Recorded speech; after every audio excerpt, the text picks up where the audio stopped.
Welcome Yo, to the... how's it going? Yo, Johnny, man, isn't this crazy? Man. Today's the day. It's like faces. Who thought we ever had faces, right? Right, exactly. Hey guys, so this is actually really amazing, man. Today is the first ever Comic Crusaders Virtual Con 2020. We have a plethora of amazing guests that are going to be coming through. I can't wait. This is just a last minute thought, to be honest. You know, obviously I always confide in the team. So I say, hey guys, what do you think about this? You know? We said you were nuts. God, no. Yeah, but here we are, man. You know, it's gonna be fun. We have actually a lot of great guests that I'm excited to speak to. Some that are for the first time coming on that we haven't spoken to before.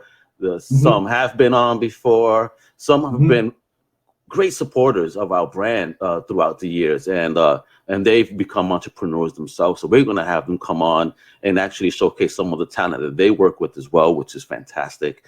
So I look forward to it, guys. I mean, we're gonna have a speaker. You know, if everybody knows William Hung, he's actually gonna even hang out with us, if you will. We got Jay Sandlin and Mark London, you know, a great entrepreneur there. Don't Hide PR. Johnny, dude, we're gonna do. Oh, wait a minute. Is that a TDC shirt? This is it, man. This is the original. Check it out. Where? Living the dream, ready for later for the live TDC, where we'll be talking things to do on your lockdown days, which aren't involving comic books. So talk about some of those crazy animated movies that DC have put out, and also we have a live Jeopardy. You know, everyone knows everyone knows how much I love a good Jeopardy. So listen to that. 15 questions. See, and now you'll see if anybody cheats. Well, I've had a couple of requests saying, do I have to show my screen? So that's a no. Someone might still be cheating. I'm not saying any names. Ooh, shots fired. And I'm trying to coerce a certain long time Crusader to take part in the Jeopardy. Although audio only. See if I can get him. See if I can. Oh, yeah, man! If you could do that, that'd actually be pretty cool. That would be very funny too. That'd be old school. Of course, we've got, as you say, we've got some guests. Some people I'm really looking forward to speaking to again. People like Stephanie Phillips, really good. We've got McKenna coming up really later on, which again is a great shout. So we'll be talking about the comics, the things they've done, the things they're doing now. You know. The only thing we don't have is cosplayers. So if there's anybody out there want to send in photos of cosplayers, knock yourselves out, man. Yeah, absolutely. Yeah. Let's use what hashtag, like CCVC virtual con CCVC. There you go. Put that on Twitter. Get your photos in. In the downtime, I'm sure Al or I will be able to share the photos on the screen. Yeah. Absolutely, you know, dope stuff. I know, you know, come on, I want to see creativity here. That's what I want to see. And no using Google Images. Yeah. Yes. Don't be naughty. Yeah. Don't make me angry. Wait, that's a different thing. That's a whole different label. That's another show you're doing. Too bad we couldn't do that for live MPP. That would have been fun. Yeah, but you know, it's I think going live is quite a different beast than doing it. To be fair, I'll let you into a trade secret, right? So for everyone listening, when we do the shows, when we do outside the panels, when we do No Price Podcast, when we do the Definitive Crusade, what you hear, bar the bumpers and the audio man being a dick sometimes, apart from that, the audio guy. Right? It's as it happens. So the fluffs, the wrong answers, all that sort of stuff, it happens there. We don't edit it in, we don't edit it out. You know, what you get is as live, which admittedly probably doesn't work for a whole load of people. Just look at the WrestleMania crowd who are non-crowd. Yeah, you know what? I've seen this. I mean, how could you wrestle with a non-crowd? Oh man, I watched Monday Night Raw about a week ago, and they came out and they were doing all the moves to the crowd, and there's absolutely nobody there. Do you feel like a complete idiot? Because you look like one. So they look more like they were practicing. I don't know. It's like even the wrestling scenes. I don't know. I think you need the pizzazz. You need the energy. Yes, definitely. Because I think we were watching it. I think we were watching one of the women's bouts, and Mrs. H was like, she doesn't buy into the wrestling at all. So she's like, they're holding her up. I'm like, yeah, I can see they're holding her up. Don't worry, it's fine. You know? But in the crowd and the noise, you kind of miss all that. So yeah, exactly. Yeah, all sports are going to be very strange right now. I mean, with everything on hold, I understand the circumstances. It just sucks being stuck at home, no entertainment on that scale. But you know what? This is why again we did what we're doing here. Provide at least one day of entertainment. Many of us, there's no cons. Cons got canceled. Any creators are losing, opportunity to sell their wares. Many of them, really depend on cons. So hopefully this could help our few friends that are going to be joining us to get their wares out there. Did you see the DC are making a massive donation to the comic book industry to make sure shops? Oh yeah, what was that? Like a $250 million, right? Well, yeah, $250 million. Nice. And I like the fact. I know people are going to hate me for this, but I like the fact that they also stopped digital comics, so that protects the comic book shops, doesn't it? Yeah. The only one that I see hasn't stopped releasing digital comics is Action Lab. I just got the latest press release on releases, and they actually have about, I believe, 5 digital books coming out, and they're digital first. Well, I mean, if that's their model, then that's fine. I mean, and I've said this before about indie books. I love a good indie book, but you've got to think that Joe Blogg's coming off the street, or John Joe, as you call it over in the States. John Joe Blog Smith coming into the comic book shop. Chances are he's not going in for the smallest indie press book that's there. He's gonna go in there, pick up some big 2 stuff, and then peruse the indie racks while he's there. So, a lot of indie companies do use that digital first. It's a great way of keeping the costs down. Absolutely. I don't have a problem with that. I think that's a good call, but I just think comic book shops need to be protected a little bit. Yes, they do. A lot, actually. This COVID has affected that industry in a way that's, insane, kind of crazy. I hope that again, many publishers are stepping up. I mean, it's not just DC. Mad Cave have stepped up. Who was it? Vault offering programs as well. Even It's Alive. They're very small press by Drew Ford, and he's offering some type of retail monetary incentive to shops that when he sells a book. What did that? Was it Vault or was it Mad Cave? I think it was Mad Cave that turned around and said that for every book they sell, if you buy a Mad Cave book online, half the money goes to the comic book shop. Yeah. They're many are following that model. Yes. Yeah.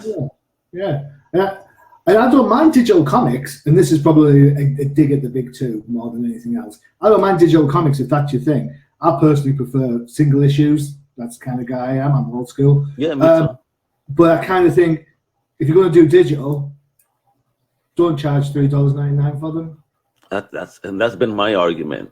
There's no more overhead on the scale that they think. This is one digital file that keeps constantly being shared. So I think I know why they do it, because obviously to make parity so that people then have that choice. If they made digital comics like 99 cents, people are definitely at some point going to make the switch from one to the other. Yeah. Which I personally like floppies. I like the single issues, man. I've said when you get those collected trade paperbacks, really good idea if you want like a big read.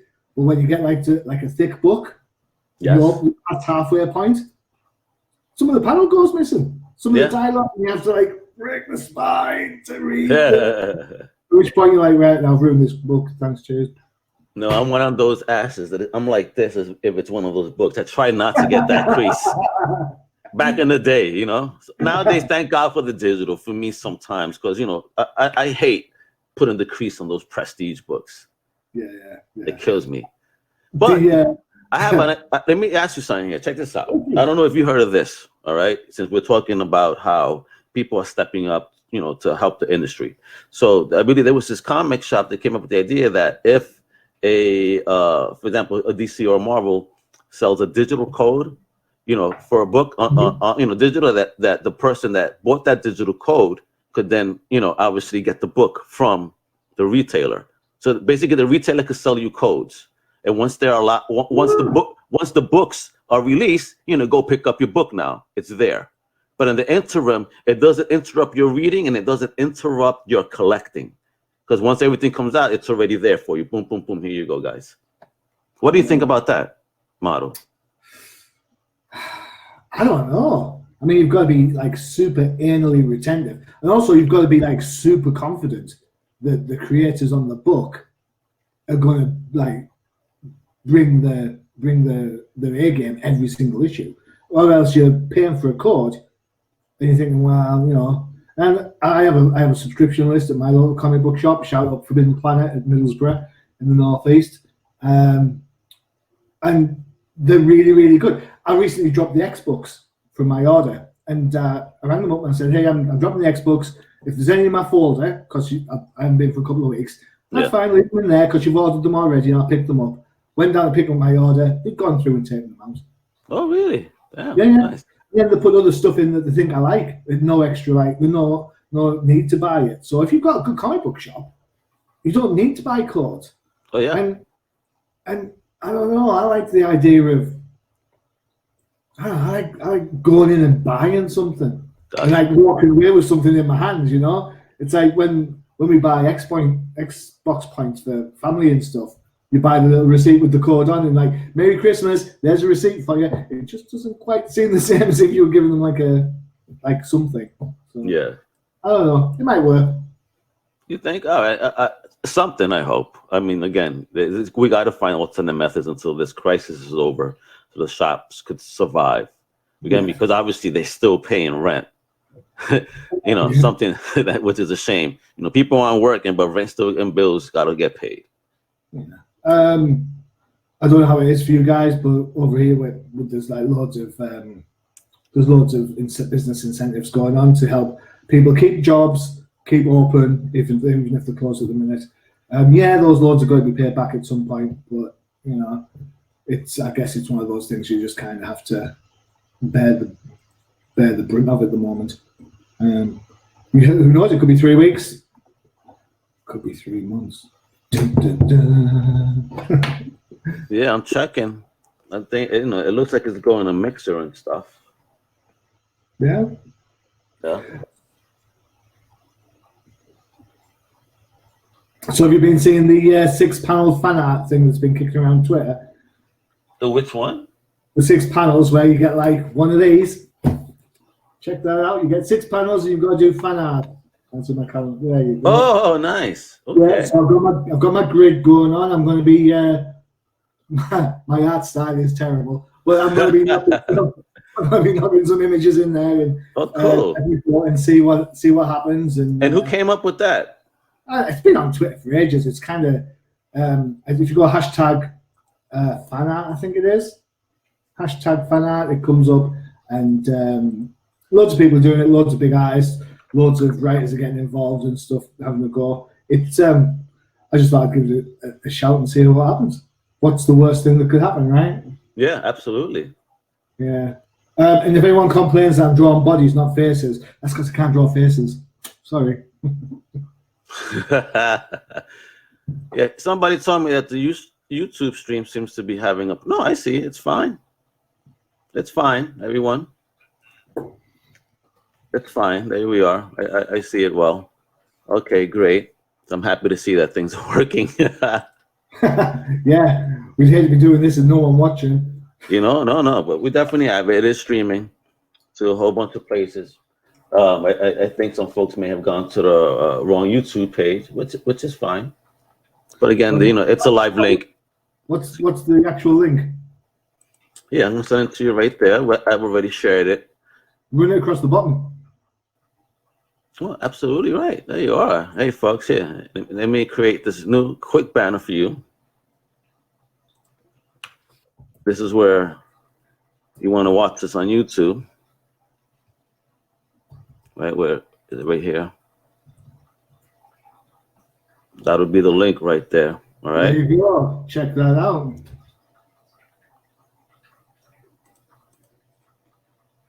Everything should be working fine. Fantastic. So in 15 minutes, folks, we're actually going to have a fantastic independent creator and also a fellow comic crusader and undercover caper, and David Taylor. He is the host of Sloppy Spoilers on UCPN, which covers TV shows, streaming shows, and he's going to be hanging out with us to show off some of his products.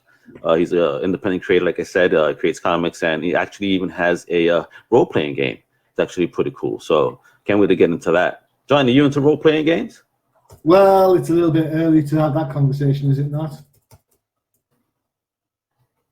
No.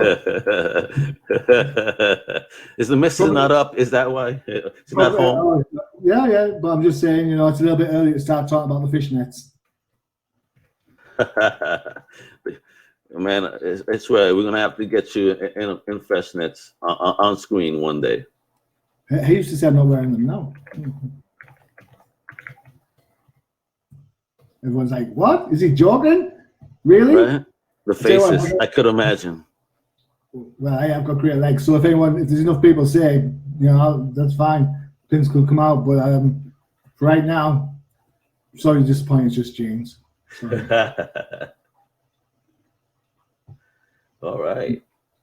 Okay, this is fine. Everybody's seeing us? Yes.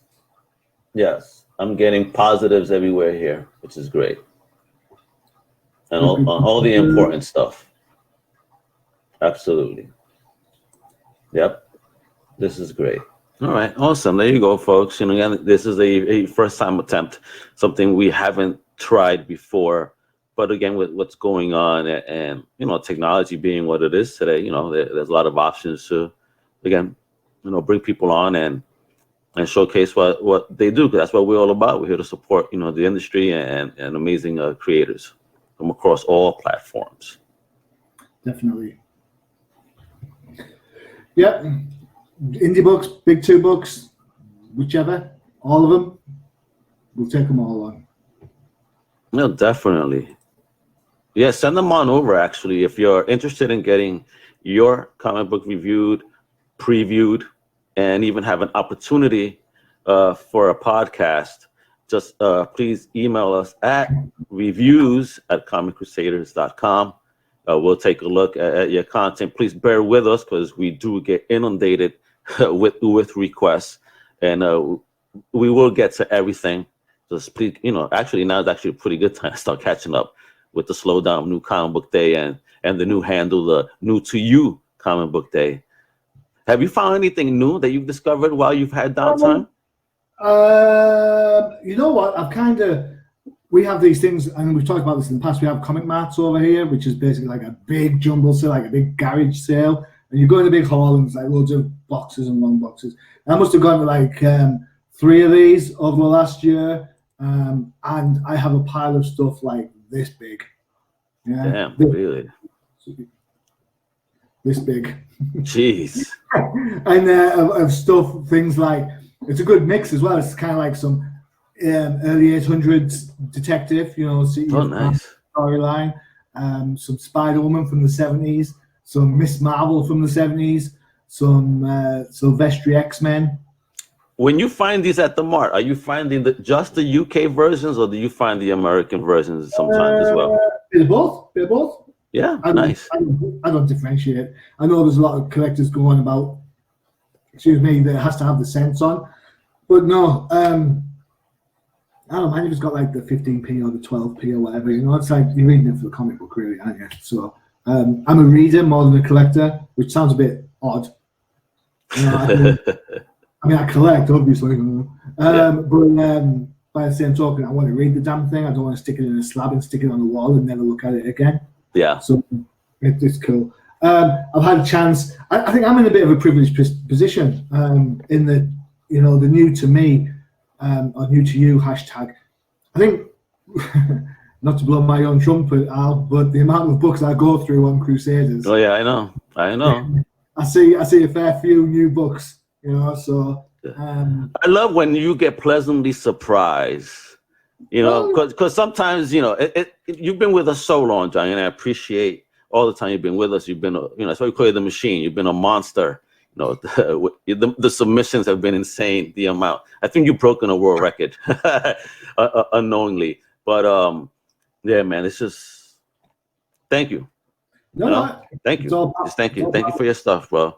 You know, it's all part of the service. But the flip of it is that I do get massively surprised. I read what did I read recently that made me sit back and think. It wasn't Waves. In vitro. Yeah, that one. Yeah, you were pleasantly surprised by that one. Yeah, I flicked through this. I was like, oh no, this is going to be morose. It's going to be hard. So I flicked through it, and before I know it, I was intrigued. I was engrossed. I was like, oh, are they going to get pregnant? Are this and that, and stuff like that. It's books that kind of like come out and like really, I guess, surprise for different reasons. Things like Sunstone by Stefan Teach. You look at it and you think, oh my god, it's a kink book, but when you actually break it down, it's about two people in love, and that's it. And you're like, all right, the rest is just smoke and mirrors. Admittedly attractive smoke and mirrors, but still just smoke. And things like Waves. Waves was a hardcover that came out last year, and it dealt with miscarriage. And again, I started reading this book and I was thinking, I've been through something similar with a partner in the past, and I was like, oh, where's this going to go?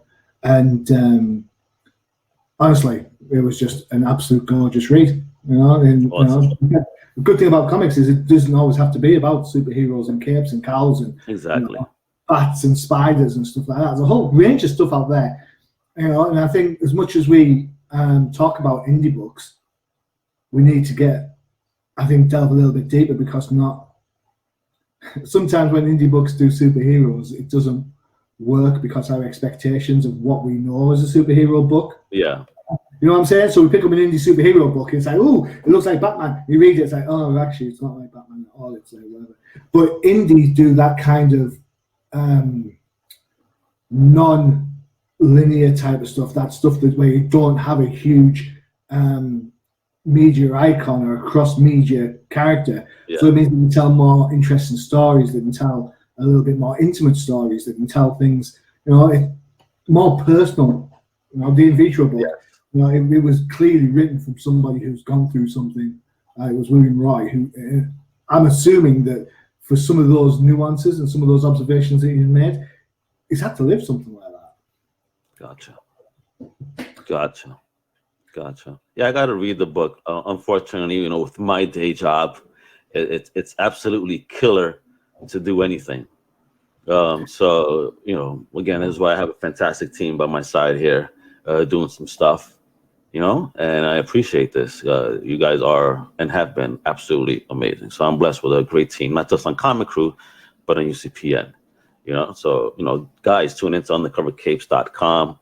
Visit our comic book website as well at comiccrusaders.com. We got great stuff by amazing fans, awesome content. Sorry, there we go. I'm just checking the live stream to see it works. Yeah. I see people sharing it.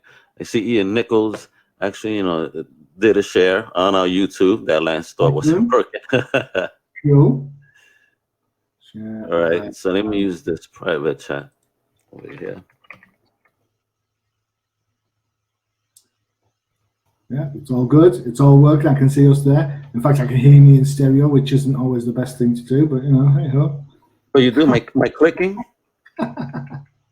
I'm a loud typer. I'm sorry. Oh, yeah. You've got like hammer hands like this. Type faster. Damn it, spelled the wrong word. That's funny that you say that. I had done a seminar recently for Podbean, fantastic hostess, and somebody asked a question, and she was like, "Sure, let me check." Oh my God. It was about to blow out my eardrum. I made a joke. It was like, Jesus, you're such a loud typer. The whole room just lit up in laughter. It was hysterical. And then there's a problem. There's a spell mistake in the link. That's awesome. Look at that. People are sharing. Yeah, people, check us out. Share. We're going to have a guest in 5 minutes. Excellent. Bring it on now. First guest of the day. Yeah, man. And after that, we have a great surprise. Actually, got to update the post. We'll do that right now. Is Meet the Crusaders at 9:45. We're going to have several. You're going to get to meet several of our team members that, have been faceless, especially, Lucas, the man not to be nicknamed. My colleague on No Price Podcasts. Yeah, man, an amazing contributor, a partner in CC as well with me that has been very supportive. I see that he did a Crusaders After Dark show the other day, sharing stuff all over the place. I hope the puppet makes an appearance. That puppet's hysterical that he got. Have you not seen his puppet? Is this this isn't a metaphor, is it? No. He actually had a puppet. Hey kids, do you want to come and see a puppet? The Comic Crusader puppet show. It's hysterical though. I foresee things happening there that'll be really funny. So I need our first guest to get ready to log in. I've got to. The only puppet I know is. Do you guys have Sooty and Sweep over there? A what? No. All right. So for all the UK dudes listening, do you know what this is? Okay, where's my camera? There it is. Yeah, it's Sooty naked. There we go. Oh man, I found a piece of art the other day that I thought I was gonna share it. It looked cool until I really took a deep look at the picture. Like, oh my god, thank God I stopped myself. It was Ant-Man is Giant Man with the Wasp kissing something she shouldn't have been kissing. If we're gonna do this for the kids. Yeah. Let's just keep it clean. Yeah. So I was like, what in the heck is this? I was wondering what was she doing, and I just took. Oh my god! I almost hit send on that bad boy. Yes, let's not do that. Yeah, man. So 3 more minutes to our first guest. Wepa. Cool. So who's up first? The first guest on the Comic Crusaders Virtual Con is going to be our fellow Comic Crusader, but he's also an independent creator. A host of sloppy spoilers. Again, like I said, he's created a role-playing game. He has created comics. He's a writer. He's done many things.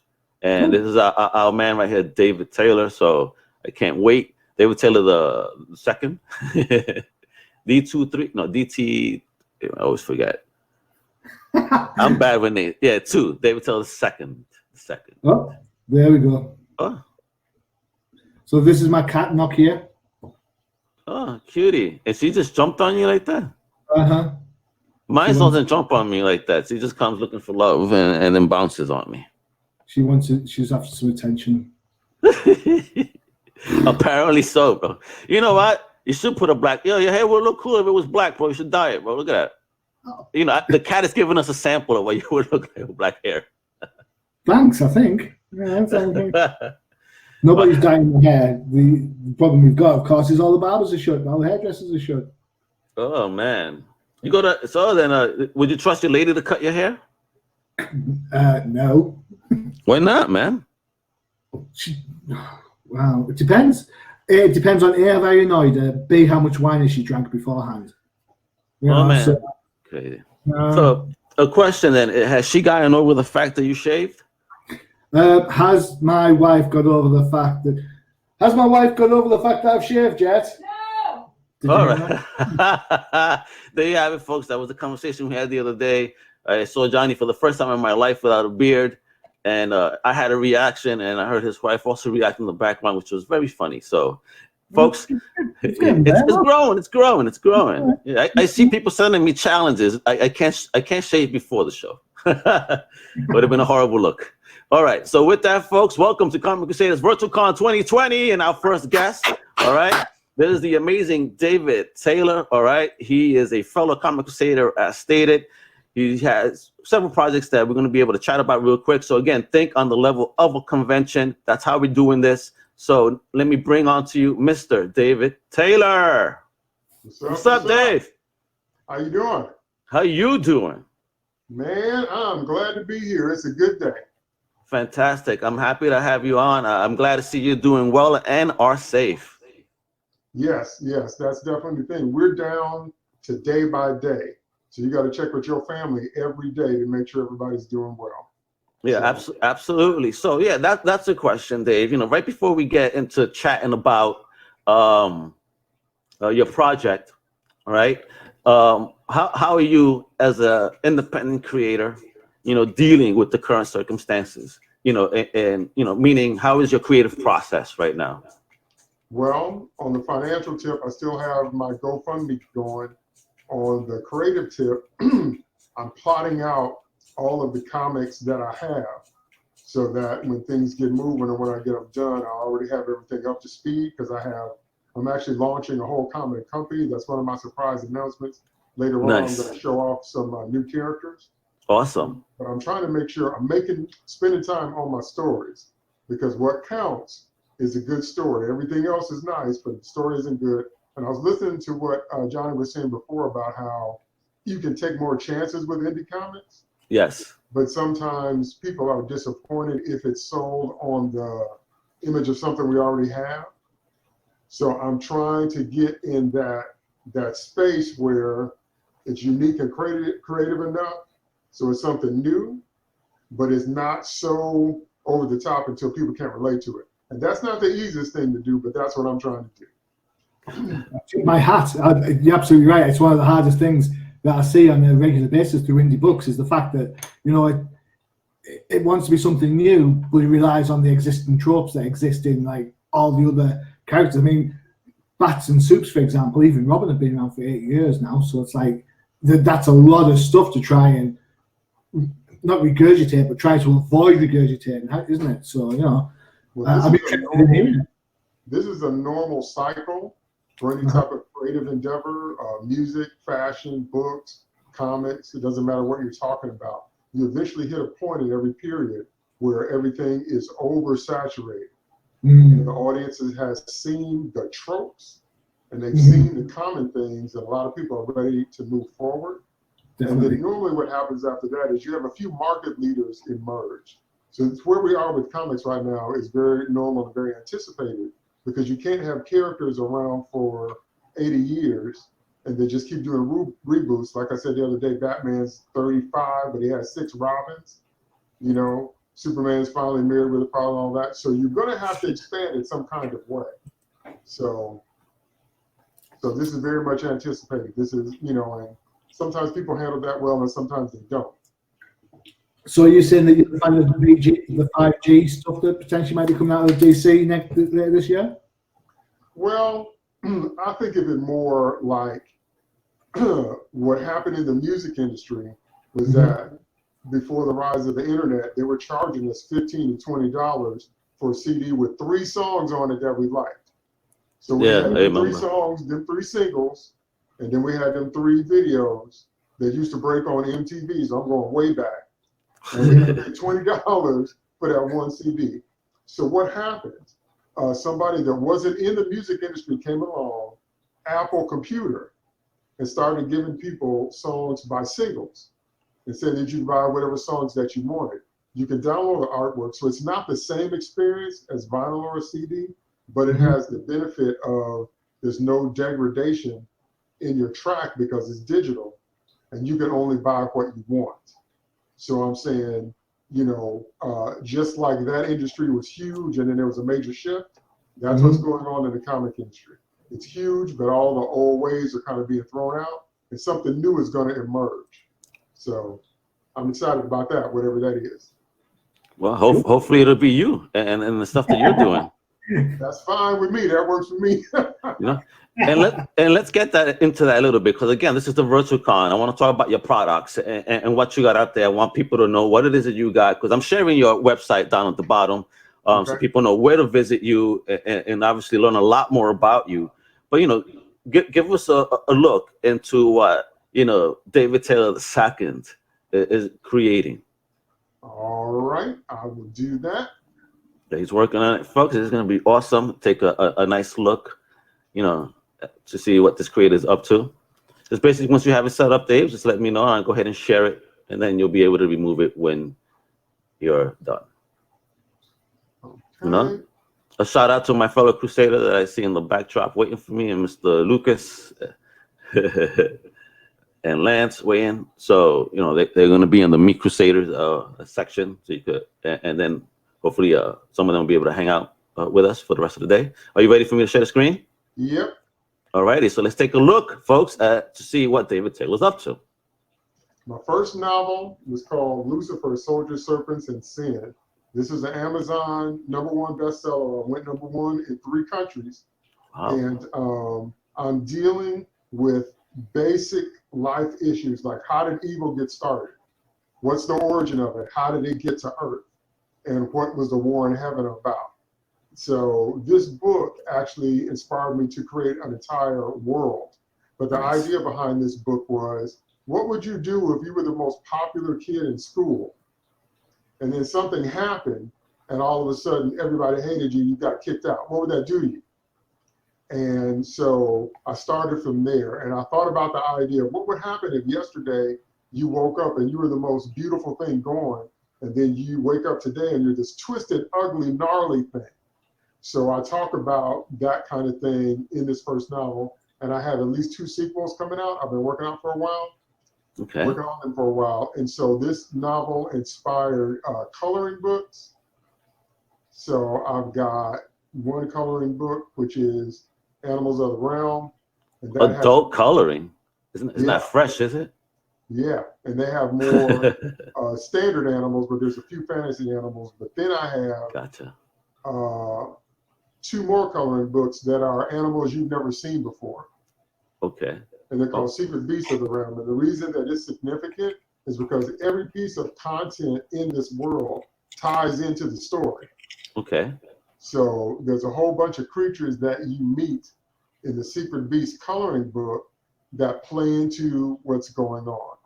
Okay. So I got 2 of those. I have an RPG.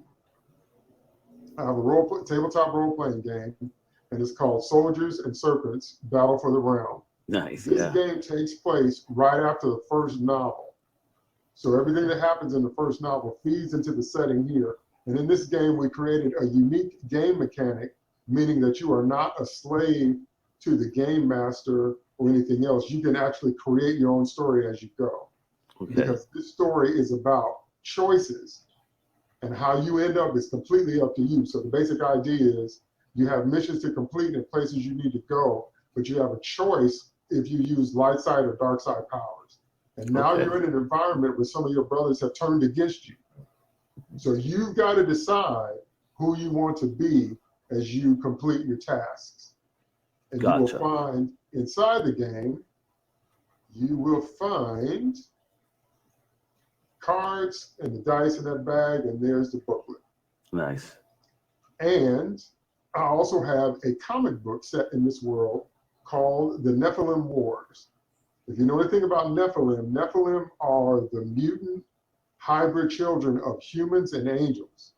Okay. And so they invaded the world one time right around the flood of Noah. So my book is set at the end of the 30th century, where they basically come back, and all the shenanigans that go on with that. And I want to announce my next comic series.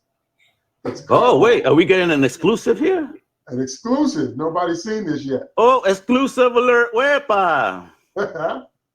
It's called, well, I'm going to call it the Cryo Karuto. I'm not saying it properly, but nobody's going to pronounce it correctly. It's really Cryo Karuto. That's really how you're supposed to say it. Hold on. Let me make that even bigger for the folks right there. I'm going to blow it up. Oh, no, there you go. Oh, hey. So these are all my original characters, and I can't give away too much without it being a spoiler, but I will say this. This is set on a heat planet, and all of the characters, at least the heroes, have cold-based powers. Okay. So this is what I've been working on. This is just one of the things I've been working on, but I'm revealing it for the first time today. So all these characters are original. Ooh, I like Quantum Ice's colors and look. Yeah. So wait, and the Quantum Ice is the bottom. What's the guy on the top with the red and white? That's Blood Snow. Yeah, I like. Yeah, that's Quantum Ice. Crystal Warp. Yeah, so this is just like the first round. There's so many more characters in the story. It's quite extensive. So what I'm doing is I still have my GoFundMe going. Let me pull that up. Oh, well, you can't see it here. My GoFundMe.com is GoFundMe.com, the Nephilim Wars. So right there. Huh? Okay, now I was going to zoom in. No problem. Okay, wait. Can you see it? There you go. There you go. Okay. Hey, buddy. So as you can see, I still have a little bit more to go. Yeah. I've got just about everything finished, but I need a little bit more push to get this done. So how many levels we have here? We have 4 more minutes here. 7. Okay. And you can actually become a character in the book and get your logo in the book based on your level of contribution. Oh, check that out, folks. So all right. everything that I get here is going to help me fund Cryo Caruto and my whole comic company. So that's where I'm going with it. Really, really cool. Love it, man. Love it. Yep. So let me take that out. That's great stuff there, man. So I see that you are being very creative as you are at home. So kudos to you, man. Thank you. Thank you, man. You know, it's like we were talking about earlier, it's time to get some original stuff out there, but it's also time to take some chances, throw out some new ideas, get some feedback, you know, whatever works, whatever doesn't. But you need to hear from your audience. Yes, you do. And I love to hear from my tweets on Twitter. You know, you get really solid feedback. And, you know, I don't worry about trolls, you know. But my tweets are really good peeps. My comments. Screw the trolls. Super knowledgeable people. You know, I love doing sloppy spoilers. So, but, you know, I've always believed very strongly in comics. It's one of the things my father used to teach me how to read. It was a bonding point between us. So I've loved comic books since I was 4 years old. So I want to pass that love on to, you know, other fathers and obviously mothers out there too. But it's such a great way to get your kids to read. It's such a great way to talk about things that are going on in the world. So I have loved comics for my whole life. So creating my own has just been a lifelong dream. Wow, man. So again, congrats for making it happen. You know, you're a doer, not a talker, which is what I love. Look great.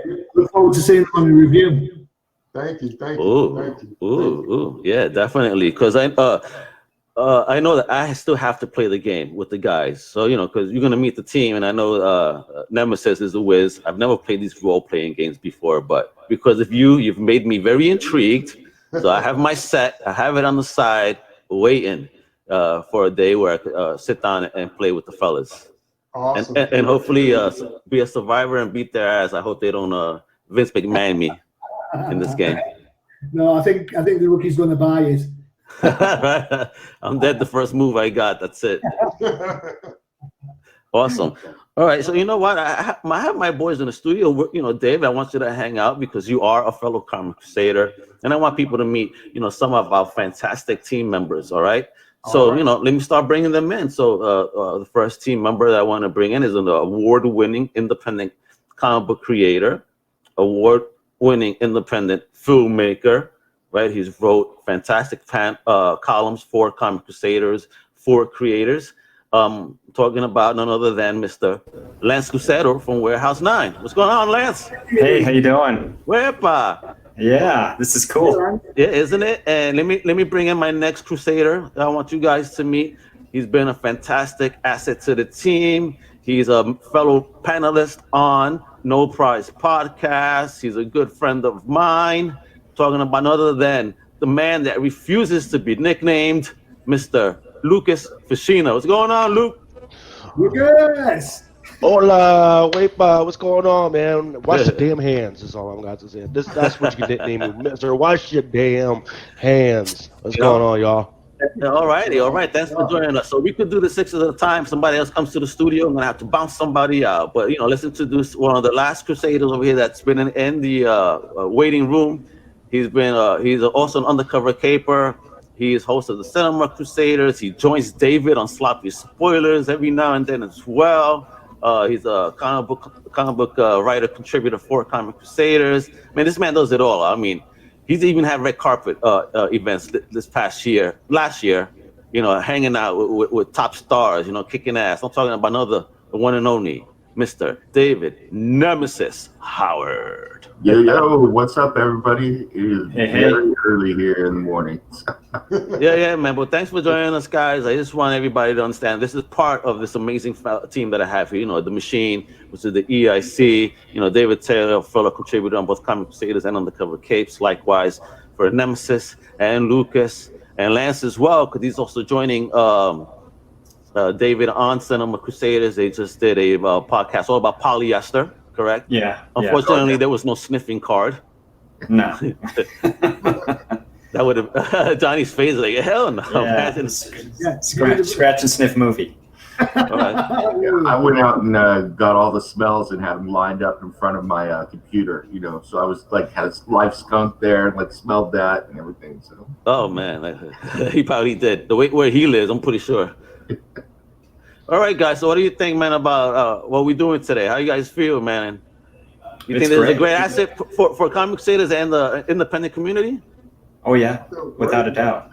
It's the wave of the future. There's going to be more of this as we go forward. Yeah, I hope so. Be a part of something that's on the cutting edge. It's awesome. Yeah, definitely. Yeah. This is why I want to do this. We got to support our creators. I mean, Lucas had even brought this up to mind. So that we should do something. Right. And, you know. Yeah, which y'all would. Yeah, and y'all been doing some great stuff and everything. I've always wanted, and I thought that y'all should be able to get on. The problem with me is that I've got my other friends, and we like to get on and start talking about comic books, but I like to start drinking while I'm talking about comic books, which is why I'm a little hoarse. I'm a little hungover because I was doing some pre-gaming last night, trying to talk about this virtual con. We got carried away. Didn't go to sleep till about 4 or 5 o'clock in the morning. Oh my God! Because we couldn't wait for this today. Next thing you know, I'm passed out. It's like the recovery procedure for you. Yeah, exactly. Right. It's like if you did up sober, something's wrong. That's how I'm. This is how when we do that No Prize podcast, this is how I usually just waking up from another podcast, hungover. We can try to make sense. So if you hear me slur my words, that's what it was. Oh man. We can. David knows what I'm talking about because we did one the other day. Oh yeah. Same thing. I was say, hey man, get on there and drink with me. He said, yeah, you can go get it. He didn't drink. I'm just drinking by myself like a sad old lady. You would fire me there, you know what? Captain Morgan. So. Well, thanks to COVID, I think we're all sad old ladies drinking in the house. Yeah, man, freaking. I think this whole concept is pretty amazing. I'm sitting here and I'm talking to you guys and I'm watching Virtual Con on my TV at the same time. Believe it or not. Nice. Do we look sexy? Are we looking sexy? Yeah. You guys are looking good. So yeah, it's pretty crazy. I agree with DT too. It's just a wave of the future. I think this is the way it's going to go. So. Yeah, and I hope a lot more people take the initiative to do stuff like this. I mean, again, I want to do this again. The way that's hopefully going to go. Or again, what makes a successful show is obviously everybody shows up, right? So, so hopefully everybody's coming because I'm really excited. I know at 10:30 with Lance today, folks. Get ready. We're going to stream.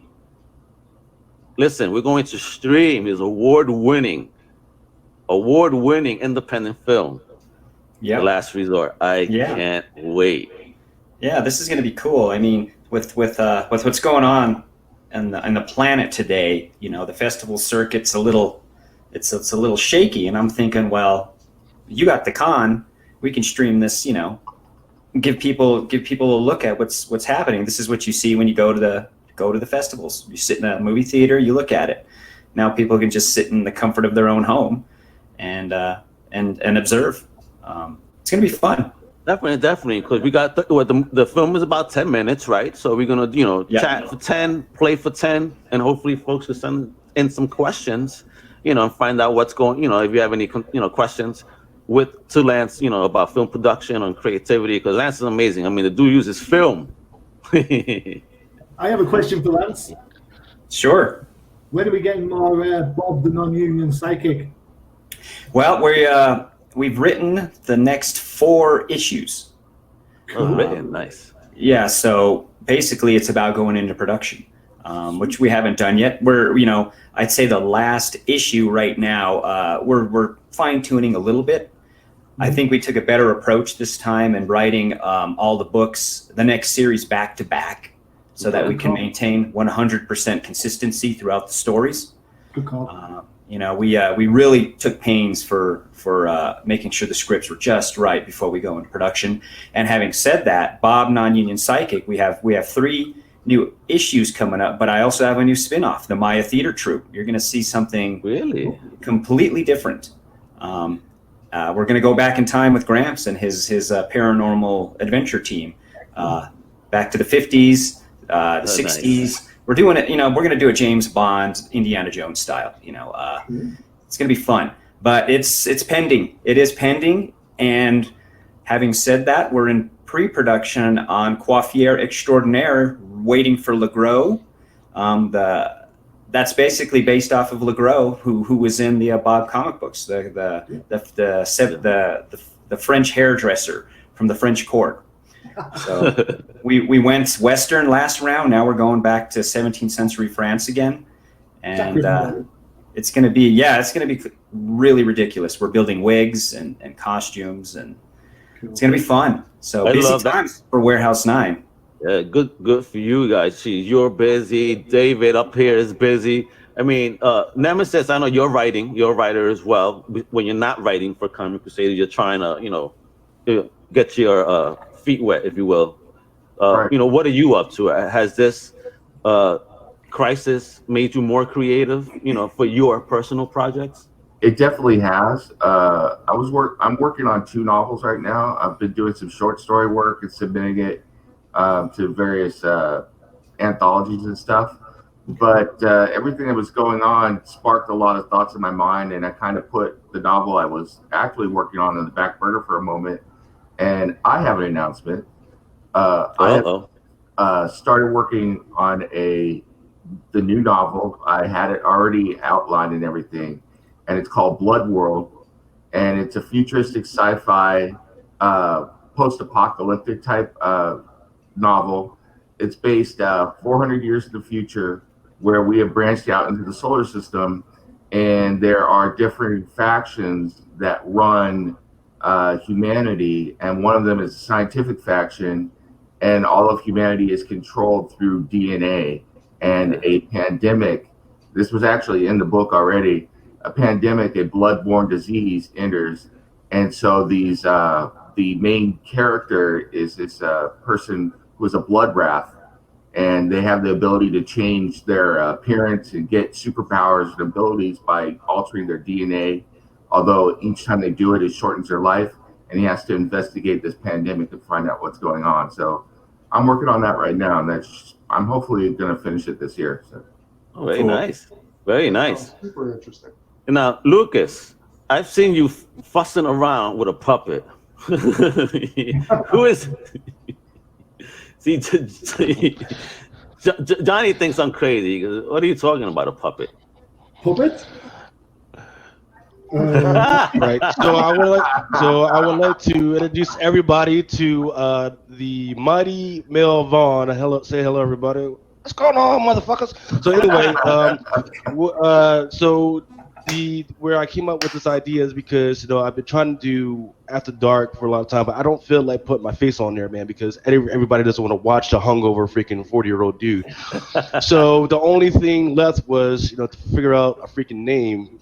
And then what actually happened is, After Dark and Drunken Chat, we used to have this dude who was awesome, and he actually said that he might hang out with us today.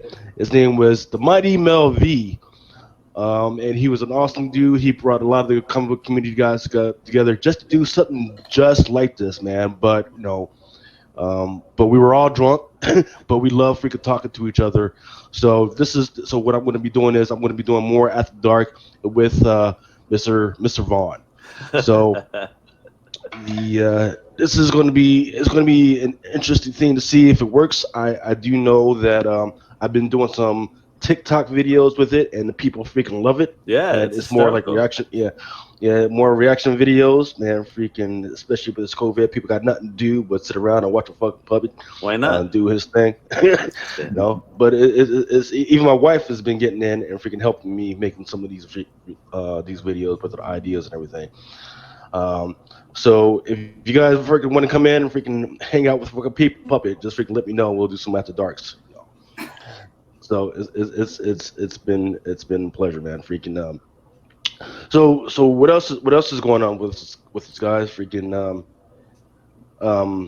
what I did want to talk to is freaking Mr. Lucero about your whole fucking movie thing, man. Like I'm thinking, man, I guess the next movie that you got to do is you got to do a kind of a sci-fi thing on this whole freaking COVID thing, man. But here's the thing: you don't have to go out. You don't have. Yeah, you wouldn't have to go out and freaking do it, because what I've been seeing is there's been all these movies where people are doing it from their houses, right? Just like we're doing it right now, talking to each other right now. You would do freaking like a day by day of how the COVID thing is progressing, right? And it would be like a slow but sure fucking horror movie, man. I don't know if you've ever seen those horror movies like that. Yeah, they're pretty intense. And oddly enough, we are going to be shooting, the next movie primarily in my house. I got a green screen, we got costumes, we got lights, we got the film camera, the film. So it's one of those things that I had already planned anyways. Versus The Last Resort, which was all done 100% on location. This one's going to be a lot more controlled and a lot more precise, because I don't have to worry about weather. I don't have to worry about parking. I don't have to worry about temperatures. Nice, of course. So everything's going to be pretty glossy and pristine. It's going to look pretty good. And I don't know, period pieces to me, sometimes if you eliminate technology, you get a better story out of things, I think. And that's what it's all about. It's about the characters. It's about fun. It's about paranormal activity and hairdressers. You can't go wrong with that. I'm telling you, episode 2 of the Waiting for Legos, for me, that is my favorite. I die every time I watch it. This damn birdcage, dude. That's all I'm gonna say. It's hysterical to me. It was tough. The Eye of the Tiger, that little short film. Yeah, that one. Yeah. It's so hysterical, dude. Loved it. Love it. That's funny how, and it was, and I'm glad people get it. It was a complete parody of Rocky 3, the very last scene in Rocky 3. When people watch it, they're like, "Hey, I know that." But it was fun. Great. For me, it's just the whole setup in that birdcage. It just cracks me the hell up. It was hard to make that wig, and I've been specializing in wig making lately. It's a really odd thing, making wigs, styling them, putting ships and bird cages and heads, and I don't know, adding another talent to this whole filmmaking thing. It's hilarious. And the dresses, Laurel Mansfield makes all of the dresses, all the costumes for the movies. She is the bounty killer, She's my gal. Great job, yeah. Yeah, it's fun. A production. You gotta turn things into a production, and people pay attention. Absolutely. It's fun stuff. Well, I think everybody's in for a treat with the with the film later, because I got to sneak peek one of your films earlier with Al, and it was great. So I'm looking forward to it. Me too. I'm excited to show it and put it out to the world and say, hey, everybody, take a look at it. And then once we look at it, it goes back into the festival circuit. It's now by invite only. But now it's let's let everybody see it. That's the point of this. And that again is going to be today at 10:30, right after our chat with the next person we have lined up. So guys, I'm gonna have you guys exit for the moment. Then who's gonna hang out with me now? I'll take it. I'll jump out for a little bit. So I'm going to hang out and I'll be back in a little bit. Okay. All right. Bet. And what about you, Lucas? You gonna hang? Absolutely. I'll be here all day, man. So you're gonna hang right now with me and talk to Caleb Thusat? Yep. Awesome. Yep. That's the thing. So David, thank you for your time, brother. Everybody, please check out the website. That's scrolling at the bottom right there for David. All right. Thank you. And cool. Everybody, check that out. Visit the website. Show him some love. Support the products. All right. So guys, I'll talk to you in a bit. Nemesis, you want to hang out? I'm gonna bail for a little bit, but I will be back in a bit. Excellent. All right. And then Lance, I'll see you then in 30 minutes. Fair enough? 30 minutes. All right. So great. All right. Talk to you in a bit then. Talk to you in a bit. All right. Bye, guys. Bye.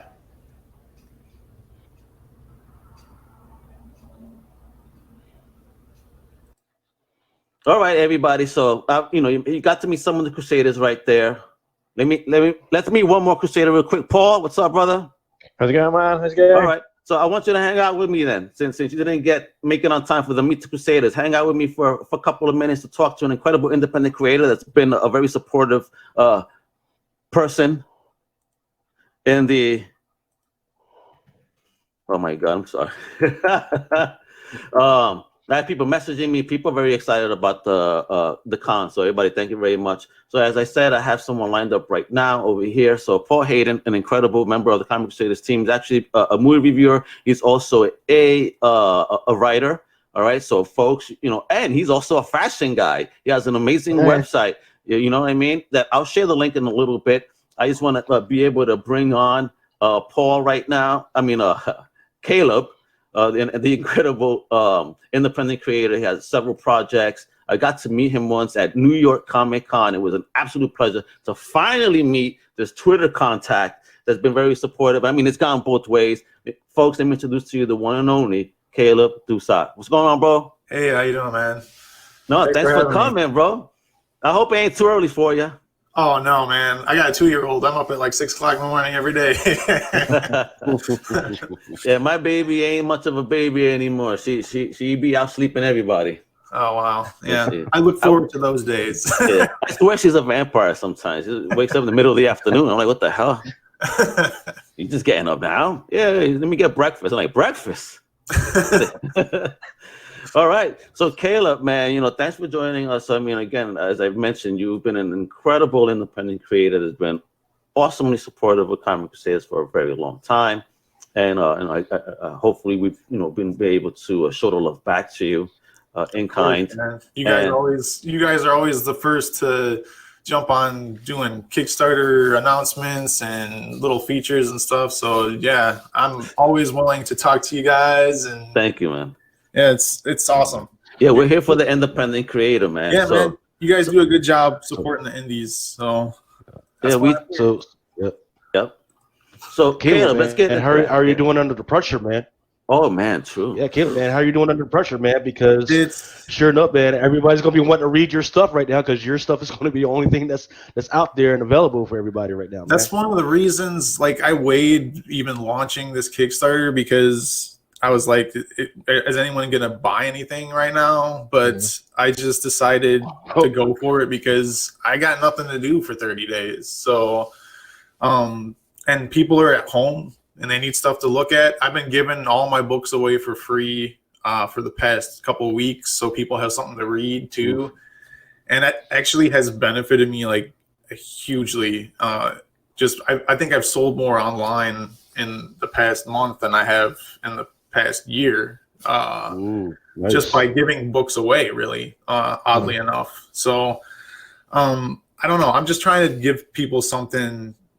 Almost use this Kickstarter that I'm running as like a way to give back to people. I compiled a huge indie bundle of comics that's like over 30 comics, and you can get it just by backing for $1 at the Kickstarter, and it includes all of my books and a bunch of stuff. Like, there's stuff for kids, there's stuff for adults. It's not just one genre. It's all kinds of good stuff, and it's really good creators. Like, we have like books by Pat Shand and Russell Nolte. A lot of good stuff in there. But people are more than willing. It's like this.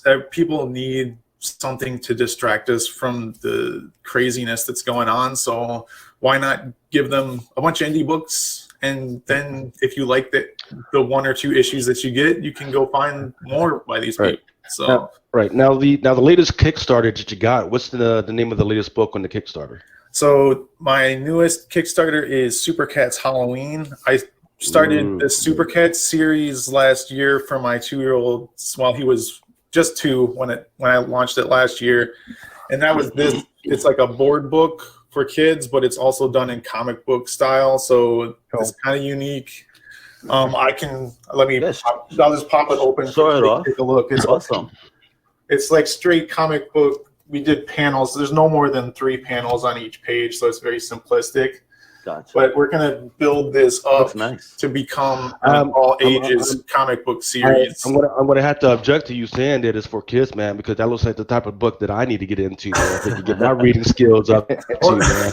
It's actually funny. Like I get a lot of adults. They're like, I just like the art style and the cuteness of the characters, and then people are just buying it for that. So that's kind of why I went with Angela Odling that does the art. She does like this whimsical, fun, cartoony style that kind of draws everybody in. Even adults pick up the book and they're like, oh, I don't have kids, but I like cats and I like superheroes. And so I'm trying, it was kind of my thought was like, I don't see things that introduce comics to kids that early. Like, let's get like a new generation of readers right from the start and give them something that is kind of innocent and gives you like the breakdown of how a comic book works, kind of show you how cool a comic book can be. Yeah, cool. Right when you're learning to read. So try to build from that, and then eventually, I think by book 4, we're planning to do like an all ages comic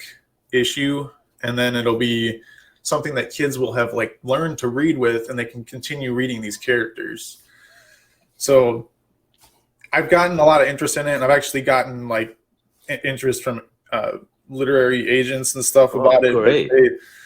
They're always sketchy about the comic book end of it, which is funny. They're like, well, Really? if it was more of a traditional kids book, I could sell it easier. And I'm like, that's kind of missing the point of what I'm trying to do with it, because I'm like, I have comic books. I want my son to be able to kind of get introduced to comic books. If I take away that element of it, it's not the same book. But It's like a slap on the face. Hey, I love it, but let me change this, that, and the other. exactly. What the hell is that crap? Come on, guys. These people, they got to try and get their editor credits in there somehow and earn those editor credits. That's what's going on, man. Yeah, like part of me thinks like, what if I still kept it very simple, like even made it just like 1 or 2 panels per page for them, just to get the book to go be out there, and then be like, book 2 has to be this style. Like that way I would have it out widely distributed from someone like, this is like a pretty high up literary agent in New York that's looking at it, and I'm like, Okay. I want to get it distributed, but I don't want it to kind of lose the essence of what it is. So we're trying to toy with some ideas, pitch them some other ideas. Yeah, but stand your ground, bro. Stand your ground. I don't want to dumb it down to something it's not at the same time. So he's like, maybe we'll just do another book. And I'm like, okay, that's the better way to do it. Leave this series for what it is. Yeah. Do another. So in the meantime, if y'all want to check this out and check out Mr. Caleb's Kickstarter, you can go to villagecomicbooks.com. That's village, VILLAGE, comicbooks.com. Yeah, scrolling across at the bottom, right there, so people could see.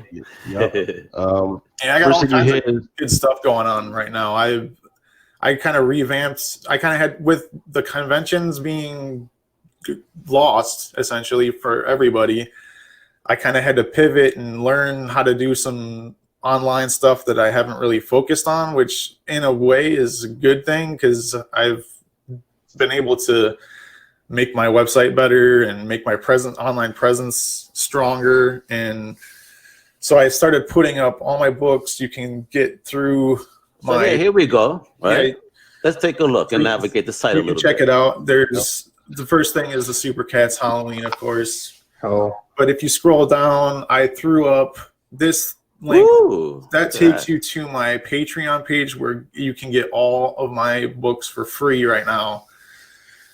Yeah, you don't even. I have a lot of free content on there. That's like, me talking about creating, me talking about running Kickstarters. All those videos are free. Gotcha. The only stuff that I lock are like conceptual art for new books, and like full new books.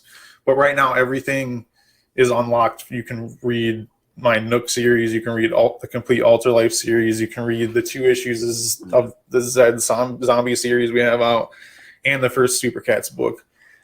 all It's just for free. it looks like that, folks, because I'm not logged into my Patreon. So,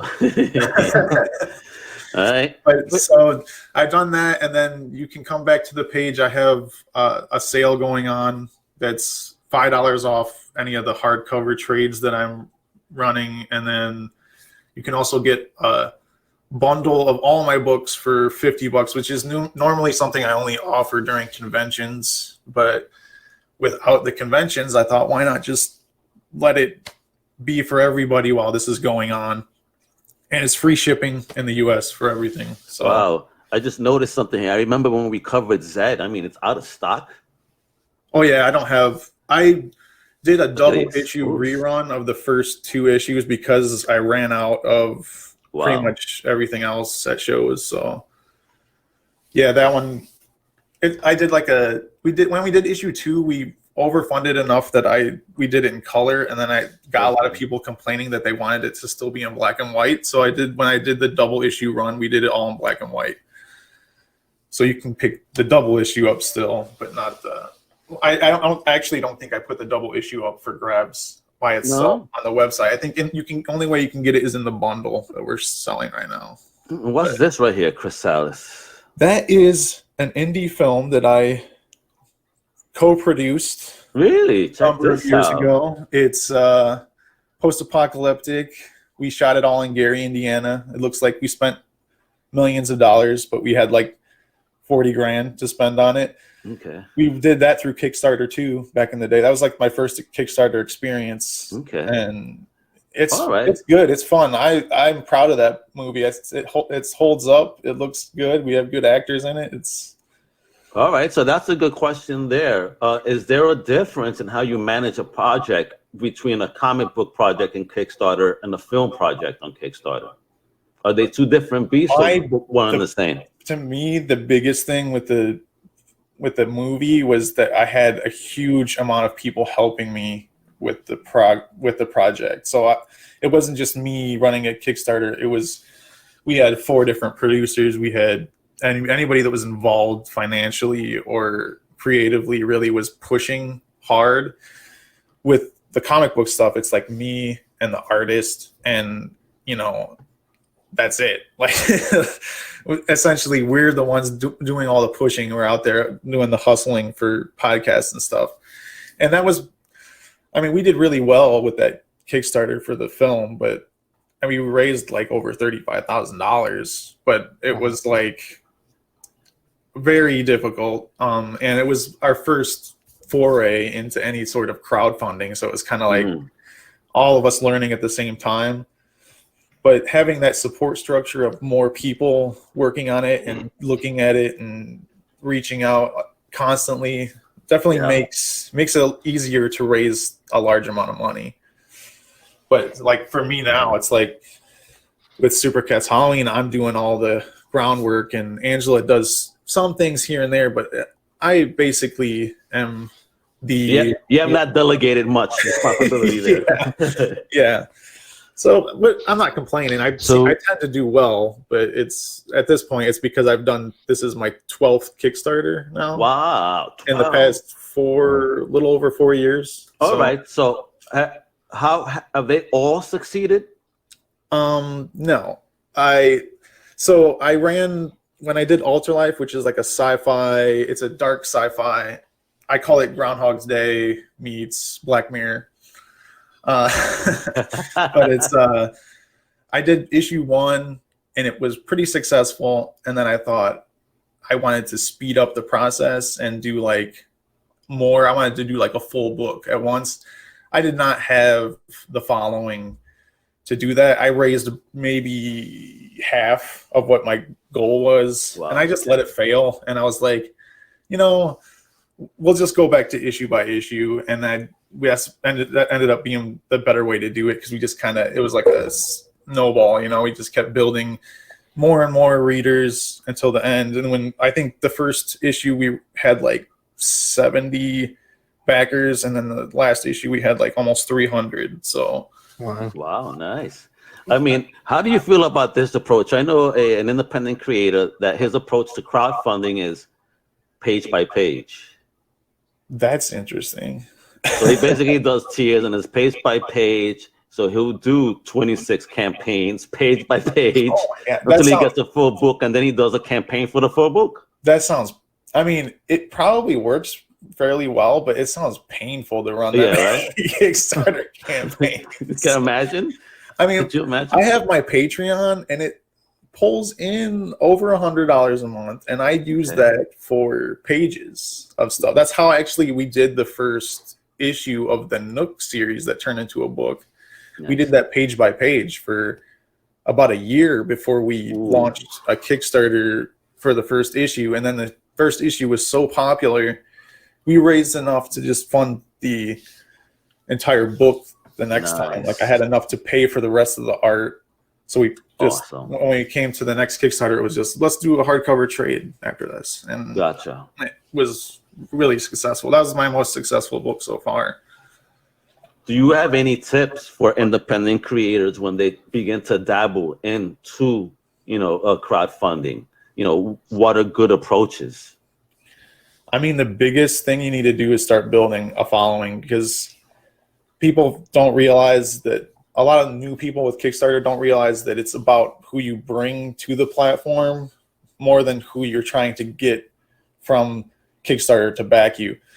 Because it's going to be hard to get people's attention with all the books that are on there. It's good to know that you can bring in like 20 to 30% of your funding from people through your social media or through your email list, all that stuff. I didn't have that when I first started.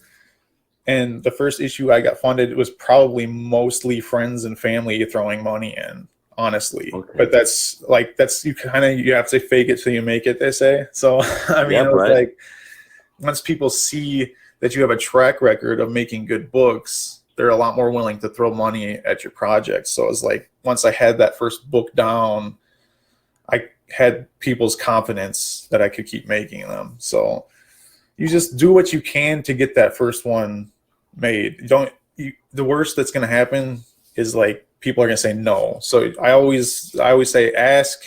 It doesn't matter who, like any media outlets, you can always ask. Worst that's going to happen is they ignore you, or they send back an email that says, no, we're not going to cover that type of stuff. But wait, do they really do that? I've never done that to anyone. We don't cover that kind of stuff. I mean, if I'm able to post it, I'll post it. I try not to ignore anyone or anything we come across. Content is content, for me.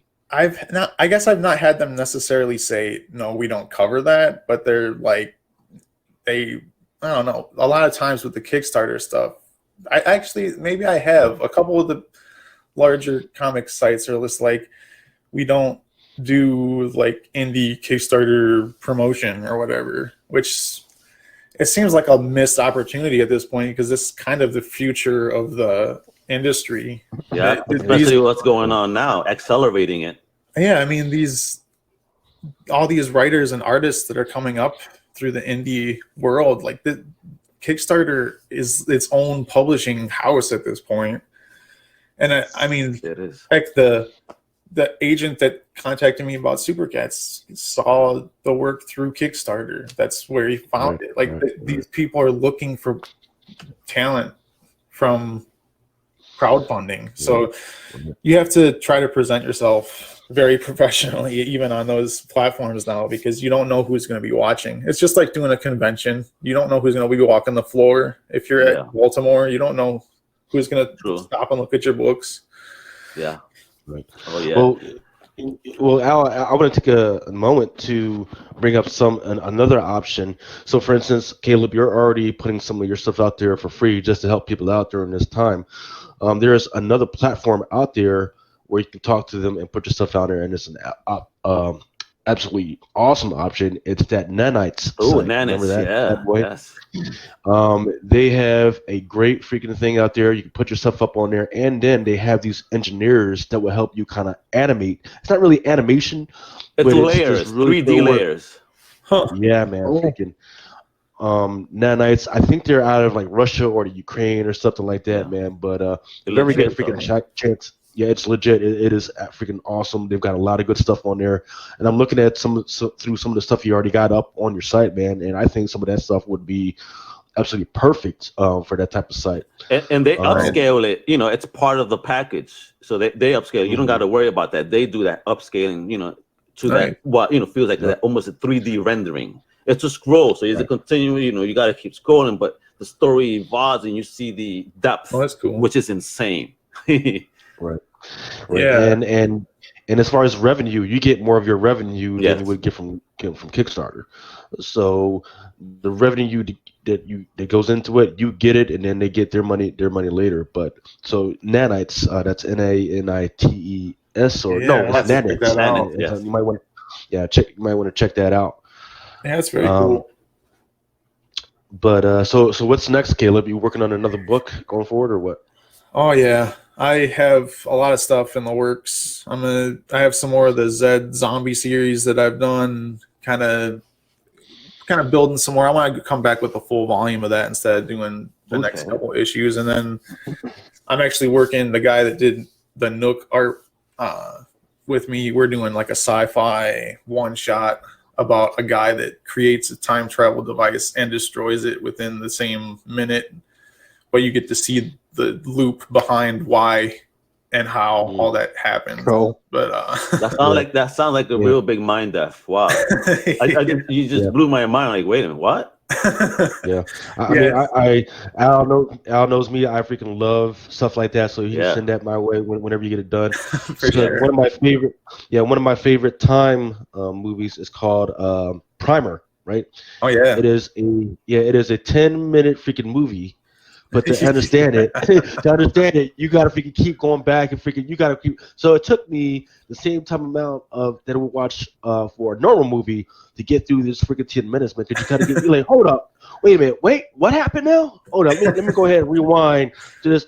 Oh, okay. So now as you go back, you understand that point. Now you understand more points, and so yeah, I love that type of stuff. That's Alter Life, my series it's not about time travel, but it's about it goes back in on itself a couple times. Yes, it does. And it does the same thing. By the time you get to the end, by the third or fourth issue, you're just like, wait a second, I got to go back and read the first couple issues because something else was going on here that we didn't realize.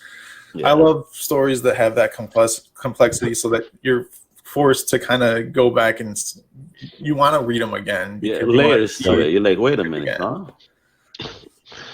Yeah, man. So we need more comic books like that. We need more graphic novels out there that freaking has that type of adult complexity that makes you go at the end of the day after you're done with the series. That makes you go, you know what? This was definitely worth my $5.99 or $6.99 or how much ever I paid for that book.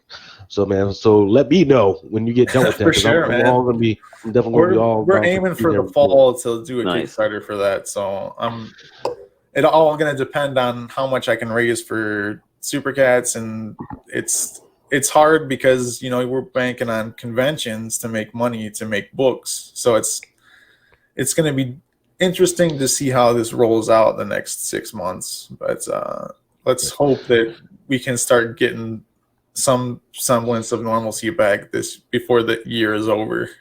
So how much financial damage is this doing? To you, I mean, don't get into specifics, but I mean, is it doing any financial damage? I'm fortunate because we recently moved the past couple of years so that I could pursue my comic stuff full time, and my wife, we rely on her for the day to day. So my comic book stuff doesn't impact being able to pay my bills, but basically to keep creating, I need to be making money with this stuff. So it's that's where it gets tricky because I had all this momentum built up for the past 4 years, and then this happens, and you're like, oh, it's just like this big. The engine stops cold. You gotta rev up. Yeah, roadblock has been thrown up, and you're like, well, are people going to care about this in 6 months? If you got to find another way to get yourself out there and seen. So that's one of the reasons it's like I got to keep doing the Kickstarters, even if it's going to be hard, because then I'm still out there and people can still find me. And I'm giving the books away so people can read them while they're sitting in their houses waiting for this to be done. And Yeah. I've gotten so many nice emails back from my email list because I've spent the past couple of years building up like a 10,000 name email list, and I get emails back about these free comics, and they're just like, that's the coolest thing to do right now is give people these books. Even ones that have spent the money to buy these books are like, this is very generous because we need something else to look at. And some people just can't afford to throw the money at anything. And that's another reason for that $1 tier in the campaign. I was just like, if at least you could throw $1 in and get 30 books to read while you're stuck in the house for a month. So. Exactly. Turn off the damn news, please. It's depressing. It's stressful. I mean, I can't. I'm either listening to music, working on the site, chatting with the team, with the family. Just stop stay it. Healthy and keep yourself distracted with something else, because there's not a whole lot you can do. And the best thing that you can do is be in your house finding something else to do. So that's why I figured, hey, if I give people 30 books, maybe I'll just make them read one a day. Exactly. And you'll survive. Please, don't circumvent the rules. Listen, this is serious. People are passing. Unfortunately, I have a friend that has it now, but he's battling it and he's doing well. He's young enough that I think he'll be okay. But unfortunately, I had a chat with my mama yesterday, and someone who was a friend of hers, a tad younger than my mom, passed away because of COVID. Man, it's starting to show its head everywhere, and I think people are starting to realize that maybe they should be paying a little more attention to the warnings. Please. Don't be hard-headed. Don't be stubborn.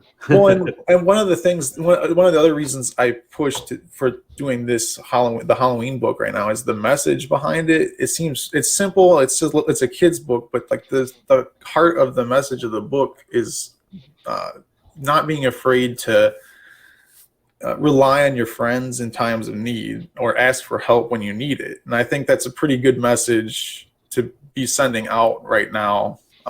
With everything that's going on. So, because I know some people don't like they have the pride in them that they can't ask for help when stuff's going bad around them. But, you also see the people out there helping each other and running to grocery stores for old people. And it's like, that's nice. There's a light in the middle of all the darkness. So, that's what we got to focus on. You're on the money there. The media wants to focus on the fear mongering and all this stuff, but please, show that this is unifying. Because I see a lot of divisiveness trying to come up and rear its ugly head during this time. This is not a time for that. You know what? At the end of the day, screw every color, whatever. Screw all that. Yeah. We're one thing right now. We're the human race. And we're all undergoing this drama together. Exactly. And it doesn't matter if you're rich, poor, white, black. We're all being affected by this. Absolutely. Man. So show some love, folks, man, and enjoy this, and talk to creators, and show some love. Look at right now, villagecomicbooks.com. Please visit that site. Caleb is offering up a plethora of goodies to keep you occupied during this horrible quarantine. Yeah. And then what I want to do is, because Caleb has his Kickstarter up. I would, like you said, go down to villagecomicbooks.com, and then if you actually donate to the Space Cats, the Halloween Super Cats, right? What I want you all to do is send a confirmation or a screenshot of the confirmation or whatever that you actually did donate. Then here's what I'm going to do. I'm going to do a giveaway for those that donated to it, not only Caleb stuff, but any of the stuff that we're promoting today. And I'm going to do a giveaway for this Colombian white stuff, this most important stuff that's looking out there, man. And so for people that don't understand how important this stuff is, this is industrial size Colombian white stuff, man. That stuff that you can't really get this. And this is the little one, right? This is the little one, and this is the big Rica one. This is about 500 feet. This is about 835 feet. This will last you for the rest of the doggone quarantine. and that's 2-ply. Unless they get the runs. Columbia 2-ply, right? Oh, and if you got the runs, I'm also giving you some talents. Hey, y'all, trust me, you can't get this on the streets right now, baby. You can't get this stuff on the streets right now. So, and So then, make sure to then email Lucas Machine at comicrusaders.com if you need products. Oh, that was awesome. Yo, Caleb, thank you so much for joining us once again. Let people know, besides villagecomicbooks.com, where they could contact you. Yeah, man, you can go to villagecomicbooks.com for all the free stuff, and you can find most of my links through there. If you want to go direct to the Kickstarter, it's just supercatsbook.com. But everything is on villagecomicbooks.com. You can email me through there. Anything, any which way you want to find me, it's all through that website. So there we go, everybody. Please visit that. Caleb, thank you so much for your time. Please, I hope you and your family stay safe in these dangerous times. And keep being super creative. I can't wait to see what else you come up with. And make sure to send it over our way because we support you 110%, my friend. awesome, man. Thanks a lot, guys. No, thank you. Have a fantastic day. Enjoy. You too. Bye. All right, that was great. Paul, do you want to join us for the movie stream or do you got to bounce? I've got to bounce because I'm reviewing a film for you, but it was nice listening to Caleb. Yeah. Because listening to Caleb then's really nice because for me, I'm at the beginning of that journey with some stuff that I want to do that I know I've spoken to yourself about. Yeah. So for me, it was just really nice to just kind of sit back and just kind of listen to, how it can affect and how it can, how That's it can great. be. So Great. yeah, no, it's cool. So thank you very much. I really appreciate it. No, thank you for joining, brother. Yeah, I can't wait. I know what review you're doing is for a fantastic new film that's coming out on Netflix. We get an exclusive look at it. We may be able to do even a podcast tomorrow with one of the actors. So, he's kicking ass doing the review. So get to work, buddy. Thank you so much. All right. No problem. Thank you, see you guys. later, bro. Bye. Take it. All right, everybody, check that out. So you met my man Paul. We just talked to Caleb. Now we're bringing back our homeboy over here, the one and only Mr. Lance Lucero is back. All right, for the live stream of The Last Resort, which is going to happen shortly. I don't think Lucas has had an opportunity to look at this yet. Correct? No, I have not, and I can't wait, man. For freaking anytime there's these indie freaking movies out there, man, I'm all about it. I mean, freaking, because you got Amazon Prime and they bring up all these freaking crap movies. I'm all about those little indie movies and watching them, man, because somebody put a lot of love, and I could tell that Luke, put a lot of love into this. So let's get this going. No, that's gonna be in a few minutes, in 10 minutes, because I actually want to chat. Let's get the pregame of how what tools Lance used, because I see that beautiful camera behind them. So, we always talk about it on a podcast, but we don't have the visual, and now we finally do here. So, Lance, just walk over a little bit of the tools used when you created the movie. It was the Super 8 camera. This is probably one of the best ones on the market. It's about 40 years old. Tried and true. Yeah. And film, 100% film, black and white, Kodak Tri-X film. Because it's a Western. It's got to look cool. So when I shoot on this camera, when I shoot anything film, HD can't match it. That's HD has its place on the planet, but cinematically it really doesn't for me. And if I'm going to do a period piece, if I'm going to do a Western with actors and dust and sweat and texture, it has to be on film. So that's the route I go. I'm trying to preserve that. That's where I want to preserve my art. That's how I want to entertain. It's a painting. It's organic. So that's the concept behind all of it. And we were out hiking one day. We found this location, and I'm like, hey, this would be a great place to shoot a Western. And then it just spiraled from there. Got a better camera. And I have a really good crew. We put it together, and it just all clicked perfectly. And when it happens perfectly, then you're creating some kind of magic. And the bonus is the festival circuit has been very good to us. We've been showcasing, we've been winning awards, we've been getting a lot of attention on this. And and that's what it's all about. Right now, a little bit of escapism doesn't hurt. Even if it's 10 minutes. Right now, that's what I think humanity is after. And that's what I do, entertain. Absolutely, man. And you entertain well, because I've had the privilege of checking out a lot of your stuff, because you're on Vimeo and all that good stuff, which is amazing. And you also happen to be, our sponsor here for Time of Crusader. So thank you for that, man. You betcha. So folks, definitely, you want to know all about Warehouse 9, not just the films, but comic books and everything he's doing, check out below. We have scrolling warehouse9pro.com. Fantastic website with a plethora of goodies. Join that newsletter. It gives you fantastic updates. Thank you for sharing the updates about the con throughout. Really do appreciate that, Lance. You're an amazing crusader, amazing creator. All right. Yeah, it's cool, man. I mean, this is a great platform, a trusted platform, and I'm happy to be involved with it. I was excited that you pulled this together and to be a part of it and showcase, something fun, something cool. It's all about escapism once again. And, I'm a crusader, cinema, comic, I'm one of the guys. He's going to be the king of all media. And look at this, a random appearance by the there random dude. Well, I had to join this, get to talk to Lance about his movie. I wasn't going to miss this.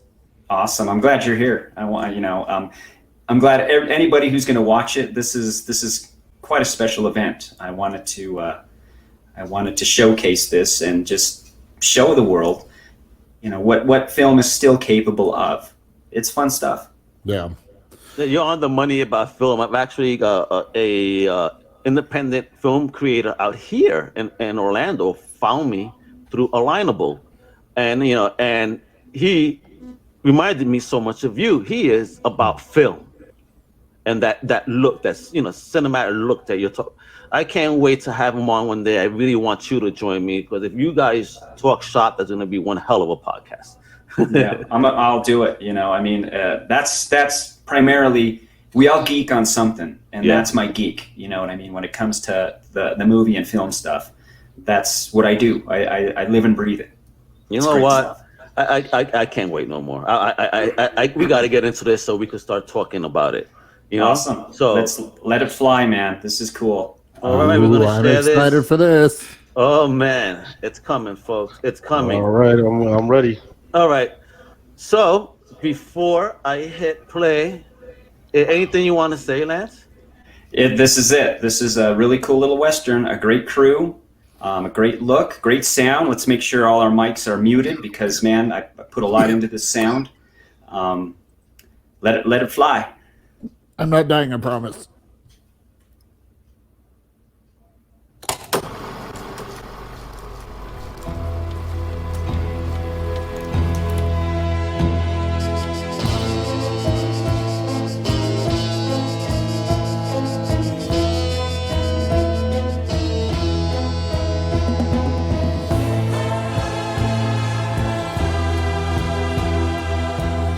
Jackpot!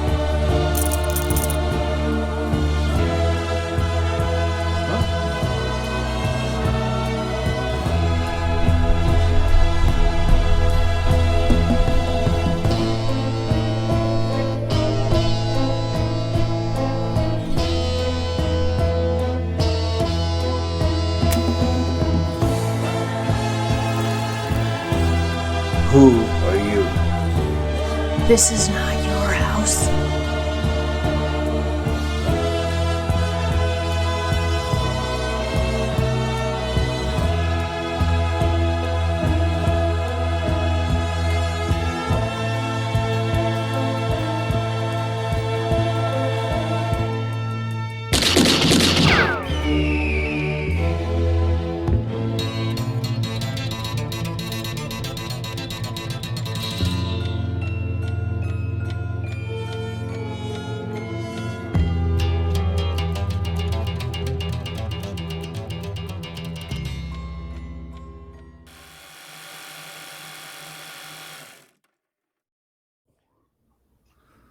Amazing, right? What do you thought? So, initial thought, I love the environment as far as like where it was shot. You know me, I grew up in Colorado. That's where I'm from. So to see that really hit home for me. So that was absolutely amazing. I love the grain, right? Like that is true film grain as we remember it. Exactly. We don't get that in this digital age. I mean, yeah, it can be recreated. And Lance, I think we had talked about this on Cinema Crusaders, where it can be recreated, but it's not the same. Right, so right. That was absolutely fantastic. I thought the flow of the story was great. I had no idea what to expect. The Grim Reaper at the end, I was like, oh God. Yeah.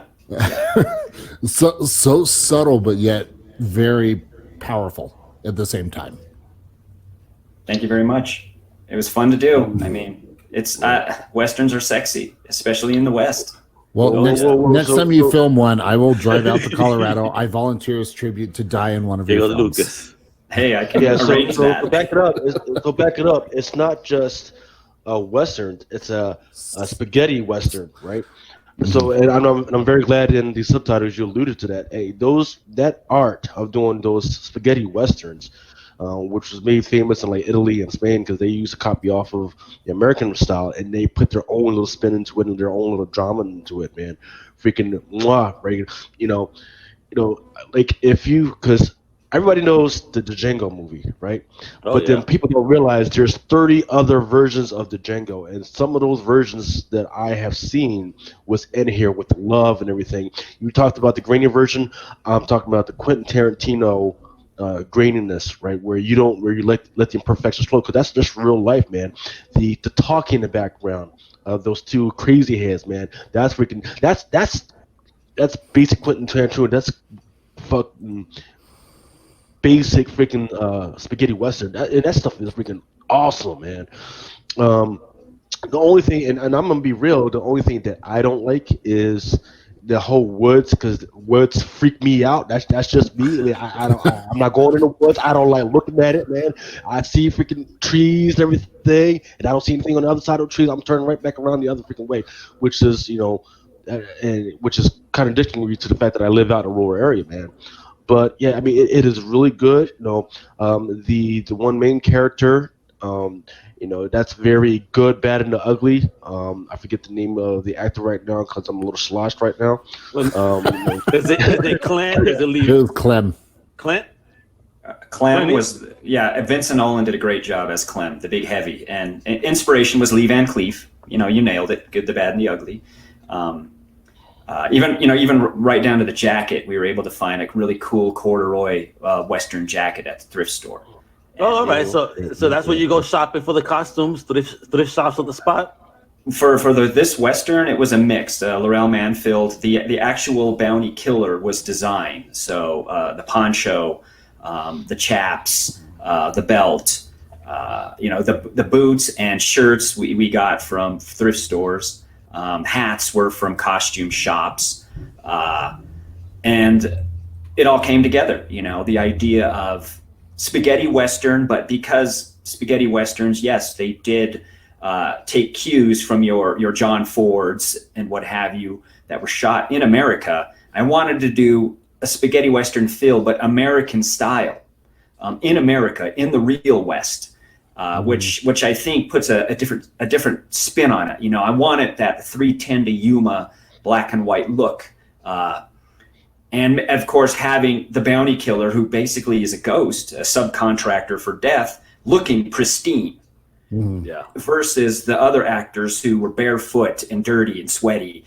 The ghost should be pristine, not in a sense scary, but death comes to you sometimes as your friend. It's pleasing. Yeah. And I think that's the twist that I wanted 100%. And it worked out extremely well. Laurel did a great job. I think you're hitting into the money with the Westerns because, as we alluded to just before we came on, Netflix actually made a new Western that's coming out. And we have the pleasure of having an exclusive early look at the film that Paul is going to review. So yeah, we were talking about how Western we missed. So it looks like Somebody was listening. Yeah. You know, the creativity that went into this and love, man, and just the fact that you guys went out to that type of, and you found that type of location, that is freaking awesome, man. So I could only imagine if you had more funding of what you guys could do. The actors, they did a pretty good job, man. Freaking, I could see where their sources were coming from. I could see where they were trying to go with it. They didn't have, and they only had a little bit of time to freaking get that stuff across, man. Freaking, so you got to freaking get me into the story, get what's happening, and get out of there. And they did a really good job, man. You did a really good job of freaking editing. Because it's pretty interesting because you started me off with the flowers and everything, and then you ended me on death. You know, you took me, and people don't forget, freaking Ingrid Bergman. He did that type of stuff, man. Freaking with the Seventh Seal, freaking started us with life and then ended us on death, man. So that was a really good. There's a lot of good stuff, a lot of good source material that you guys did, and you executed it very well, man. So, Lance, my question for you is now, you know, we got a 10-minute short film here that's absolutely amazing.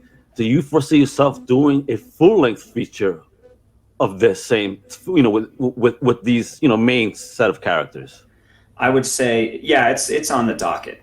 It could easily be transferred to a feature. In a sense, when you really look at this, it's kind of like the end of the movie. What did all these people do so wrong that the collector's coming for them? They merited that, yeah. Yeah, and there's a story behind everybody, even the bounty killer character as well. So this could easily be stretched out to a feature. It could even go into a graphic novel form, can go into animation.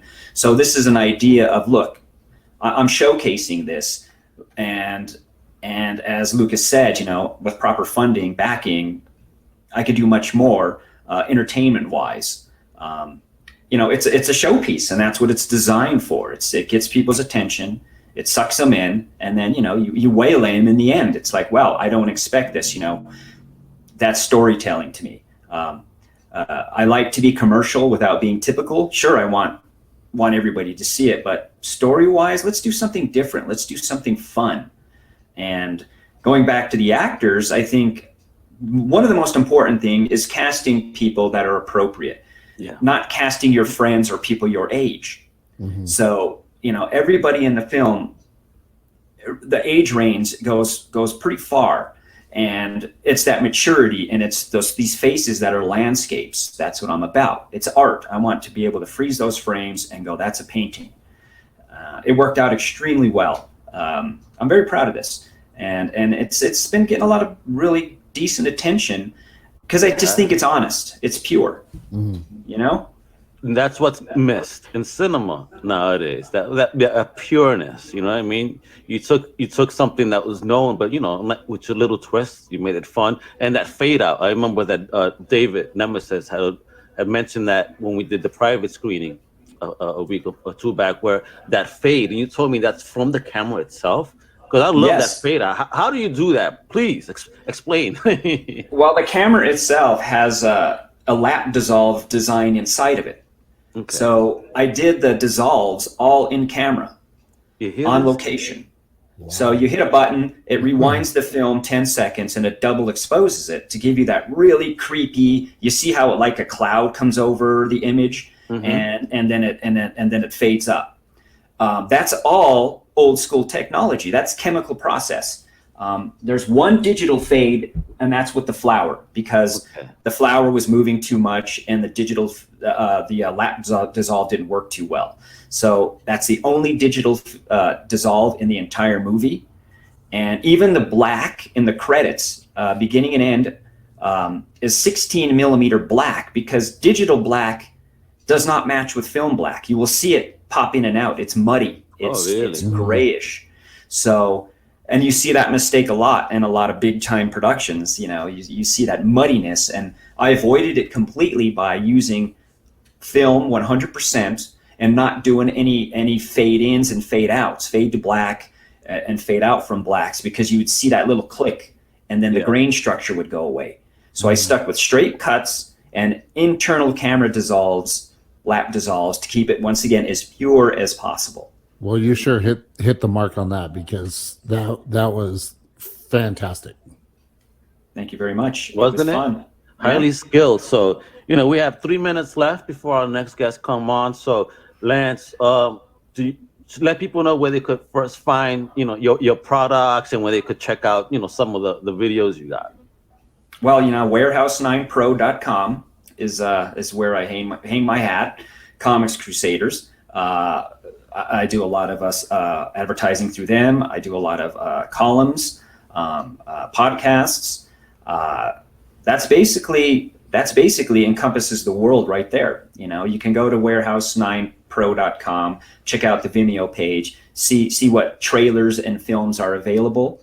Right now, The Last Resort and Hunting for Fish are in the festival circuit. Let's see how this festival circuit works out now in these weird times. I'm not sure. It may go to your innovative platform right now. Gotcha.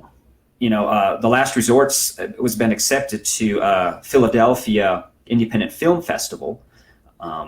Eager to play there, really eager to play on their big screen out there. But we'll see what happens in these weird times. Yeah. That's, I have to say it. This is one platform and it's really cool. But you want to get a high, you see your own movie on the big screen. And absolutely. It's just like, you could feel it in the air. It's a drug, and I need it. That's why I do this. That's the drug that's okay to be on. Well, here's a question. At 3:45, 4 o'clock, Bill Ostroff from GeekFest FilmFest is supposed to be on. Has Last Resort been submitted for that one? Is that going to be in the FilmFest? I have not submitted it to that one. No. All right, well, something I could connect you guys to chat about at some point. Yeah, I'll be around for that. I'd like to be on that one. Oh yeah, so come on and meet Bill and make that love connection here. And we could get the Last Resort on the GeekFest FilmFest, man. Hey, that's how we do it. It's about coming together. It's about shaking hands and working together. Even fist bumping nowadays. Yeah, fist bumping, elbow bumping. Fist bumping. Yeah, get the elbow going. Or the foot tap. Yeah. Or just turn it into a UFC fight. Yeah, and done. Yeah. All right, Lance, thanks for joining us, brother. Thank you for allowing us the honor and pleasure of streaming that amazing film. I hope everyone enjoyed it. Please share comments, talk about us, man. Let the world know. Let the world know about The Last Resort right here. Let them know that you just saw something that you will not see again unless you go to a film festival. Okay? Right. It's back in lockdown, and I'm glad I showed it here. Thanks for the support. No. Thank you, brother. And, talk to you real soon then. All right? All right. Actually, you're going to be back at, let me make this clear. Bill is coming on at 3:45 p.m. EST. All right. I'll be back. So come back then. Awesome. All right. See you then, my brother. Awesome. All right. I'll catch you guys later. I will see you guys at 3 p.m. Eastern Standard Time. Check him out. He does the random appearance, and he's going to randomly leave. Just random. Just random.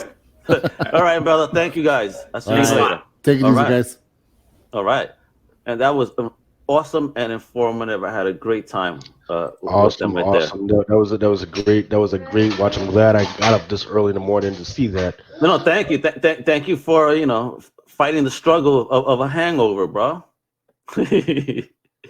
Well, I'm already done with the hangover, man. It was more of trying to open up my eyes, man. I'm good. I'm ready to go. I'm freaking ready to rock. What else? What do we got next? So next we have a great friend of Comic Crusaders. I met him when I was up in Massachusetts. He's an amazing independent creator. I've seen him, come up and do amazing things, with the Tick, Teenage Mutant Ninja Turtles. He worked with a company that was doing conventions. He's the one that helped bless us with opportunities to get our foot in the door in conventions as well. With space. He's been a great friend and an asset, I would say, to the Comic Crusaders family.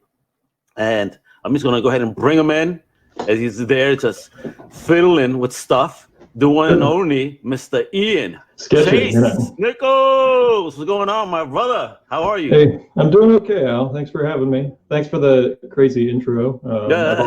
I've always been a big fan of you guys, and we've gone way back to, I think it was that first Road Warrior panel that we did at Rhode Island a number of years ago. Oh yeah, when you popped my moderating cherry, and I was nervous as hell. So thank you for the opportunity, man. Well, I'm nervous now. I'm not used to showing my face on these streams, so it's. Look at he's not afraid to show his face on a stream, but he's seen thousands of people at conventions. When he was if I could show my butt ugly face on the screen, you can do it, man. There's no discrimination, man. We know what it's all about. So, Mr. Nichols, first and foremost, if you haven't met my team, above you is Mr. Lucas Fashina, and then to your virtual right is the Johnny the Machine Hughes, all the way from the UK. Hey, Johnny. All right. So, Ian, man, first and foremost, I hope you and your family are well during this crisis. Yeah, we're doing okay. It's been obviously weird for everybody, but we're all doing stuff from home, streaming things, doing what we can. You guys doing okay? I'm doing fantastic. I live the life of a hermit anyway, so this has no change in my life. So Ian, man, as a creator, during these hard times, I know I just want to make this open with everybody. I'm going to ask everybody the same damn question because I just want to know how everybody's dealing with it. So, as a creator during these times, how are you dealing with it? Do you find yourself more creative? Are you doing more? Are you doing less? More creative? I don't know, but I'm still working and still getting up every day and doing what I can to, bring home the bacon, I guess, as it were. It's just been strange because I was working solid through, I'm one of the people in the workforce that got laid off, but then a week later I got pulled right back. You did? Yeah. It's been, that's why I haven't been able to do any videos lately because I've been cranking out pages on what's actually, strangely enough, a rush job.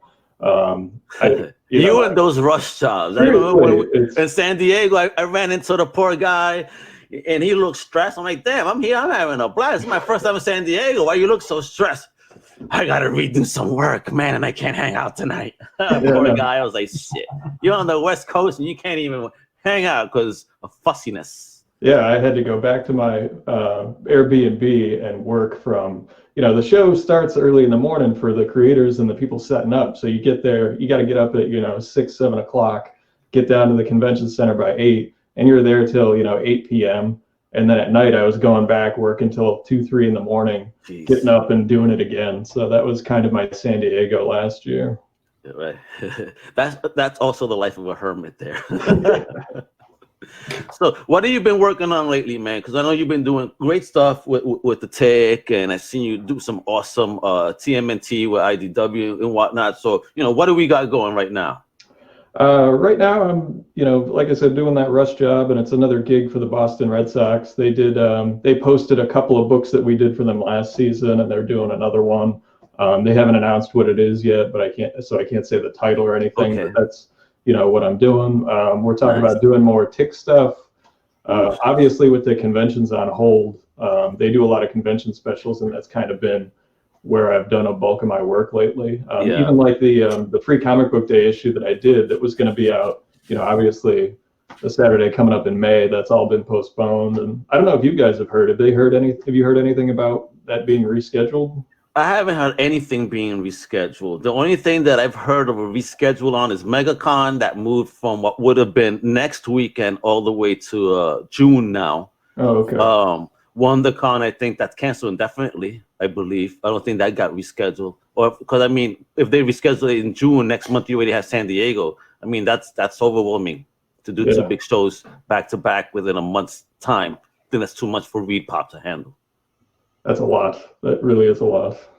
So how is this also, not being able to address those conventions? How is that? Has that hurt you in any way? Well, I mean, obviously we freelance artists make a decent amount of money doing commissions and stuff at shows. So what I've been doing is I've been doing them from home. And I got to say, like the support from not just you guys, but people that are fans of the Tick, Ninja Turtle fans, has just been absolutely incredible. It's been like more than I ever would have been anticipated. I have my list publicly on Facebook, and you can see I've been working my way through it, but it's a long list. And, like I said, I'm very thankful and very grateful because I've been really fortunate with the support. Oh yeah, I mean, I gotta throw in something on your list. I need, I'm gonna give you one of my mascots to draw for me. Redraw. One of my mascots needs legs. I'll just draw that for you, man. You know that. Thank God you said that, and not a Youngblood piece. Not Youngblood. No. Ian knows how to draw feet. Yeah. Sometimes I might need some reference, or I might have to take off my shoes. Do you do that? Honest question. As an artist, have you ever done that? Like, how do you ever looked at your own foot or hand when you're like, all right, then hold on, I gotta draw something? Oh, absolutely. And if you look on my camera phone, like if I ever participated in one of those send us the 20th picture, it might be like me doing like hands, like going like this to try to get the shot right or something. So you kind of take the Stanley approach and act out some of your scenes that you're drawing. Especially when it's something, that I've never, or an angle that I've never drawn before. That's something that technology has helped by leaps and bounds. There's almost no excuse anymore to draw stuff improperly or to not have up-to-date fashion. Like between Google and your camera phone, you should be able to do pretty much anything. That's a nice approach. I haven't really heard people, say that from that, a creator say, I use the Google, take a picture for the action pose. Yeah. Last time I was at Thorpe not last year, the year before. And there's loads of artists doing like some commission pieces, and the amount of artists looking at the phones for pictures of Venom or Spider-Man, and I'm thinking, how do you not know Venom? How do you not know Spider-Man? But I guess it goes with, I suppose, the area of expertise that you're in, right? Yeah, sure, yeah. And we're gonna get a sample of that too as we chat. Ian's gonna. Are you going to be able to draw sign, right? Oh yeah. I'll tip the camera down, and I'll be a little more relaxed. Yeah, there you go. So go ahead, tip the camera down. We're going to chat with him as he draws something that hopefully we'll be able to give away to a viewer. You know what I mean? Yeah, absolutely. So look at old school setup. You got to talk through the tools too, because we probably have a lot of people that want to be artists here. I know Johnny's working on a 6-panel project. Oh, check that out, dude! Oh, nice. That's nice, Johnny. Shit, I don't even have an inch of that talent, boy. I actually just started doing one of those, the 6-panel challenge myself. I put the call out last night, and I picked out the characters this morning. So. Oh, nice! Check this out. Look at him, Brandon, right there. Brandon, I like that's what you told me to do. Yeah, it's perfect, bro. And it's the low-tech version, so it fits with my MO. Oh man, look at that piece, bro. I started this actually at the last Art Anything that I went to. It was at a little art. It was Spindle City Fest, just a little art market that happened in Fall River down here, and it was interesting because at that time all this stuff was already beginning, and people were just not certain as to where everything was going. But as far as the tools go, I'm just using pit pens. These are what I use at conventions. When I'm at home, I usually ink with brush. But yeah. So I figured you guys. How did you start that out? That's just the pencils, and now you're just inking over it?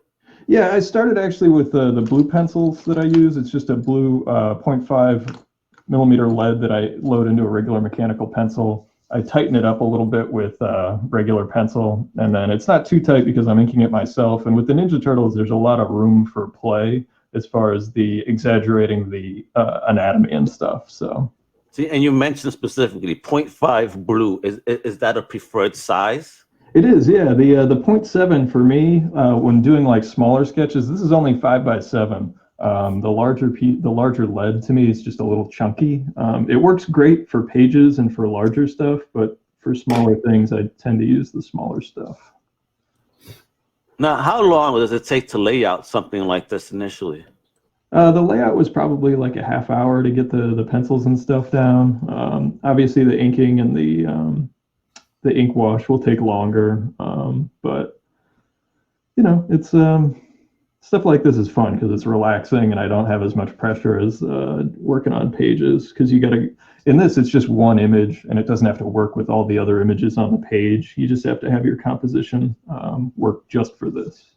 So I've got to ask, because I like to doodle as much as the next person, right? And I'm nowhere near anybody's talent level at all. It's just for me. But I find when I'm at work and I'm kind of just doodling with a normal like biro or a normal pen. Okay, yeah. The poses look better than when I'm at home and I actually try and concentrate on something. So am I putting too much pressure on myself to do something, or is it kind of... Are you doing them quicker at work? Yeah. I'm doing just like quick freehand. I don't even use pencil. It's just like biro. So it's like trying to work out where the clean line is versus, if you do them on pencil, then you kind of, I don't know. I put too much emphasis on stuff. I just get in my own head a little bit, I think. Does your hand slow down when you're at home? So like when you're at work, you're doing like these quick full of life energy gestures, but then when you get home, are you going real slow? Yeah, that's probably part of it. Yeah, if you speed up a little bit at home, I think you might see some of the energy come back into your drawing. All right, okay, cool. I'll try that. Yeah. Cheers. Yeah, if you want me to make it feel like work, Johnny, I could do that for you. Well, what, you've got me a book to look at. Let me write up 400 words on this comic book. Hold on. So, you definitely been doing a lot of stuff with turtles. Are we going to see more turtle stuff coming from you?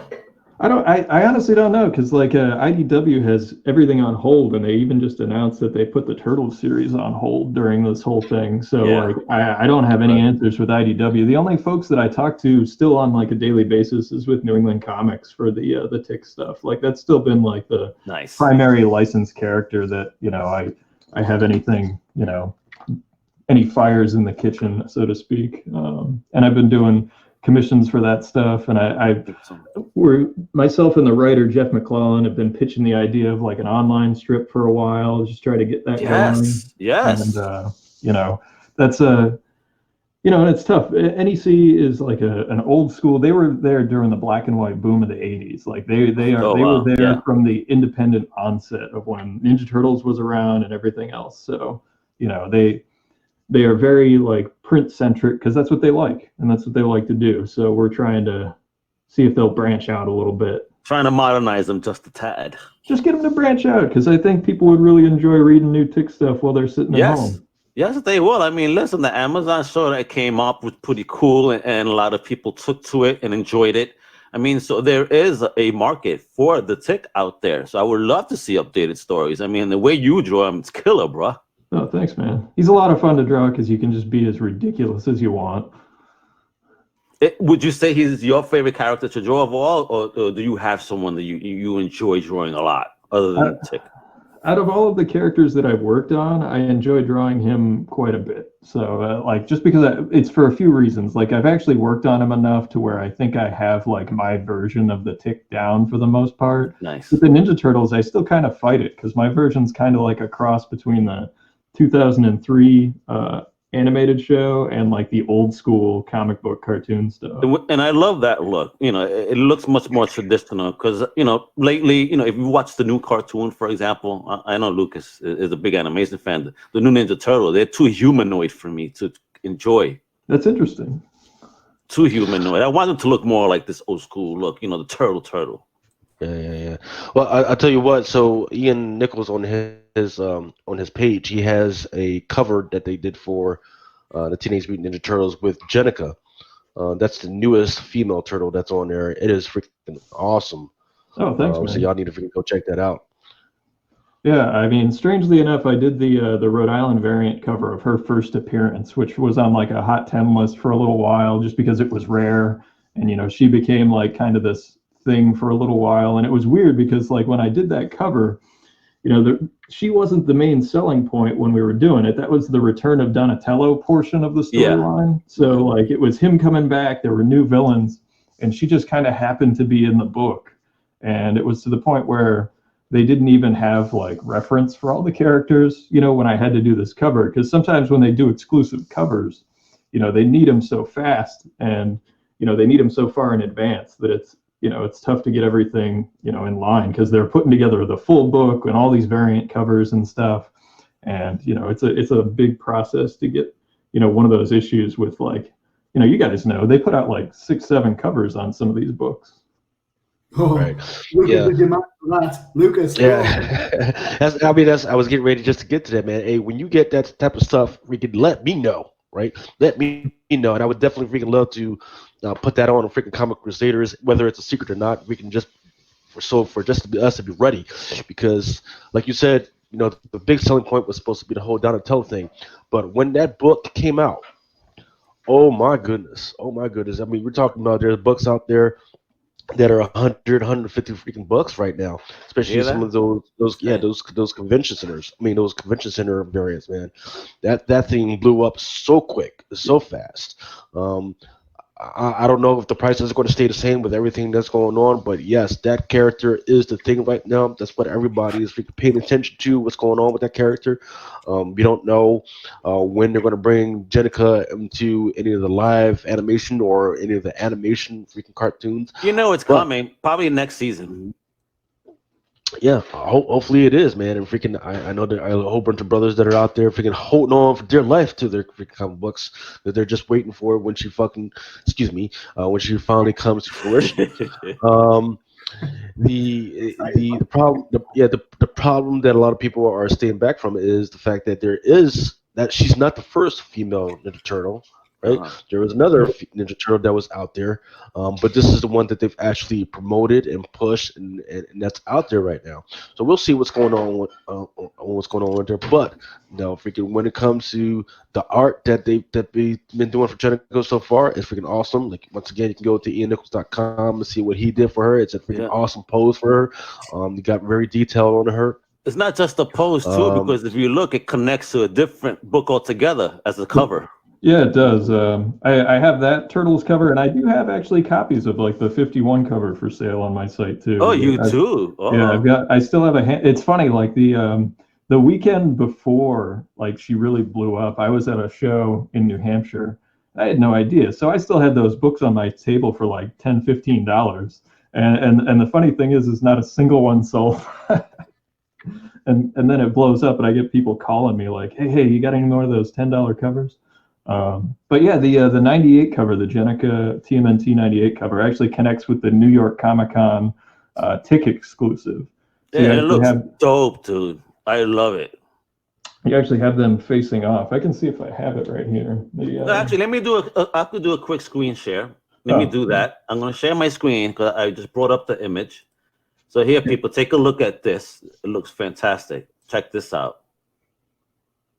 You see that? Oh, there you go. Isn't that awesome? I mean, this is Ian's website right here. So guys, make sure to visit and take a look. I mean, he's got books, you got, images for you to check out. A lot of stuff going on. Yeah, you can get commissions, and there's a thing that I'm only pushing through my website that's a digital doodle, and for $10 I'll send you a digital copy of a drawing that I do in like 20 minutes or 30 minutes, and you can do whatever you want with it, whether it's your avatar, your logo, whatever. Oh, really? Check that out. You see? So check it out, folks. Visit the site, take a look, peruse, contact them. He's an amazing artist, you could see. I mean, look at these. Look at that. That's the Free Comic Day issue from this year that is yet to hit the shelves. So hopefully it will. It will. I just don't know when yet. That does look great, man. Look at that. And it's actually a wraparound cover. So. Oh, it is? Yeah. Oh. And check this dude out right here. Is the Tick Rider. Yeah, that's on the Tick Cycle, which was in the original series, the Ben Edlund series, and we brought it back in that issue. It was a lot of fun. There's no room for Arthur, though. Or is there? Oh, check this out. Yeah, that's one of the Red Sox comics that I did, and they put those up for free with coloring pages and all kinds of activities for kids while they're home. So if you go to the Red Sox website, they have all kinds of stuff for kids and families to do at home. I'm a Yankee fan, but because they work with my homeboy here, I'll forgive him right now. Just for this, that's okay. That Usagi looks dope, bro. That was a lot of fun. It was. We weren't sure if they were going to let us put the Tick on it, and NEC.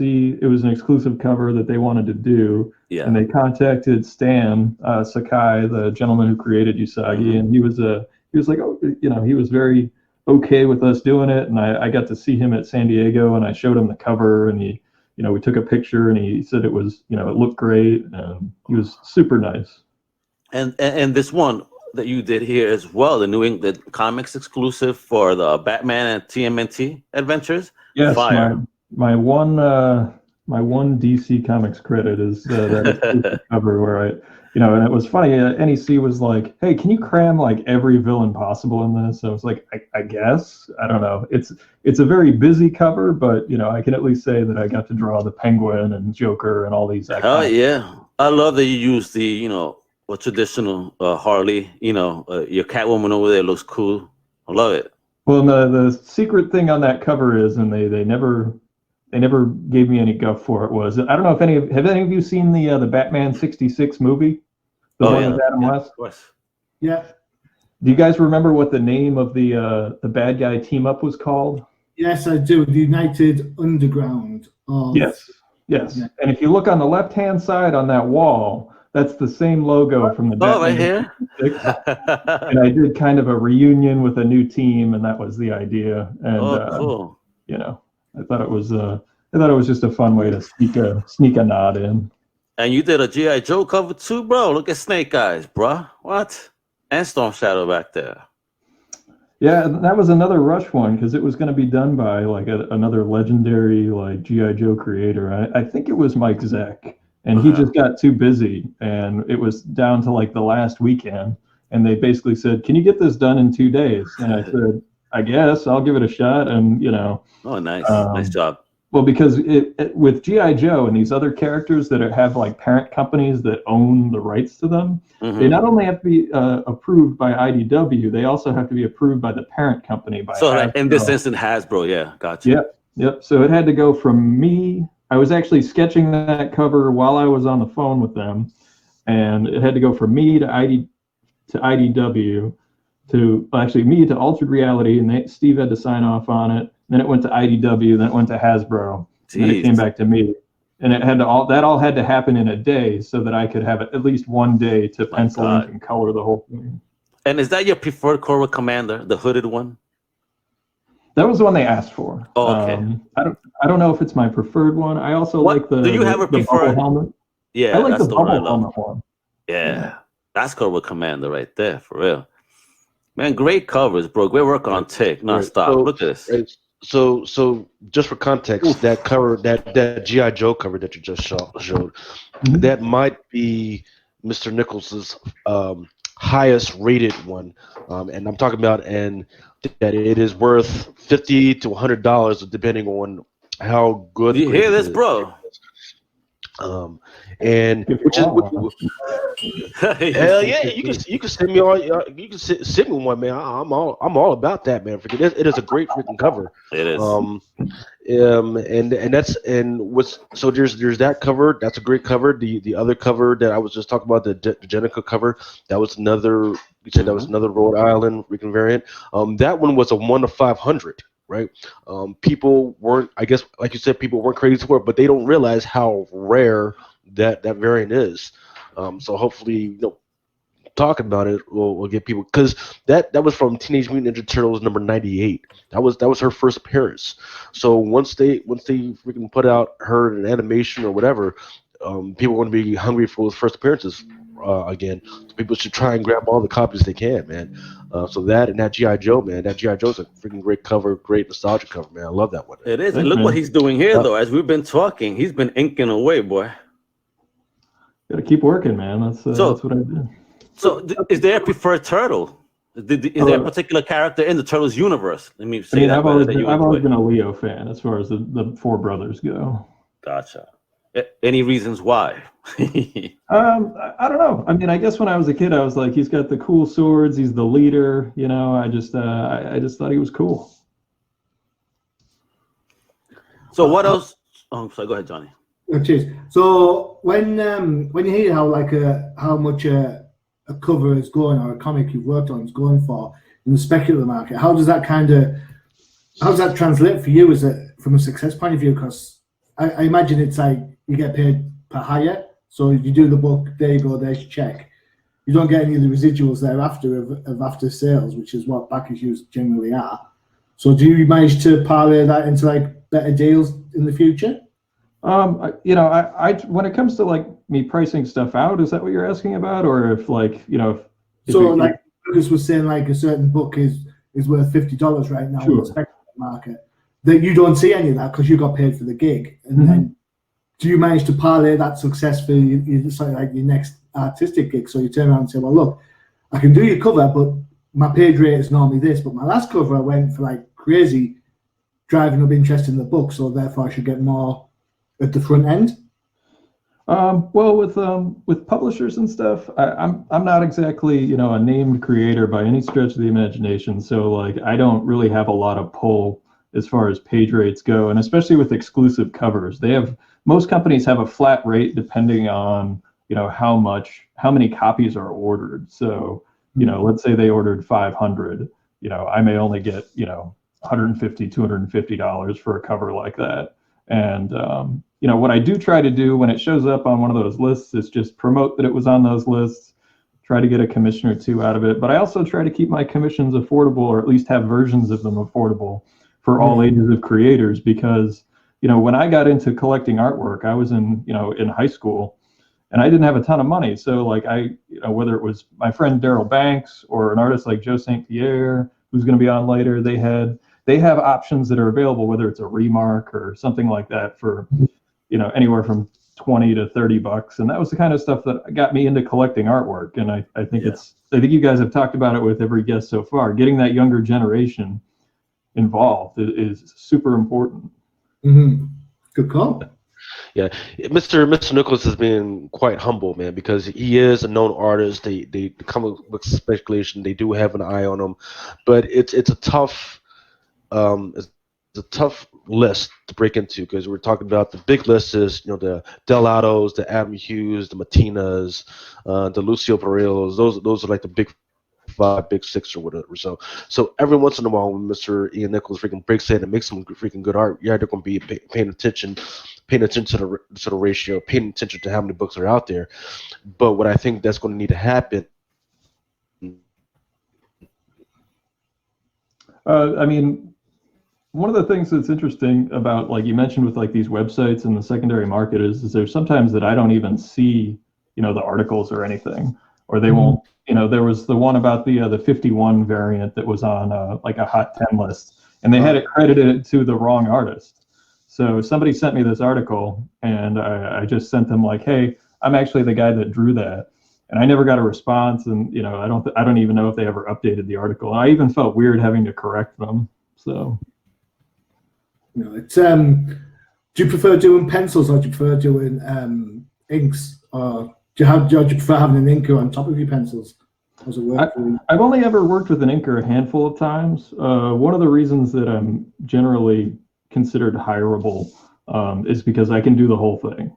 I pencil, ink, and color, and I can still do it, on deadline and on budget.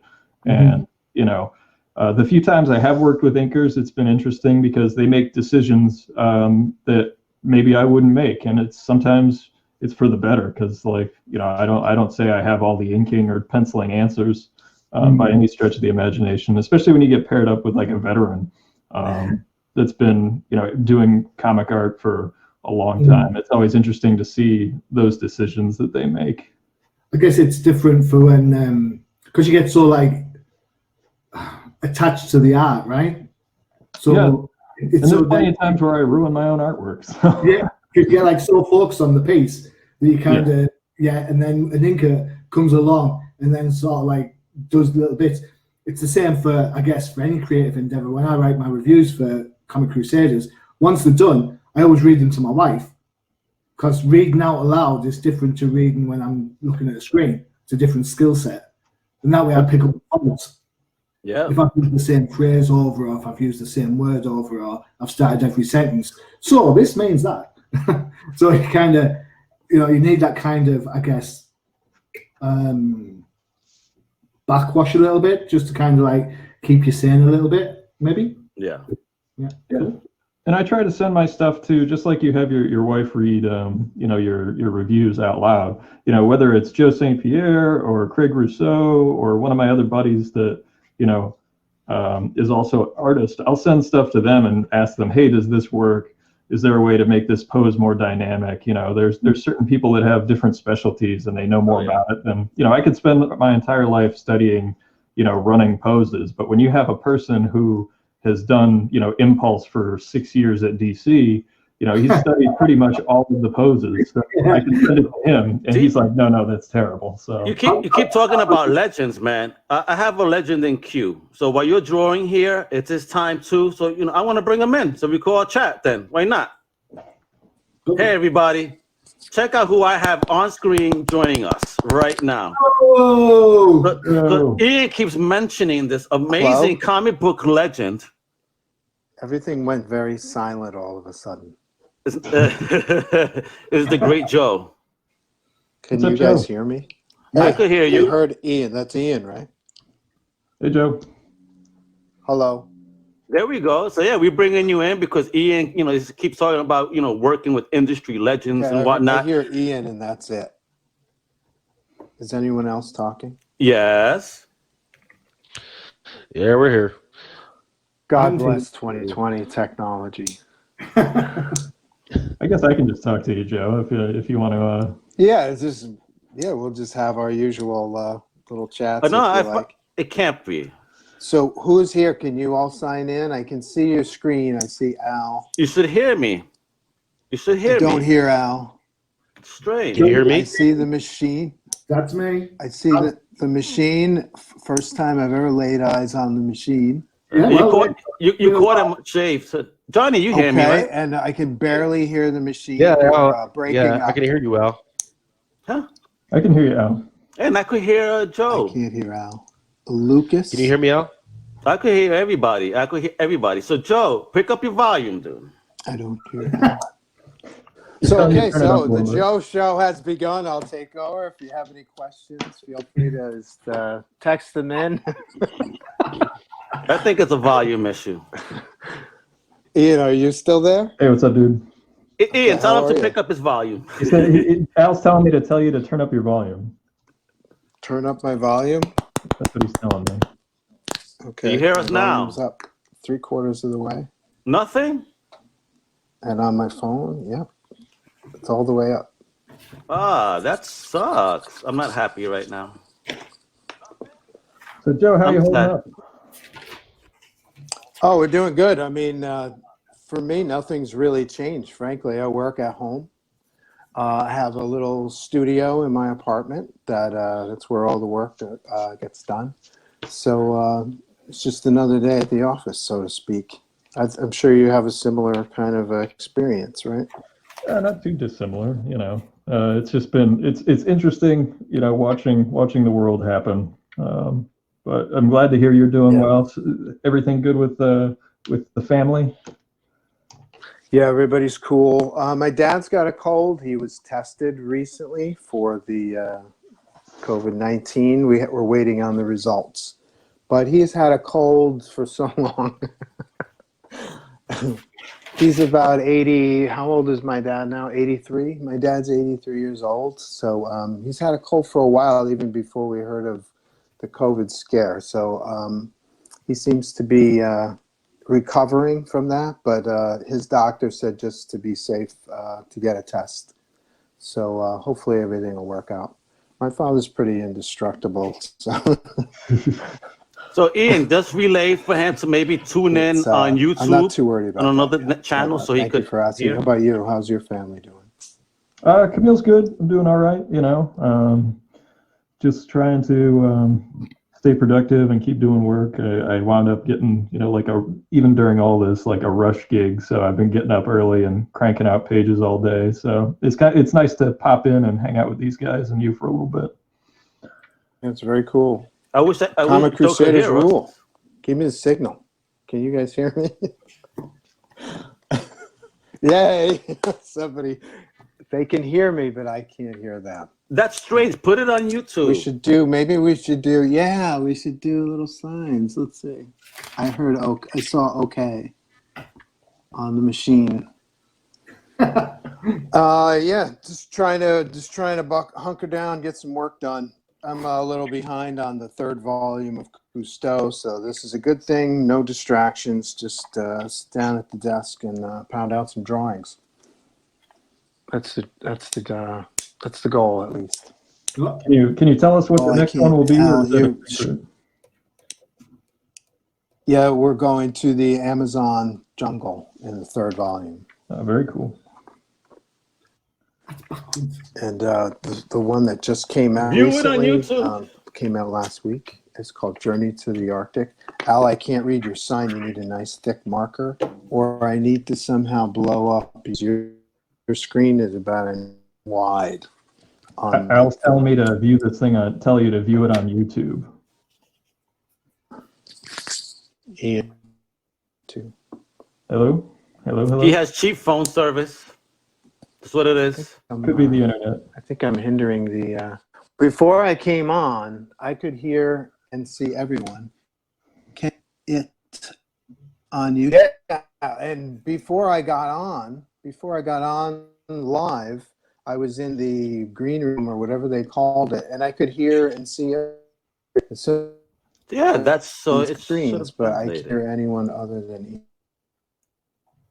I'm tempted to sign off because it seems like whatever I did, I came on, I wrecked it. So maybe Ian, you could step in for another half hour. What do you think? I think they'd rather hear from you if they can get it working. Cool. I think I'm going to sign out, Ian, but I wish you all the best, and I hope everything works out. And I'm going to tune in anyway to the show on YouTube or something. Okay. Oh, Cool. but this is sad. I wanted Joe on. Well, thank you, bro. Well, that sucked, guys. One side. That had to be telephone service. What do you think? I think so. Maybe ask him to reload the page. I think he would have to. I think actually he'd need to restart his modem. I bet it's the upload speed. Yeah, could be. Absolutely right. Yeah, there we go. Some tech talk here as well. But anyway, guys, you see scrolling on the bottom. Unfortunately, we can't have Joe due to technical difficulties, but visit astronautinc.com for his goodies. I mean, it's a great website. He has all his projects. So, while this time was supposed to be dedicated to him, and Ian is going to keep joining there for a minute. Sure. And hang out. So as I show this off. So talking about his art, man, he's got some, just like Mr. Ian Nichols has got some art. He's got some awesome art as well. Yeah. His is a little bit more defined. His has more life in the background and everything. If you go to some of the secondary markets like freaking Zoom or freaking eBay and everything, you look at some of this, what that stuff is going for. We're talking about just original art going for $3,500. Some of the CGC certified comic books. So, for instance, I see a Bloodshot #1 on there that was signed and drawn by him. That's going for $180. And imagine, Lucas, Joe was down on the early days of Valiant. All right, so we've seen concepts behind Bloodshot that we didn't even know about. I mean, they almost made him look like at one point they had that Native American look to him. If you noticed, absolutely. I don't know. Could you have imagined the Bloodshot with that look? I mean, would it have been as popular? I mean, I wonder how that whole process went. I wish he could have joined us so we could chat about that. Yeah, Joe was sharing the pictures. It was Rising Spirit was the name of the character. And, at the time, yeah. Yeah, and Joe, when he was at Valiant, he not only drew, but he also wrote Secret Weapons. So any of the characters that showed up in that, I think he did the first appearance of Ninjak too, didn't he? That was one of his books. Yes, I believe so. So he was all over the place. Joe was definitely a pioneer in those early Valiant days with the first generation of it, if you will. Oh, for sure. That's what I got to see him come back. I mean, come on, Valiant. Have Joe do a couple of Bloodshot covers right now.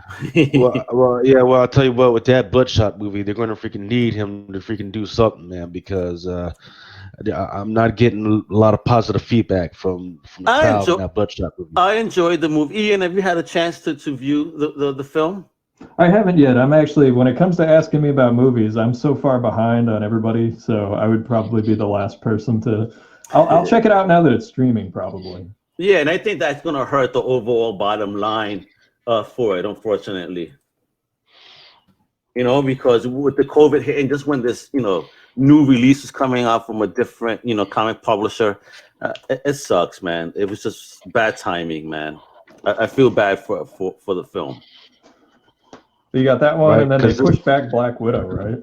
Oh, yeah. I think they said that November now, right? Yeah. right? Which pushes everything else back, right? So Black Widow got pushed back, Eternals got pushed back. Let's see, like a whole bunch of stuff got pushed back because you can't just release stuff right after another. You got to give it time for everybody to breathe and look at the stuff. And so Black Widow. So a big problem with pushing Black Widow back is that going through all the Marvel books, they integrated her into a lot more stories, and Taskmaster was integrated into a lot more stories as well. So for them, they had to take that hiatus and delay that stuff. That's a big pullback. That's a big blowback because now are you going to keep pushing Black Widow and Taskmasters and all the stories that they're not really supposed to be in, or do you just let it be what it is and hope that people even remember what Black Widow's up to and hope they remember who the heck Taskmaster is? Yeah. Does that mean that you think the comic stories really affect ticket sales for movies? Absolutely, man. Absolutely. Because it's more than just a look, right? Like us old guys, right? We know what we're expecting. And then, every once in a while they'll turn the heads on the expectations inside the movie, but we know what we're expecting to see, right? We know the stories that we grew up on, right? And then we drag our sons and our daughters and our wives to these freaking movies, and then every once in a while they'll have something that turns the heads on expectations, and they have a good-looking movie, and then they can go from there. Check this out, Lucas. One of our faithful Crusaders that follow us, my man Face at Twitter, Face_973 says that he heard Spider-Man 3 is going to be the only movie that is still on schedule. Have you heard that? Yes, that's what I'd heard. I'm trying to look through my stuff and see when that's supposed to come out because I did have a list of all that stuff. I think I'm looking at it. I'm looking at 2020 right now. Nope, it's not supposed to be coming out 2021. Nope. Is it in 2022 maybe? Is it? Yep. 2020, April 8th, 2022. Okay. Is when that bad boy is supposed to come out. Oh, wow. So at least it's on schedule. Yeah. Oh, man. So wait, real quick, before you continue, check out what Ian's up to now. He already finished the other turtle. He's already working on the third one. Look how dope, man. Look at the detail on that. Isn't it? Yeah, look at the detail. Can we blow it up? Can we blow it up a little bit? Can we do that?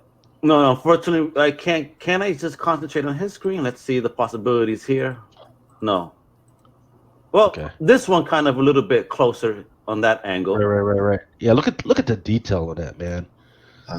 The underbelly freaking shell detail on that freaking. And then what I like about it is where a lot of artists they try and concentrate and give the guy some muscle. Right, he's not worried about that. He's making sure that the other details of the body are freaking tight in there, freaking compact. He's concentrating more on the clothing, the freaking accessories, and everything. I mean, if I saw these four dudes freaking rolling up, I would be afraid for my freaking life, man. Don't get me wrong. I'm all about kicking some turtles' ass, man. But I would definitely be afraid. Not after a night of Crusaders After Dark.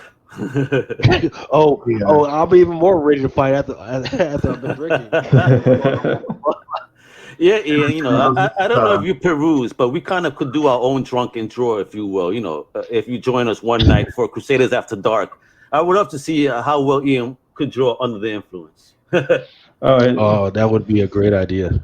Idea. I'd be happy to join you guys. I don't know how good the drawing will be, but at least it'll be funny. That's a great. Hey man, that's a great freaking drawing of Superman. But I thought you was supposed to be drawing freaking Batman. Right. Oh, my man, Face is loving it. Crusaders After Dark. So shout out, man. Definitely you should take up my man Lucas. He's the host of that drunken show that he's recovering from this morning, which is great.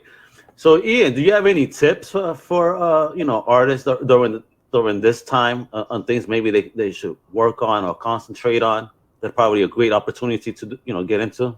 Well, the great thing that's going on right now, and just like we're doing here, and there's a million different artists that are doing live drawings from home, and I'm watching a lot of those myself. I know that Aaron Lopresti is doing some, Dylan Andrews is doing some. I mean, there's the drink and draw that just happened with Howard Chaykin and Dave Johnson and all those guys. And wow.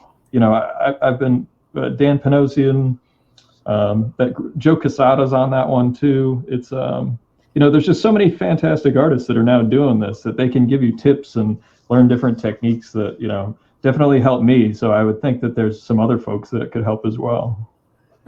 Yeah, this is a Nemesis. My daughter loves to watch a lot of those, drawing as well. She's a senior in high school now. She wants to do anime. Oh, cool. She's picking up different tips and everything, watching all that.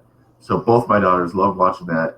And I'm looking at you doing the trolls right now. I was listening, before I came on, and Lucas was talking about how he prefers the ones that don't look more humanoid, the turtles. I love what you're doing because you keep that little bit of the nose so it looks like the kind of that turtle beak almost. Yeah. So it's that great mix. I love it. I hate when the face is either smashed too flat. There's certain animation that done that, or when they make it look too human. I love that, keeping that turtle look. This is really hot. I love this drawing. Well, I mean, I grew up with the original, so. Oh, there you are. Yeah, there you go. You see the profile. Is that an OG figure? Oh, it is. This is one that definitely went into the sandbox and was played with in the yard. That was from when I was, Turtles came out in 1984. So I probably got that a couple years later. So that's from 1986-ish. Nice, yeah. I bought those.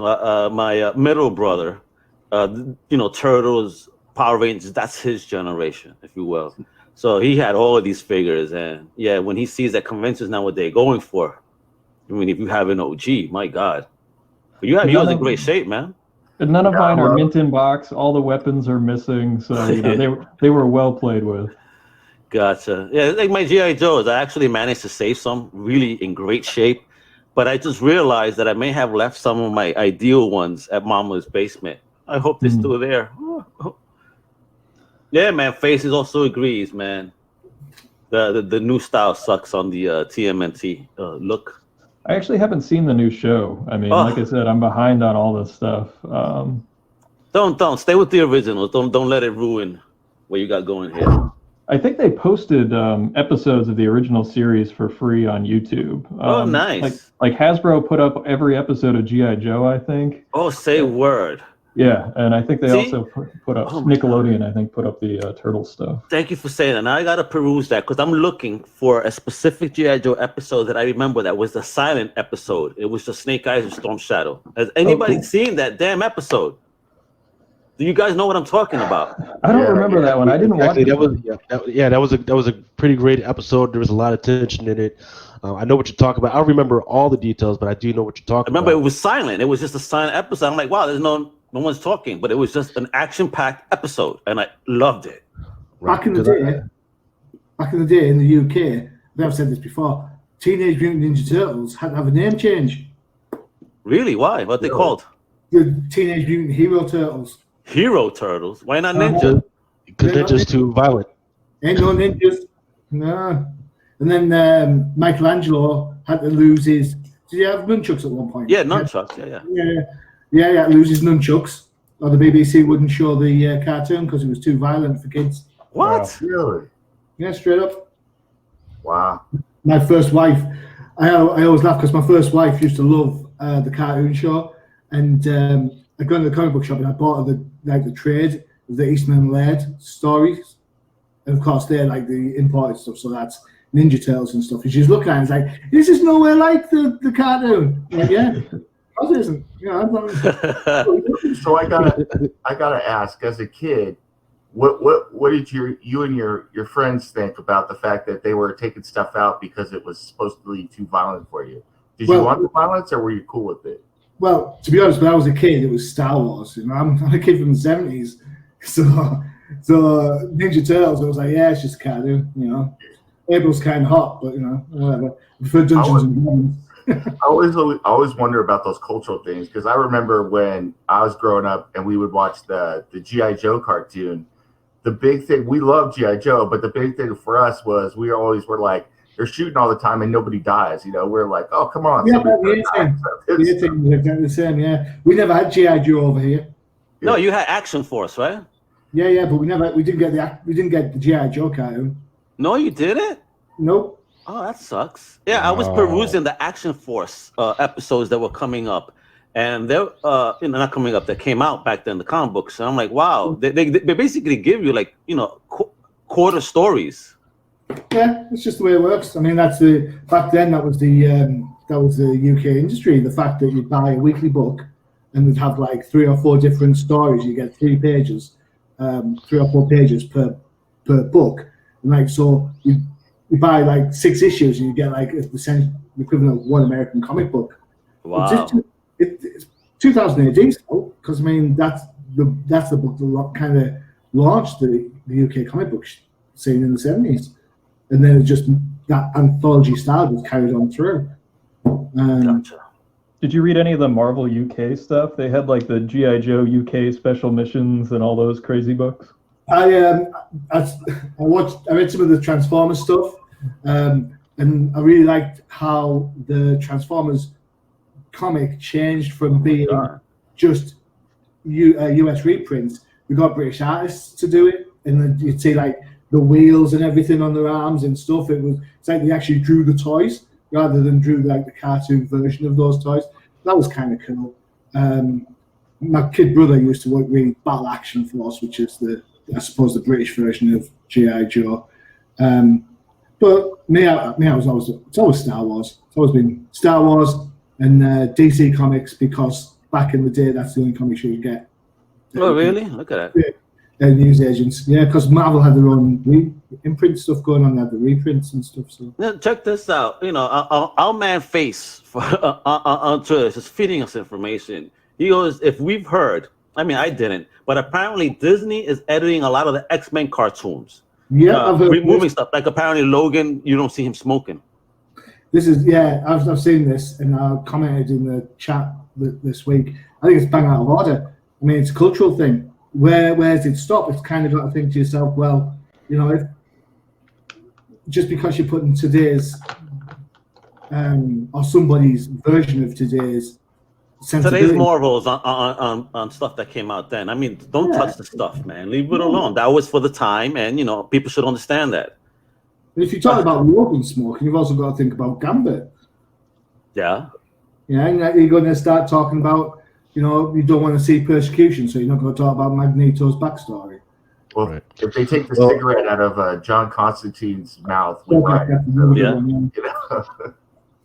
I'll tell you what, though, there's the whole Disney Plus thing, and they've got all that whole backlog of stuff that was like during the 30s and 40s and 50s and everything. And apparently they've been either just go ahead and taking out those whole cartoons out or editing them. And I don't want that, right? Because the whole point of me having Disney Plus is I'm supposed to be able to sit my kids down and watch this. Look at that. You see those 3 black crows? That's supposed to be 3 black dudes, and that's how they used to talk about back in the day. Yeah. They've got a whole historical backlog that unfortunately they're trying to edit and figure. Don't do that. Leave the cultural stuff alone. I mean, if it was happening during the 80s and 90s, don't go back and edit that stuff. You know what? My pet peeve is I've noticed sometimes in films that had the World Trade Centers at the openings of the film, if we watch, an edited version now, they remove that scene of the buildings. I mean, it's like, why? That was for the era. That's nostalgia. Dude, I grew up in New York, so I would look out my window from Brooklyn. I would see these iconic buildings. That's part of my youth. So if I'm watching a movie from that era, I would expect to still see things from that era. Let it bring back the nostalgia. It's okay.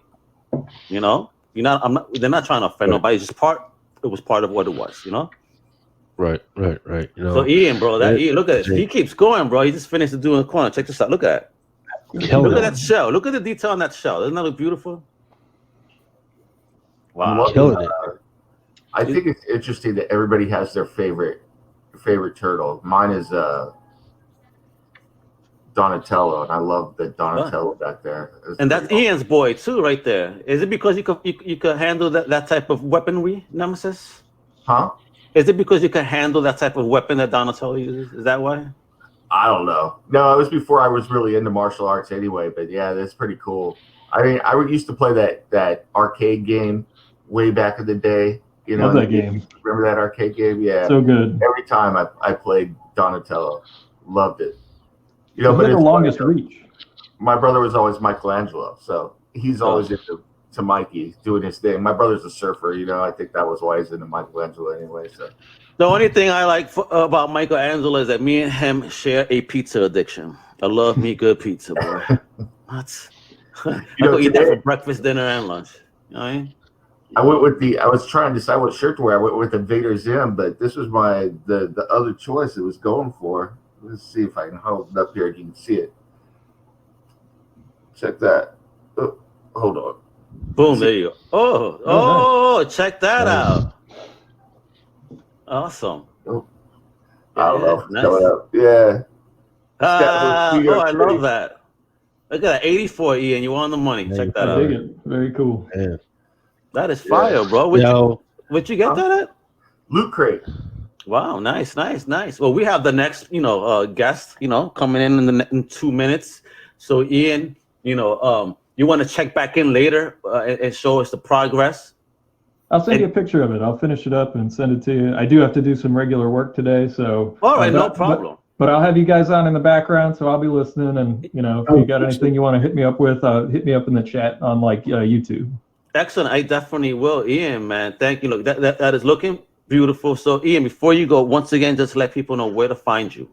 Yeah, I mean, you can find me you can buy all my stuff at encnichols.com. I got remark books, sketches, commissions. I post videos usually about once a week. I do a live stream usually on Wednesday nights, and that's on Twitch, Twitter, Facebook. All the usual spots. So, but thank you guys so much. This is really awesome that you guys are doing. Thank you for all your hard work, and it's the only site where I go and I read the reviews and I find stuff. Bro. And you guys do a great job. Thank you so much, bro, and I appreciate your support. And we got that love and support back at you, man. Thank you so much. And please do share the picture later on today so we could take a look at the progress. All right? Will do. Thanks, guys. No, thank you, brother, and I'll see you later. Bye.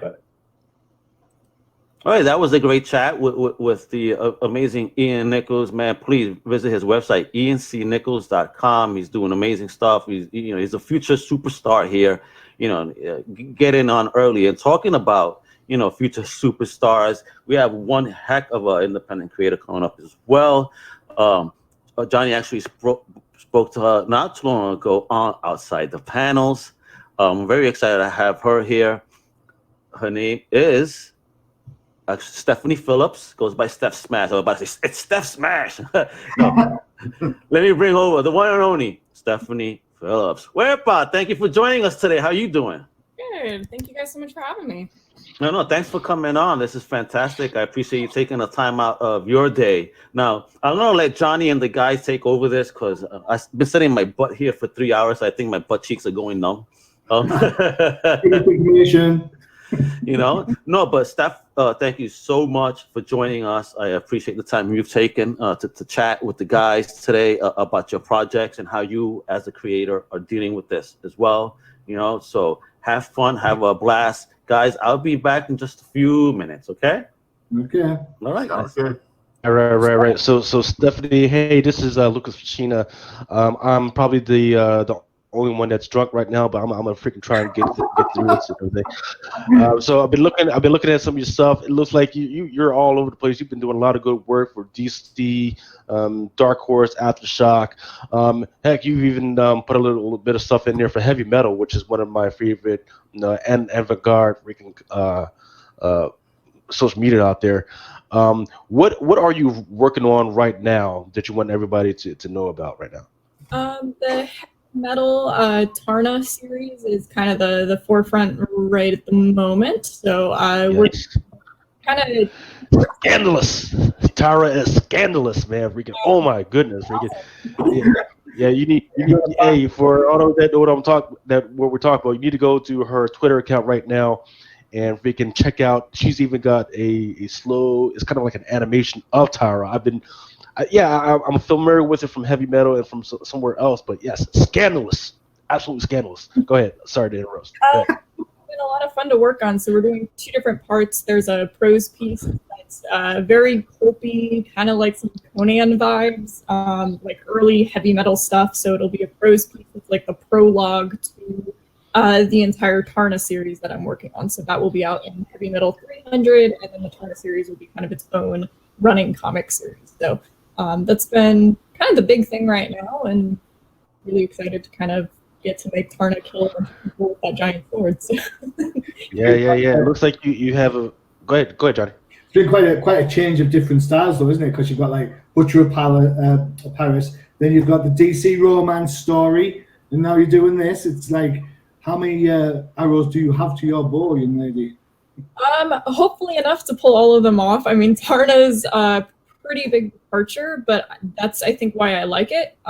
There's everything I've been doing is really grounded, and then Tarna's like, flying pterodactyl and like primordial creatures and like planets as far away from Earth as we can get. So that's I think for me really exciting, and also I think given what's going on in the world, it's kind of nice to just be like, yeah, I'm just not going to spend some time on Earth for a while. So, for my mental health. Go on, Lucas, you were saying? Sorry, I interrupted. No, you're fine. No, it's been fun to work on, and another. I think we're announcing it this month. Just another DC kind of shorter project going on with them. That's also been really nice, and I think pretty far from. Kind of far from Wildcat, which I did last time for DC. Yeah, also. So, I was going to ask, how does it feel working on something like a DC character that's not really getting a lot of love in the main DC universe right now? Because, I mean, those Justice Society characters are kind of, the old school. I love Justice Society, don't get me wrong. I prefer them over Justice League. Don't tell anyone. But how does it feel kind of writing that story then?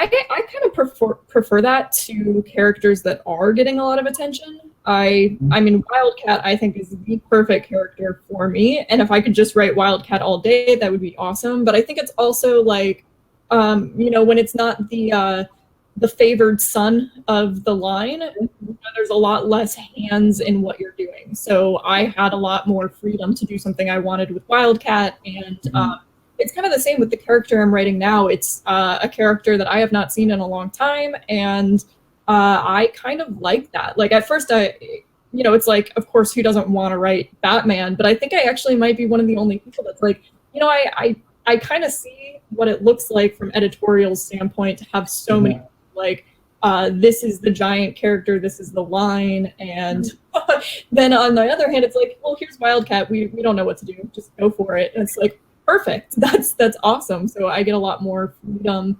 and that kind of means I think that the character gets to become a little bit more of what I want them to be, which I don't want cat. So it's pretty perfect. Which do you prefer? I think we talked about this on outside the panels. Do you prefer working on your own stuff like Butcher of Paris, or do you prefer sometimes hanging out with the establishment, shall we say? It's a toss-up.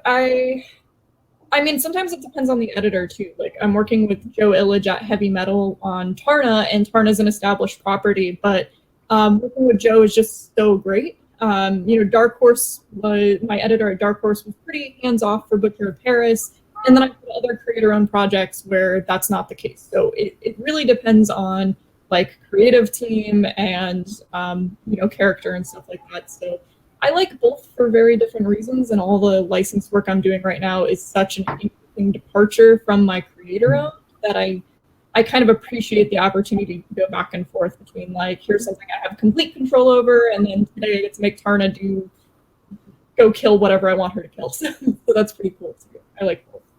Good job. Well done. Is there a character in any company that you would want to write that you haven't gotten a chance to? But if you had a dream character you could get to, who would it be? That's a good question. So I love Conan, and I think anything, whether it's actually Conan or something in the Conan universe, I feel like it would be a good fit for me. I think continuing Wildcat, doing anything with Wildcat, like, I get Wildcat. I get his voice. I was a fighter. I've been in the ring many times. I know the feeling, and I know how to write Wildcat and Ted Grant. I have a thing for archers. So any archer character, I love Green Arrow.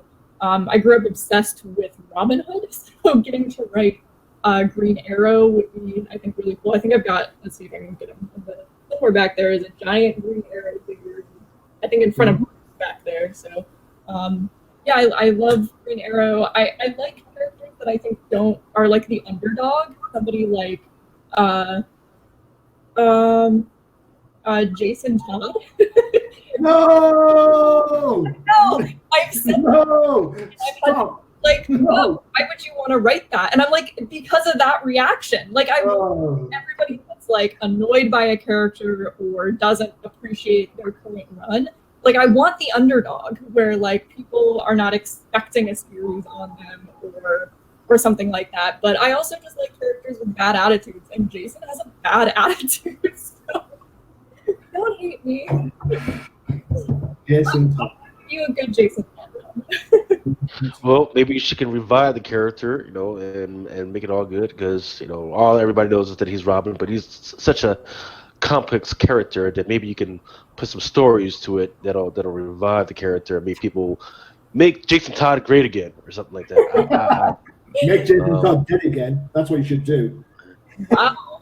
Yeah, I mean, because one of the projects it looks like that you're working on is Crimes of the Passion. Can you tell us a little bit more about that at all? Because I don't know if they got you in some secret hush. Don't freaking tell anybody about it. But can you tell us anything about it? That was the Wildcat story that I got to write, and I mean that was really the perfect character. I had some friends in the industry that I guess DC wanted to do something with Wildcat, and friends of mine were like, hey, there's this writer that's also a boxer and a Muay Thai fighter, and she would do a good job with Ted Grant. And DC was like, okay, we'll give it a shot. And then it went, I think everybody was happy, it went really well, and it's led to more things. But if I could just keep writing Wildcat all day, I think I'd be really happy. Right. Did you read Wildcat when he was having his romance with Selena? What was that? Did we read Wildcat when he was having his romance with Selena? I do remember that a little bit. That is an odd one. Like, I'm glad that they didn't give me a parameter for because it's the Valentine's issue. So yeah. I'm glad he has to have a romance with somebody. So there's a romance in the story, but it's really not Ed Grant's romance. I mean, his only romance, if we could call it that, is fighting. So. Regarding the Butcher of Paris, which was huge, were you happy with how well that went down? Yeah, I mean, I think so. I don't know that it's really hard for me to say I'm ever happy with something, because I'm constantly looking to all right, now I have to make the next thing better or do better and push myself. So, but overall, I mean, that book is gorgeous. I look at it printed sometimes, and I'm just Dean and Jason on that book. I mean, Jason is a phenomenal colorist, and I see some of his other work that he's doing right now at Aftershock, and I'm just yeah, this was the perfect fit to have him and Dean just work on the interiors. I don't know when issue 5 will come out, because it should have been this coming Wednesday, but we don't know that's going. So, So Stephanie, Butcher of Paris. Explain yourself. What is going on with this book? The cover looks freaking looks salacious. I mean, I don't know what's going on with it, but it looks like something that I'm all about. Can you tell us a little bit more about this? I picked up on. You just saw the same picture. Go on. Come on, let's go. I want to know more about this. I want to know about. You talked about it earlier. I want to know more about this book. How can I get this book? Am I going to leave this pissed off? Because it looks like you said it's based off of a true story or something like that. Tell me more about this Butcher of Paris. Come on now. Yeah, so it's based on the true story of a serial killer in Nazi-occupied Paris. So during the years of the occupation of France, there was actually a serial killer operating for years, using the guise of what was going on in the city to basically try to help Jews escape from the city, but it was all a scam, and nobody ever escaped. He was killing them and taking their possessions. So he would say, bring your most valued possessions, pay X amount of money for a visa, we'll get you to South America. They'd show up in the middle of the night, and he would kill them. He was a doctor, so he was using a lot of medical expertise.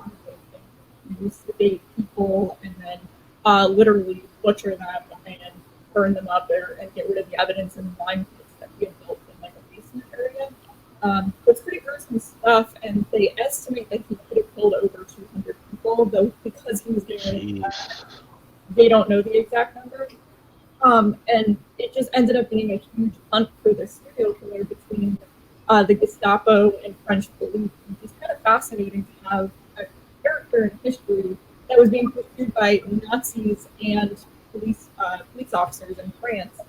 So the story kind of takes place when police get wise to kind of what's going on, and it's about the hunt for him. So it's not really about his reign in the city. It's more about like that coming to a close and the end of the war and the occupation. So it was wow, right. Wow. I'm pretty happy with the way that it released and made that all come to life. Cool. Excellent. Wow. That's wow. I know that there's quite a market out there for those kinds of stories. That's just an amazingly. It's a horrible story, but it's also an interesting one, you know. So definitely, I'm looking forward to checking that out when it comes. It sounds really. Well, shoot, man! If there's a freaking market out there for the Tiger King and Joe Exotic, there's got to be a freaking market out there. Come on now, come on, man. I've only watched one episode. I won't watch any more. I'm done. That's good. What do you mean you won't? You know you watch that whole doggone thing. Don't even lie. No.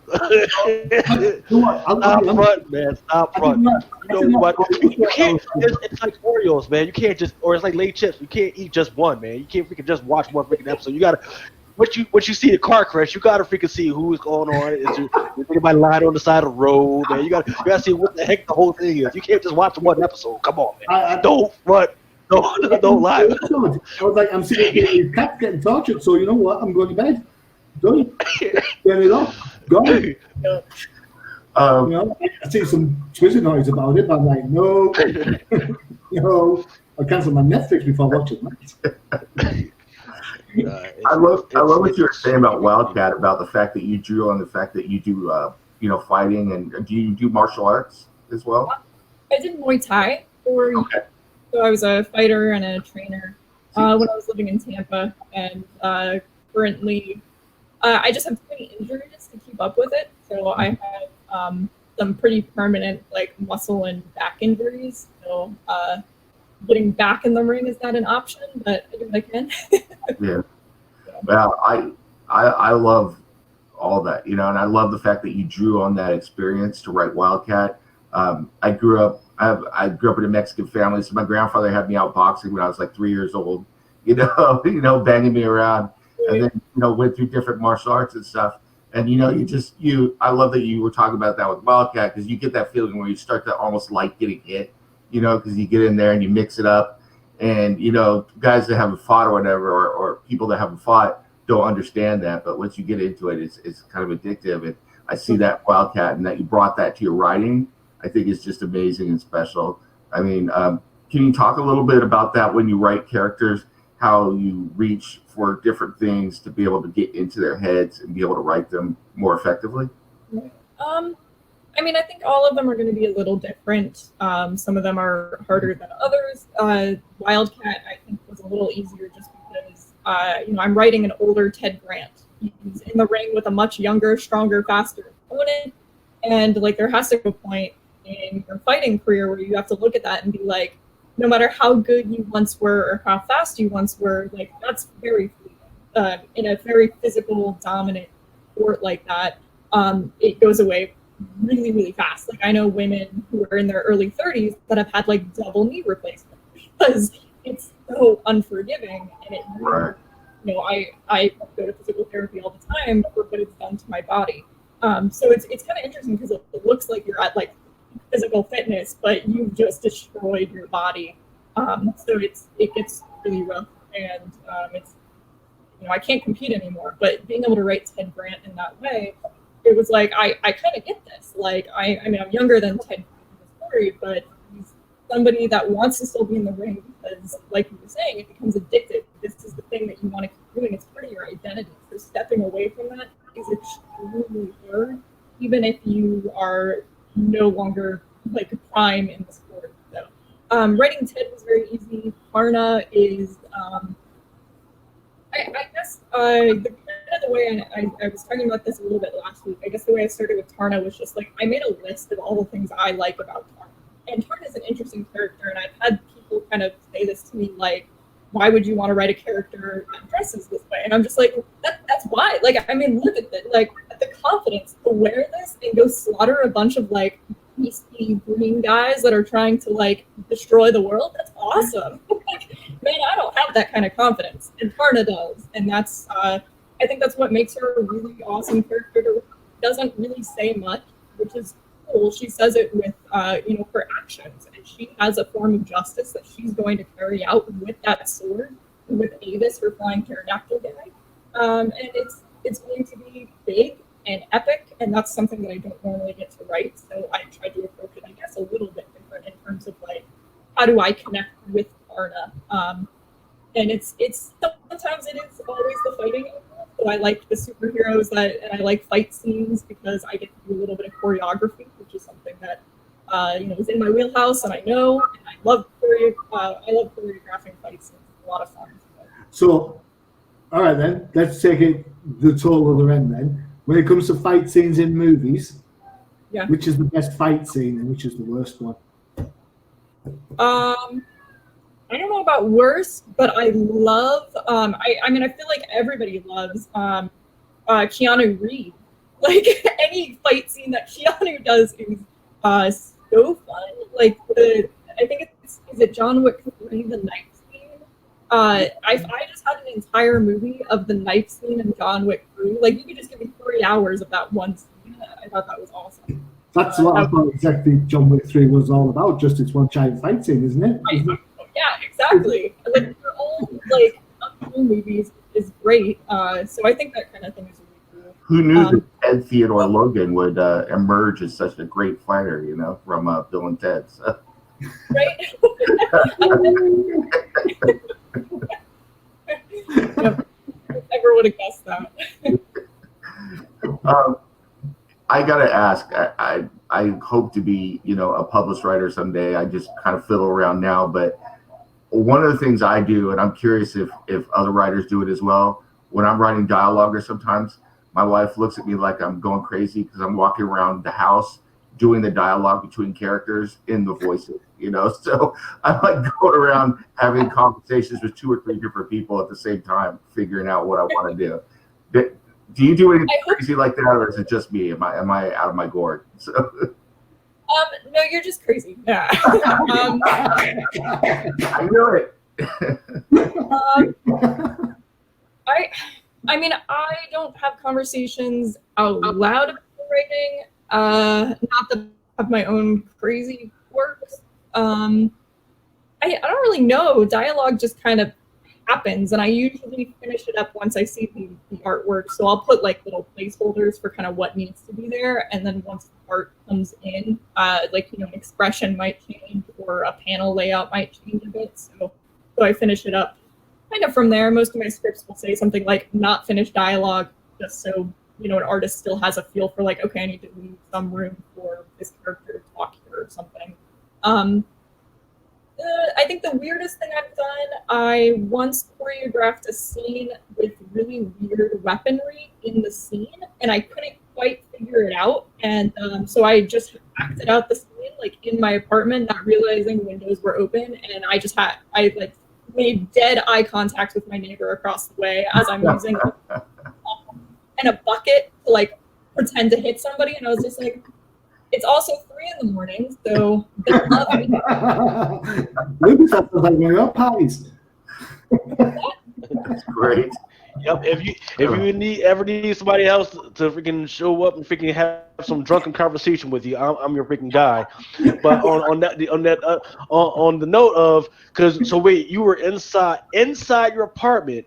And what you're telling me is you had some creepy ass neighbor looking through your windows and what you're doing. That's what I'm hearing. Yeah. Right? Because what happens inside your confines of your 4 walls is your damn business, not his, right? But that's a lot. I mean, that's what I'm listening. Because right now I'm imagining just some dude outside your window just sipping.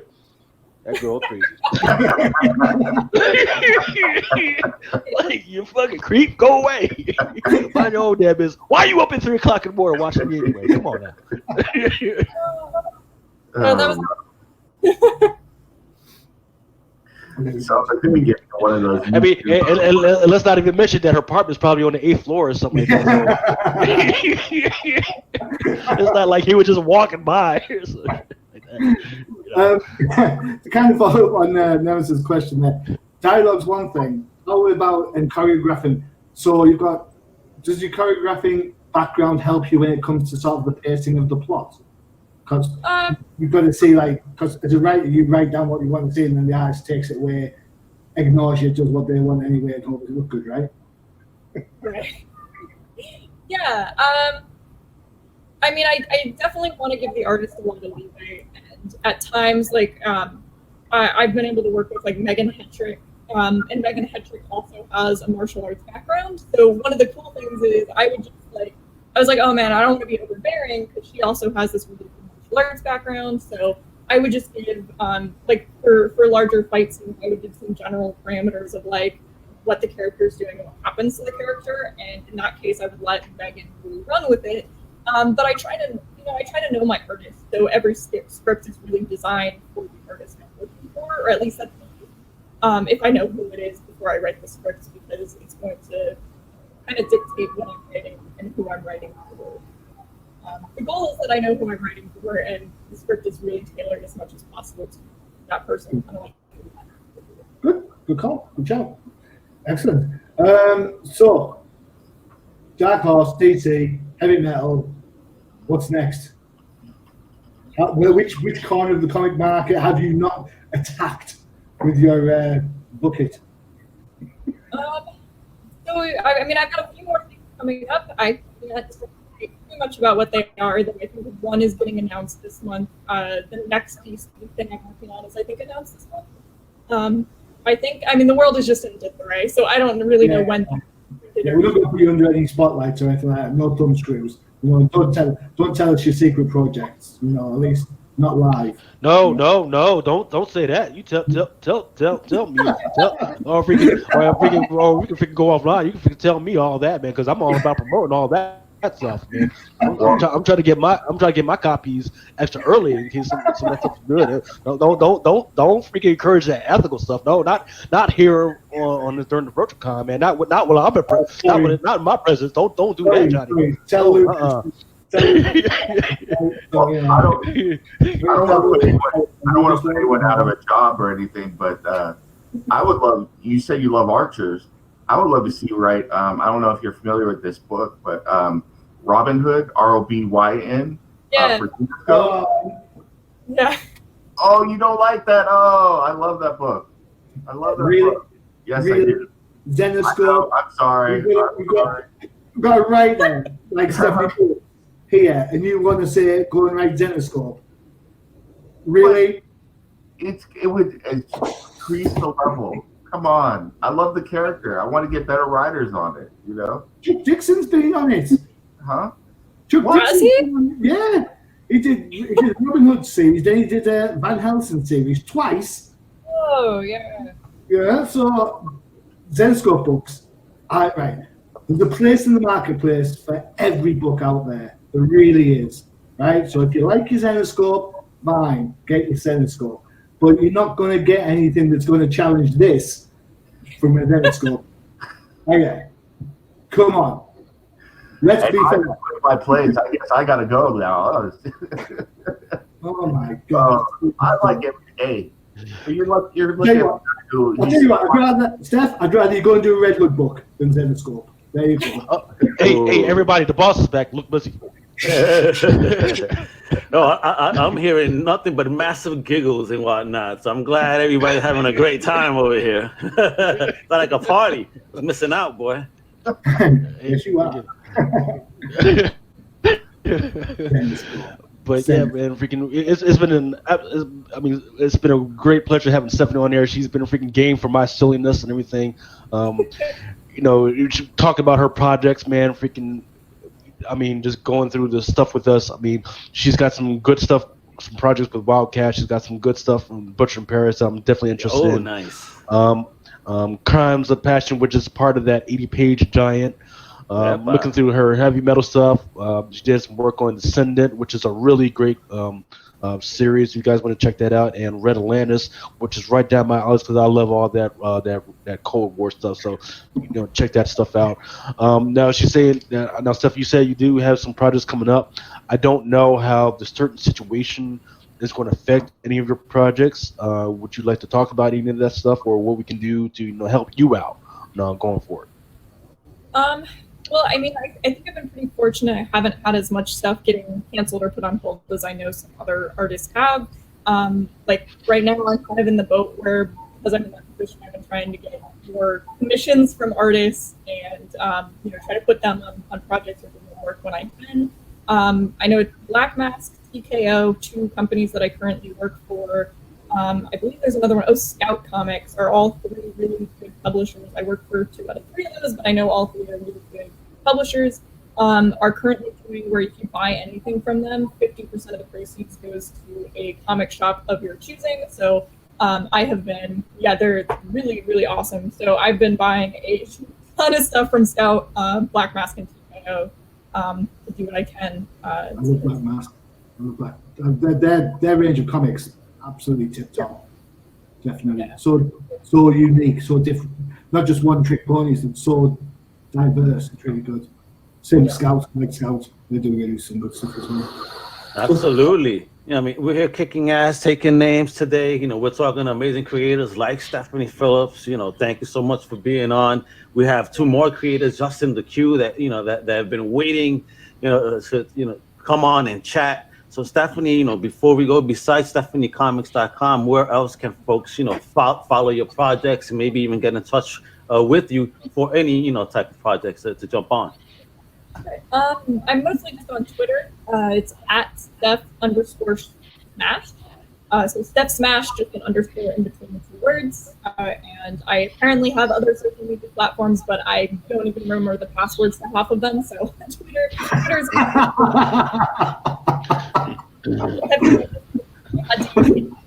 it's like, do you have an Instagram? And when I tried to log on, my Instagram thought I was hacking my own account and shut down my account. Oh, wow. That's a story in itself, isn't it? Log into our account, and I was like, you don't want me to do that. I am going to break everything. But luckily, I only broke like one thing. So God forbid you join Crusaders After Dark, you may forget your Twitter password. Yeah, forget all that, man. Freaking, oh man. All right, so Steph, again, thank you so much for joining us today. I appreciate your time. Please stay safe in these crucial times and keep creating and being awesome. Appreciate it. Thanks, Stephanie. No, it's my pleasure. Bye. All right, that was an awesome chat. Yeah, anybody okay? Everybody got to leave? What's going on here? The machine just took me to the woodshed just a little bit ago, so I'm gonna stick around for a little bit.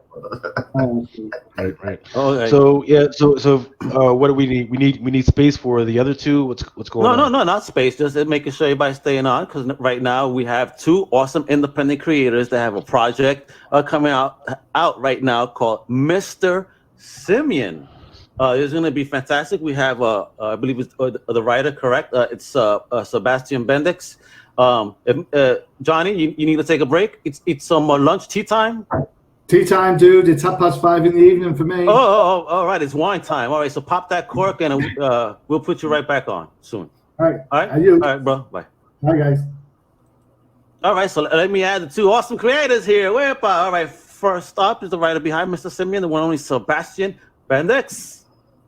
Hello. Hey. And then we have also Jennifer Yarbrough. Did I say it right? Mm-hmm. Yay. I'm the name butcher. I'm so happy. I'm always happy when I say it right. You're doing good. Yeah, so thanks for joining us today and taking some time out of your very busy day to, just hang out, talk about... Busy day? It's not a busy day. I would hope you keep it busy. You're home. I need to see a lot more Mr. Simian getting cranked out over here. going on? We're working on it. Hey, Al, what you don't know is this is the first time you actually had to put on pants or a freaking shirt in the last 10 weeks. That's why I thought about doing it. Also, yeah, definitely. You know, I'm wearing pants for everybody's information. Oh no. Nemesis is in his tidy whities. Okay, clean. So first off, Jennifer, Sebastian, how have you both been dealing with the current circumstances?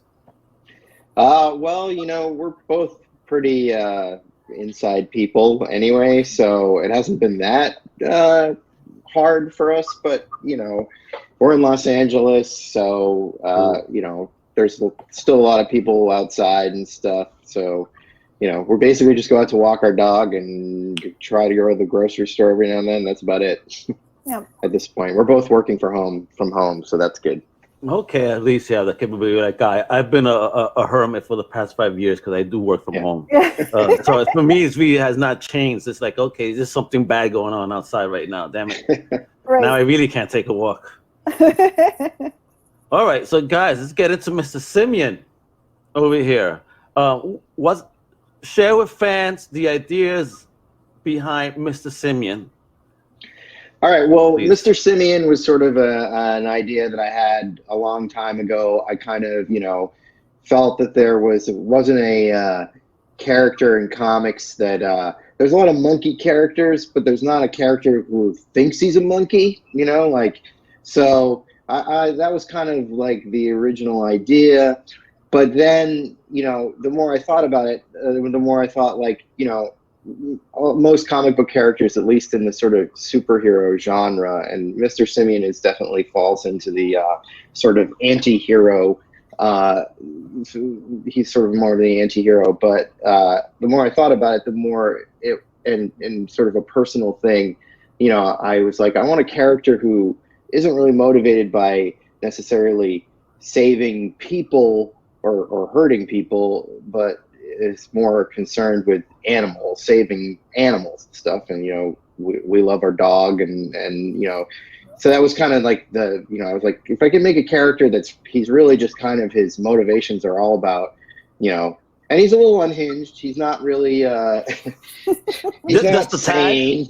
Yeah, like, he's crazy, so, you know, it's questionable whether some of his ideas. Hey, now, this guy, and remember, this is 2020, right? So he's those trans people. Hey, I was born a woman, but I feel like a man, or I'm a man. He was born a human, but he feels like he's a monkey. So we gotta respect he's trans species. So we gotta respect that, right? He's not crazy. Trans species. You just helped me come up with the third issue, the second. There you go. Oh man, once they get a comic Crusaders, help someone with some idea here. Yeah, that's a great angle. Yeah, I mean, so, you know, that's kind of, and, you know, I also wanted to sort of address some of my sort of technophobic feelings, and you know, so he's sort of this anarchist, animal savior sort of anti-hero, and, you know, if people's lives get improved by what he does, then that's great, you know, but that's not really his motivation. So that was kind of the sounds like the dog type dude. Go ahead. Yeah. So I mean, that was kind of the idea, and so, you know, I had this. I'm a writer here in Los Angeles, and I've had a couple of novels published, and I've had some screenplay work optioned and stuff. So I've been doing that, and, you know, I had this comic idea, but you know how hard it is to sort of, especially if you're just a writer and you're not an artist, to, you know, you're like, oh, I got an idea for a comic, but, you know, as an independent creator, you know, where are you going to find an artist who's willing to sort of, you know, donate their time or work for however much money you can pay them? And we just got really lucky because one of Jen's co-workers is RJ Vinalon, who's our artist, and he you know, he's wasn't a professional artist, but he had an interest in you know, getting into drawing comics, but he didn't really have much of a motivating factor because he's not a writer. And I was like, well, I've got this crazy idea take a look at it. I had basically written it in, screenplay format, and he just took it and started churning out pages, like with very little, we didn't have to really prompt him to do it. He's like, oh, I really like this. And we're like, okay, cool. And next thing you know, he's sending us a page, and it's like, oh, okay, wow. Nice. He got himself the program and a stylus and all that. And he just started cranking it out. And just, he was doing the layouts on his own. He was just taking screenplay format. I had written, what I wanted to happen, but he was actually doing the actual breakdowns. I wasn't sending him, panel by panel kind of stuff. And he just would do it on his own. And he just kind of cranked it out like that. And, it took about 9 months to a year to come out with a first issue, which is, I think, roughly 44 pages, or sort of a double issue. Oh, nice. But it was just incredible to watch him, because you could literally see him sort of growing as an artist as it went on. Yes. And it was really cool, because we just didn't expect it. And, it was a way he could sort of express himself artistically. So sort of the way it came together was kind of really cool. It was sort of a really fun experience. Yeah, I totally agree, because I've had the privilege of looking at the complete first issue, and you could definitely see the growth page by page. And when he starts getting into the action sequences, it looks like he feels so much more at home. Yeah, because they're really vivid. Yeah, and nice. They really come alive. Yes, they really do. He does a fantastic job at that. But of course, can't happen without a fantastic script and idea behind it. Yeah. But so what were the initial inspirations, though? You mean sort of going back to the sort of? I definitely, I kind of wanted to do a little bit of a throwback type of like '90s sort of thing in a way. I was reading a lot of comics in the '90s, and I know the '90s are sort of a maligned era, because of all the goofy side patches and pouches and Pouch Man, the Image years, the Image heyday. But I felt like there was something kind of fun and exciting about that time too, because it felt like creators were breaking away from the mainstream, established IPs and doing their own thing. And, kind of my mission statement as far as the comics go is I would like to see more new intellectual properties happen. I love the mainstream stuff. I'm a huge Batman fan. I'm a huge Spider-Man fan. I like all sorts of stuff going on. And, I think a lot of this stuff that they're doing now is fun. It's fun to see, Gwenpool and Gwen, Spider-Man. Variations all that and stuff. whatnot, yeah. Right, but they're all coming back to the same IP and just kind of redoing that over and over again. And I'm like, where's the new, it's fresh. harder to, it's harder to find new. I know they're out there. I know there's exciting new characters. I mean, I liked a lot of what Robert Kirkman was doing. Invincible, right? Yeah, like that when that came out, I was like, cool, like this is a new thing. And obviously everything's derivative, and it's taking bits and pieces from here and there. But he definitely pushed it to a new extreme, though. Right? Yeah. Even as goofy as Spawn was at times, at least it was a new thing, and so I kind of looked to that era for inspiration. And and a little bit in the way the character is designed. He's got the crazy hair and sort of an extreme design. And definitely not trying to be too grounded in reality necessarily, but that's kind of the stuff that I was sort of inspired by when I was kind of conceiving the character. And you know, I'm I wanted totally him set digging. in his own city and stuff like that. See, I'm You know. totally digging what you're saying because I actually been looking back at a lot of '90s books, and Yeah. you know, and I start thinking to myself, it was like people talk crap about it, but there was a lot of cool stuff, man. I think when people really, I think now is a great time, but everybody's home. Look back at '90s material, you know. Yeah, there was a lot of goofy stuff, like you had mentioned, but there's also a lot of great content that came out then.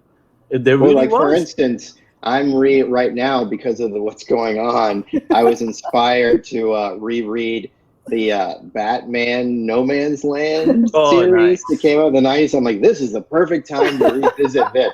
And it was like, I have all of it like going from, it starts with Contagion, which couldn't be more perfect because it like starts with a disease breakout in Gotham City. And I'm like, this is hitting the spot right now. Too funny. Too funny, man. You know, please don't look out the window expecting Batman. I was like, I can see him now. He's gonna expect to see Gotham out the window now. I was like, oh my god. God forbid you have a drink, you're gonna start living it. Too funny. So, but you know, that started in the 90s. There was a lot of stuff that not to sell the 90s too much, but I think it gets kind of a bad rap, and I would say that was probably the main one of the main sort of influences for Mr. Simian. Yeah, would you agree, Jeff? Were you a comic book fan during that era? To be honest, I'm not as big as a comic book fan as Sebastian is. That's kind of his department. I mean, I see all the movies. I'm into that. Yeah, on that side. I like Watchmen. There's but that's not my. Did you see the recent HBO series? I loved it. Wasn't it amazing? I loved it so much. Regina King was killing it. It was so good. Smash that kid. What? So good. Amazing. But no, Sebastian had with Mr. Simian. My initial involvement was this was his fun project. Like he would be working on like a book or a script or something, and for fun he likes to write about Mr. Simian. And my part was, I was like, I really like this guy. Like, let's do something more with him. And he had started Hun back in, what was it, in the mid 2000s when you had started the stop motion animated feature. Yeah. So they had started something with him back then, and as an animation, really? Ooh, cool. Yeah, an action figure and an animated say action figure movie. Yeah, so they had started a whole thing with that, and then that just kind of had gone by the wayside. And so he was still writing stories about Mr. Simian, and then his band did a cover of Peter Gabriel's "Shock the Monkey," and so we reunited with the animator who had now gotten into stop motion and did a music video with Mr. Simian, kind of introducing him, and it had some of the comic book in it as well. So. I'm just I love Mr. Simian. I love what he's about, and I just wanted him to not just be a fun project, but get out there so maybe other people would connect with him too. So that was my motivation there. Is there any samples of the figure anywhere? Oh, did you ever get to make one? Unfortunately, we had a fig puppet figure made, but unfortunately, it had a wire frame inside, and it like broke on the last day of filming. But you can see it in the video. I don't know if we can link to the video or something, but the video is out there on YouTube, and you can check it out. It's Low Octane Shock. The band Shock the Monkey, yeah. Yeah. So when does Mr. Simian pop into your head? What is the genesis of Mr. Simian? Where did he come from? Well, I love monkeys, as I think all right-thinking people do, and I'm big on sort of animal iconography. Like I really respond to those kind of characters for whatever reason, and I'm like, why isn't there a monkey guy?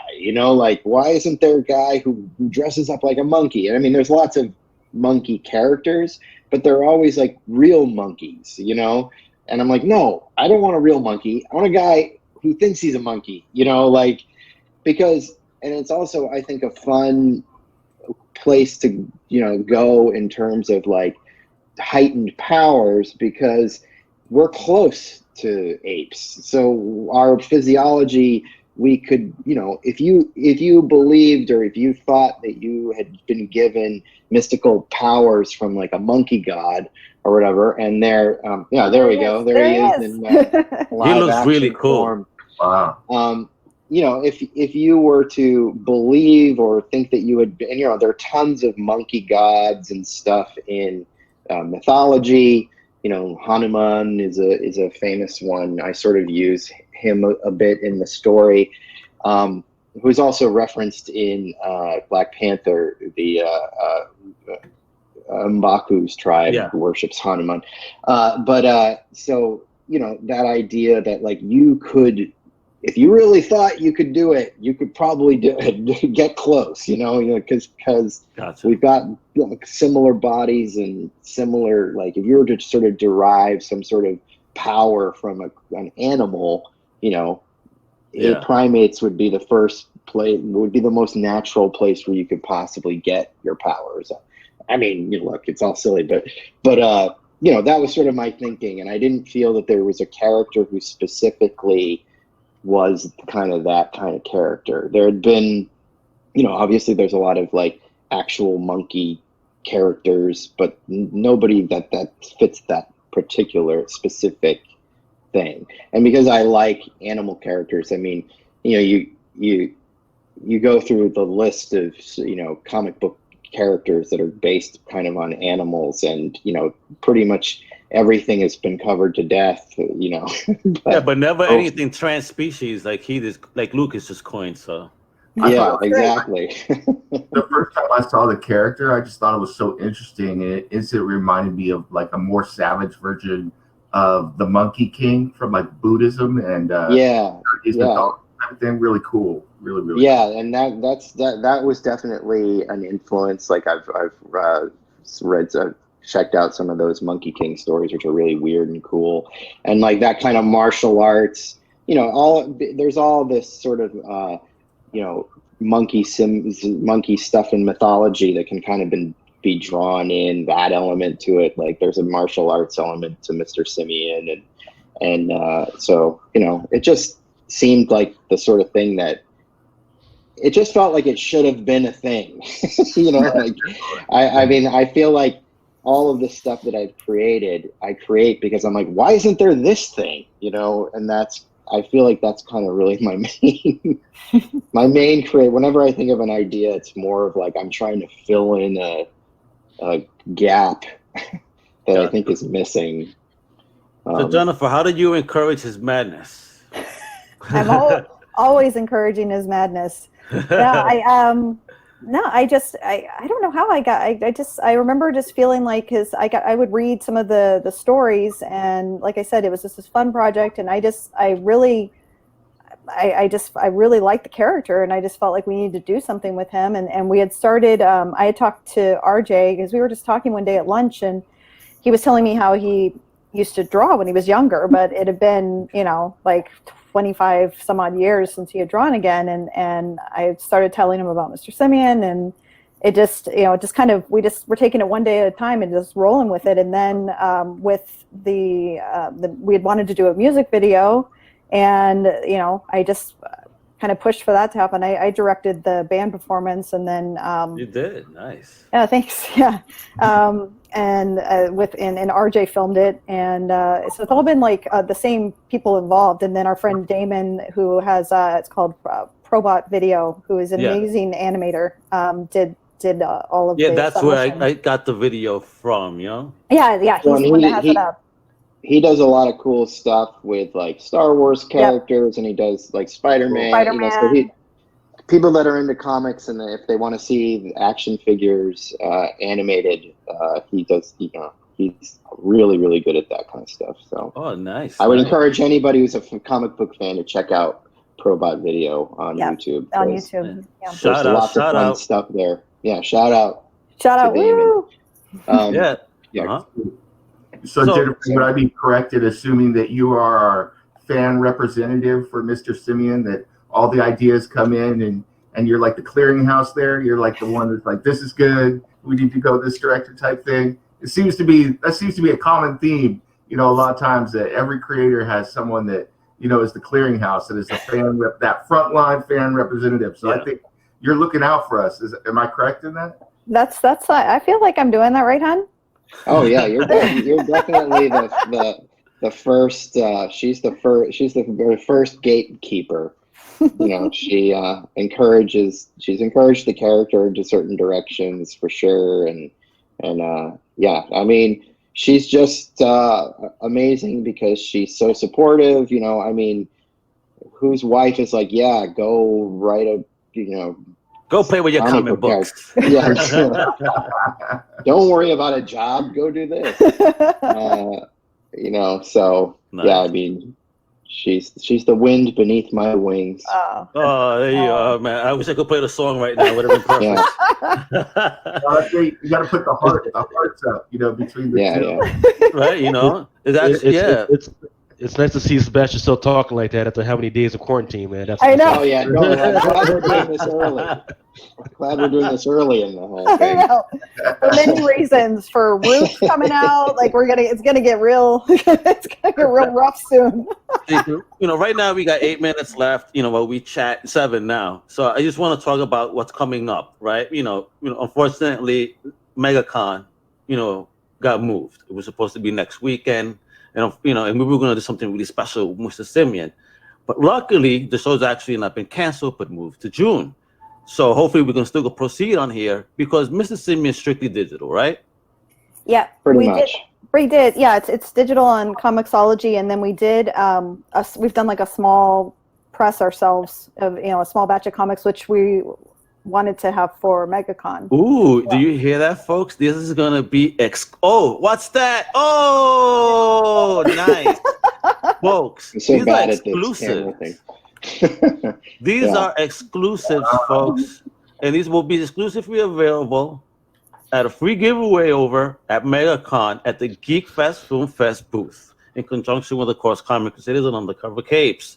I mean, we shared a bunch of ideas, but being that this book, hasn't been shown that print love, and this would be a great opportunity to put it in people's hands, and that it looks so great in print. How did you guys feel when you finally got that book in your hand like that?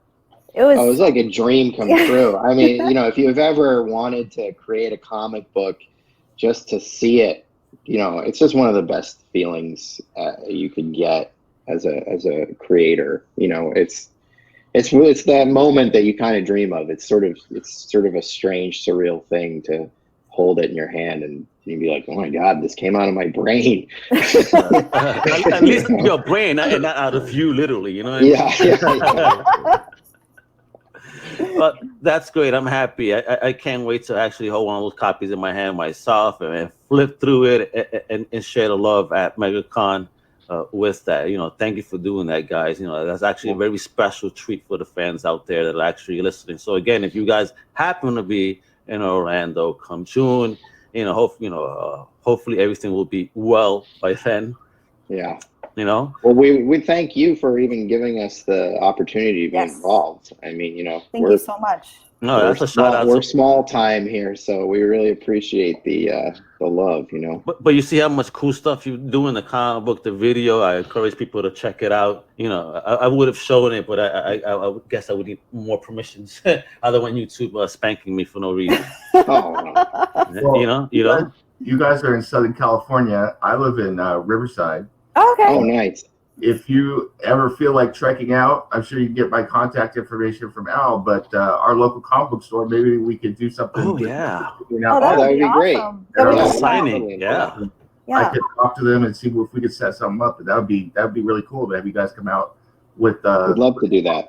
Like so. Yeah, we got to spread the gospel of Mr. Simian. Come on. Yeah, we'd love that. That would be awesome. Yeah, we're a little far out there, but it's a decent drive, especially with no traffic now. I mean, what's a decent drive? Yeah. What's a decent drive? You just have to time it at the right time. But plus, like he's saying, there's no traffic now. It's really weird. You can get around super fast. But normally it would take, I don't know, depending on the time of day, maybe like an hour and a half or so. Wouldn't you say? Yeah. Does that sound right? Yeah. Yeah. I mean, we're only about 45, 50 miles away. Right. Well, depending on what part of LA you're coming from, but with traffic, Yeah, we're in North Hollywood. So we're near the freeways and stuff to get out there. Oh yeah, going down to 101 just to get to the 10 or wherever you're going to come out to.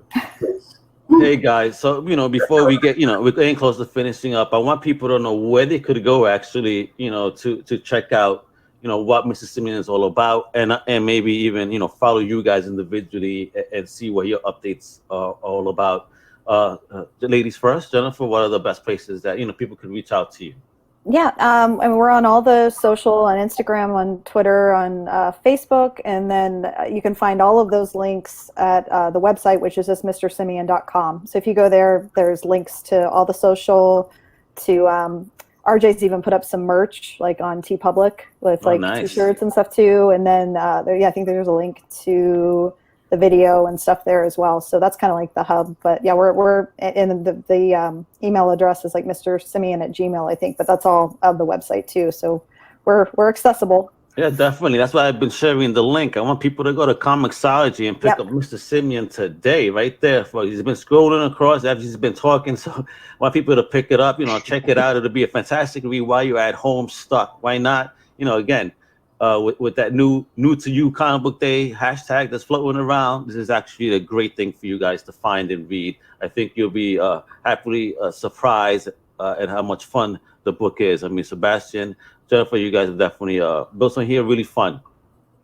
Thank you. And a shout out to your artist. Again, I really do see the growth that he's had throughout the book, and I can't wait to see more Mr. Simian and how much more he's grown. So it's going to be fantastic. I look forward to a lot more of it. And, definitely let's connect with Nemesis to hopefully get you into a signing at the shop. And again, keep spreading the gospel. Thank you. Great. Thank you so much. Thank you guys so much for having us on. This was really cool. This is great. It's a great thing you're doing. It's thank you. It's so awesome. Good. It's really, especially with everything like with being canceled and stuff. It's just like it's a really, really great idea and like fun thing to do and get people connected, and it's a fun thing. So thank you. And put on. So I hope people actually, again, visit MrSimian.com. Go get your copy of Comixology rolling there at the bottom. So I'm going to let you guys go. Have a great and creative day. Please stay safe. Thank you. You guys too. Thank you so much. Thank you. Have a good one. Awesome, guys. That's an awesome couple right there, man. They're doing a lot of awesome stuff, right? Yeah, that is definitely an interesting concept. I'm trying to figure out how I can freaking get me a copy, but if they don't want to distribute it out till MegaCon, I guess we're just gonna have to wait, man. But I'm gonna have to figure out how to get me a copy because I mean, look, they're already trying to make videos and animation with that bad boy. I could definitely see that freaking going somewhere. Yeah, you saw that, right? I mean, I wish I could have played a video, but you know how YouTube likes to sometimes spank people, so I just don't want to. Oh my gosh! Right now, folks, let me share this. Ian has finished. You ready? Before I bring in my good friend, let me do a quick screen share, and you can see Ian's finished work. It was already an awesome piece before he even finished. Whoa. Wow. And that was just under a couple of hours, man. He's got it all detailed. Look at the background shading, lighting on that freaking thing. The intensity. Even the shine on the sword right there. You see the shine on the sword right here, Look at that. Oh my goodness, the intensity. Look at that. And I love the shells. I like little details like that. It looks fantastic. Love the motion in the headbands there too. On Raphael and Donatello. Moving forward, great stuff. All right, so guys, I don't know if you want to hang out or not, because right now I'm going to do the International Comics Collective Live Podcast with my amazing fellow panelist, Chris Buse, that's been doing amazing columns for us on Comic Crusaders, all about EC Comics. I'm going to bow out and let you guys do your podcast. Excellent, brother. Lucas, you want to hang or are you going to take a lunch time? I'm going to be, man. See, I'm unprofessional, right? So I'll freaking just get up in the middle of the podcast, go grab me some ice and freaking tequila. I don't care, man. So go ahead, do what you're going to do. Bring the brothers in. Let's set this up. I'm going to step away just for a second, get me some ice and everything, recharge and tequila, man. But let's keep the party going, man. All right, brother. Excellent. All right, Nemesis. Just return when you can. All right. Yeah, well, I'm definitely up for whatever you guys need, but I don't want to butt in on the ICC. You don't have to, because again, man, you need to meet this fellow Crusader. You know what? I'm going to bring him in. He's patiently waiting. All right, I'll stick. Let let me get up and do something. I will be right Hi. back. Chris, Yeah. what's up? You guys hearing me? Yes. Good, excellent. How are you today? Doing well, and you? Oh my God, we're checking out the Excellent. Views Cave for the first time. Hey, yeah. How's everything going, guys? Going well, and you? I'm doing fine. Working on the next column for you, sir. Oh my gosh, the next column, guys. Oh man, what is this? I can't wait for the new series. It's gonna be fantastic because you did a kick-ass job with the EC Comics one. So that was fantastic. Thank you very much. We're having a party here. I know there's International Comics Collective, and we're gonna be missing our great friend Dave Elliott that's out there doing good deeds. May he please stay safe during these times. Shout out to him and his work crew. Big shout out to Dave. Dave is helping the people who have been infected, and he's doing the Lord's work, if you will. Yeah, exactly. So I hope he remains and stays safe along with everybody he does come in contact with. It's great. Nemesis, don't be coughing and scaring me now. He's catching some of my smoke. I'm sorry. I need to finish that apparently, today. it was perfect timing. Wasn't expecting that you brought me in this soon. Our broadcast is so. Oh, I'm gonna bring you in. We're gonna hang out, and that's fine. That's what we're about, man. So, first off, man, how are things over there in Germany? Well, it seems to be okay within the circumstances. Everybody's behaving nicely. Most of the stores are closed. We are not running out of food. There's fresh meat at the butchers. Everything is working. The government is working very hard on the stimulus package for everybody, for small companies like mine. So within reason, things are going okay. And when it comes to those stimulus packages that they're offering, at least over there, how are they helping? In regards, are they forgivable loans, or are they like you got to pay these joints back? No, you don't have to pay them back. No, really? Oh, wow. No. Because if you basically operate a hairdresser or whatever, or a restaurant, you're losing business, you're losing time. Yeah. You cannot say, okay, I have these customers in 2 months' time. There will be other customers, hopefully, but you're losing a month, 2 months, and that time's gone. The government is paying these smaller businesses some money. Not enough, but some. Gotcha. All right, guys. So and let's talk the comic side over there in Germany. I know you're in the digital side, but have you heard any news of how it has affected shops over there? Well, the shops are closed because all non-essential businesses are closed in Germany. So you cannot buy new pens in a brick and mortar store. You cannot buy new comics. Everything is closed except for the food stores and some other stuff that is deemed essential, like pharmacies and stuff like that. So what if a store was to break rank and just open up? What would happen? The police would come. There was a case in Berlin where a guy was operating his fitness studio, and the police came in and they fined him, closed everything down, sent the people home, and they even bragged about it on Twitter. They said, "Oh, this is like 1940 again. This is crazy times." That's crazy. Really? I see. You went there? I see civil liberties going down the drain. It's frightening how quickly a government or all governments can take away our civil liberties. It's amazing. When it's in between that and freaking rolling everything back to the 1100s to the 1300s during the bubonic plague, I prefer taking away my civil liberties, because if people are still going to the gym, right? And I know, and I don't care what people say, like, oh, I'm going to wipe it down. No, these people are freaking nasty, right? They're not cleaning the equipment correctly.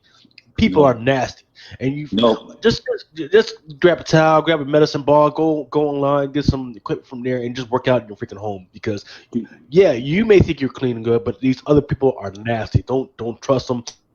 This stuff is too catchment, man. But did you hear the story of the person that coughed all over the supermarket food? They lost like $30,000 in inventory. Yes, $30,000. She gonna cough and lick the doorknobs and everything, and lick all that stuff, man. And then there was the other idiot, and he's in jail right now, who was going ahead into the ice cream joints and freaking opening the freaking stuff up and licking the ice cream. That's I'm saying, people are nasty. Lucas, I totally agree with your sentiment there. We need these guidelines in place, but on the other hand, it is a bit frightening that the government can very quickly establish rules that confine us to our homes. I totally agree that we need these regulations right now. I'm completely on your side, and it totally makes sense. And I'm a little bit astonished. Like a week ago, I still saw people in coffee houses, and they're sitting outside like everything is normal. And then they said, okay, you can only have these coffees served to go, and still they stand in line when they get their coffee. I think this is a little bit nuts. There needs to be some self-responsibility, like you said, Lucas. It's strange out here in California because you've got all different levels. You've got some people who are just flouting. There's people who are having large group meetings and stuff, and the government's not doing a whole lot. But then just the other day, some guy was surfing on Manhattan Beach, and the lifeguards brought a boat in, and they paddled out to the guy surfing and arrested him in the ocean. You know, he's by himself. So it's like, I don't know if they thought he was going to catch COVID from the fish or what was going on with that. But yeah, they had the lifeguard patrol come in and arrest a guy while he was out surfing on the ocean. So yeah, there's some overzealousy. But the law enforcement people, they have a tough call to make. I'm really, I think our heart should also go out to these people, like the employees in supermarkets who stand there every day risking their lives, and they're risking their lives. The same is true for the men and the women in the police and everything. Yeah, it's amazing you saying that, how quickly things have changed.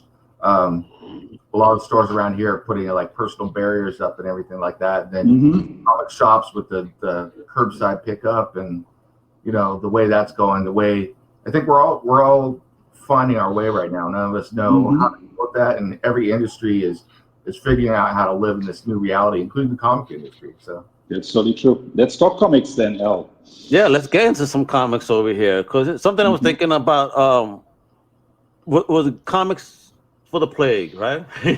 Plague comics, right? Or comics about the end of the world and stuff like that. I mean, obviously, there's been a lot of gems, you know, across all time that we could definitely discuss. But you know, I know Chris he has extensive knowledge of comics going back, you know, to the day based on the research he's been doing. So I just want to, Chris, have you run across any type of stories that could relate to what's going on today from the greats that you've been researching? No, not really.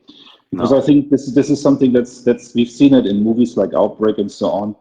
But I think this is something, I think the most frightening thing about this is, if you go to the comics and you go to the history of comics, when you go back to the origin of the superheroes in the 1940s, there was, of course, Hitler and his goons and the power of the Axis. The superheroes were fighting. That was the time when they were really popular. If you go to the 50s, we had aliens and stuff like that. There was always a visible enemy. You had an enemy you could see, the guys could punch. This is something you cannot see. You don't know who has this, who is transmitting this. You don't really know this. I cannot visit my father, who's in his early 80s, and he says, well, better not at the moment, which is the responsible thing to do. But there is really nothing you can really do. You can go and have a check, but even a check doesn't give you 100% certainty. And this is something that is very unusual. The only thing I can link this to is, you mentioned my columns about EC Comics. If you go back to the 1950s, there was, of course, the fear of radiation. But then you needed a war, you needed the bomb to be dropped, and then you could say, okay, there's something going on now, they dropped the bomb, we heard about radiation, this is going to change us. That is the only thing you can compare this to, as far as I'm concerned. I found that a couple stories, I was thinking back and looking back at my collection, I thought the stuff we had mentioned in the last segment we had, the stuff with No Man's Land, and then after that, the Contagion storyline, that I had to do. It was similar, but then also the stuff in X-Men with the Legacy virus. That's true. So even though it didn't go through the entire human population, it went through the mutant population, and I think I think that's a similar story to kind of what we're going through now. Those two, I thought those were pretty good. That's also a good point you raised there, Nemesis, because if you think of the X-Men as a stand-in for the outcasts, now everybody is the outcast, everybody's affected. That's a new thing.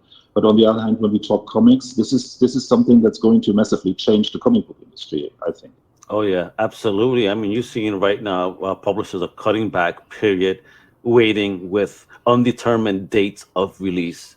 like I had mentioned to Johnny earlier, I only see one publisher actually releasing digital is Action Lab. But maybe I believe that's because they do have a digital first program, but at least they're releasing something. I get new comic book day news from them. But we have retailers though, for example, taking steps and sharing 50% of the profit of the sale of a book, with said retailer. Steps are being done to help them financially, but overall, can it really just survive what's happening? Even with all that help, do you think it can, guys? So me and Nemesis, we actually talked about this the other night, where there were certain moves by the industry to go towards that digital option, right? And Marvel tried, DC tried, but they ended up failing because the problem is you're still paying $4.99, you're still paying $5.99 just for a digital copy, right? And that's fine. However, there was a new business that came out. It's called Comic Hub, and what would happen is you would buy your digital copy, and what they would actually do is they would also send a hard copy to your local comic book shop, and you would go ahead and pick that up.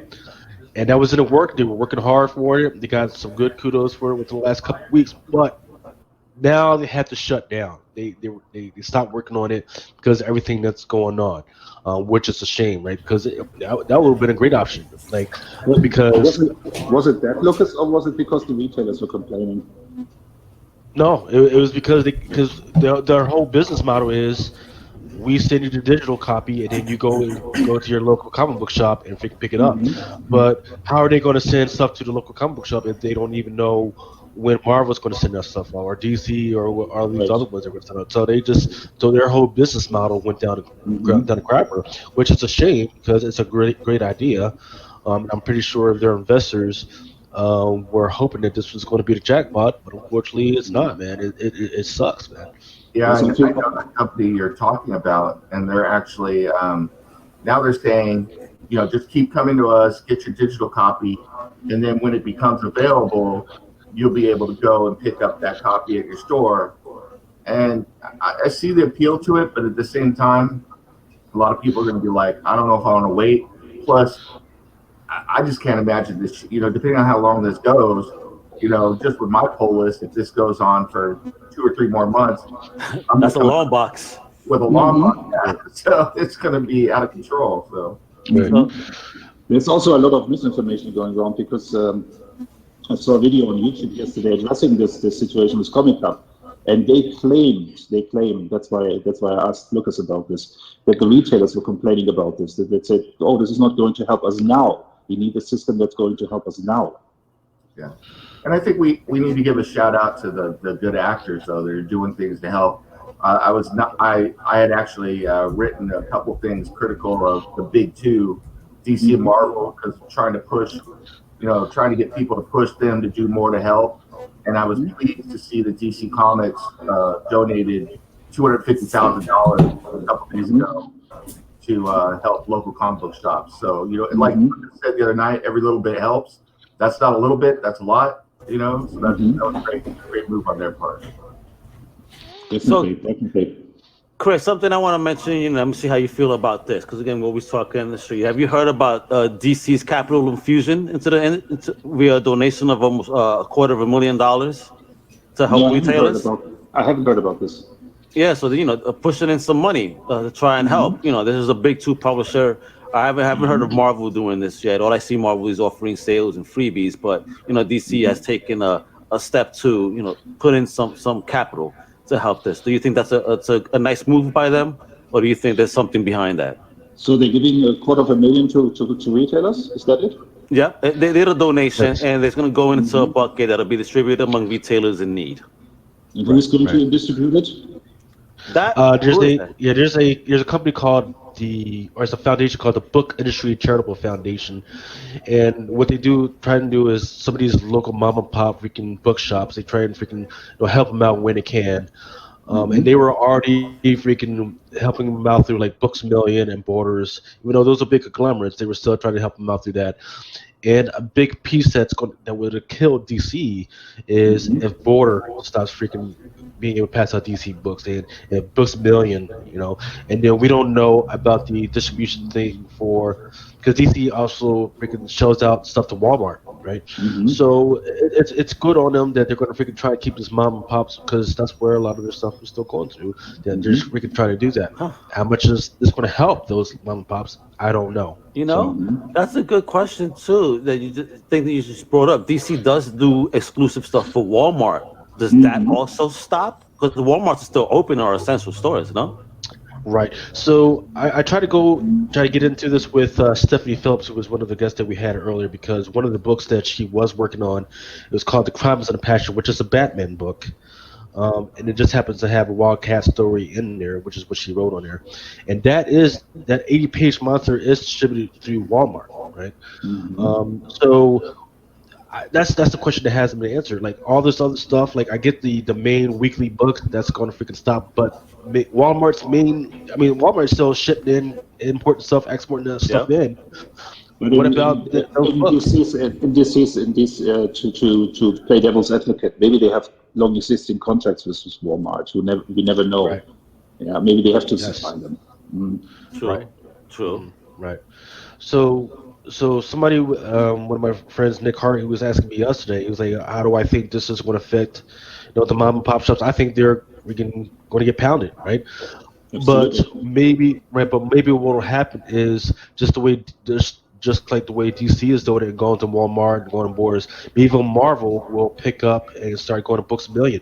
Because people don't realize is that Books A Million, they just stopped pushing comic books. They freaking kicked them out, right? They say we don't want anything with it. So maybe Marvel's going to have to go back to Books A Million and Borders and start putting that stuff in there. They're going to have to go to Walmart, start putting this stuff in there until the mom and pops start getting back up. But look at the way you mentioned the stores you mentioned. It's like if Dave was here, he'd be eating it up because this will be the prime opportunity for what he says, those graphic novel type projects, right, Chris? Yeah. Do you guys think Diamond is coming back online when this is all over, or do you think Stephen Jeffy is closing shop? That's a crazy question. I mean, there's so many contracts that he would probably be in breach of if he just closes. If he files for bankruptcy, he's not paying the comic book retailers right now, the comic book publishers right now. He said, well, we are withholding any payments. So he is already in breach of contract. Oh, man. This could be the end of Diamond, the monopoly. The reason that the monopoly was so bad to begin with, that that should have never been allowed to happen. Right. Well, I think that in a sense, this is a prime opportunity for independence. Absolutely. I mean, okay, we talk the big two all the time, but we also have to realize the monsters behind the big two, Warner Brothers, Disney. In a sense, that's the cash cow. That is the billion-dollar industry, whereas the comic book market really is that big. It's tiny. So how bad is the comic book division really suffering when it essentially can be a tax write-off for companies that are making billions of dollars with the movies and television and everything else? Right. And then now you have us independents that are like, well, wait a second here. We've been around. Our overhead is minimal.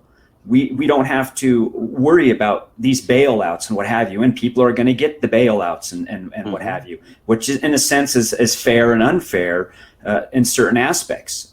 As an independent, having my books on the market, I'm not going to get a bailout. No one's going to come and help me.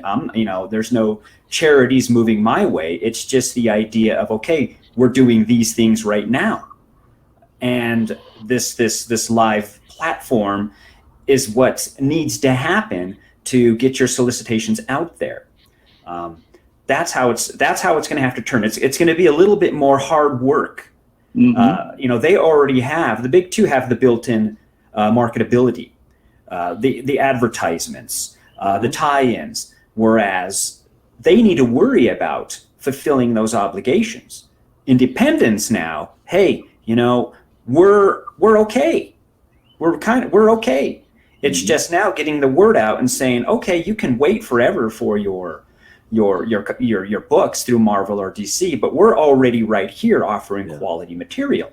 True. Don't forget, we're here. And do you think you will see more direct to customer selling? Right now, I will call it a test mode. I'm not sure. like for instance, you go through a Comixology, you have to wait quarterly for those reports. You don't get them real fast. When Comic Central was around, and it was sad we lost them, you can see your sales instantly. And then I also have my own store where I can see sales instantly when they happen as well. To me, it's about stepping up the game. You know, what do I offer so people will examine what I have?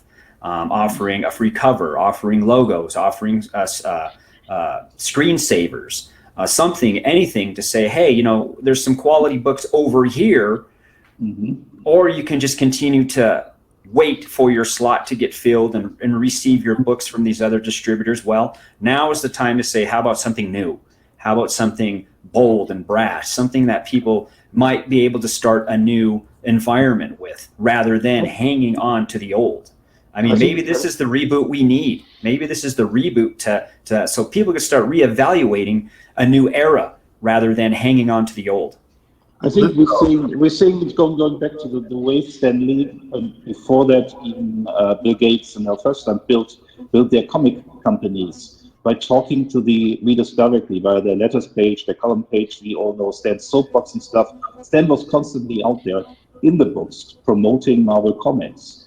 And I think we have the internet now. If you're a comic book creator, I mean, that's easy for me to say, but I write a column, and what I do is I'm constantly on Twitter, I'm constantly on Instagram, less on Instagram, but I'm out there trying to promote myself, my work. And I think this is the internet. We have the internet, and this is a perfect time. I mean, if you're a creator, you can go out there, promote yourself, and have a positive dialogue for a change to the readers. That would be a good way, I think. Yeah, exactly. I mean, I don't see any other way. You know, I think that's just, it's personalized. It's out there in a sense, well, you know, the old fashioned term, shaking hands, kissing babies, making sure people know you're there and present. Absolutely. You do it virtually now. It's, you know, this whole situation, I think, is a massive reboot just on society. And maybe that's what society needs, to turn everything off for a minute, reboot, and reestablish something new. And I'm all about always pressing on and the next project and doing something new. I mean, I like some of the traditionalistic things, but as I age, I start to realize, well, sometimes I don't get what I need out of what's already out there or what's been established the last 80 years. Sometimes I think it's had its time. Let's move on. Yes, agreed. There's so many cool ideas out there, and there's so many talented people. You know, I was the biggest Batman fan on the planet, but Batman has had his 81 years. What more can you do?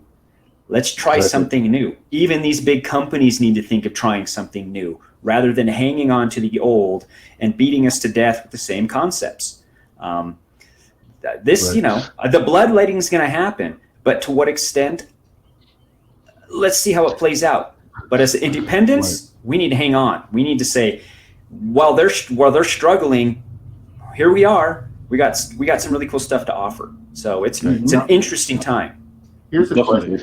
I have a deep dive into business, but Lucas and I were talking a little bit about this the other night.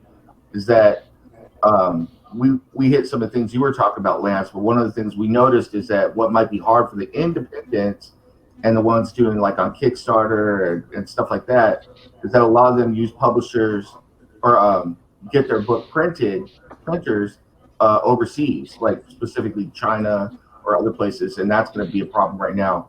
How does that affect you? I mean, what kind of printing do you do? Where do you do it?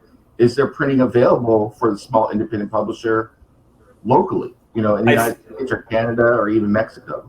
I think there is, and it's a question of doing your research. It's a question of seeing. I mean, I'm all about trying to support things locally, and it is available.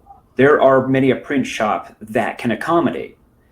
It's that research aspect of it, and the ultimate goal is to have that nice graphic novel in your hand. Yes, and I'm striving towards that. Little by little, I'm getting closer and closer to that. But when I research, just even in my hometown, you know, there are or were options. We'll see how it plays out. And I'm thinking, after it plays out, whoever has had the tenacity to survive, we might see more competitive prices for printing. Let's look at the flip side of this now. So I'm thinking, well, I think there's going to be some more opportunities as time progresses, rather than it all crashing and everybody going under. I think those that are going to try to prevail, they're gonna come out of this smelling like a rose, because they're waiting for people like me and offering a competitive rate locally. People are being silly. I don't go out to the restaurants and eat Chinese food because of this. Did you realize that it's American Chinese food? It's here. It's not mailed from China. All these. I don't eat. I've heard I don't eat Italian food now because. Are you kidding me? You got to look at the mentality of people, which is it's fickle. It's weird, and I'm thinking, all right, well, there's going to be some opportunities. Print. Now I'm thinking, I bet you there's going to be some print opportunities based upon this for independents, because they're going to want the business, and they're not going to try and rake us through the coals. They're going to say, hey, how can we help you more? So I'm ready. Look at the flip side. I always have to look at a situation and say, all right, what is it? What's the whole encompassing idea of this? Take a moment and look at it, rather than buy into the media and buy into opinions of people who are juiced into the industry, who are trying to save their jobs. It's a psychological thing, and it hits people in many different ways. But when it hits them in the pocketbook, boy, they react pretty fast. It's a dog eat dog world. So I want to talk to one piece of what you were talking about regarding the printing. Right, me and Nemesis, we were talking about just the printing, and I was talking about how Marvel puts out between 22 to 30 titles a week. Yeah, right? Easy. That's fine, but a lot of them are unreadable. They don't need to be in there. I mean, really, who needs 6 titles of Spider-Man, right? Who needs 3 titles of freaking of Superman and 5 titles of Batman, right? Or just variations. Don't you like those with the variants? right. So that's the piece that I wanted to talk to, right? So the other piece is the variants, right? So not only do they have those 22 to 30, but they'll have at least 10 titles that have different variants, right? And when they are printing out these variants, what that does is that ties up some of those printers, those printing companies, right? So that the indies, there's not enough time to print the stuff for the indies, right? Or when the indies says, hey, can you help us out and print the stuff? They said, well, if you want it by this time, we're going to have to raise the price on you, right? And that's devilish. I feel like the big two are doing that on purpose to try and block out and freaking undermine some of the independent companies. That's business, bro. Chris would agree. That's business. Yeah, absolutely. Right, but so I'm going to stay off. So when this comes back, I'm going to stay off the incent variants for a while. This is like really, really, really pretty. I'm going to be fucking smacking them hard until I start to see fair pricing for some of the independents, because this is ridiculous. Again, I don't need 22 to 30 from freaking from Marvel. I don't need 15 to 20 from DC. I don't need 10 incentive variants of the same book. And now you see why DC is giving $250,000 to the retailers. Why do they do that? Because if the direct market goes, they all go digital, you can kiss those variant covers bye-bye, because nobody is going to buy a book digitally twice with a different cover on it. Yeah. And they're really dependent on these variants, and that's why they're supporting direct market. Yeah, I mean, and you guys were talking about Diamond earlier, right? And whether Diamond's going to survive. The reason why Diamond has survived for so long is because they had that option where the comic book stores were able to buy stuff on credit, right? Mm-hmm. So what you do is you get yourself $50,000 to $60,000 on freaking credit, and then there's stores out there sitting on $100,000 in credit, owned. Mm-hmm. Right. So Diamond is basically a brewery. They say, well, we set it up for you, and you will be in debt with us forever. Yeah. Yes. Yeah. Absolutely. So this whole digital thing, if we're going to freaking switch to freaking digital and do all that, that's definitely hitting the mom and pop, because once again, they had to freaking take out $100,000 in credit in order to buy these 22 titles a week, right? And so Well, Yeah, Diamond has always sorted mom and pop shops, though. I mean, it's the bigger comic chains that actually get great respect from Diamond. But I remember my shops back up north in Mass, for example, Robot Chicken. Shout out to that shop. There was stuff that I asked for that. Oh well, this week they shorted us. You know, we asked for X amount, they only gave us this much. I mean, bullshit. I mean, they mistreated shops too. So, and from what I also understand. You know, and Chris, you also may find this amusing, you know, talking about breaches of contract, like I had mentioned before, DC is also looking for alternate methods to get their print books in shops now. They actually are actively searching for this. Yeah, we mentioned it on our last ICC. Exactly. You know? I just have to say, as a comic book collector and a lover and a reader, I just, and a reader of all different types of things. I'm one of those people. Maybe I'm an anachronism. I don't know how many people are out there like me, but I prefer to have a physical copy in my hand. I like to smell it. I like to touch it. I like to collect it. Same thing with novels. You know, it's what do you do to it? Come on. Oof. I know. I know people who like to read books on those, you know, e-readers and stuff. I can't stand it. I hate it. You know, it's like I want to hold a physical copy of a book in my hand. I love that smell when I go into a bookstore, you know, so that's me. I don't know if there's a lot of people out there like me anymore, though. Definitely. I'm definitely like that. I'm definitely not. I'm definitely not. Listen to this, guys. This is Digital Man. I switched to digital because, you see, I'm in Germany. And back in the day when they had the great Brubaker run on Captain America and stuff, I had to wait for the trades, to order the trades from Amazon. I saw the great previews on Newsarama before it went to shit. Every month you had a great preview, and I had to wait 6 months, 7 months. This was even later. You had to wait a year, and then Comixology came around, and then they went day and date. With the new 52, they went day and date, meaning you got the books immediately when they went to the store. And my eyes are not getting better. I can read it on my iPad. Wow. I get it in HD digital quality. They have guided views, so you can have a panel-to-panel read. There's nothing of this zoom-in, zoom-out shit.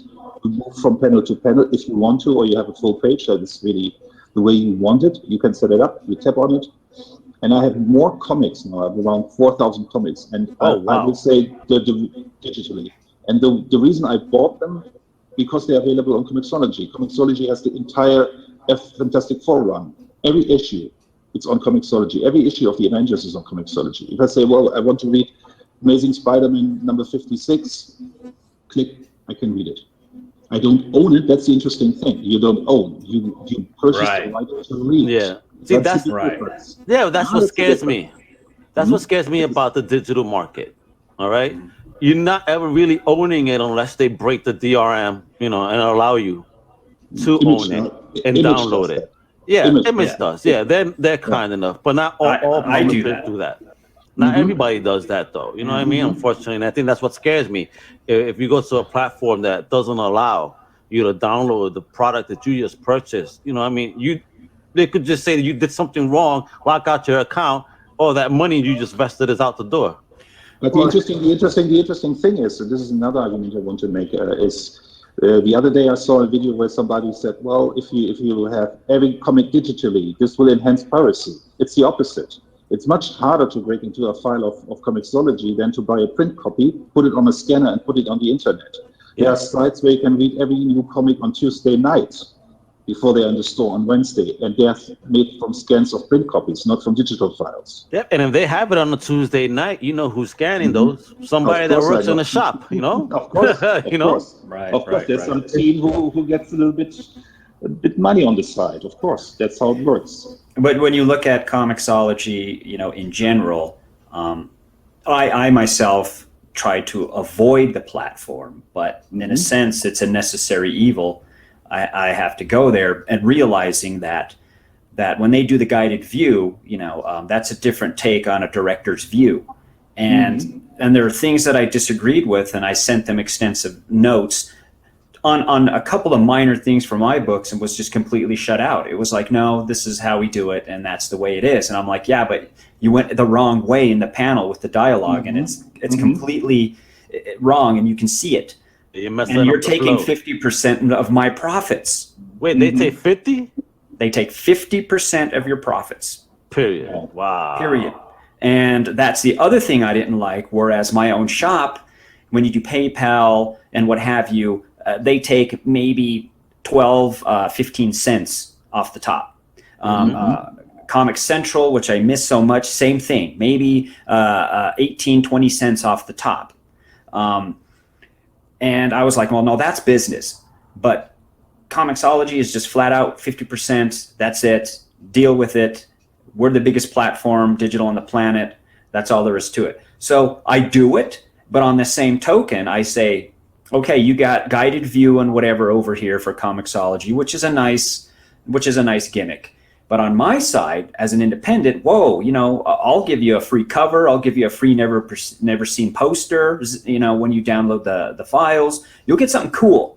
I try to make it more personalized on my own store. But Comixology is a machine, 100% machine owned by Amazon. They're going to prevail. They're going to be okay. So why are they taking 50%? You know what I'm saying? It's like, really, guys? And then there's the idea of promotions. When it comes to the indies, you will barely see promotions for the indies on Comixology. And I've asked them. Promotion? Like, yeah, banner or something. A banner. Yeah, and I've tried to say, how about we do like a Tuesday independent day? You send out a blast and you just do independents, and I get no response. You know what I mean? It's dog eat dog. So this reboot, what's happening now? It's probably necessary in many aspects, business wise, especially when it pertains to the art. I think indies are going to prevail because of this. I think they have a sure shot because the bigger companies, they're panicking, they're struggling. But indies, we don't have to sweat as much as they do. We're going to be okay. We just need to get our stuff out. Maybe it's going the way it has gone with the DVDs, because if you go back 5-6 years, DVDs were mass media. You got DVDs everywhere. Everybody bought DVDs. Never watched the movie again. You saw the movie theater, but you bought the DVD anyway. And there were the special features and so on. And now nobody's buying DVDs anymore, but DVDs are still around for the collector's market. There are some special companies that put out special editions of certain movies, and they do a lot of research, special cover and stuff like that. Maybe this is the way the indies go. Maybe the majors will go digitally, and for the indies, it's direct to consumer. Maybe that's the way, or via small print shops and small companies. Maybe this is the way it's going.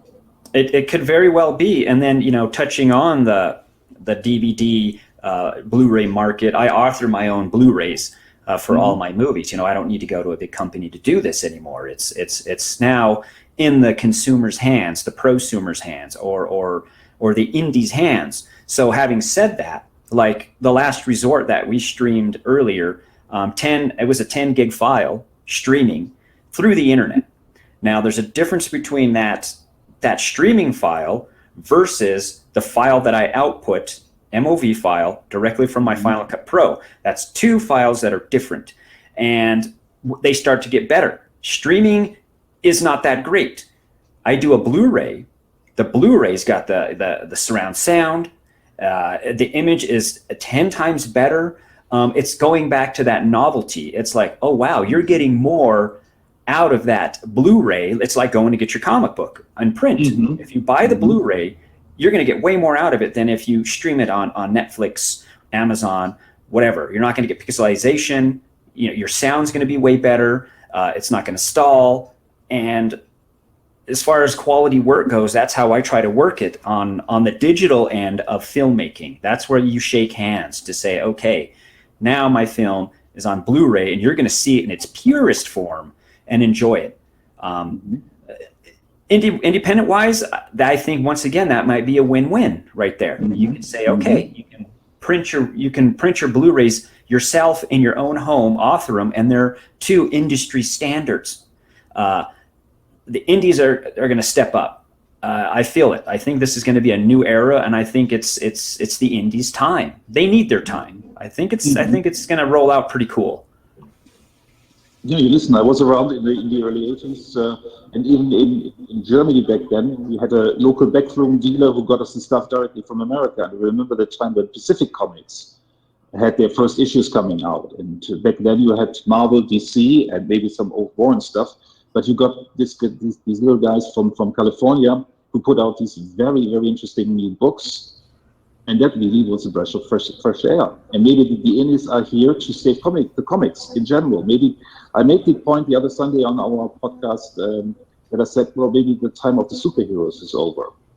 Maybe we want some different things. As I think Lucas said, how many Batman stories can you tell over 80 years? Maybe it's time for something new. And this is something you can always find in the indies. And maybe this is the time where people say, well, no, I'm not really in the mood to read another Batman story. Maybe it's time after this crisis, I'm in the mood to read about normal people who are heroes.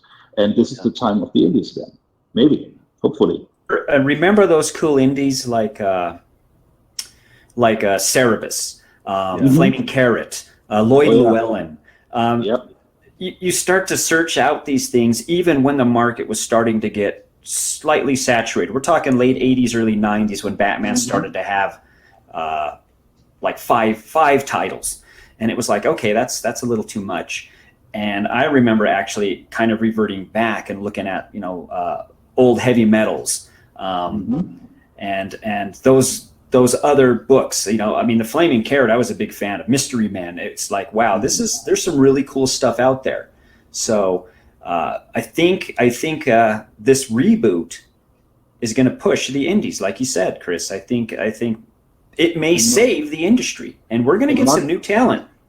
And markets and tastes are very different. Listen, in the early 80s, heavy metal, there was a German edition of heavy metal. It outsold the German edition of Batman and Superman. Oh, wow. Easily. I can see that happen. Yeah. So if you think about a global market, superheroes are not very popular everywhere. If you think about the French market, they put out these beautiful albums and there are no superheroes. They do science fiction stuff, they do cool concepts, and this is a global market. And if you think globally, the independents have a leg up around the world except for America. Right, noir, crime. Definitely. There's some cool stuff happening, and I think people are ready for it. I think people are really ready to see a different image, different logos. Different ideas. Let's do this. Okay. Definitely. If I just go by my columns, the columns I write, the stuff I wrote about the EC Comics got more response than the stuff I wrote about the Flash or Superman. There's more people who said, "Wow, this is something I haven't heard about or heard about some years ago. This is cool. I will check this out." And there's some guys who said, "Oh, I'm going back to buy these Fantagraphic books from the 50s, who collect the stuff from the 1950s. I'm going back to read these old artists." And this is a wonderful thing because EC Comics was basically independent against DC in those days. In those days, they definitely stepped up their game. And it's funny, Chris, when you started writing the column, I have a family member that I wasn't aware that, while they're not comic book fans per se, love EC stuff and are on this crazy hunt to have every single EC mag that ever came out. Wow! But he's but that person's not a comic fan. Isn't that funny? Right. Interesting, huh? Yeah, man. So I put him onto EC, of course. I'm sorry. Go ahead, bro. No. So a worry that I have is that the momentum for comics and graphic novels that has been happening for the last couple of years. I'm talking about it getting picked up and optioned by companies like Netflix and Amazon and HBO and Stars and everything. That's definitely going to slow down, and what I'm hoping it won't happen is that they don't recover. I'm hoping that the independents, because it's been the independents that have been picking up the slack for every crappy story that DC and Marvel has put out. The independents have been picking it up, and they've been getting optioned, and that was beautiful to see, right? Because one of my boys, he writes a great comic over at Stranger Comics called Niobe, right? When he started out, he would go to cons through the back door and pass out his comic for free. Wow.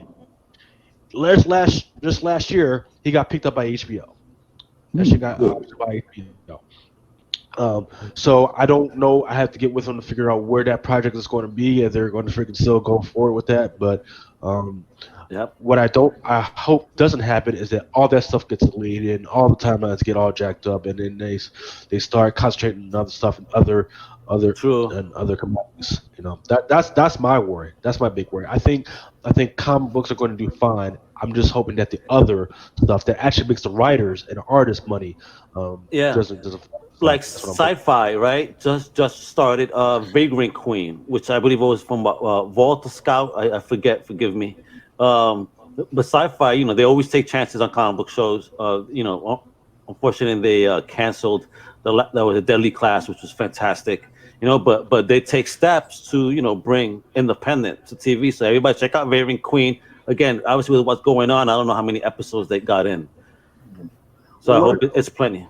I think one of the good points you made about digital that I do agree with is that, there are comics from Europe that I love that are almost impossible to get over here. So usually I can get 2000 AD, I can get stuff from Titan that way. I really like a lot of the French books. One of the things that I reviewed for Crusaders I got into is from France, the Wrath of Fantomas. Alison, I fell in love with that. So, and I can't find that. There's no way I'm going to get that out here in California. Sadly. Well, let me throw some names at you guys, and this is the advantage that some of our European guys have over America. Lucio Perillo, Mike Deodato, Francesco Mattina, Delato. They all live in freaking Europe. Yeah. So even after you buy the books, if you want to get it signed, they're all doing signings all over there in Europe. And it's like a death grip trying to get these guys over here to America to some of these Comic-Cons so you can get your stuff signed. So yes, we get all the books and everything, but trying to get your book signed, the book that you love so much and you just want to be able to hang it on your wall and get it signed by your favorite artist or your favorite writer, it's a freaking death grip, man. You gotta sometimes you can send to a company and they'll try and do it for you at like $100.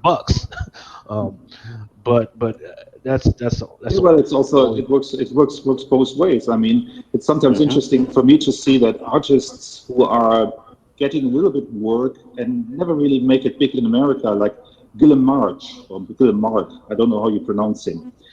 He's from Spain. He's a huge star in Europe. It's interesting.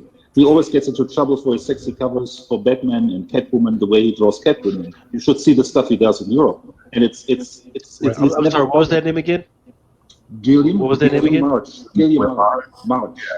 Gilliam March, yeah. It's like him and Frank Cho and all those guys get in trouble for their drawings. He lives in Europe. He lives in Spain. He lives on Mallorca, which is a very nice island.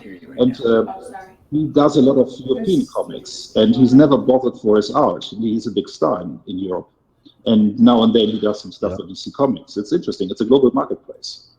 Fantastic. Yeah. If your wives and kids aren't around, go ahead and freaking look up Guillem March stuff and another guy. His name is Milo. Milo Panera, they've got some good stuff. It's not for everybody. It's not for everybody to be just.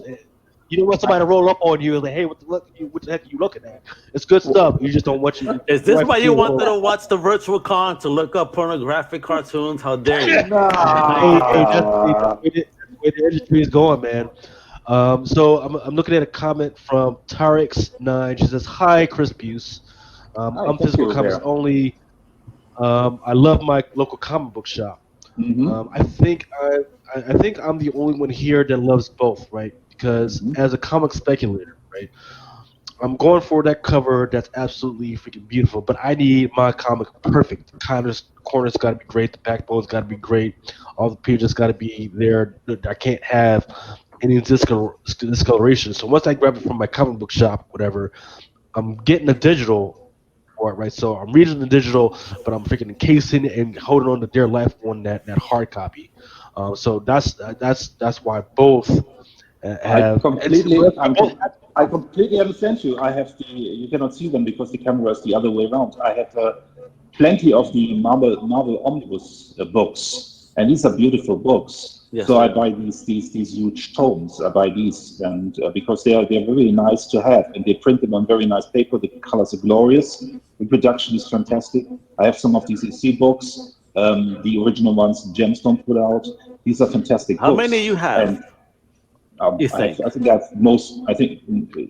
What do you mean? How many? In the omnibuses, how many omnibuses you have?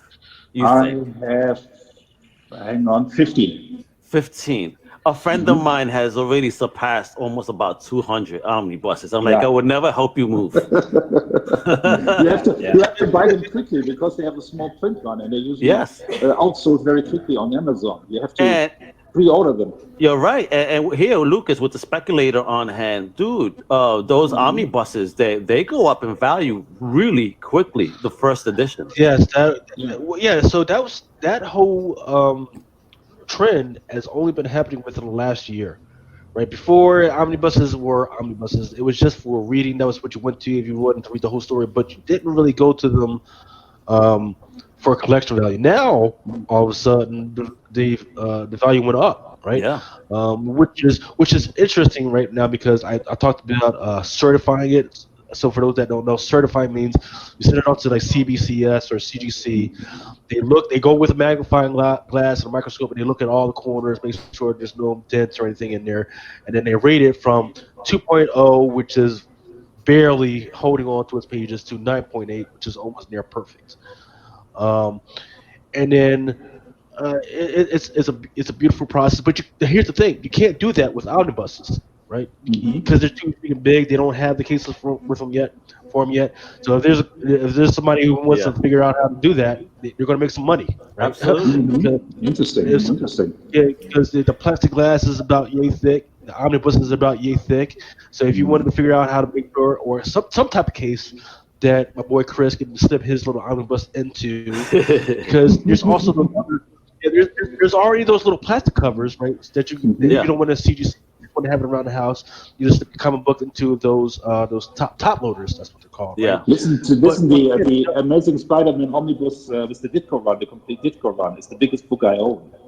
Yeah, and was weighing like 20 pounds, huh? Yeah, it broke the back of the DHL driver who brought it. It's like, what is this? Is this the new cable? No, it's the Ditko run on Spider-Man, and it was. Then they still use the thicker paper. It's huge, and it's I love the amazing. look. Don't get me wrong. I love the look of the omnibuses, but damn, they're backbreaking. That's something I could do. So, guys, we're gonna have the next guest in about 7 minutes. And I'm going to run to the restroom real quick and take a quick break. You guys hang out, chat for the next 7 minutes up until we get our next guest on over. Ask questions because I listen. We have two guys that are about industry here. I mean, Chris knows a lot, and we have someone that's actually in it from an independent perspective with Lance. So keep tagging it up, guys, and I'll be right back. One thing I wanted to mention was the getting back to the independent side. You guys were talking about the independent. Artists in Europe.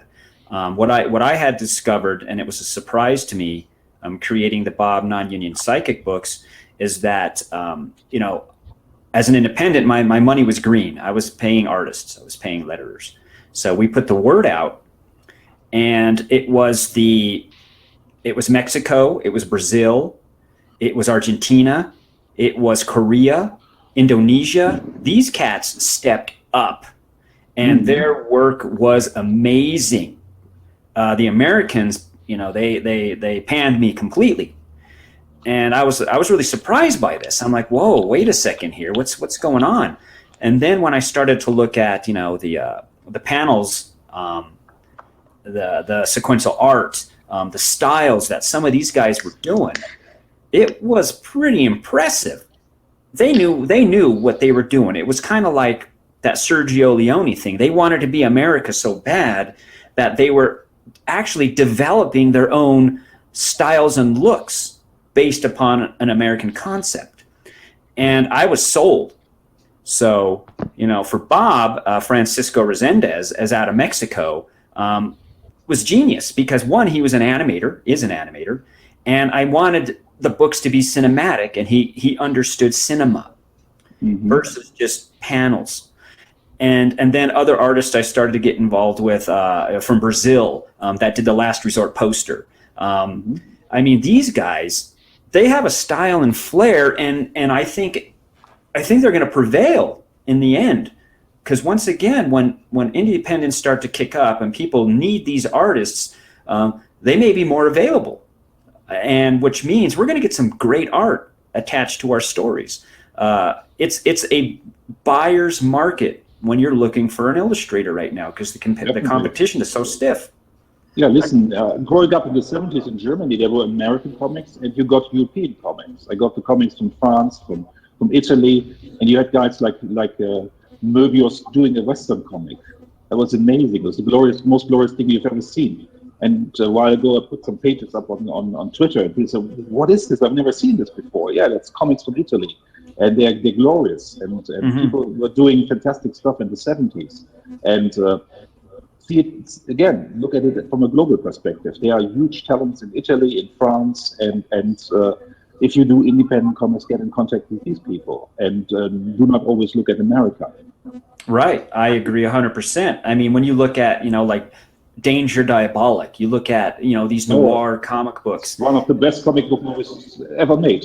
One of the best comic book movies ever made. It's not a joke. It's one of the best comic book movies ever made, because Mario Bava filmed it as a comic book and not in a comic book style. He looked how comic books tell a story, and he made a movie accordingly.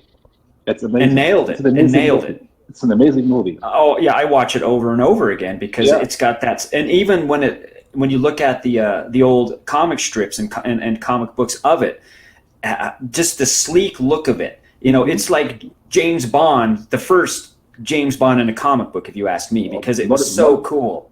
Modesty Blaze. It's another great one. It's so slick and so cool. It's amazing. And it's once again thinking outside the box to say, okay, if I have to correspond with somebody, you can do it now virtually like we're doing, which is what I do with my artists and even my editors that were in Korea at one time, or another guy, Malcolm Wong, who I'm working with, the guy that does Dog Eaters.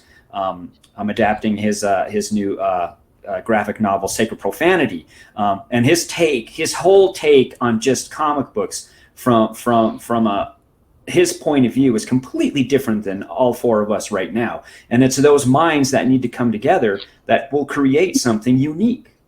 I look for it now. I've trained myself to say this is the route to go, because something cool is going to come of it. Something that I'm going to be very proud of and always want to look at. I think it's an interesting time, and I'm ready. I'm ready for things to take off. Look at manga. I mean, we're always talking about the death, quote unquote, death of the comic book industry, but manga is doing great all over the world. Manga is more popular here in Germany than regular comic books are. Right. As well. Yeah. It's really interesting what you're saying about your artists. I know we're almost out of time, but I've been on DevArt, because I've just kind of shopped around, for artists to look around to see who's good and stuff like that. I love the Brazilian artists, and I think it's great. I think it's so interesting that your artist on Bob is a Mexican, because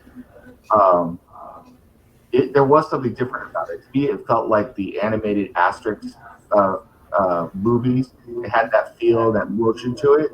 And so knowing that it was an artist outside of the American mainstream, I could definitely see that influence. And that's one of the things, I mean, for all of you who don't know, I'm a huge Bob fan. I love the Bob comics. Thank you. The way it's drawn and written, I just love the whole concept. And I love, if you haven't checked it out, you got to check it out, because the art is absolutely amazing as well. So. Yeah, and he's getting better. I mean, he's getting better and better and better. Every book was better, and I'm eager to start production on the new trilogy, because what he's going to come up with next, it's like Christmas. You get art, you open up your email, you look at the new art. It's a surprise. It's awesome. It makes you feel good, and then people are going to be dazzled when they see it, and that's where we can't skimp as indies. We can't skimp. We can't do the throwaway selected books that DC and Marv do. We can't just do throwaways. Everything we do has to count, and it's difficult, but we're pushing it through. So open mind. Everybody's got to have an open mind from here on out. It's a whole new game. So check this out, guys. We're talking about indie, right? A lot, Lance. So, you know what, Chris? Do you want to hang out a little bit more? Yeah, why not? All right, check this out. I'm going to introduce you to an amazing independent. Well, yeah, you know what I'm saying? I'm going to drop out. All right. So, all right. I'll see you guys later. Have a good one. All right, bro. See you in a bit. What's wrong with Lucas over here? I got you, Dave. All right. All right, so check this out. I have an amazing independent creator here. All right, I've been following his project for Minute Future Primitive. He's done awesome stuff. He's also a DJ. I mean, this man is very creative, many talents. I'm talking about the one and only Kevin Gunstone. What's up, my friend? How are you? Hello, Al. Hey, Kevin, you hear us? I'm good, Al. brother, How are you? I'm doing well, man. Thanks for joining us. Yeah, Well, I can hope hear you're doing you. well. Can you hear me? Yes, sir. Can everybody hear him? Yeah, not too bad. Yes. Under the Excellent. circumstances. Hi, Kevin. Excellent. Hi, how are you all? Awesome. So thanks for joining us, brother. I hope you're safe and well where you're at. Yeah, not too bad here in Brighton, in the UK. Currently calling from kind of my basement, which is kind of the study. And I've had my one government-sanctioned exercise for the day, so yeah, I'm fine. What do you mean government-sanctioned exercise? Is it like 1984? You got to get up at 8 a.m. We're to do only your allowed stretches? we're only allowed out once a day for exercise here in the UK. So I've walked the dog around the block, so that's it. Wow. That is dark. Do they fine? Do they fine you? It is. It's like living. Some people have been fined. Yeah, if you're not out with a good reason, or they think you're making a frivolous journey, you can get like a £30 fine on the spot. So if you're out on a trip to maybe So, pick up some yeah, it's marijuana, is different. that a frivolous journey? It's funny you should say that. I did that on Friday. I went around all kind of the back roads, so just in case I ran into any police. But thankfully I didn't. Priorities, though. Yeah, so I don't know if you've been. I mean, listening. I can get through. I can get through a pandemic, but you need something to help kind of smooth the passage of it. I think at the moment it seems like I'm living in a J.G. Ballard novel. I don't know if you've been listening, Kevin, with Lance and Chris. Yeah. Chris and I are part of the International Comics Collective. Our fellow team member. Right, excellent. David's out there doing good deeds. So again, shout out to Dave. But I wanted to keep them on to interview because Lance is also an independent comic book creator and talking how this COVID has either affected or maybe even will be changing, the course of how indie comics go. So, do you have any opinions on what's going on and independent comics, since you're an indie creator yourself? I do wonder whether it will kind of open up more kind of opportunities or perhaps a bigger audience for digital, because it's a way of getting it directly to the reader rather than obviously having to kind of go through a comic shop. So I do think that could be one thing that that comes out of it at the end of the day. Yeah. But we'll have to see, because we have no idea where things are heading or what's going to happen in the future, or even perhaps at the end of the day how many comic shops are actually going to be left once kind of the dust settles. So obviously you've got to look at different ways of kind of getting comics or stories to the reader. At the moment I'm currently planning kind of a crowdfunding project for the Future Primitive book. So that'd be an interesting experiment to see how that goes. So you're going to go forward with the project during this time just to see what happens? Well, at the moment we're just doing the publicity for it and getting it together. We had kind of vaguely planned to launch it in May, but obviously we'll have to see how that goes. I mean, some people looking online, some people seem to think that this is a bad time to launch it, whereas other people seem to be doing quite well. So it's incredibly kind of hard to say. I think that just monitor it for kind of like a month or two and kind of make a decision based off that at the moment. I mean, obviously with kind of crowdfunding, obviously there are certain things we're going to have to, things like printing and kind of like whatever. So it's a case of whether some of these places are actually still going to be open to actually not only print the comics, but any other things that we do alongside with it as well. And obviously we don't really know, or I don't know at the moment, whether shipping is going to be a problem in any way. So it's just a case of kind of see what happens really, and just keep on with kind of putting it together, doing some promotion for it, then kind of making a decision a bit further along the road. I mean, that's the way to do it. You got to keep rocking. But yeah.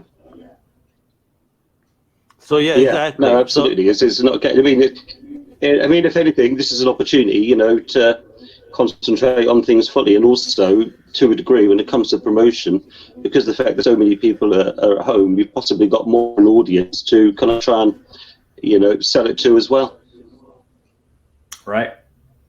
So let's talk about Future Primitive and what you're working on, and what the next issue is going to be all about. You've been teasing some beautiful art.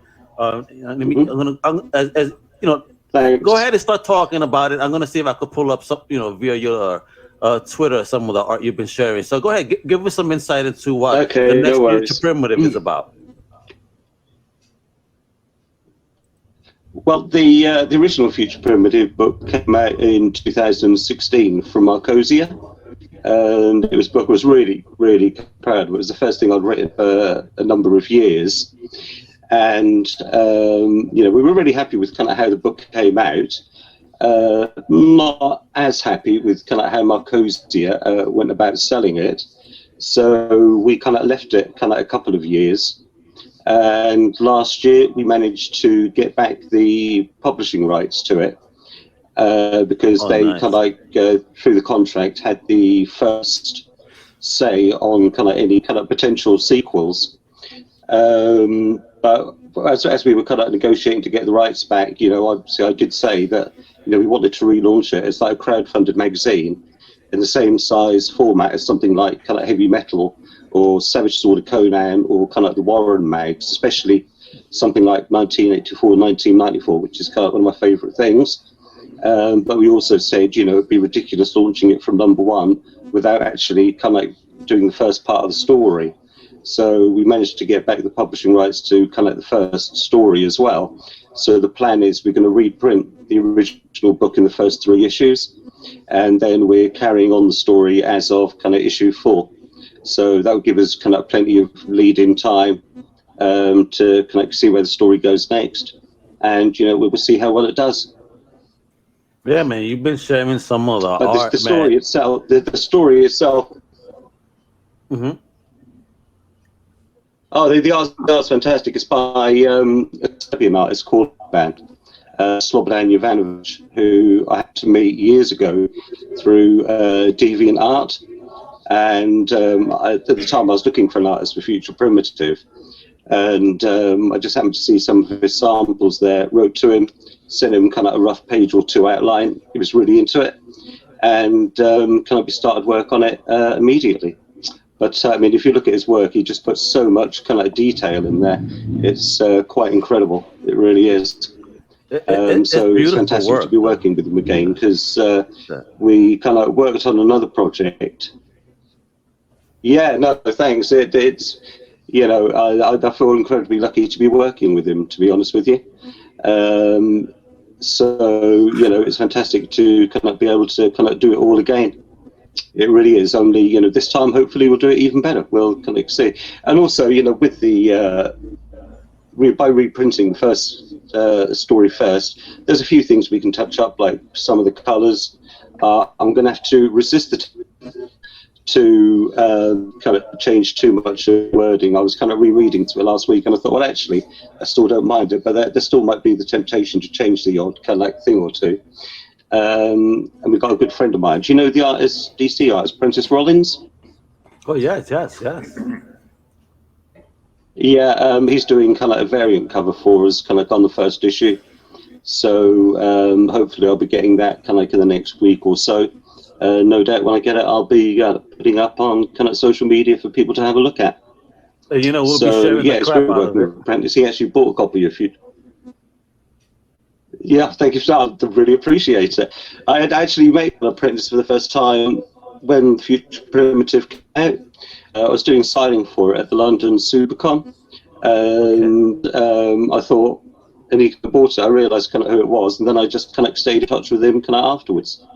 So yeah, I could, you know, he was really into the story, and said he's often thought how he'd have drawn it if it had been his story. So when we kind of took the decision to kind of do it as a crowdfunded magazine, he was one of the first people I thought I'd ask to see if he was interested in contributing to it at all. Because apart from the cover, when we get onto some of the later issues, we're going to have some kind of backup stories, which are going to be kind of in the manner of Tales of Asgard, where we kind of like do kind of stories about this kind of world we set it in, which is set like hundreds of years earlier. So we'll ask him to do those as well. So no, it is a dude. Breaking up a bit. Because working from the basement doesn't quite help too much. I mean, the story itself, it's set on Earth. Well, I think it's that, and the fact I'm doing it off my tablet, since I haven't got kind of like a mic on the PC as well. No worries, no worries. You're back. Wonderful. Sometimes kind of like overheats, I think, whenever I kind of do this kind of thing.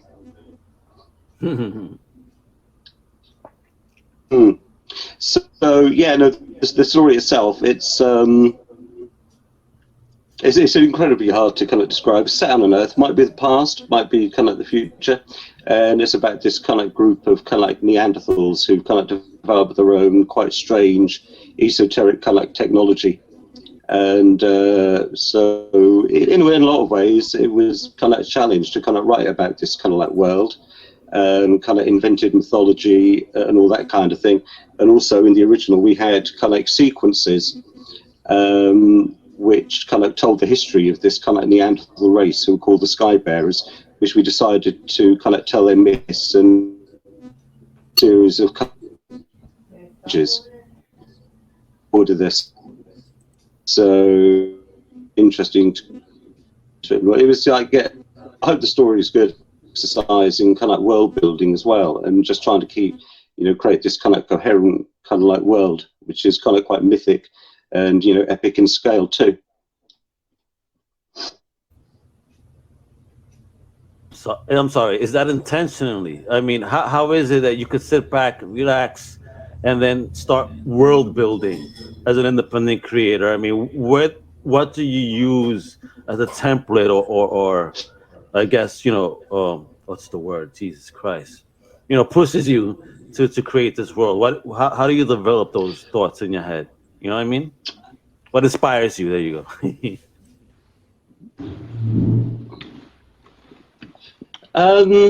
Well, I suppose kind of the genesis of the idea was that I kind of read this kind of article on kind of like the true kind of like history of the world, which was like some kind of like Alkeo kind of like astronomy thing. And it kind of like talked about this kind of like, it was just a hint, it was like this Neanderthal civilization that lasted for like 300 years or something, or 300 years. And I just thought to myself, what a fascinating idea. And it would kind of be interesting to kind of write something of some kind of like great lost civilization. And I've always been interested in kind of ancient myths, ancient kind of like mysteries and things like that. So it was a case of kind of welding those kind of like two ideas together, and hopefully coming up with an interesting story, to do it. I was thinking about it earlier today, and it occurred to me that although I really love kind of American comics, and I've always read them since I was like, I don't know, about 10 or 11, since I managed to find them in kind of the UK kind of newsagents. I like those, but I was also a big fan of 2000 AD from when it started out. One thing you get with 2000 AD is that they have their very own kind of like, almost each own kind of like self-contained kind of like world.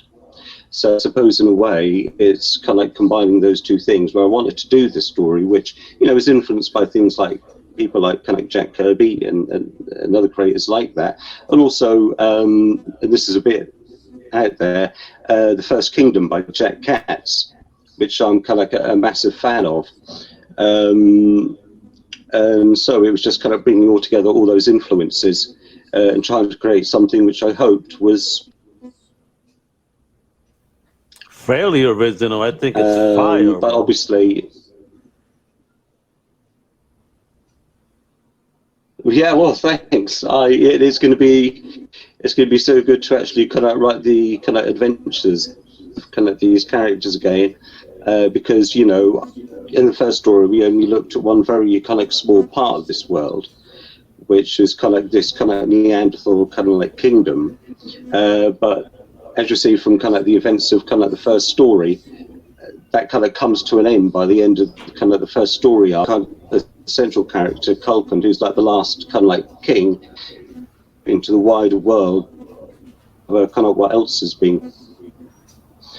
So use kind of like different kind of culture, all of which are kind of half based, like legends and things like that. All right, so I have a question here, Kevin, for you. So yeah, so that's one of the things which is Go on. Mm-hmm. No, I wanted to get into, you know, well, we have some time before we get into the hot mix that you created for the con. Before we get into the hot mix that you created for the con, you know, of course. Let's just get into a little bit of independent comic book chat. You know, as a creator with Lance here, and Chris is a guy that loves to observe the industry and see the goings on. I mean, what do you think right now? You know, with what Lance and Chris were mentioning before, is like, what do you think right now is the best avenue for an independent creator to channel their energy to get their product out?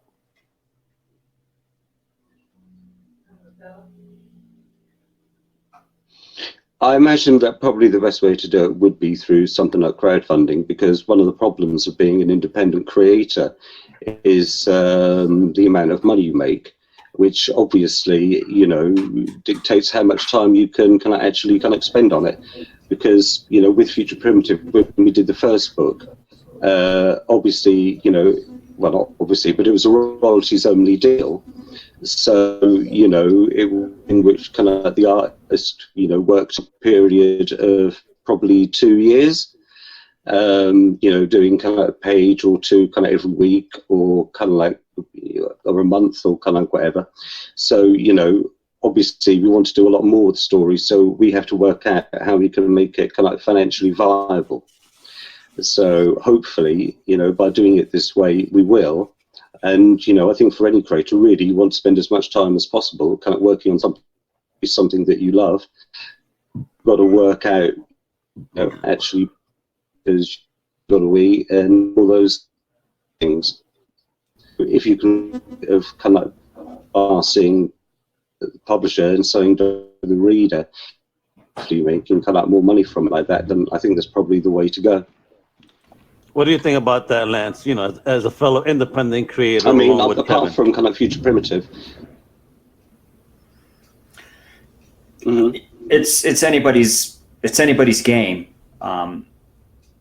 It's definitely, I think it's definitely, once again, pressing forward is the bottom line of all of it, as an independent. But I think it's definitely a sound plan. At this point, you know, we're all strategizing how we can get there, how we can get the books out there, and the more creative thinking outside the box, it's going to happen some way or another. It's going to happen. You know, it's an interesting time.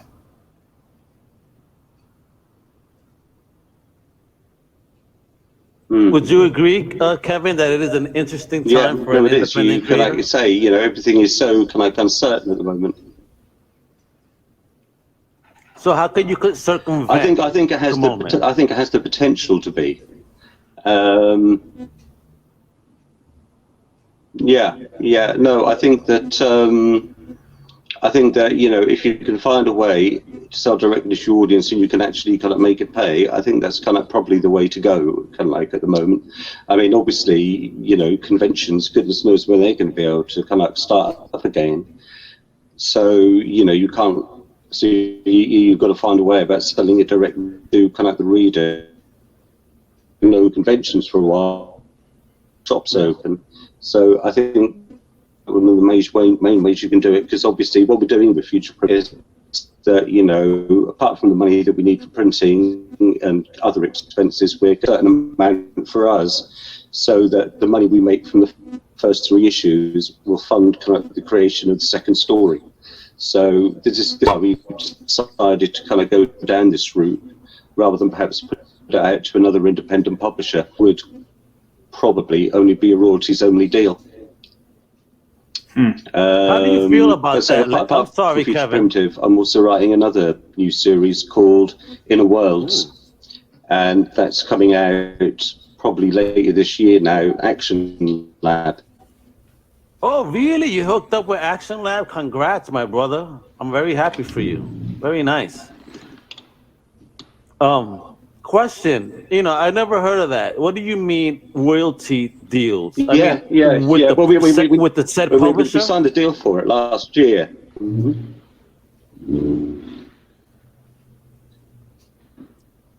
Did you hear that question? Yeah, well, in I mean, regards to the royalties, and what did you mean by that?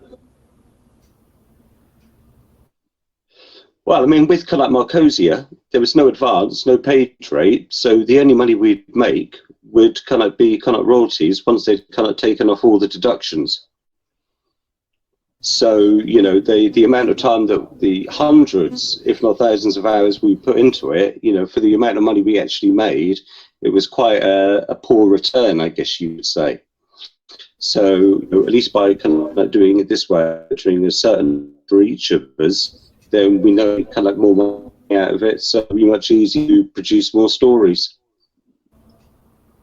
So is that your last time doing a royalty type of contract?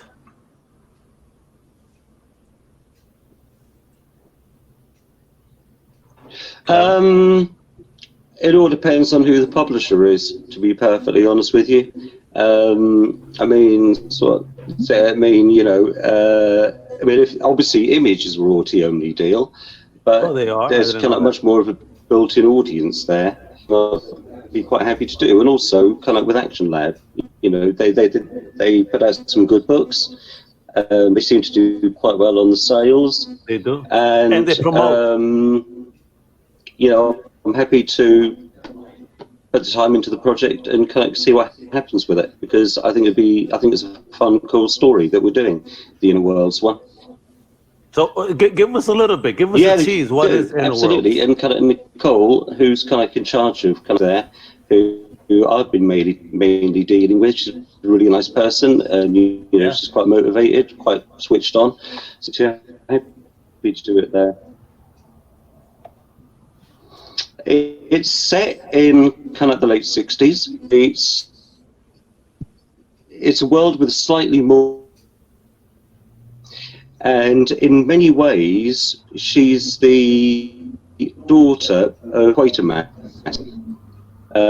from kind of the 50s connects. Basically, it's a story where her and a group of two other people enter the place called Worlds. And happens is that there's this big kind of like catastrophe kind of like on Earth, this kind of radiation cloud which comes from the South Pole, and the father dies kind of like trying to stop this thing, and she feels that they're not being kind of honest with her about kind of came from, so she goes to investigate this herself. And what they find is that there's this kind of massive kind of hole in the South Pole, and they kind of go into it in this kind of like spacecraft. And inside the Earth, instead of it being like a normal kind of like a Garth or that kind of, they actually find it's a converse. So we've got this kind of like red sun, which is a kind of central point of infinity, so that they're in this way kind of obviously kind of like the normal laws of science don't apply. But what they find is that orbiting around this red sun are these kind of like worlds, kind of floating islands, things like that, which have got all these kind of like lost races and tribes who escaped cataclysms kind of like from kind of Earth in the past. So, you know, she then finds out more about her father, who's kind of like spent time there, which she didn't know. And yeah, it's very much a voyage of discovery. Sounds excellent. I was watching the second part. I was originally going to produce that with a British artist. He was the guy who I produced the proposal with.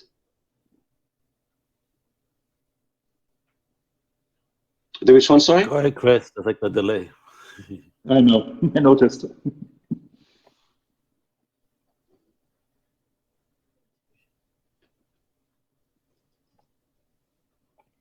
Go ahead, Chris. Ask So your question.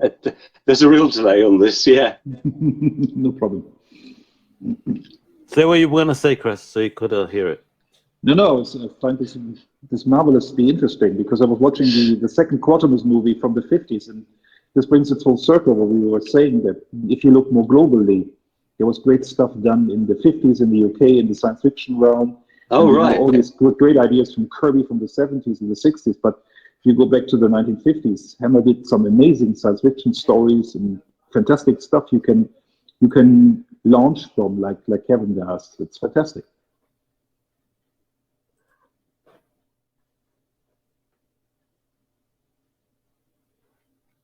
Yeah, well, no, but this is it for me. It's like if I watch films kind of from the 50s and 60s, there's kind of really interesting ideas in there, and I suppose one of the things that interests me with this actually kind of like taking them, or I suppose you could say contemporary way. Some of them, you get some things which are kind of like a bit silly, but also doing it in a much more kind of like serious way. So, you know, instead of just kind of like slavishly kind of like copying that kind of story, for me, it's a case of just kind of like taking those ideas, doing something kind of more kind of like modern kind of like with them, and just looking at them in a different way. I think that in my Planet of Demons series, Amigo was keeping my kind of interest of kind of like horror film, 60s, 70s, things like Hammer film, but producing it in a much more kind of like, or right in a much more kind of like serious way to, just kind of upgrading it, but, you know, just presenting them in a different manner, I guess you could say. Yeah.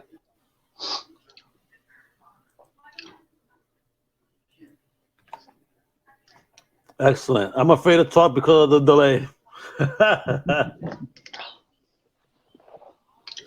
All right, so we got 2 more minutes, Kevin. So before I play that awesome Yeah, mix, I know. I'm not surprised. It's shocking. But the next time I do one of these things, I'll make sure I'll do it from a computer.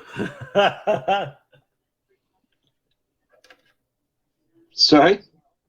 I said, make sure next time you do it from a computer. Right. I'm just kidding.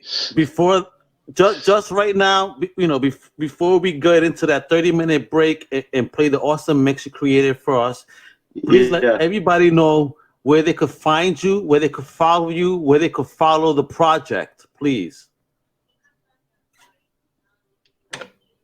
Mm-hmm.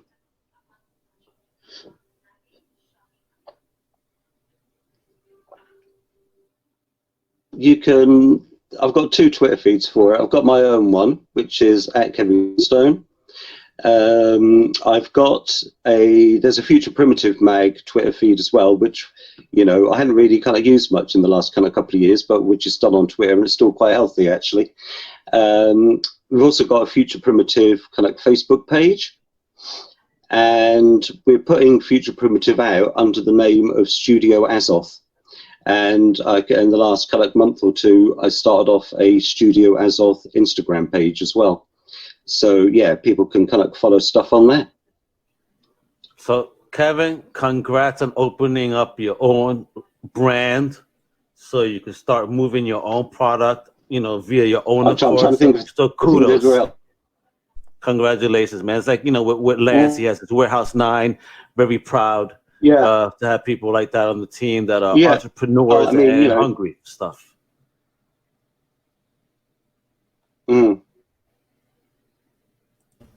Yeah, man, it's great to have you guys. It's like I'm still incredibly hungry, and I like the idea of that. I've got another. I'm doing another. We're doing another book under the name Studio Azoth. So, but I'll talk about that some other time. Absolutely, man. You're more than welcome. You know that Comic Crusaders is going to be a home for you to share all your awesome stuff. I'm looking for your file right now because I have so many windows open. It's going to drive me absolutely insane. You know this, right? How many windows do you open on a computer at a time? I try to keep it like to a minimum of maybe 6. Yeah. Head off. All right, I got the mix open. Kevin, thank you for coming on and chatting it up with us. Go Go ahead.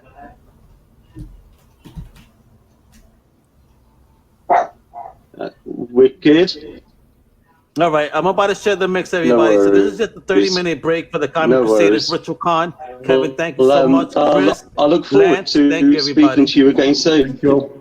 Thank you. Yeah, man, likewise. I'm about to put on the music mix, everybody, and enjoy this awesome mix by the one and only Kevin Gunstone, exclusively for Comic Crusaders. All right? A pleasure. You ready to get down? Yeah, man, I can't wait. This is going to be dope. Later, guys. Bye-bye. All right. So I'll be back at 3:45. All right, brother. No problem. Everybody, bye. All right, see ya. Bye-bye. Check it out. Bye-bye.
It owns me. me.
Yeah, we chilling out here with just the funk. We got a beat going on.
house music? A unique form of music that gives complete freedom of expression. It's not with a continual form of just something that you do continually. But it's just something that it's real simple and it just deals with anybody can understand. My definition of house music is what comes from the soul. It's what comes from the soul. It's what comes from the soul. And they may call it house because it's not that serious production. It has to be planned. It's just how you feel. When you want to say something, just say it.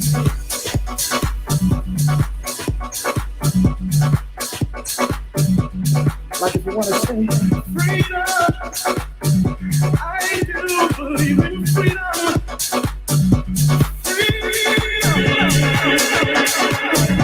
Something like that.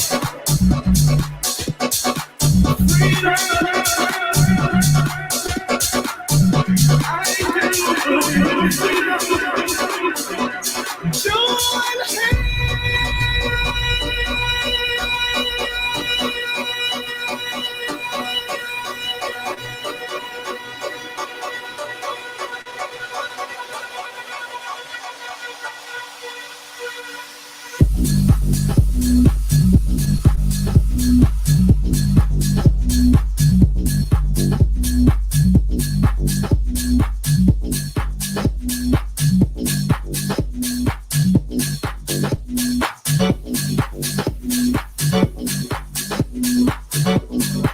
What is house music? A unique form of music that gives complete freedom of expression. It's not with a continual form of just something that you do continually. But it's just something that it's real simple and it just deals with anybody can understand. My definition of house music is what comes from the soul. Like if you want to say freedom, I do believe in freedom.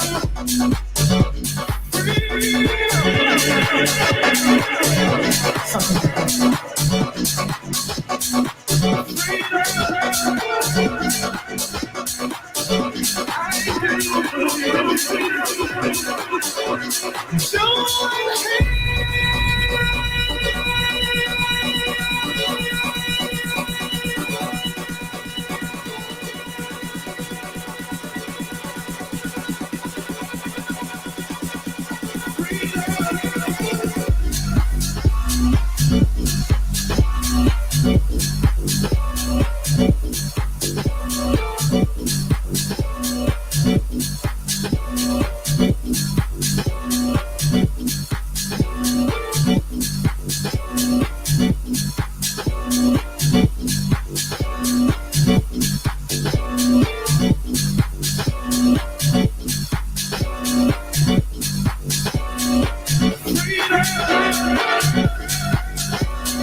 We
are the future.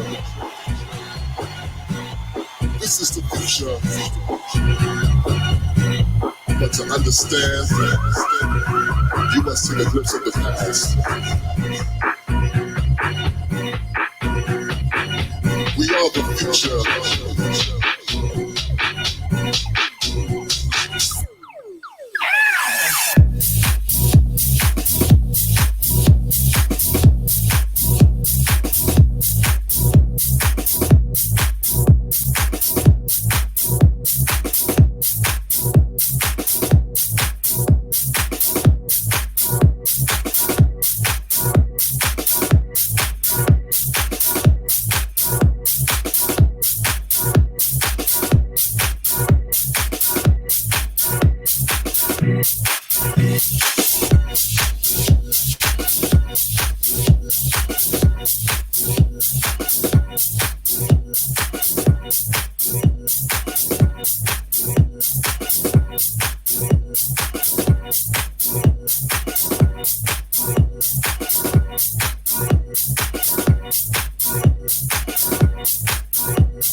Hands up in the air. It's the weekend. It's the party.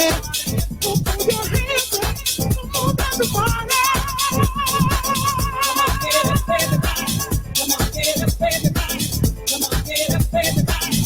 Come on, get up, everybody. Come on, get up, everybody. Come on, get up, everybody. Come on, get up, everybody. Come on, get up, everybody. Feeling my beat when they hear the sound. Dance to the music in the underground. It's the weekend. It's the party. So get up. Come on, everybody. Come on, get up, everybody. Come on, get up, everybody. Come on, get up, everybody. Come on, get up, everybody. Come on, get up, everybody. Come on, get up, everybody. Come on,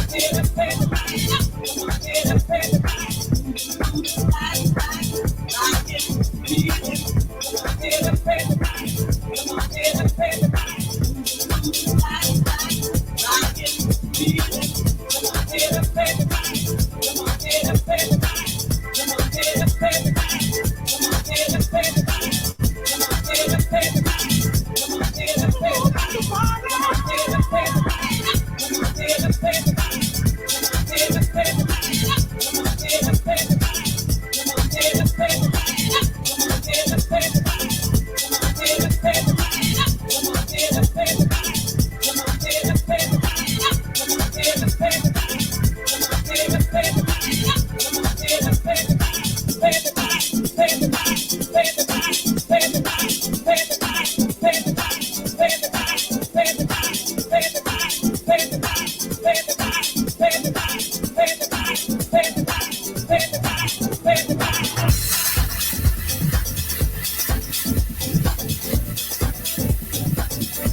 Whoo, shit.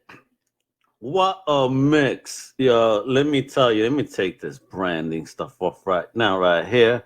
We are back. We are live. This is Al Mega. Thank you for tuning in to Crusaders Virtual Con 2020. Next up, I have my amazing team over here of the machine. We got Lucas. We got the random dude and an amazing creator that's ready to start chatting about his awesome Kickstarter project that is live now. So basically, I'm just going to start bringing everybody in. First up, the EIC of Comic Crusaders. Boom. The one and only Johnny Hughes. What's up, brother?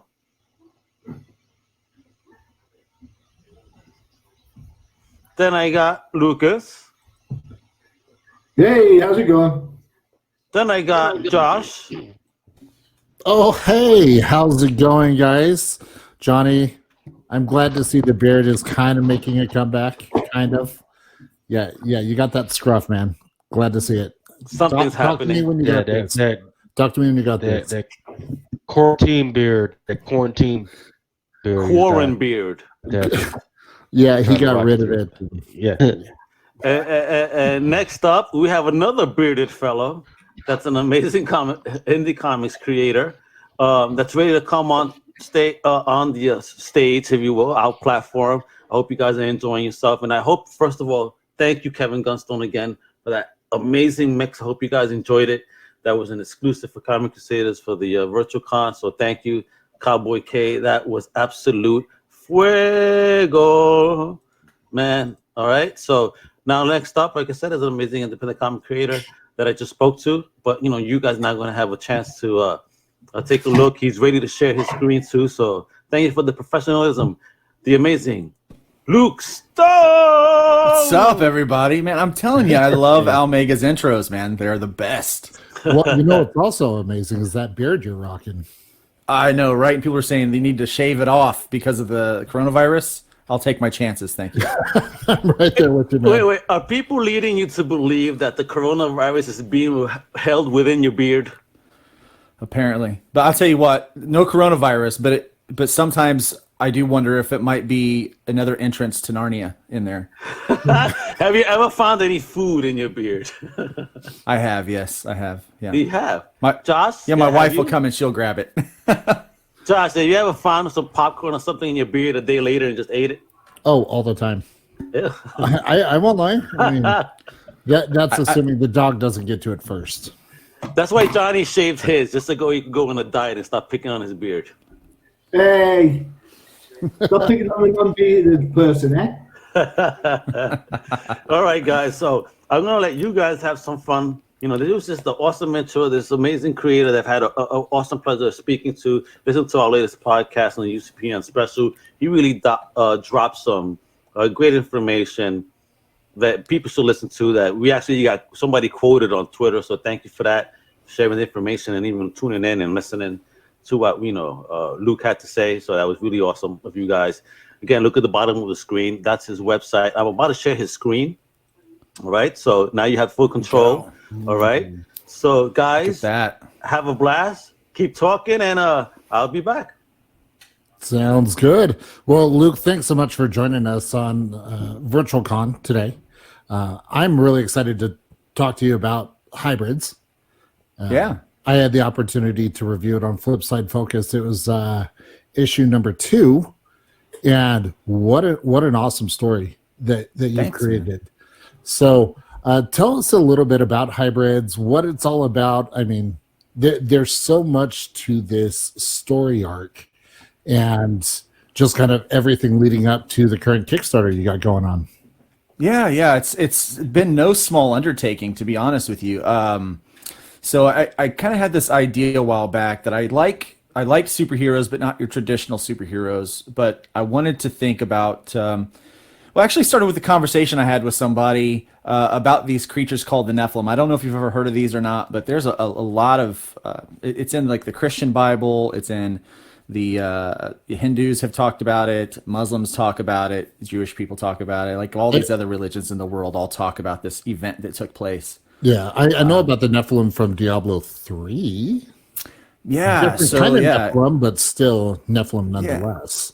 Yeah. So basically what happened was there was this particular time in history where it says these angels came down, or it calls them the sons of God, come down and they see the daughters of men, and they enjoy what they see, so to speak. And they start to procreate with these women. And the offspring are these creatures that are they're angel-human hybrids, and they call them the Nephilim. And people believe that, different characters throughout history were that. Now, it turns out that these stories actually predate the Greek gods by about 1,500 years or so. And a lot of people that are way smarter than me, trust me, way smarter than me, believe that the Nephilim actually were the inspiration for the Greek gods. And so with all of this stuff going on with 23andMe and Ancestry.com, where you can check your DNA, I thought, how cool would it be to have a new kind of species of superhuman that's, not done, you don't fall into a vat of chemicals, you don't have to have a magic hammer, and you don't have your parents aren't shot in an alley to cause cause this thing to happen. But it's just kind of like you're just walking around minding your own business, and something happens and you just start developing these powers. And that's what I started thinking. Well, if the Nephilim were real, and all these other religious organizations and all these different groups talk about it, and what if they continued to have babies, and over the years and in the centuries and millennia or whatever, that the DNA just started to get watered down. And what if one day something happened and that DNA would wake up, that little piece of angel DNA would wake up, and then you would just all of a sudden start having the powers of like the Greek gods or something like that, right? So that was a pretty cool idea, and that was kind of the thought that, you know, there could be a recessive trait that gives you superpowers. So instead of red hair or blue eyes, your recessive trait could give you the ability to lift buildings or teleport or control things with your mind. And so that was the kind of the fun concept behind it. But I didn't want to just like write a normal story. I wanted to develop characters, develop a world around it. And so in the process, what we started doing is we actually start following a group of heroes that's trying to stop what's happening. So what started happening as soon as people started to develop these powers, those individuals started coming up missing. Someone would come around and abduct them. And so they're trying to figure out who's doing it, why are they doing it, and where are they taking them. So that's kind of the three things that we're trying to figure out. And so we follow a group of heroes, some of them super, some of them not. Because, you know, you don't really have to have superpowers to be a hero, right? So we have some heroes that are doing that and working on that. And so we have created this whole like now when you reviewed Hybrids 2, man, that was a long time ago. And we've since then been able to do some updates and added some stuff when I moved over to Starcross Comics. Yeah, I got a little bit of catching up to do. Yeah, you do. Yeah, you do. But yeah, so we're working on like issue 5 is getting ready to release here in May, and man, I'm excited about it because it's been a fun journey to come up with this kind of this big world and following these characters. So awesome. How did you manage to sort of juxtapose all the different types of religious connotations into the stories if the Nephilims have had such a presence across other religions? Yeah, you know, that's been the fun part. So it's taken me about 10 years to develop the storyline and how all the pieces kind of lay on top of each other. Some other things that you might find in this is like, so ancient aliens and things like that also come and play a part in this. And so as we do it, we start to layer in little pieces at a time, bringing in character names that span all of those particular religious groups that they all kind of like have some kind of connotation to. And we've built kind of this, if you will, it's kind of like taking all the ingredients and putting it together, making a meatloaf of comic goodness, if you will, to really get it going. And so we're pretty happy. There's a lot of meat in it. There's a whole lot of stuff going on there. And the best part about it is it sparks from things that are in real life. So sometimes you don't know where the reality, where the conspiracy theory, and where the fiction all intertwine with each other, and where those lines get real blurred in this story. So cool. That makes for fun reading, though, having those blurred lines, though. Oh yeah, because then you have no idea where it's going to go. And I have a feeling that's going to happen once I finally get caught up. yeah, you got to get caught up. You know, speaking of getting caught up, thanks for the segue, Josh. Absolutely.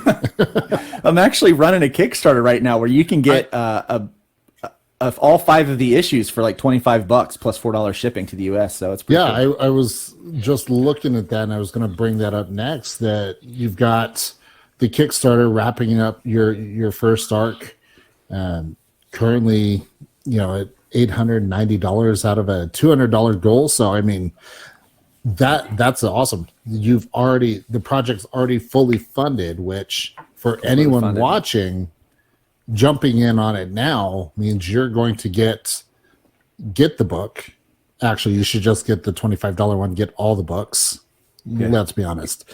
And then, you know, any stretch goals, things like that, you're guaranteed to get all of that, which, having reviewed a plethora of indie books and Kickstarters, I mean, this is the best time to get into it. So tell us a little bit about number 5. What can we expect? Okay, number 5 it's a really fun book. Let me pull up the cover for that. Well, you can see the cover. I'm trying to move through some of the things we've got here. Here is a variant cover for issue 5. So issue 4 sets up kind of a lot of the action that takes place, and basically what you get in issue 5 is this fast-paced rescue mission kind of thing. I mean, there's explosions, there's guns, there's shooting, there's twists, there's turns, there's a pretty significant reveal towards the end of it. There's introduction of new characters that will be explored in the next arc. So I mean, there's a lot that goes on in this issue, and it really kind of culminates this whole storyline trash day. So it's pretty cool. I'm excited about it. Some of the art, some of the best stuff I've done over the years. I mean, issue 1, I started in 2015, 2016, and then we moved to a new publisher. But we kept all of that work, and moving forward, we've done some adjustments in some of the earlier issues when we re-released them here recently with Starcross Comics to kind of tie the entire universe together of Starcross. And so there's some little Easter eggs in there for some of the other books and things. But yeah, so it's pretty cool. But yeah, this is a pretty fast-paced book. It's a little bit bigger than the other ones. I typically stick to a 20-ish page book. We've went full 24 on this one. Plus, we're going to have a bunch of extra things in there as well to make it a full 32. So that's it's gonna awesome. Be nice. Yeah, that's awesome. Sorry, I'm still trying to wake up from my nap. Yeah, that's fine. That's fine. Do you prefer producing books for print, or do you prefer digital? Or I have always loved comics, and just the feel of a floppy in my hand, and the smell of the book. So I always want to. I always want to make physical copies, and so we actually, because I want people to hold the physical book in their hands so much, I've actually offered a $2 tier for people to get the first issue in their hands. I call it the testing the water. So if you do a $2 tier, it's like $2 plus $2 shipping, so it makes you $4. It's like going to a comic store and buying it. I will ship you the first issue physically so that you can have it in your hands. Because I believe so much in the story that if you get a hold of it, if you get your hands on it, that you're going to want issue 2, issue 3, issue 4, issue 5. So I have no problem giving that first issue away almost. Cool. Well, that flip of that, of course, is for some smaller creators and smaller Kickstarters, they might not be shipping to the UK, for example. I'm in England, so the digital aspect does allow for people from across different areas to get hold of it. But I absolutely totally applaud your commitment to floppies, because the amount of people, Josh, I'm looking at you, who diss floppies. I love floppies. I love the physical. Whatever.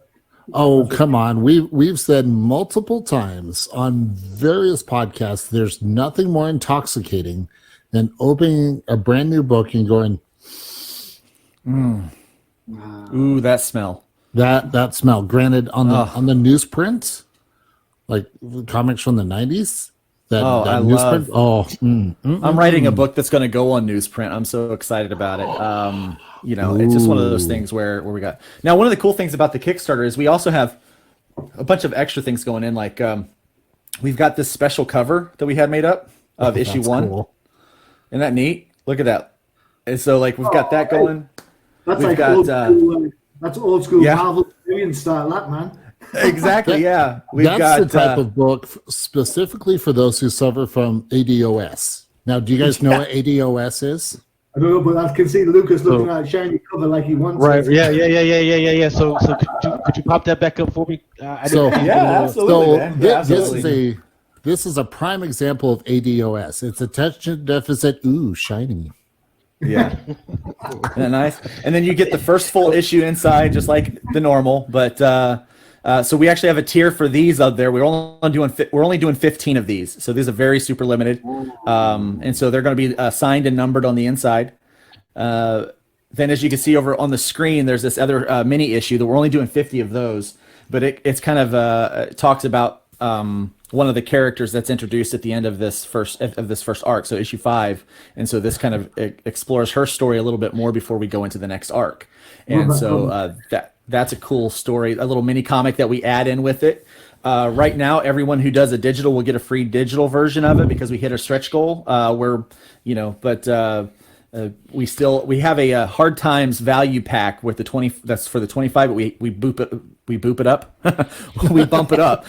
We boop it up so that you can get this book too. And Mr. Machine, Mr. The Machine. Is it Mr. Machine or Mr. The Machine or Mr. The? So Mr. The. Ask his wife. Ask his wife. I actually have got a few tiers that ship to England that will ship worldwide. Yeah, because here's the thing. I've got friends over there, and I want them to have the book too. I mean, I just love comics. I love making comics. I want as many people to have comics as possible. So when Johnny backs this, he needs to use the hashtag boop the tier. Boop the tier. Yes. But check this out. I do trading cards. You guys remember the old 90s Marvel trading cards? So I got these. Now I've got 4 of these different with different kind of. This one's real sparkly, and then so this one is a special edition. So I've got 4 different kinds of metallic paper for it. So those are really cool. We've got these buttons, neat buttons that we're doing. Holofoil stickers. You guys like those? I like shiny things, so I get a lot of things that are shiny because I'm like, well, I tell you what, that cover that we have on screen. If at some point you could get that in a shiny little cover, that would be freaking awesome. I'll do it. That's a beautiful piece of art. Who drew that? I drew that. Yeah. Who drew that? Oh, that is outstanding, man. Thank you. Yeah. But just redraw it. Make sure she faces me because I like the women to be looking me straight dead in the eye when they're in that pose. Either that, or she's got to be crying or something, man. I have no shame. I've actually thought about, as a surprise to everyone who orders this book, to actually get it done on the holofoil cover. Ooh, yeah, that would be awesome. So when they get the book, that it's going to be a surprise because I haven't told anyone about that yet. But I'm like, I really think that I'm going to get it done.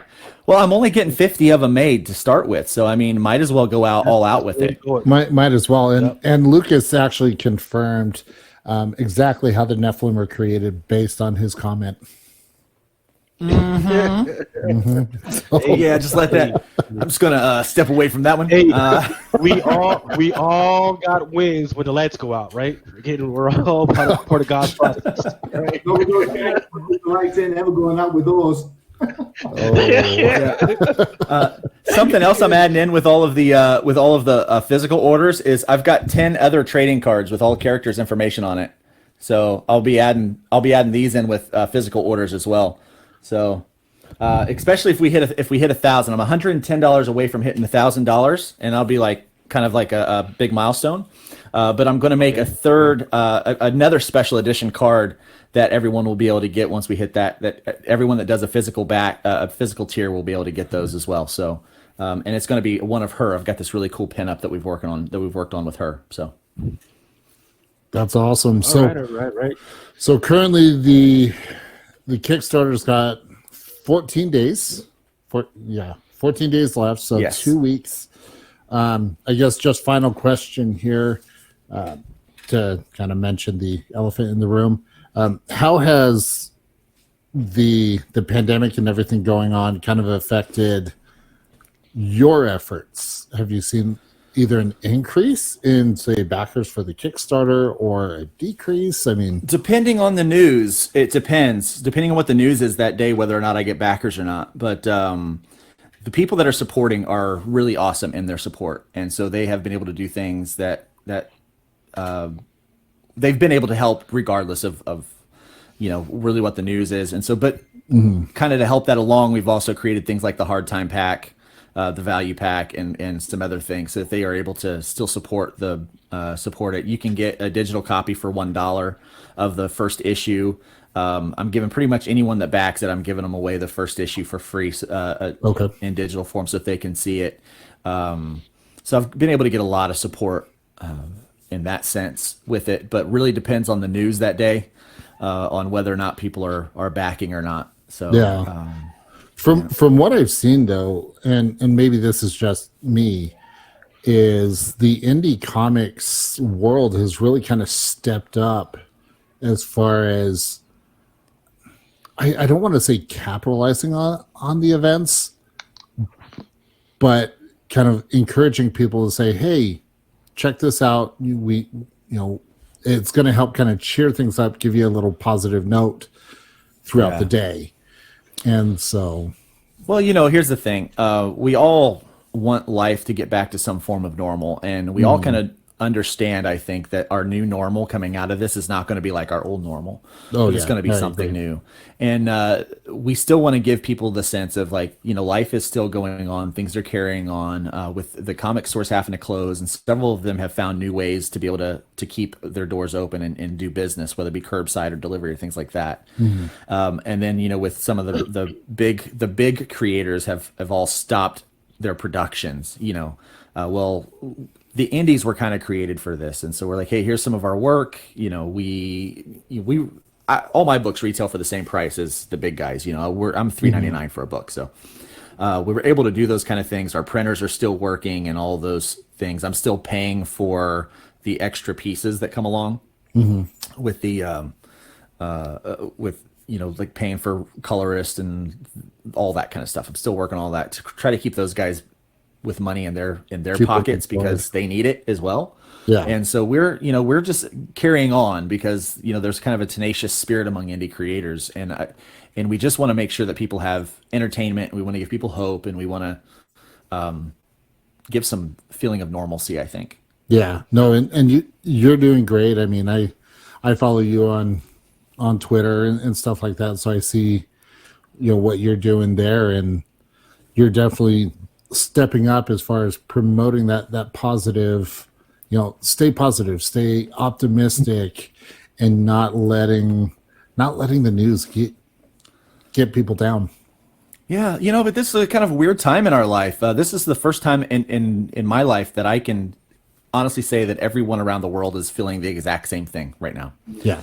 We're all experiencing the same thing, whether it be there in England. I've got some friends who are pastors in Uganda that are going through the exact same routines and changes that we are right now. And so, right now, everyone is equal. We're all, this virus doesn't care about who you are, doesn't care how much money you have, doesn't care about what race you are, what sex you are, how you vote in November, doesn't care about any of that stuff. Yeah. And so we are all on the same playing field. And so this is the perfect time for humanity to come together and unite with one another instead of divide. And so I think that, it's voices like ours that do that. So let's get people together. Let's keep people positive and by all means, leave the woodpile a little bit higher than what we found it. Oh yeah, no, I agree, and well said. I think that's a very inspiring thought, and just like your book, anyone and everyone can come together, back your project. Yes. Boop that tier. Boop it. and enjoy the awesome story and universe you've created. And not just that, but also check out Starcross Comics. Yeah, absolutely. I mean, they have a plethora of various characters for kids to adults. Oh yeah, absolutely. The corn dog story, that one looks interesting to me. That is one of my favorite books we do. I think it's vital that amongst all the bad news that we've got going on, and all the negativity and all the stuff, it bugs me a little bit, and to get a little bit pandemic for a little bit. We always hear about how many people die. We never hear about how many people survive. Yeah. Why don't they have a survive count? Why is it? So I think having books come out regularly, have people like Luke working on books, having the books going, it's a way of people to keep their routine a little bit, to keep going a little bit. Does that make sense? Mm-hmm. Yeah, absolutely. There's a little something that I like to do in the book that I think that and I've talked with this about some other people, is if you read issue 1, you kind of get the sense about this this main character that you're reading about for issue 1, that he has kind of a different view of what family is, and by the end of it you realize that family, it's not necessarily blood that makes you family, that it's something else, and I think that's a positive message that we need right now. Because that's right, they are only focusing on the deaths. They're not focusing on the survivors and people getting better. And we are seeing more stories about people doing good things and helping mankind and being better to one another and supporting the people that need it. But we also need to learn more that family is a whole lot more than just who you're related to. That family can go a whole lot deeper than that. And right now we're seeing that in the comics community, where people are family because they're connected with this comics thing, and they continue to go on. So yeah, once again, we want to encourage everybody to absolutely go to Mr. Luke Stone's Kickstarter project, and give something, whether it be $2, $5, whatever. And then here's what you're going to do: if you go ahead and donate, and don't forget to like this freaking video. Send me at lucasmachine@comiccrusaders.com, and because I'm doing a giveaway, right? The giveaway is for my COVID-19 survival pack, right? And what some people will be getting is this survival pack, because I know some of y'all need this stuff. This is some freaking toilet paper, right? So what we got here, and this is not the cheap stuff, right? This is the industrial pack. This is the little one, right? This is fucking about 535 feet. This one is about 835 feet of toilet paper. Trust me, this will last you for the rest of this freaking pandemic, right? And then if somehow you got a whole family, 4 or 5, and you start running out, guess what? I'm putting some flushable towelettes, some flushable wipes on top of that, right? So I know some of y'all gonna need that. So go ahead, freaking hit my man up, freaking donate some money, and then make sure you send that to me and look at comiccrusaders.com. Wow. I love it. I love it. I just saw the toilet paper pitch and I love it, dude. Oh wow. Wow. So you can either boop the tier or you can poop the tier. Take your pick. Hey, whatever you got to do, just hit that back this project button. That's all I'm talking about, right? Because think about it. Think about how worthy of an investment that is, right? Because you can only get those big packs of toilet paper for like $20 and $30. You throw my man like $10, $15 his way, and you're putting an investment toward a giveaway. Which, trust me, this is about $30 worth of stuff right here. This nice Colombian white stuff. That you can have in your freaking house. So trust me, Lucas. And worst case scenario is if they don't like the books, they can use that for paper too. Wait, where is that toilet paper made? That shiny cover stings. I probably would.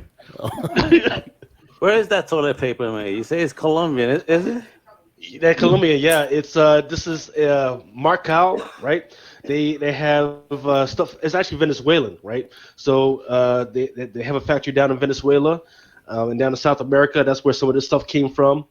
I'm not going to share the site that I get because I might need some, after all of this. But after you give it all away, because everyone will. After I get it all, yeah. Oh, but hey, trust me, man. I've got about 40 rolls of this stuff sitting around my freaking house. That came pretty cheap because I was ordering stuff anyways, right before the whole panic hit, because I just wanted to check out their website because I was ordering something else, and it was weird, man. It's weird. Some of the stuff I actually got for free because we didn't know if it was going to arrive, so I tried to cancel it, but they sent it to me anyway. So Lucas, it sounds like that was a late night purchase, if you know what I mean. Was it? Believe it or not, I was actually sober, man. Freaking, I was just milling around. No, so that's the problem. I was just milling around. Yeah, I was milling around. I was what was I trying? I was actually trying to order some hand sanitizer, right? Sure. Lady in my job said, hey, she ordered it from this website. I went to the website and I was like, oh, they got paper towels, hand soap, and freaking toilet paper, because that was just when the news started to hit, and I was like, oh, I know we got some at Costco, whatever, but you know what? This stuff is pretty good. Let me go ahead and freaking go ahead. And it was only like $33 for a box, right? So let me ask you. So did you get the whole setup too? Like they have in the offices, the dispensers that are due in case you run out. You can move it over. That's what I'm thinking about getting, man. That's what I'm thinking about getting, man. My little office downstairs, man. I'm thinking about that and get the little hand sanitizer, all that stuff, man. There you go, man. If you go to Lucas' house, you're guaranteed that you will not run out of toilet paper, and there will definitely be enough sanitizer to sanitize your whole body. What I'm trying to do, I need to freaking show everybody my cleaning station, right? So when you enter my house, trust me, you get freaking sprayed down. You get sprayed down. You know what? Take all that stuff, getting iodine down, man. Lucas ain't playing around. We'll save that for Hammered Heroes. How's that sound? So hey, I'll add this. So Lucas has got his contest that if you go there and you support this Kickstarter, I'll tell you what, if you go and you support the Kickstarter today and you say that you found out about it from the Comic Crusaders, I've got this poster up on my screen if you want to share that. Let's get this it poster right here.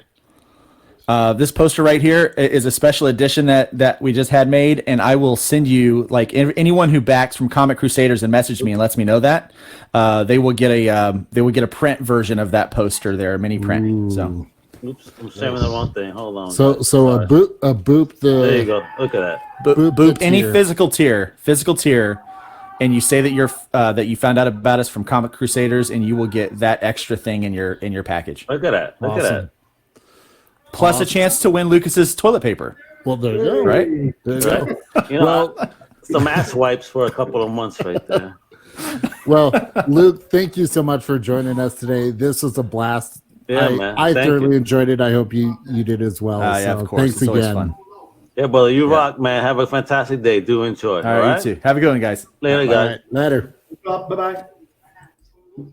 All right, so we're just waiting on Manuel. He also seems to have had some technical difficulty because his browser apparently didn't want to support the stream or whatever browser that is. He's currently in the process. Which is this light better, or was it the bright light? Oh, no, it's good. It's good. It's very good. All right, awesome. Lucas, you killed me with your offer. Lucas muted himself and he's talking. So Terex9 just says yes, she just backed. So do me a favor, Terex9, go ahead and do a just shout out. your confirmation. Yep. Do me a favor and send me a screenshot of that, and you'll be entered in the contest.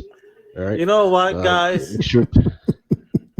While we're doing this, right? You know, it's difficult to try and fit in any other creators today because you know we do have a full schedule. I mean, it's gonna wait for Manuel, but while we wait for him, right?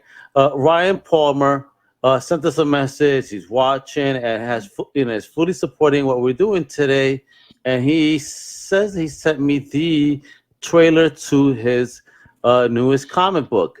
So he is allowing us to share this content. So give me a second. I'm gonna go ahead and play it. 1,000. Hold on. 2 1,000. Jeez. 3 1,000. Let me get the screen share ready. You are a bully, bro. You are such a bully. Hey, again, you and we have to go toe to toe on Mortal Kombat. No, we will. I will fuck you up. I'm sorry. I didn't mean to say that. I will mess you up, sir. Do you see what I have to work with? Do you see the work environment? All right, so check out this awesome trailer from Ryan Palmer's new comic book.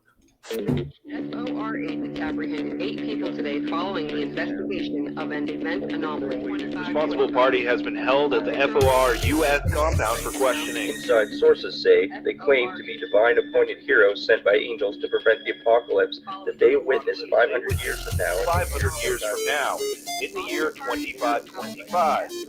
Hope they throw away the key on this group from Crazy Town. Ghost reporting for duty. His name's Dick. Hey, hi. What's your malfunction?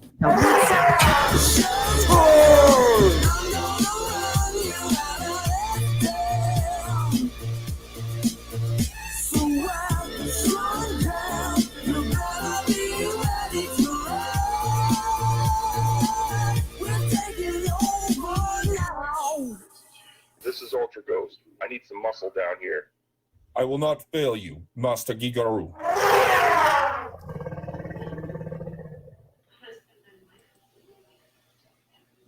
Sounds looks good. Right? Ooh. Looks like a lot of fun, doesn't it?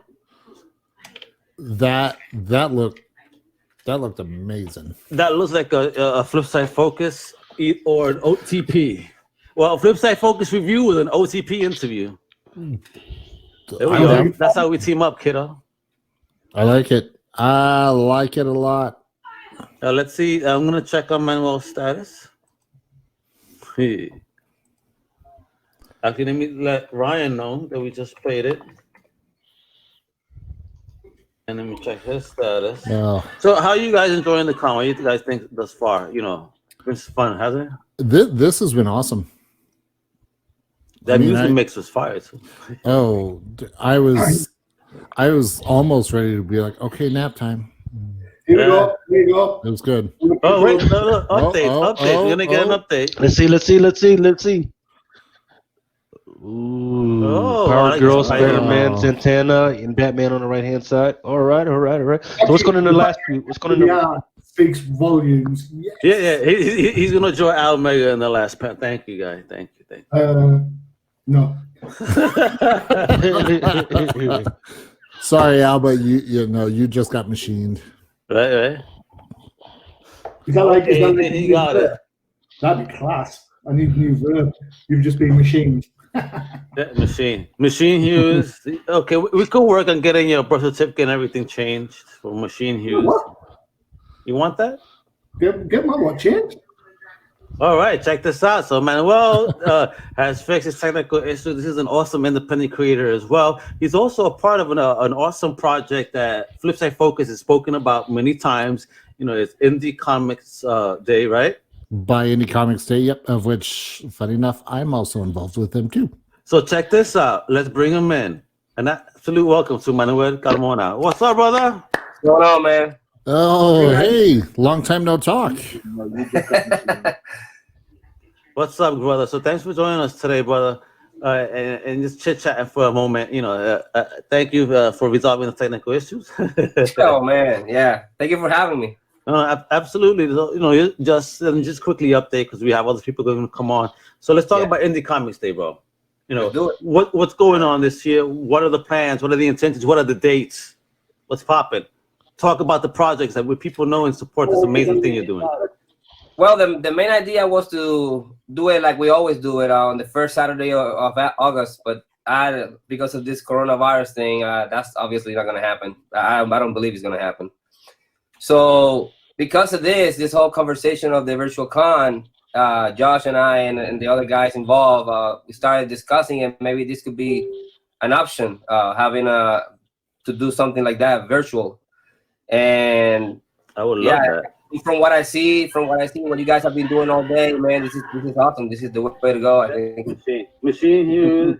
Okay, we can work. Thank you for enjoying what we're doing, brother. I actually appreciate that support, man. Gracias, bro. Oh, no problem. So let people know what is By Indie Comics Day. Oh, well, By Indie Comics Day is basically one specific day in the whole year where we focus on just indie comics, indie creators, and it started as a pipe dream, and little by little, people are celebrating it in Australia. People are celebrating in different a bunch of states, even Puerto Rico.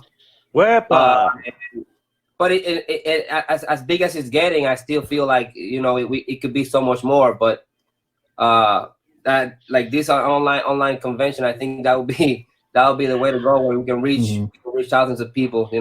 So, hermano, let's get it done, bro. I definitely, we're big supporters of what you guys do. Obviously, we're always talking about it because we love to support indie as well, because we know what it is to actually start from the bottom. You know what I mean, and try to build on something. So you definitely have our support, and if there's any way we could do this again during the newly launched date, do you have anything in mind right now? What's possible? Oh man, yeah. We're right now what we discussed with Josh. Basically, we just had a meeting. Maybe I think it was yesterday, and we were gonna check how today went, how people reacted. Absolutely. Yeah. Just quickly update. Yeah. We have who's doing that video? I think the biggest thing to point out about By Indie Comics Day that's so important is not only does it focus on supporting indie creators in their books and their work, but also supporting the local comic book shops. That's the other aspect that's really crucial. And so one of the biggest things that we're wanting to do, obviously depending on how everything kind of plays out, is trying to get local comic book shops throughout the world to have a special event, bringing in those creators that are local, bringing them into their shops, getting people in the door, meeting these creators, buying their books, buy some other stuff while you're at the shop. If you're into gaming, whether it's D&D, Warhammer, Magic, all of it, that's going to help the local comic book shops. edition of the virtual con, Josh and I, and what in the world? Someone's volume was up. Hey, man, sure. So, The other guys involved. But that's really kind of the other caveat to Buy Indie Comics Day is supporting the shops. An option, having a do something. Who's doing that audio? Who's doing that? Hey, man.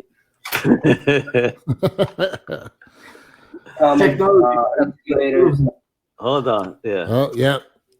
Gotta have those headphones. And let's do it like this better. There we go. Hey. I think it was you, bro.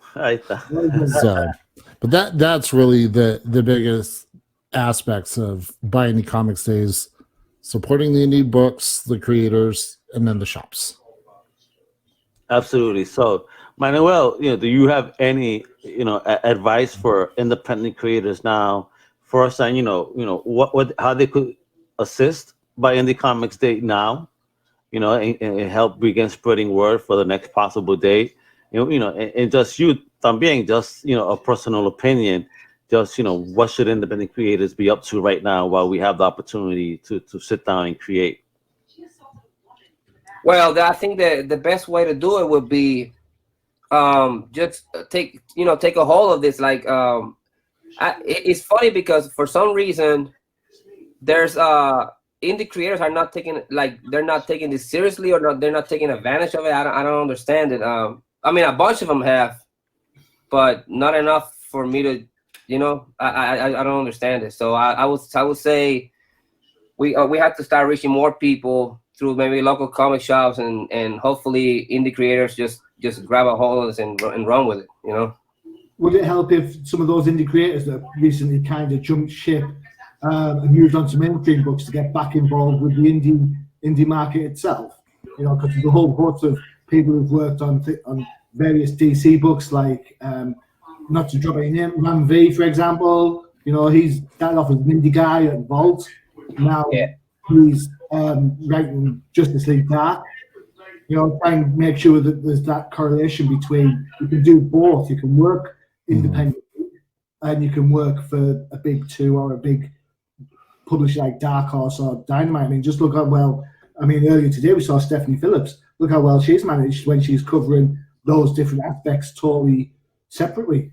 Yeah, I think we need a few high-profile creators that are currently doing indie books, and just have a few of those names attached to the Buy Indie Comics Day idea will have spread the word like wildfire. Yeah. Like earlier with Joe St Pierre, I have a bunch of his books, and he's a guy that worked for Marvel and a bunch of companies, and right now he's doing his own thing with the Zodiac book, and I met him when he first started. He was doing megahertz. I met him in New Jersey way back when. Wow. But and he's been in the field for long enough. If he could get involved, or somebody like that would be great. We could definitely get him involved. Joe's all about that. Unfortunately today he had technical difficulties. The way we figured out it was his modem possibly. Couldn't handle all of us people talking at once. Sounding like a very loud group that we are. No. Especially with Lucas, he's having tequila shots since the morning. That's been his desayuno, you know what I mean? Excuse me out since this morning, since last night, man. I've been up since. Oh yeah. taking little breaks and everything, but hey, gotta keep it going, man. Lucas is living that quarantine life. I've been living it for the last year or two, man. Ain't nothing changed for me, man. You've been preparing for this. Oh yeah, man. I'm just afraid to be around Lucas at this time. Drinking since last night, and God forbid what he ate. I can't imagine that mix right now. That's the real quarantine zone.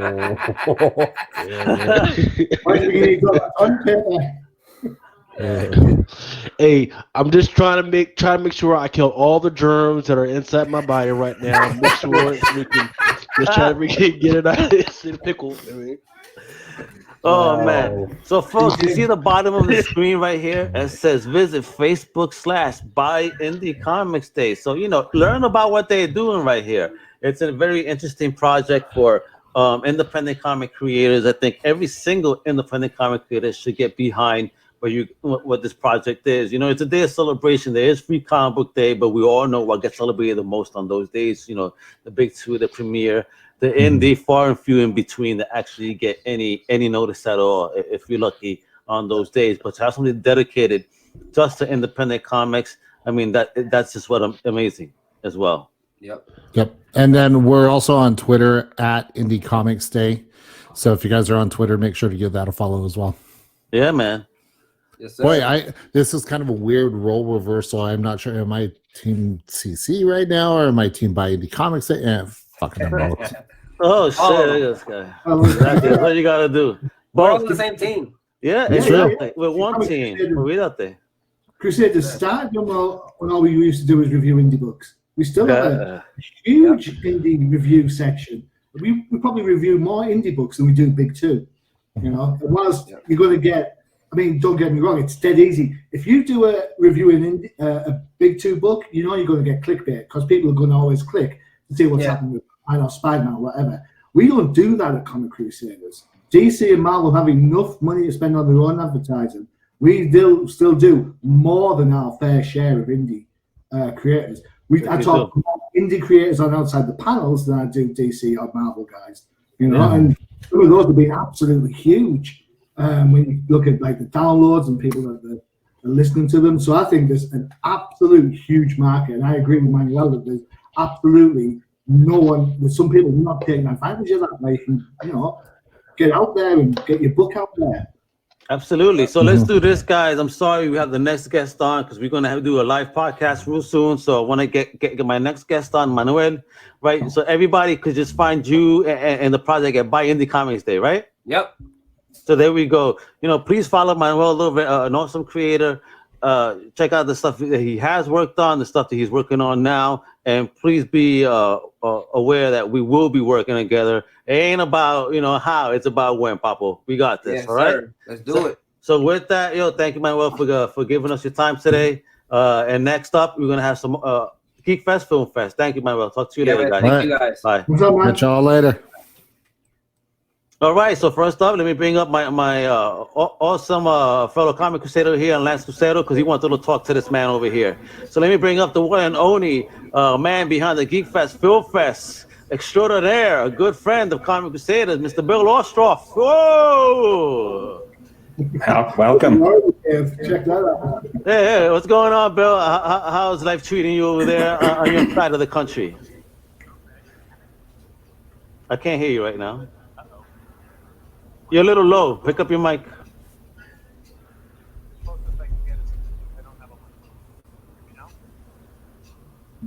Well, I could hear you, kind of. All right. Can you hear me? Somewhat. You guys? It's kind of low. It's weird. Check your volume on the settings. Where it says cam mic. You can tell that And check your audio. What? Yeah, I heard you great as soon as you started, which is weird. Still very low.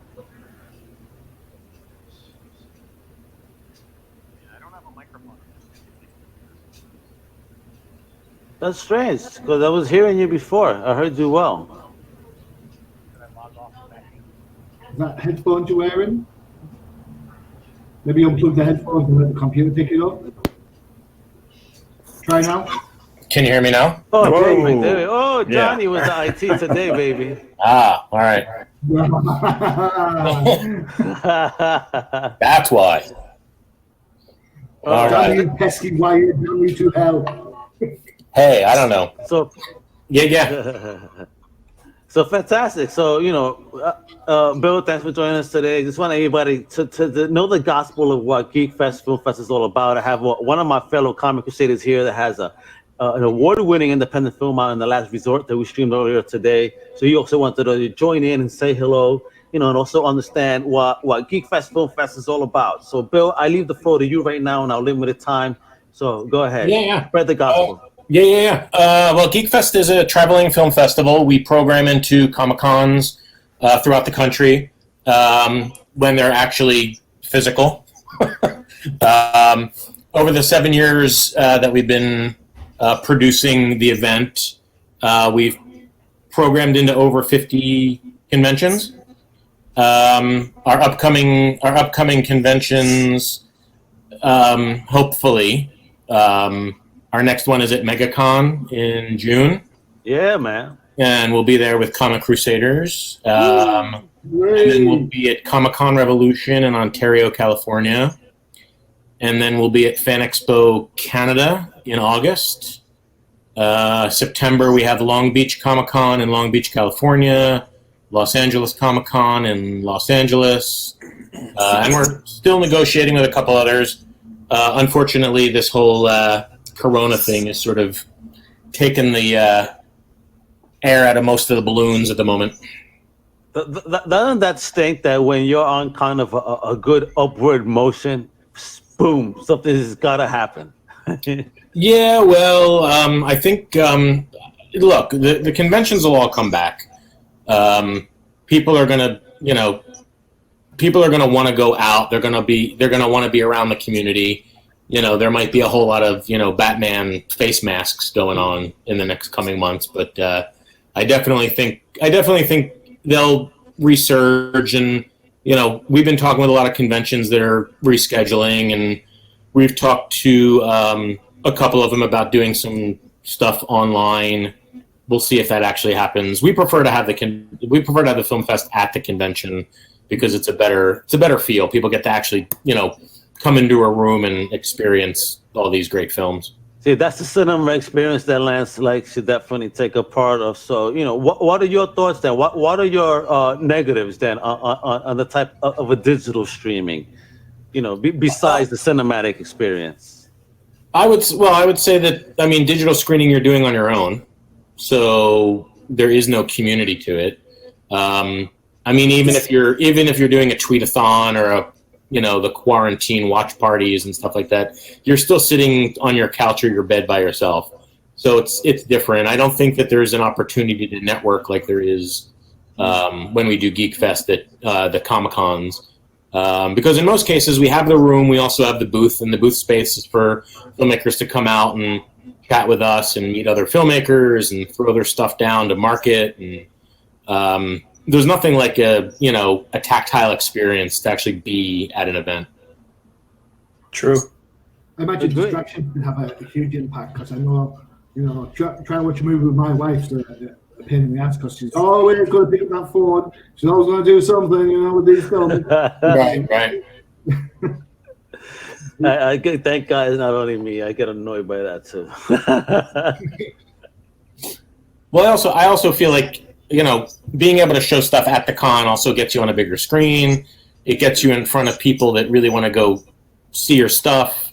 And it's fun. We've most of our filmmakers that we have this year, quite a few of them are alumni that have come back to the event because they like what we do. For filmmakers, it's sort of a no-brainer. You enter once and you potentially get into 6, 8, 10 events a year. Plus we're pushing you on social all year long. So Lance, as an independent film creator yourself, do you have any questions, to Bill, about, his festival, about the festival? Well, I like the idea that I guess if you enter and you're accepted, you stay on the tour.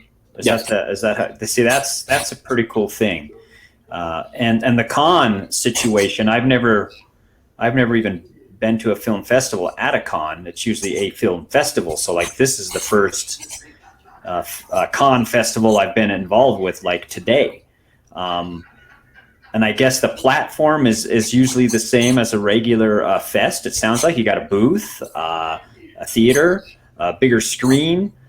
Usually on hand, how many movies do you showcase within a con? Anywhere between 30 and 40, depending on how many days we'll be at the event. So if we show the full film festival, which is shorts, web series, fan films, and a couple features, it's usually between it's usually between 8 and 10 hours of actual content, and then dependent on the event, we'll sometimes have a couple of panels. So we'll try to do a GeekFest filmmaker panel, which will be the filmmakers that are in attendance. And we have a couple of panels that we've been doing over the last couple of years, women of sci-fi and women of horror. And we usually try to bring in director, actor, producers on indie genre films to do panels. That's very cool. What's your take on the, I mean, I know that practically everything nowadays is HD, digital. People are doing that. Do you feel like that you're inundated with more content than is possible to even screen because everybody's shooting on HD? Yeah, I mean, we have a pretty great. We have like 30 or so judges from all different aspects of sci-fi, horror, fantasy, fan films. So it's a celebrity group of judges, and we judge all the films down to what we know that we can actually program within the festival. And yeah, we usually, it's just like any other film festival. You get way more entries than you will screen. But we've been talking with other potential platforms to maybe put some of those films that just didn't make the cut and are like on the cusp. We may actually send them off into a virtual screening room. Really cool. That's awesome. Yeah. So, any last words here, Bill, in regards to the status of the next film fest, right? Just a quick update on that, and then where can people follow you and whatnot? Yeah. Well, they can find us at geekfestla.com. They can also find us at Geek Film Fests on Twitter. On Facebook, we're GeekFest LA, and we just started an Instagram, GeekFest Film Fest. Our next convention, we're hoping, will be MegaCon. They moved from April into June, so we're hoping, I think that's June 4th through 7th, yes? Yes. Yeah, so that'll be our next one, and we'll probably open call for entries for year 8 right around July 1st. And, the advantage of being part of GeekFest is that you become part of a community, and any filmmaker that is interested in being at any of the events, we get them free tickets as part of the deal. So if you're able to get to all of these events as a filmmaker, you also get in free plus a guest to most of the events. Plus, like I said, you get year-long social media from us. You get, quite a few filmmakers that you may come in contact with multiple times throughout the year, which is a networking possibility. And you also get to watch a lot of great genre films. There you go, folks. Very so nice. Please Very nice. make sure to visit our great friend and partner, Bill at geekfestla.com. She's scrolling at the bottom, Thanks, Bill, for your constant support too. We appreciate it. Of course, and hopefully we'll see you at the booth at MegaCon. And one of the advantages of having Comic Crusaders with us, I think, for that one is we'll be able to do live streams with the filmmakers that show up. Some of our special guests. We'll have a couple of cosplay/actor guests at the booth. And and it's if gonna be a lot of fun. Yeah, and if we can get things together, we'll hopefully have a Power Pack Women of Sci-Fi panel that we're talking with the convention directors about. So there you go. You see, big stuff planned. So, hopefully all keeps going well. Yeah, and make sure that you jump by our YouTube channel. We have a whole entire, we have like 40 alumni projects that are on the GeekFest Virtual Film Festival channel. Nice. And you can watch all those. They've all screened at our festivals in the past. There you are. So it's great, guys. So remember that. Cool. So make sure to visit the site and follow GeekFest if you're at any of these Fan Expo events that are coming up. It's fun films. Let me tell you. We got many of them. A lot of great stuff. A lot of good stuff. All right. I think hopefully, like I said, once these cons start, getting their acts back together and rescheduling, who knows? We could be at another 4 or 5 by the end of the year. Exactly. So, Bill, again, thank you for your time today. I appreciate it, brother. You have a great day, and please remain safe. Well, I will. All right. Bye-bye. Bye. Bye. All right, later, Lance, too, because I think we're gonna do the TDC podcast now. Cool. All right, guys. Yeah. All right, Johnny, Josh, I gotta add him. I'm gonna add Freya. Oh, hey, guys. And Lucas, Freya! we're gonna remove from this one. This is for them. You can tell you. I thought you Because did this is what this is. The Definitive Crusade live from Comic Crusaders Virtual Con. Wepa! I just his ears. All right, so guys, I'm gonna step away because this is your show. Lucas, you should too, because this is their court right now. Okay. All right, guys. Guys, have a kick-ass show. TDC Live. Hey, welcome to the Definitive Crusade. I am your host, as always, Johnny the Machine Hughes. How do you do? Joining me from across the big pond, Josh with a beard. Yes, this is weird. I'm not going to lie. This is a very different version of TDC that I didn't know how this was going to go. And I'm like, it's no different than when we record, but here we are. No, I can't do it. I have to watch me rolling my eyes. Freya. Ass. Freya, how do you do? Hey. Get to see me in person, kind of. Hey, check that out. Check out the face that goes with the voice. How are you? Good. Good. Excellent. Cool. So we're talking, there's no new comic books this week. Darn, no Amethyst. Darn.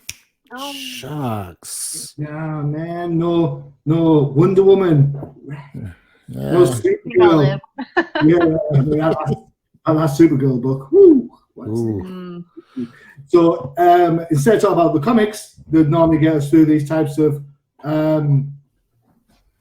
periods, we're going to talk about a little bit about the movies that are going to keep us entertained. Before we do that, we're going to introduce an old favorite. None other, in these crises of times, have we managed to reach out and bring back, for 1 week only, unless he does something good like clean out the studio when we're done, the 13th Crusader. What's going on, everyone? Oh my gosh, there's a voice I haven't heard in a long time. Thanks for having me on. It's good to see everybody's doing well. Yeah, well, we're all staying safe. We all staying safe? Yeah.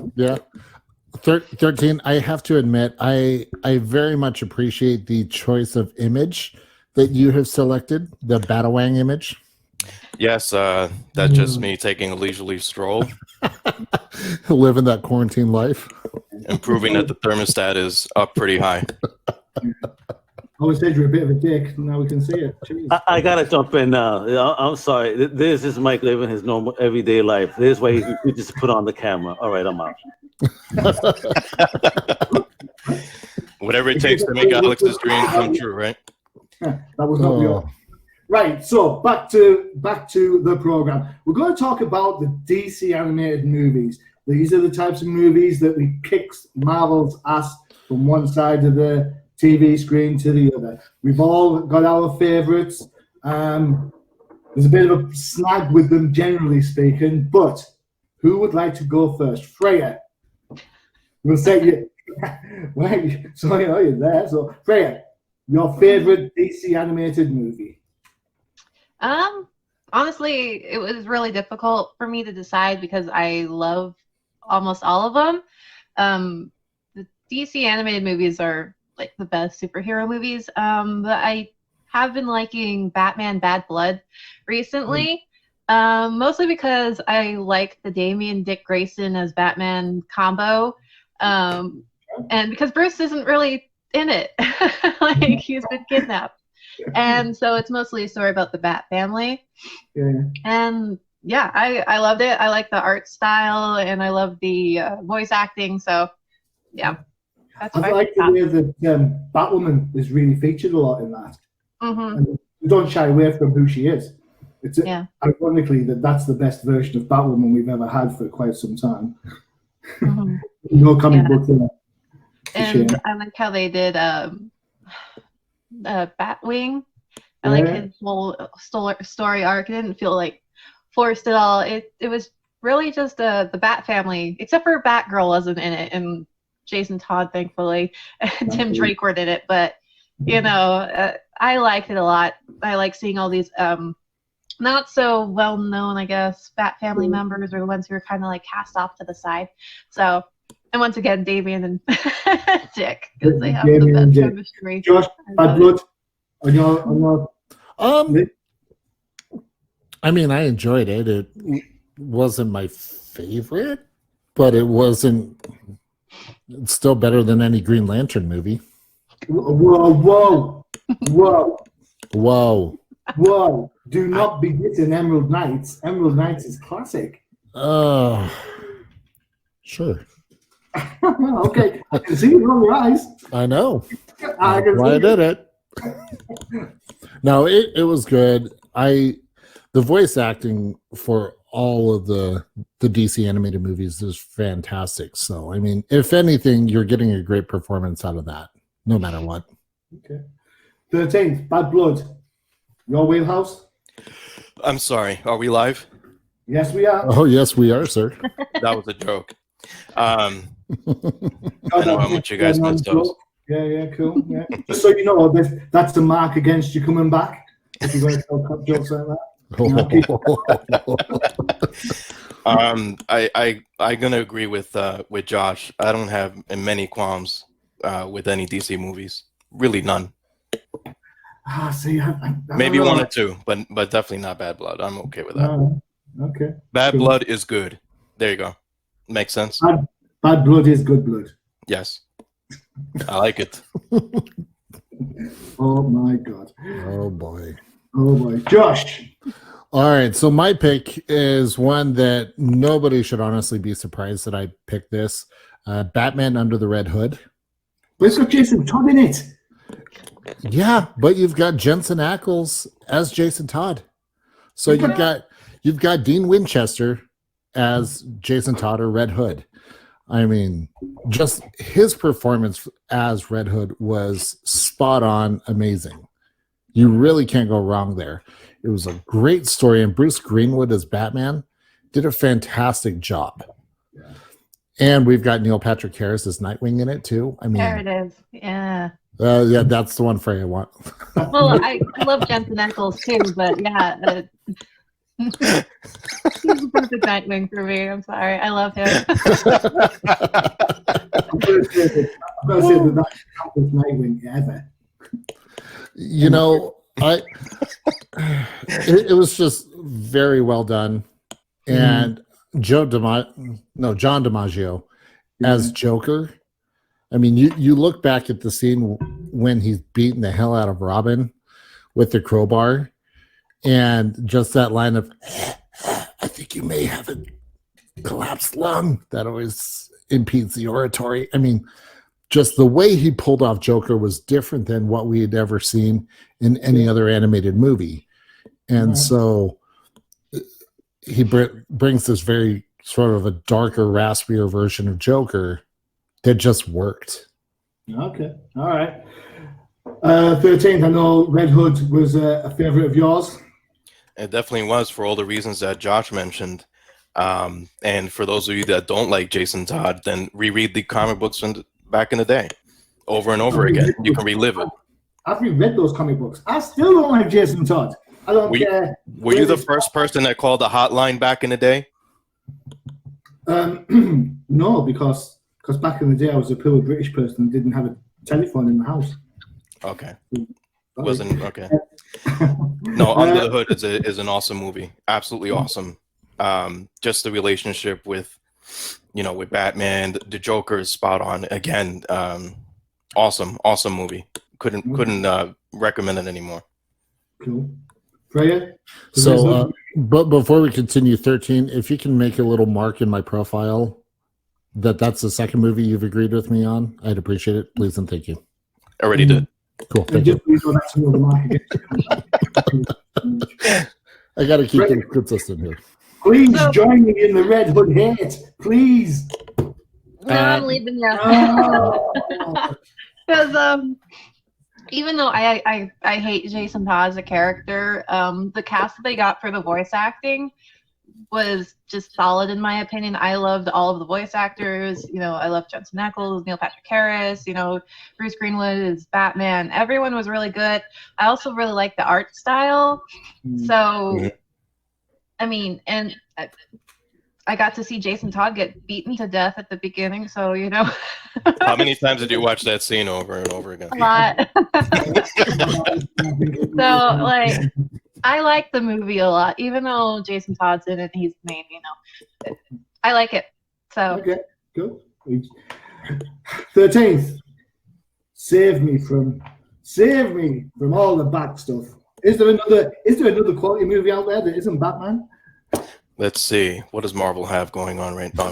Wait, is the DC movies? Yes. Strike 3, dude. Strike 3. Baseball's canceled right now. Just wait till Jeopardy. That's all I'm saying. Oh crap. So DC movies, Justice League, The New Frontier. Yes. Good call. Good call. Yes. I like it a lot. In fact, I love it. I think Neil Patrick Harris is in that movie too, if I'm not mistaken. Lucy Lawless, I know, is in there. So, off the top of my head, I don't remember too much of the star-studded cast, but either way, their portrayals were awesome, spot on. And the period that the movie just, you know, it spanned from the 50s through the 60s, just showed the JSA, loved that in the beginning. And then just showed how the league kind of came to be. So I kind of like the spin on that, and obviously it's centered on the center, the being from space coming to Earth and what have you. But I like the retelling of the origins in there, just the drawing in there. Obviously, Darwin Cook involved, and just so many good things that movie brings. Yeah. Definitely awesome. You don't get tired of watching that over and over again. So for those that don't know, Justice League New Frontier is kind of like a bit of a retelling, a rehash, an Elseworldy type thing. It's the Justice League of the 50s, basically. It's drawn, the comic book was drawn by Darwin Cook, the legendary Darwin Cook, and the animated style totally takes that on board. So. Oh yeah, there's some cool liners in there. You know, when Batman's talking to the Martian Manhunter, and I think it's my favorite line of the movie when he tells him, listen, you know, my instincts say that I could trust you, but if I don't, just, you know, I spent $70,000 on a meteor to take care of the guy in Metropolis. With you, I just got to spend a penny for a book of matches. Yeah, it's when Bat scares the kid that gets me.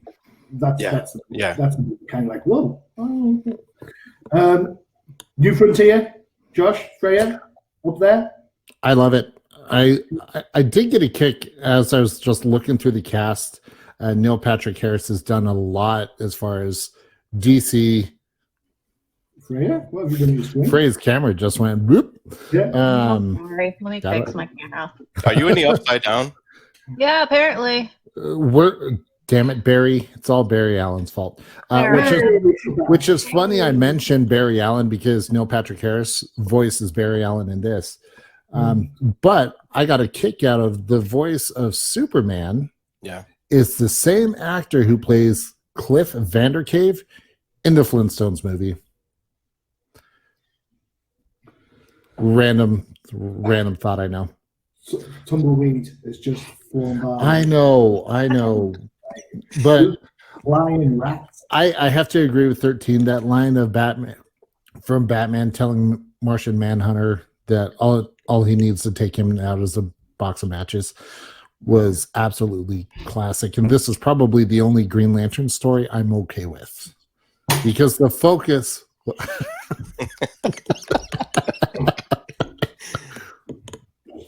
I'm just saying. What, the world's gone bat crazy. It's all about the bat. No, I said Green Lantern. You said you were good with the Batman bit.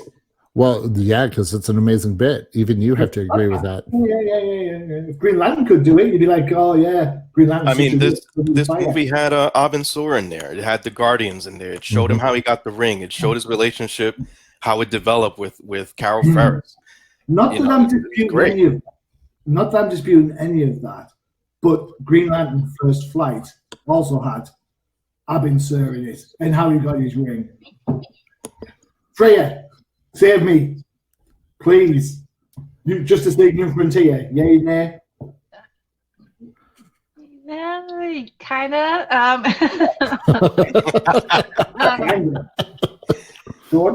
Because I like the cast. Once again, I like the cast that they got. The artwork, it was kind of old schoolish, I guess, with the designs of the characters, which I like as well. I like the older like style for some of the characters. Other than that, like story-wise, I could take it or leave it. It's still a good movie, but it's just kind of. I'm gonna steal Tracy's word and go meh. It's kind of meh for me. No, each to their own. That's why we're here for. Excellent, well done. I think it's beholden of me to say that without this movie, we probably wouldn't have had a DC animated movie. So I'm going to go with, unfortunately, Batman: Mask of the Phantasm. Yes, it's the one that started it, right? If it wasn't for bats in the cinema, they probably wouldn't have had a DC animated universe. It's based on Batman the Animated Series, a kind of different version of Year One. All the guys are in there, Kevin Conroy, Mark Hamill's in there. In fact, you could argue that the film only gets bad or not as good when the Joker comes into it, but the whole Phantasm character really works for me. What do you guys think? Who shall I pick on first? Josh? That's the quintessential animated movie. Yeah, cool. I mean, and you said it very well in that if it wasn't for this movie, I don't think we would have the animated movies that we do. Mm. It's taking a series that we all know and love, and apparently Johnny wanted to leave us. Sweet. Nope. This is live stuff going on. Or someone comes along your table and they mess up all your stuff. You know what? I think Al Mega and the audio guy are doing some shenanigans. Right. That's what it is. Right. Fine. Damn Freya. that audio guy. Mask of the Phantasm. Surely. Yes.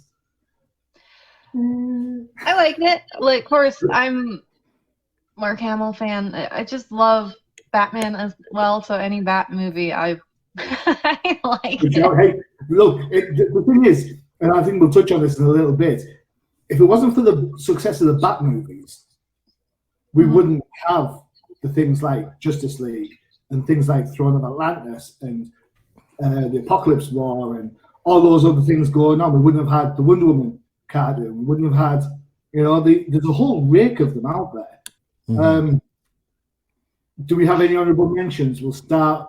Honorable mentions, we'll go the 13th. Well, Mask of the Phantasm, just to chime in on that, was definitely a launching pad for all the other animated movies and what have you. So that's definitely a good shout there. And I feel that in that movie, Mark Hamill gave one of his best Joker laughs, perhaps of all time, with any of the voiceovers he did for the Joker. So definitely, I bought that on VHS. Does that make me like really old or? Yeah, me too. Oh yeah, you're old. You're ancient. Most people don't even know what VHS is anymore. Ironically, VHS stands for very high standards. It's like, what? No, it's not. Oh, I could see that being a Jeopardy question. What device are VHS played on? Right. Honorable mentions. We'll go through this quickly because we've got a Jeopardy to go through. Oh, crap. Batman Year One? Yeah, like that one. That's a good shout. Mm-hmm. The funny thing with Batman Year One and both The Dark Knight Rises, I don't think the guy that got playing Batman's fantastic. Agreed. Because they've got, what's his name from Gotham on Year One, the Weller, who, all right, as soon as he talks, I think he's RoboCop. Yeah. Josh, honorable mention. My honorable would be Justice League: The Flashpoint Paradox. Sweet. Okay. That was a good one. Yeah, good call. Because that one we get to see Thomas Wayne kick ass, take names, and drink a lot. And God damn it, Barry. Yeah, that's where that whole "damn it, Barry" joke started. It's all Barry's fault. All Barry's fault. Freya, honorable mention. It was kind of a toss-up for me between two, Justice League War and Justice League Crisis on Two Earths. Mostly because I like the I love everything about Justice League War, and it kind of reminded me of Justice League Unlimited, I believe the show was. I think they did that storyline. I like the art design. I love the voice acting and everything. Two Earths, I liked it because I like the Crime Syndicate. I'm probably saying the wrong name. My issue with that, though, is I didn't like the Crime Syndicate's voice actors, like James Wood. Yeah. Really? I don't. He did a great job as Owlman. He was cold and heartless. I liked in him. Two Earths. I liked in Two Earths where Wonder Woman gets the plane and Flash goes, "You want a plane? You can fly." And she goes, "Yeah, you can run, but you want a car." It's like, damn it, Barry. Right. Okay. Keeping an eye on time. So, if you get sick of flicking through the pages of your comic books, go and check out any of the DC animated movies. There's a whole raft of them. Don't listen to what these lot said. Green Lantern Emerald Knight is pretty good. Go check that out. If anything, it's got Mogul in it. So Just for that, the Dolphins are going to be kicked over to the XFL. It's all right. Probably losing there as well. That's fine. Right. The time has come. Are you sitting uncomfortably? Oh, hell. We are going to go for the TDC Jeopardy Live. All right, guys. It was nice chatting with you. No. You cannot back out. Screw that shit. There are, as always, there are 3 categories, as cryptic as they always are. Category number 1. Wait, Bruce Wayne isn't Batman? Category number 2. Judging the book by its cover blurb. And number 3. All the injustice to of it all. Damn it. So, wait, Bruce Wayne isn't Batman? Can I honestly say I haven't had a headache or a migraine in months until now? Judging this book by its cover blurb. And what was the last one? All the injustice to of it all. Now, who would like to go first? I'm going to volunteer our special guest to go first. You're going to go, right, okay. Hit it, Freya. I'm not guessing anymore. Right, so let me get with this. We'll go with Mike, Josh, Freya. Is that all right? Sure. Great. It sounds like Injustice, which is the first category I'll pick. You're going with that. The 1 through 5. What are you going for? I'll go for 1. I'm not brave enough yet. All right. The cryptic is going up, so I'll tell you. What you've got to do, you've got to tell me who said this. That's as simple as that. These are all voice quotes from Injustice 2. Sweet. I know that all of you are gamers to an extent, so I thought this would be cool. Oh, right? Good. It's a perfect day for bashing brains. Harley Quinn. Who is Harley Quinn? What's Harley Quinn? Harley Quinn's first comic book appearance is in what? Batman Adventures 12. Correct. How many points do we give extra? Is it 3 points, isn't it? 3. Yeah. Cool. Actually, I'll just give you a fist bump. All right. Where do you want to go next? 2. Injustice. I can do this all day. Who is the Flash? Josh? Who's Green Lantern? Damn. Freya, I can do this all day. Who is Black Canary? Woohoo! Yeah. Oh. Freya. Okay, so I feel kind of silly because I'm playing through the first game, so I'm getting the first game confused with the second. Oh, excuses. Yeah, and I'm running with it. Thanks. I've got a word for that. It's called whatever. So that's fine. Hey, sorry, I'm an essential employee. I still go to work. Freya, Black Canary's first appearance for 3 extra points. Oh, God. Probably Green Arrow. Which Black 20? Canary? I don't know. Green Arrow The 20. first Black Canary. I don't know. That's Comics 86 from 1947. Freya, it's your choice. You're in control. Let's go ahead and do Injustice for 3. Oh, man. You will know my name. Who is? Not Walter White. Who What is? is the Swamp Thing? I don't know. Swamp Thing. Nope, no something. 13?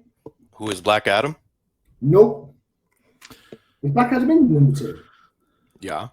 Oh, of course he is. Josh? Who is Brainiac? No. Damn it. Bane. Bane. Who cares? Freya, you're still in control. Wait, I didn't think Bane was in the second game. Or are we talking games 1 and 2? No, just number 2. Let's go Injustice 4. All right. You're in my blast zone.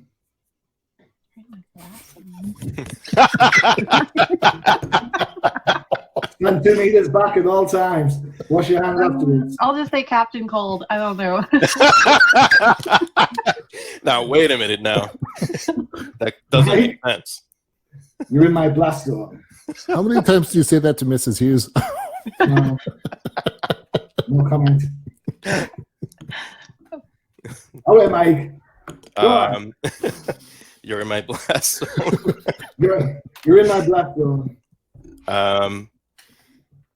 Who is? I don't know. I can't think of it. All right, okay. Josh. I want to say who is Cyborg? Firestorm. Damn. Should we close this out then, Freya? Okay. Here we go. Feel the burn. What? Feel the burn. Feel the burn. Yeah. What's his name? Was it like Firestorm? No. Fortunately not. Mike. Who is Starfire? Yes! Starfire! Woohoo! Good job. Thank you. Good job. Starfire's first appearance is in? DC Comics Presents 26. Spot on. So, did you also know that the Feel the Burn is an achievement that can be acquired in the game for performing every meter burn special move of every character? No. Well, I'm letting you know now. There you go. I think you just entered the blast zone. 13, you've got where Bruce Wayne isn't Batman, and you've got judging this book by its cover blurb. I'll do Bruce Wayne. Wait, Bruce Wayne isn't Batman? All right, okay, here we go. For 1 point, a Robin, a Batgirl, and Nightwing. This girl is spoiling for new identities. Who is Stephanie Brown?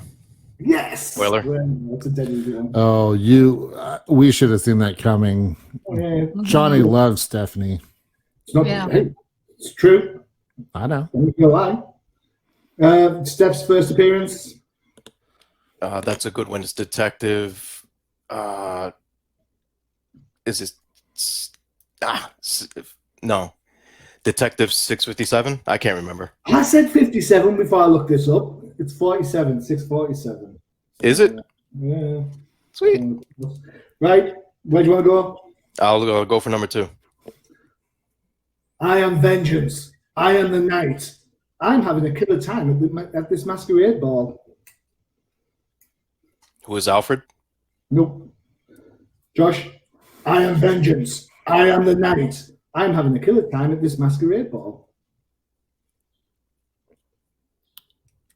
Who's Azrael? No. Oh. That was my second guess. Freya, you don't want my fantastic impression again, do you? No. You can deduct points. Just say it. Who is? I'll just say Dick Grayson because. Oh, damn it! I know who it is. Who is it? It's Thomas Wayne. Thomas Wayne. That's right. As soon as she said Masquerade, I was like, "Oh wait, shit." Where he had that weird, that weird there you go. cap. There you go. Okay. And that's back when Bruce had, where Bruce actually wore the Robin costume first. That's where he had the costume to begin with to give to Dick Grayson later. Right. 13th, you're still up. Next one. Next one. You'll get this. You get this one. This button, right? People forget about me all the time. Gets me so steamed. Good thing I like hard vapors. Really? No. Can you repeat that again, sir? With the impression. That again, sir. Yeah. People forget about me all the time. Gets me so steamed. Good thing I like hard vapors. Who's Scarecrow? No. Josh. I have no idea. Josh looks like he's about to listen to that Corona. Well, yeah, I have no freaking idea. Freya? So, quick verification. This isn't like alternate Batmans. This is about characters who've worn. It's alternative characters who've worn other suits. So, for example, Steph Brown is spoiler, but we know she's been a Robin, she's been a Batgirl, she's been a Nightwing. Yeah, Thomas Wayne has worn a Batman suit. So that's kind of the theme of this question. People forget about me all the time. Gets me so steamed. Good thing I like hard vapors. Okay, I'm gonna go with. Well, I'll just say Damian Wayne. Nope. Jay Garrick from The Flash. Sorry. Oh, the water, the vapors. Oh. Yeah, there you go. Sorry. That's why it's worth 3 points. It's only from the 1940s. Yeah. Well, you know. Flash Comics #1. Right. Where do I go next? Me still? Yeah. Next one. Oh man. We're up to 4 or something like that. Yeah. 4. Yeah. Question 4. I have to do some research on this one. Break a leg, they will say. So she did twice. Now I'm in the fishnets. Who is Black Canary? No. Josh. Oh, who is Zatanna? No. Oh, damn. I was going off of the fishnets. That's all I heard too. Freya? I'm gonna go with Jason Todd. Because it seems like something he'd say. that would put me off. Fishnets, definitely. Yeah. Right, this is a little bit obscure, so bear with me. The clue's in the question. Break a leg, they'd say. So she did twice. Who had 2 broken legs? Barbara Gordon. No, Black Canary. Who had to replace her wearing the fishnets? The Huntress, correct. The Helena Bird. All the way back. Where'd that happen? Birds of Prey 67. There you go. Mm-hmm. All points, can I say? Do you want to round this one off? Sure. All right. After my death and return, of course, I became the first outsider. Who, damn you. Who is became the first outsider? Who is Geoforce? Nope. Damn you. Damn you to hell. Josh, who's got a migraine the size of Wyoming, it looks like. I have no freaking idea. The moment you said the first outsider is like, I don't know. I'm just going to do a quick Google here. Halo? Okay. Nope. No, okay. After my death and return, of course, I became the first outsider. Oh, damn it, Barry. Freya, it's your call. Take a guess. Jason Todd. Alfred Pennyworth. Oh. So he got killed just before the Batman TV show aired. When the guy saw him being killed, he says, "You've got to bring him back." In the meantime, they create this whole mysterious outsider character, and to bring Alfred back is revealed to be him. There you go. All right. Yeah, the death thing confused. Got me. Yeah, Well, I kind of figured Alfred was going to make an appearance in this as Batman. I just thought it was going to be more of a 66 reference. Oh, you might. You hold that thought, my friend. You hold that thought. Oh, son of a bitch.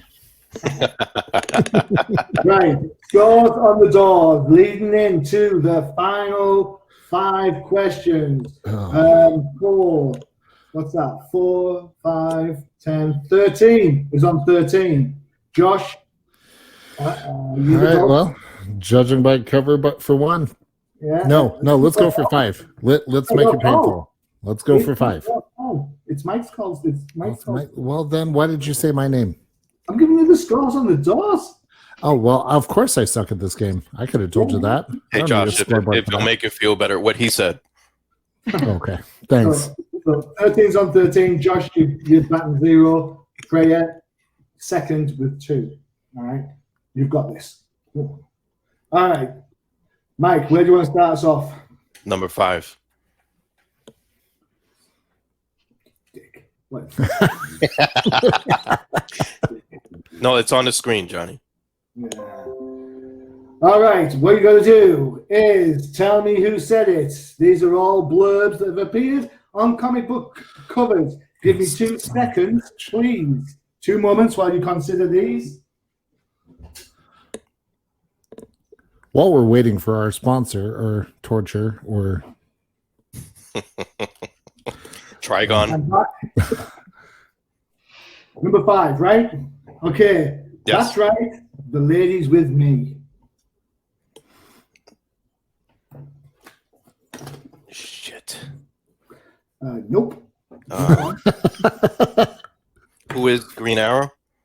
Yeah, so Josh. Oh, damn it. Let's see. That's right. The Ladies with Me. Yeah, see, the ladies with me. Yeah. Why she's with me, man? Yeah, come into the cold zone. Yeah. Who said it? I'm going to say Detective Bullock for the hell of it. Nope. Okay, I'm wrong. That would be cool. You know, that's exactly what he would have said. Who said it? Hal Jordan. Nope. Can I hazard a guess? Yeah. It's not an Outsiders cover? There you go. Oh, okay. There you go. Can you see that? Oh. That's right. The kid's name is Fisher. I had to read the comic to find out what his name was, but it's Power Girl number 10. Is his last name Price? But he's wearing a Green Lantern t-shirt, so you know, could be a Fisher Price. Okay, cool. First appearance. Fantastic. Oh, yeah, tell you what. Where would you like to go now? Can I go for number 4, please? Whose bright idea is this? All right, okay. You made Jeopardy. My fellow Justice Leaguers are dying in the vacuum of space, and I'm powerless to save them. Why does Green Lantern come into my brain? Thanks, Josh. I'll take that as your answer. No, this is like a DC Comics Presents cover. I don't know the number. Okay, so who said it? Superman? Nope. Josh? I've never seen anyone look so... Is this your face when you're watching the Broncos? Yes. Damn. Because I was going to say Superman too. Freya's like... I think Freya's got this. She knows. Black Canary. Whoa. Do you know when? What comic? The 3 extra points? Justice League of America, number 188. That's the one. Check that out. I had to get on the board somehow. Some way, somehow. Josh, you're in control of the board. Where do you want to go? Oh, let's go number 3. You'll take Batman to your catacombs over my dead body, Catwoman. Say it one more time. You'll take Batman to your catacombs over my dead body, Catwoman. I feel like that'd be Ra's al Ghul. Ra's al Ghul. Freya? Dick Grayson. Nope. Darn. 13. I don't know. Who is Catman? It's Batgirl. There you go. Oh. So I take it these are all hard copies that you actually own. Oh, yeah, of course, yeah, sorry. Yeah. That we're supposed to know what you have in inventory. Yeah, Hey. that's like asking Bud what books he has in the attic. Do you know, I'm like giving you clues to cover blurbs. Show us the covers first, and then I'm doing a good comic in my collection. For 1 point, tell me what it is. Dark Knight Returns. Wrong. Do you really want to play that game? Just get Birds of Prey books, and he probably has them. Who? Birds of Prey book. Yeah. Well, I am confident he has every spoiler appearance. Not. I'm sure he's got the first season of the TV show Birds of Prey. Mm-hmm. The only season. 2 or 1. Oh, let's mix it up. Let's go 1. Hotline call, Batman. Let's get going. Oh, that's Robin. It is Robin. Well done. which Robin though? That would be Dick Grayson. Hey, tell me which comic that's on, please. I don't remember the book. I just know Batman's sitting there watching the TV, watching Batman 66 or The Adventures of Batman. Yep. There you go. So I knew the comic. I knew that cover. God, I knew the comic. I knew the comic. I knew the cover. Right. Okay, go to number 2. 2 points. Last question. Jessica Cruz, you're under arrest. I can't say it. Jessica Cruz, you're under arrest. Oh, Hal Jordan? From where? The DC Universe. Which one? There's 1 through 52 or you go infinite. Do you want to take a guess? We'll just say Green Lantern. Close. Green Lantern's 48. There you go. Okay.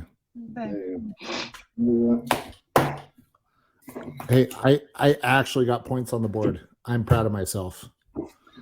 Great for you. Yeah.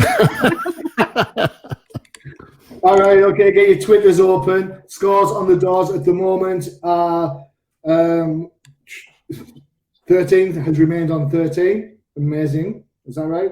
8, 9, 10. Yeah, 13. Josh, 7, 8, 10. Freya, 2. Lost. This is a numbers question. I'm going to say that whoever gets this right gets the numerical value of the answer in points. So, Freya, you've still got this. You've still got a chance here. Come on. Not with numbers, I don't. This one's dead easy. This one's dead easy. Get all your Twitters open so you can Twitter me. All right? Let me find the question. According to Batman 66, this is the distance from Wayne Manor to Gotham City.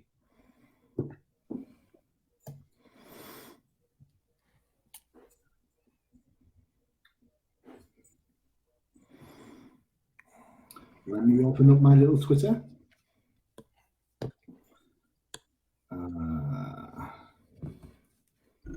13th is in. Josh's is in. Do you want me to convert it to miles, or do you want kilometers? Miles is fine. Yeah, that's a good point. Miles is fine. Where have you sent yours in? Yeah. Yeah, let's have a look. I just took a random guess. Right. We have a winner. It's not 26 miles. Damn you. It's not 10 miles. Damn. It's 14 miles. There you go. I was close. As the Batmobile flies out the Batcave, you see a sign on the TV show that says Gotham City, 14 miles. And I like how the font is like that old English style font. Freya, I said you get the monetary points, so you still had a chance. You had 2. Someone was in the league with 13, so you picked 10. That would have made you win. Yeah. All right, so I thought you were gonna say it was 8 Mile and you only get one shot and then do the rest of the song. His knees are weak. Okay. Next time somebody says to me, "Hey, should we have 13 back on?" Somebody remind me of this show, will you? Just so I can say, "Hell no!" What are you talking about? I thoroughly enjoyed having 13 on here. What about you kiss us? I'm crying under the armor. Yeah. Careful of the rust. I didn't realize you were wearing armor because your picture says otherwise. Oh yeah, that's right. It's hung on the wall, hanging along with other things. Okay, Johnny, you might be right. So, scores on the doors.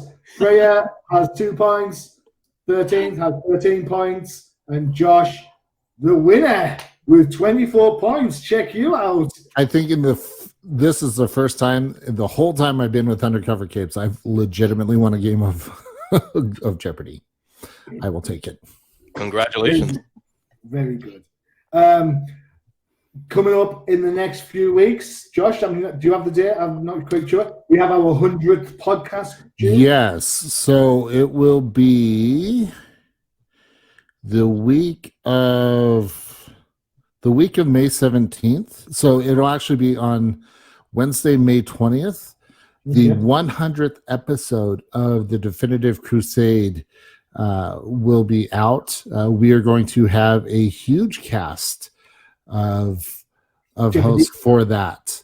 So obviously the 3 of us that are here on a regular basis, 13th Crusader will be here. None other than Freddie Nero will be joining us. Almega will be joining us. Brian Hoover will also be joining us. So pretty much every host that's been on the Definitive Crusade will be here for this very special event. So it's good, really, that we've had this time together on this virtual con, because that basically means you've had some Jeopardy practice. So at that point, 13, what Johnny is saying is load up on Excedrin. You will have another migraine that day. Fantastic. I'm looking forward to it. I'm surprised that Freya let you guys win, because Freya, she knows the stuff. Everyone's in a giving mood today. What can I say? You're going to throw them a ball and keep them interested. Is that what you're saying, right? You kick their ass every time. You get a bit bored, yeah. Can't win all the time. I mean, what's fun in that? Yeah, there is that indeed. All right, guys. So that's it for this very, very, very, very special episode of the Definitive Crusade. Thank you very much, 13th, for joining us. And thanks for having me, guys. I've had a lot of fun. I'm sorry. Hey, guys, don't mean to interject, but I definitely do want to thank 13 for coming back on, after a semi-retirement here for this special occasion. Thanks for taking some time out of your day, brother. I appreciate it. No worries, man. About right. Yeah, after this Jeopardy, definitely retiring again. All right. Thanks, Freya. Josh? Yeah, thank you. Thanks, guys. Take care, everyone. Now, back to your regularly scheduled programs. Adios. Hi. All right. So did you guys have fun with the live TDC? That was fun. That was a lot of fun. I thoroughly enjoyed that. On that note, I'm gonna go fire up the grill. You're gonna fire up grills. Mm-hmm. Why? Because he's gonna go eat some I'm food. hungry. No, you can't do that. I won't give you permission. Al, you look like a lost puppy right now. No, you can't do that. Because I don't understand who gave you the rights right now. I'm only fucking with you. So go enjoy your dinner, and thank you, bro. Yeah. Will you be coming back and visiting us again? You know, I can neither confirm nor deny if I will make a random appearance or not.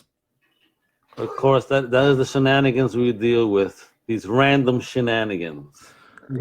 Yeah, well, you know, I got to make the show interesting. Oh man, how dare you! Anyway, great. So go fire up your grills, man, and we go from there. Just let me know. Well, I'll see you coming back. Yep. All right. Enjoy the show, guys. Catch y'all later. Later, bro. All right, Johnny, man. Great job on that Jeopardy, man. Head mashed. I was lost from the beginning. Leave me alone. Thank God. That would have been a 0 for me on that one. Oh well, that bodes well for when you join the 100 show and you get the Jeopardy lifestyle. No, I'll get one. I'm sure. I'll at least get one. I don't normally get to. I don't blank out on the Jeopardies. I always at least get one. You know. Yeah, fine. Yeah, cool. Well, I'm going to take just a couple of minutes to restock the drinking session, and then I will be back in 2 moments with our next guest. I imagine, is that right? Yeah. We're gonna have our next guest. It'll be go ahead in 5 minutes. We're gonna have one of the entrepreneurs behind Don't Hide PR. So yeah, it's gonna be awesome. I will be back in 2 moments. Excellent, brother. Sorry, I thought you finished.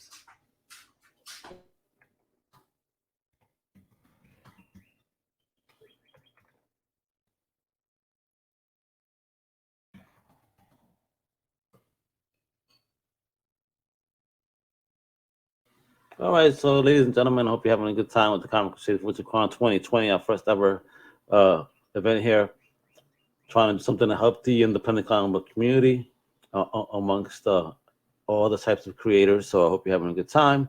In just a moment, when Johnny returns, we're going to actually be speaking with one of the, again, entrepreneurs behind Don't Hide PR, Melissa Mazzaros.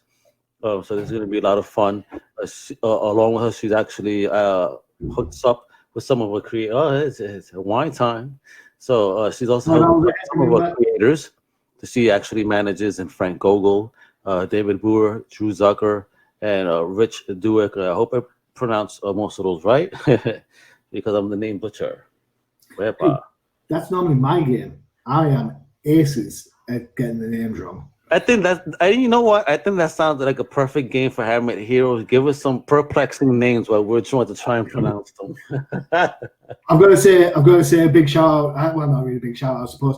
One of my favorite names is Tamara Bonvillain because I think it just sounds colorist. She does a lot of work on Dynamite books. I'm hoping to follow her on Twitter.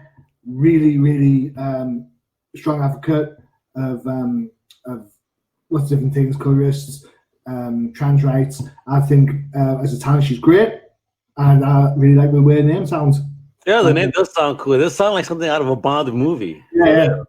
Like you saw, you know. She needs to trademark her own name right now, and then sell it for James Bond franchise. It definitely will work, yo.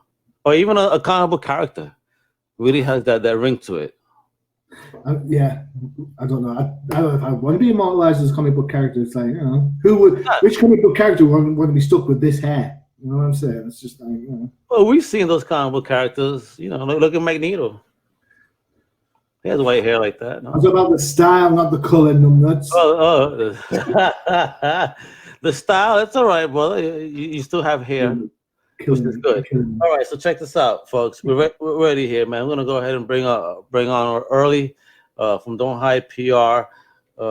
Been a huge supporter of Comic Crusaders from the beginning, which is fantastic. So I really do appreciate that. When Comic Crusaders started early, I forgot which company she was working for at the time. but when we were looking for those opportunities to get to review comics for a publisher, we were just at the early beginnings. She was one of those early publishers I had reached out to, and one of the first that said, "Sure, let's get it done." So I always appreciated that opportunity, and now that she's gone herself and created a PR firm and Don't Hide PR, let me go ahead and bring her in now. Everybody, meet Melissa Mazzaros. How you doing? Hi. It's so nice to hear your voice after reading your emails after all this time.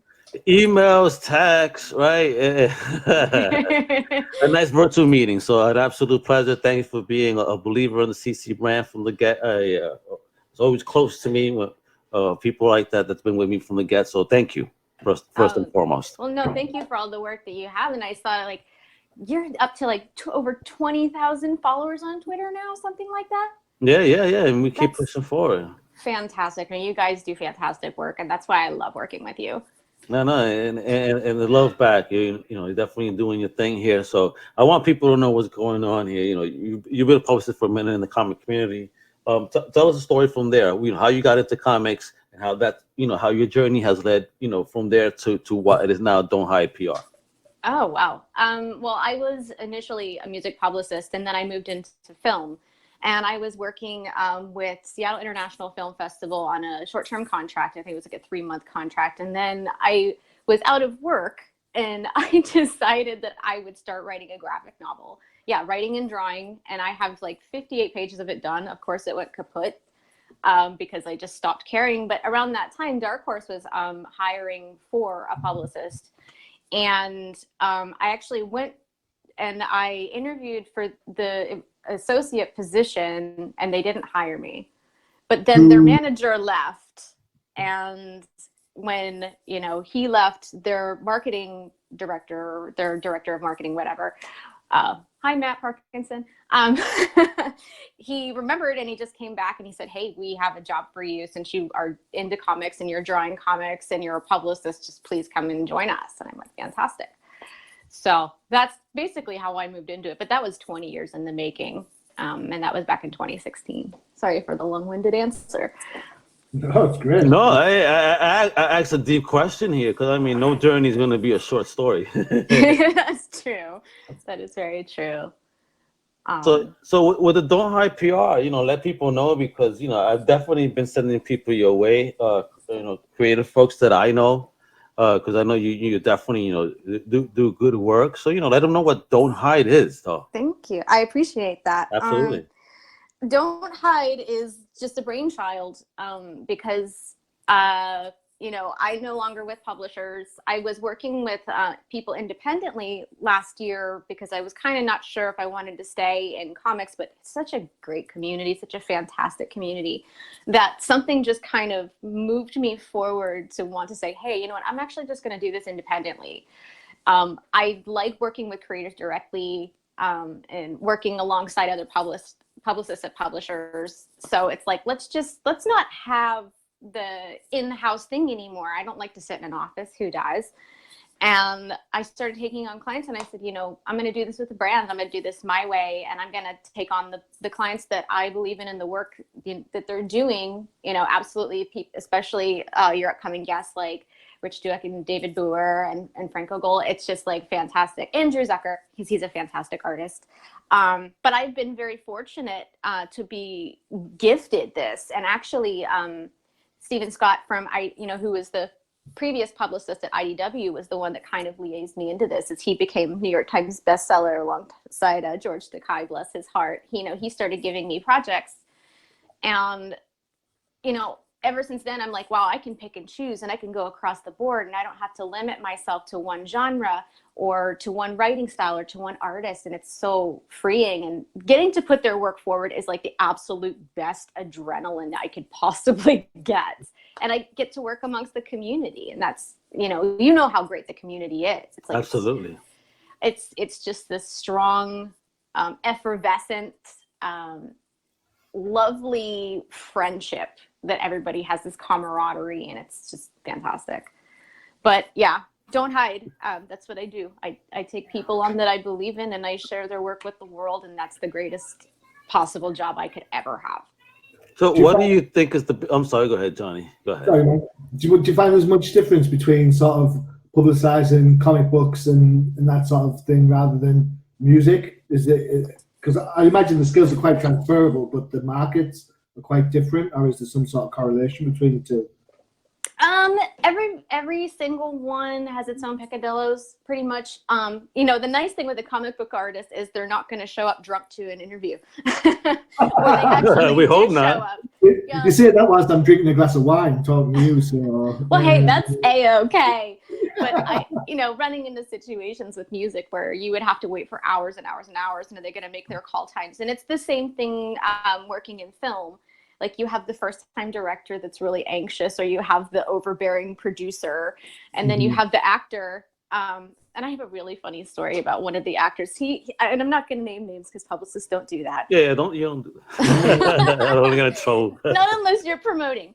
But I was working on this film with a decently well-known sitcom actor who had just put out a movie in 2016, and he said, "I'm only taking press on the red carpet." And I'm like side-eyeing the publicist next to me, and I said, "Yeah, the red carpet's like an 8-foot carpet inside of a mall." So it's like he's gonna get some promo shots from Getty, and that's gonna be it. So it was like, "Sir, you might want to take it down a notch."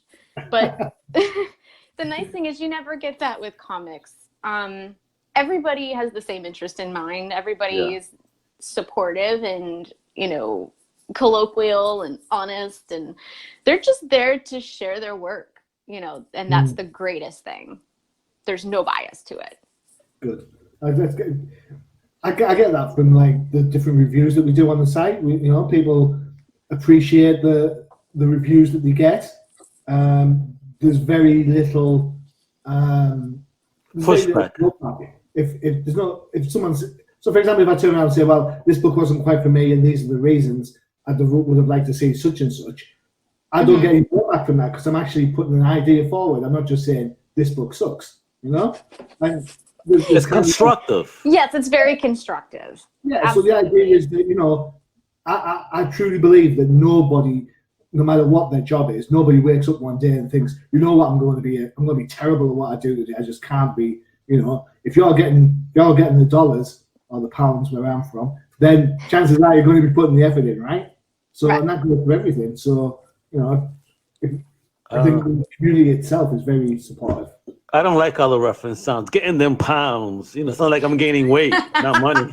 If they paid me in cake, I would agree to put on the pounds. What's your favorite cake then? Let's go there. Oh, what's my favorite cake? It's funny because I think I saw a chocolate torte on television this morning, and I was like, oh, that sounds. Is a torte a cake? Does that count? Yeah, I think that. Yeah. Yeah. It's pastry. So it's not a cake; it's a pastry. Well, I don't get it. It's made out of flour, and I'm gonna eat it, and it's sweet. I'm good. It's got more sugar in than anything else, so yeah, that's a cake, right? Yeah, you know. This is true. I mean, yeah. Can you imagine if the world's currency was sugar? Oh man, but wasn't it at one point? I mean, again, it was spices, right? Sugar and salt and all that stuff. That was bread, man. Forget it. You know, us Puerto Ricans would have been killing it without sazon. Then, hell yeah. I just want the trade embargo system to come back because where I live, it's like an old hippie town. Like I live on an old hippie commune. So that's literal. When you've said that, I've seen it. I thought it was jokingly. So you're being literal here. Yes. Yeah. Oh man. The air must smell really green. You must be on a second-hand high most of the time then. Well, I can't tell a lie. No, it is crazy. I don't know how many people. I know that a pig lived in my house at one point, and a pig rented your house. Yeah, somebody like had a pig that lived in the house, and they actually have like this little cavern because on our 8-acre property, you can tell where they used to have the greenhouses where they would grow all the wheat. Oh, nice. Check this out. So you're already ready in case the exchange changes. Yeah, I got my currency ready. Oh, yeah. Not really. I donate eggs right now. I have chickens, and I donate eggs to all the food dispensaries around Oh, here. that's so. cool. Good for you. Kudos. That's awesome. Just trying to do my part. Everybody's having a tough time, and the thing is, we always have to be, we have to put this together and be in this together and be positive and stay positive and just kind of work it out any way that we can. Can I do a plug? Because Absolutely. Get your plugs in there. You listen, you've helped us and plugged us for a long time. So absolutely get your plugs in there, girl. Well, this is actually an extension of what I've already been doing with the We All Hide. I'm basically taking, you can go on the Don't Hide PR websites, don'thidepr.com, and you log in your web information. These are for people that are missing out on Artist Alley money. Mm-hmm. Yeah, all the Artist Alley information, plug it in, and I will put it out in a mass blast text, or a mass PR blast. There you are. So I'm working on the first one right now, and we got about 30 people who signed up, and that's going to be going out within the coming weeks. And I'm hoping to roll it over for as long as conventions are on hold. And I don't want anybody to lose money, and I really want these people to get the exposure that they would have gotten if they had gone to a convention. Good. Oh, that's good stuff. That's the way you do it. Absolutely. So And it's absolutely free. So yeah, free. That's my goal. It's free. That's the key word right now for folks that are at home. Free? Yeah. That's definitely going to spike attention right there. I think you guys are fantastic, and I appreciate, getting to work with you all these years. And I didn't know that you came to me at the Genesis, which is so crazy. Yeah, definitely. At the Genesis, when I decided, thanks to my beautiful wife, she was the one that we wanted to be a retail store. But, obviously with the economy crash, that didn't seem to be very likely, and I had a buttload of stuff to sell. But, my wife says, why don't you just become like the TMZ of comics? I said, that's bleeding cool. I don't want to be, a gossiping agent like they are. I'd rather promote comics in a positive way, So, I listened to her advice and changed how I'm doing it. And it's been working since, obviously.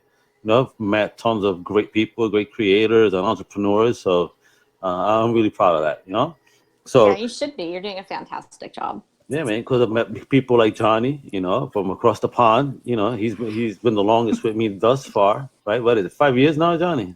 Yeah, man. Jeez, 5 whole long 1,050 odd reviews and X amount of podcasts. Yeah. When I met him, he had black hair.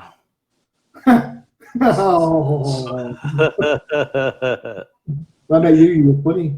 All right, so Melissa, you gotta hang out with us as we introduce your creators. So first up here, we gotta bring them in right now because I want to hold on to the schedule. We have the one and only creator of a new book from Source Point Press, No Heroin, that hit up a 5 out of 5. That this man was, using dirty language on social when he found out we had a 5 out of 5. The one and only Frank Bogle. Hey guys, how's it going? What's up, oh man, look at that library behind you. Hello, and look at the library. Holy shit, that's awesome. I'm very jealous right now. It's the only place I could put the books, so. Oh, that looks great, dude. Thanks. Is that a man cave that you have in your crib right there? No, I couldn't have one of those. I have a wife, and it's our cave. It's our cave. But, cave. It's a home office. We both have desks in here. I just got most of it, so. Gotcha. She got the corner, and you got 75% of the rest. Well, the agreement was like I would get to decorate this room, and she could decorate the rest of the house. And at the time, it seemed like a really good idea, but she regrets it now. Well, I regret it. Our bedroom looks terrible. Oh man. Oh. No, because your room looks. Oh, are those OG turtle figures behind you too? Yeah. You got the whole set. Check this out. Mm-hmm. Nice. Must be a running thing for today, is it? OG turtle figures. Yeah, right. Ian Nichols, he was showing off his OG turtle with no weapons and whatnot. I saw the sketch he did for you guys. It looks great. He needs to make that into a print. Isn't that amazing? Yeah, I got a Turtles Power Rangers crossover piece he did for me a while back. Oh, nice. He's super talented.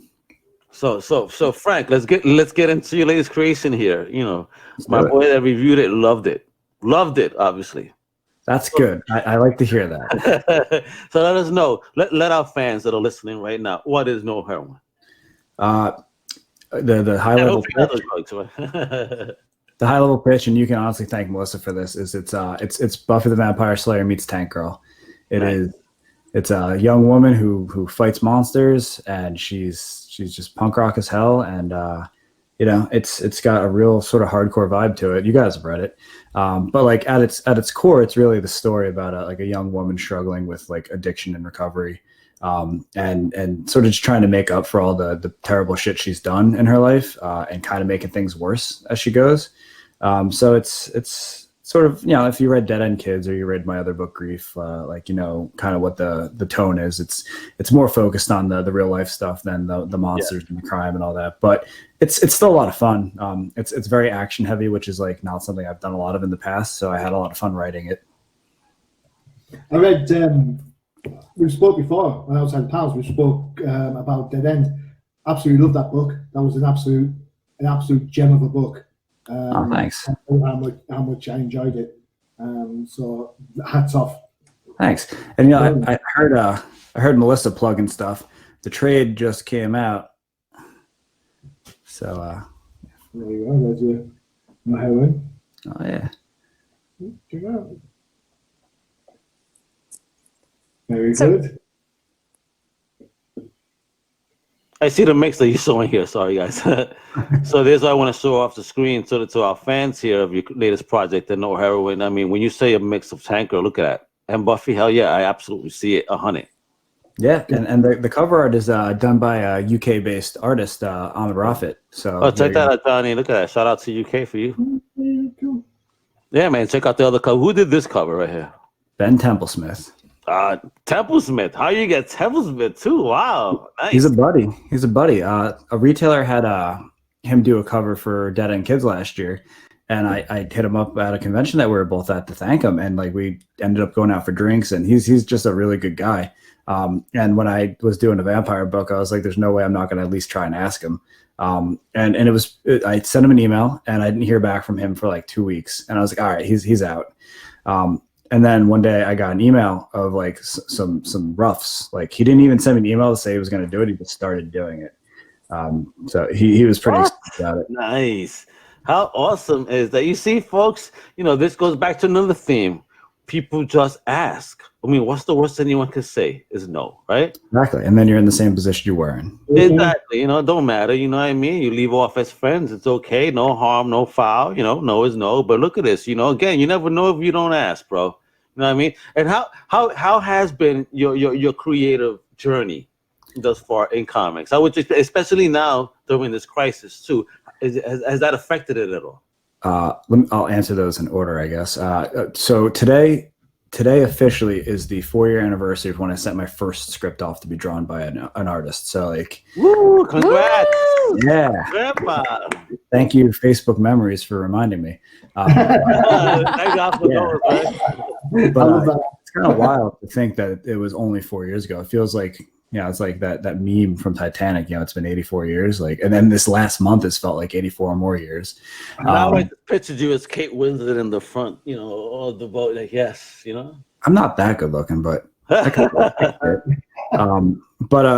it's been 4 years, and I've worked my ass off, and like I think it's paying off. It feels like it is.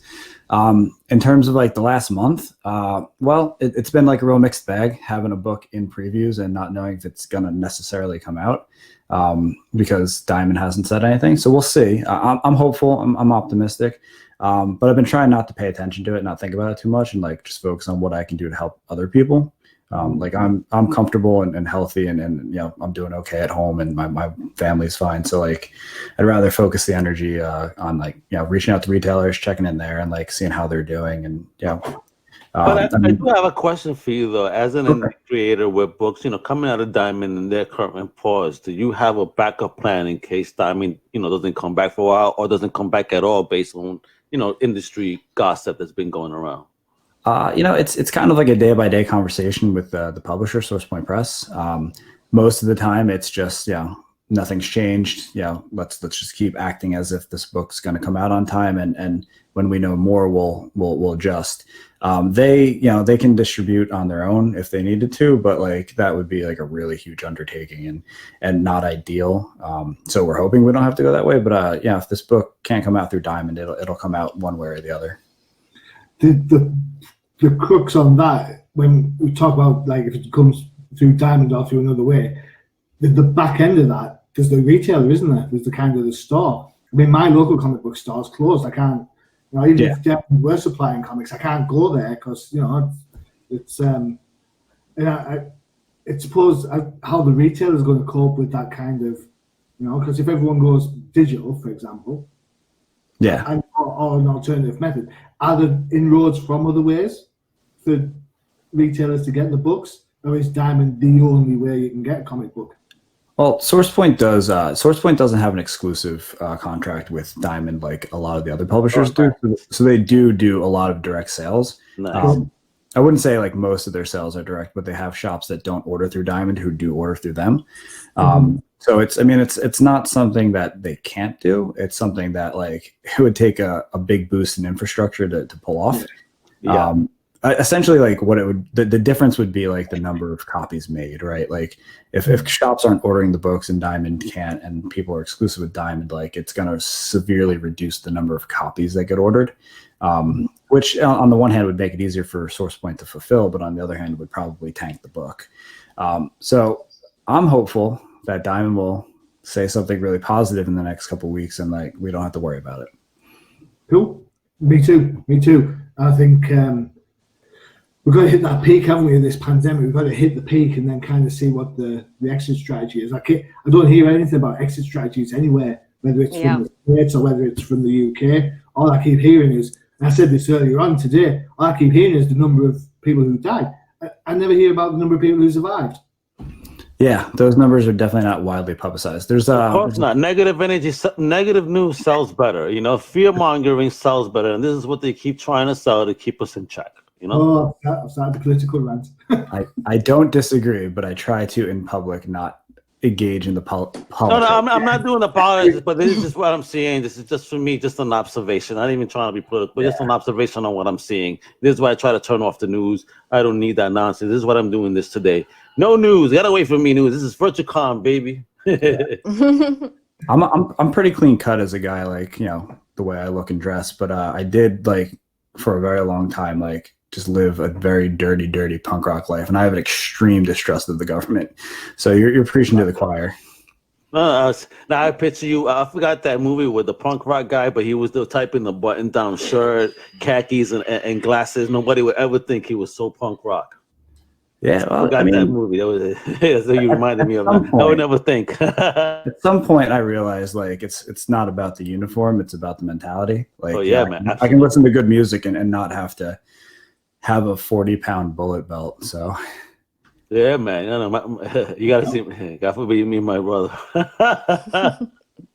He dresses the lifestyle, man. Holy shit. Yeah, it's a lot of work, man. Like finding the clothes and then like putting them all on and doing the hair. I mean, it's just, I don't know. I'd rather shave my head and wear a black t-shirt and like just not have to worry about it. No, definitely like the Metallica style. Just could throw on some blue jeans, a black t-shirt, I'm done, and with my grazy, I kind of looking like the Metallica dude right now, so I'm good. Yeah, I just saw Metallica a couple months ago. They're still really good. Oh, they're fantastic, man. I mean, I got the opportunity to see them a while back in Mass, I believe, or New York. I think it was New York. It was really, really fun. I got to see them. I've seen System of a Down, Mars Volta, Linkin Park, before Chester. I saw them around their second album release. You know what I mean? So I see Marilyn Manson with one of the freakiest shows I've ever seen before, Stain. So yeah, I'm a metalhead myself. I like all that good stuff. I can match with the best of them, baby. Hey, I'm a Captain Cross Springsteen kind of guy. So there you go. He doesn't match. He likes to sit down and just jump up and down a little bit. I'm from New Jersey, so I got a soft spot for Bruce too. Yeah, good man. Go. Oh, word. Yeah, I don't know. I don't care how old I get. I always need that energy Stop music. backtracking now. You've said your piece. Stop backtracking. No, I'm backtracking. I love my energy music, and it will never change. Is that your story already? I don't want to be in the middle of this. This is scary. So Frank, what else we got going on in the world of Mr. Gogol, if you will, other than what you got going here? Because you're an awesome creator. We've seen incredible growth from you since you started, since you've been around. Trying to thank you. You could attest to that we've seen you grow fantastically well. We see a great future for you. But what's in your head? What do you see for yourself coming? Well, before all this nonsense started up a couple months ago, I had like a really, really planned out next 3 years to take me up to 2023. And essentially it's like a roadmap for being independent and not having to work anymore. And so I could do this more full time. We'll see how that plays out going forward. But essentially I outlined all my projects for the next 3 years. I've written about half of them already. So I just, I'm a planner and a prepper. So and now that I've spent some time in the industry and I've had a little bit of success, I kind of have a better sense of what works. So I'm trying to do more of that and see how I can sort of scale that up a bit. So I'm doing 2 books this year. The second one's not announced yet, but it's Dead End Kids 2. I'm writing that right now. And we're going to start art on it next month, and Melissa's going to get an email about it in a couple months. Woo! Surprise. Surprise. 2 announcements in one. Yeah. There's that.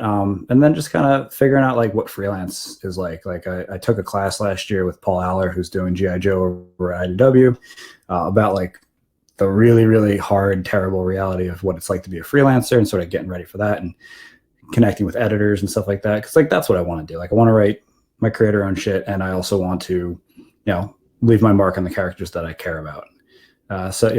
Get that Turtles run, do some Power Rangers.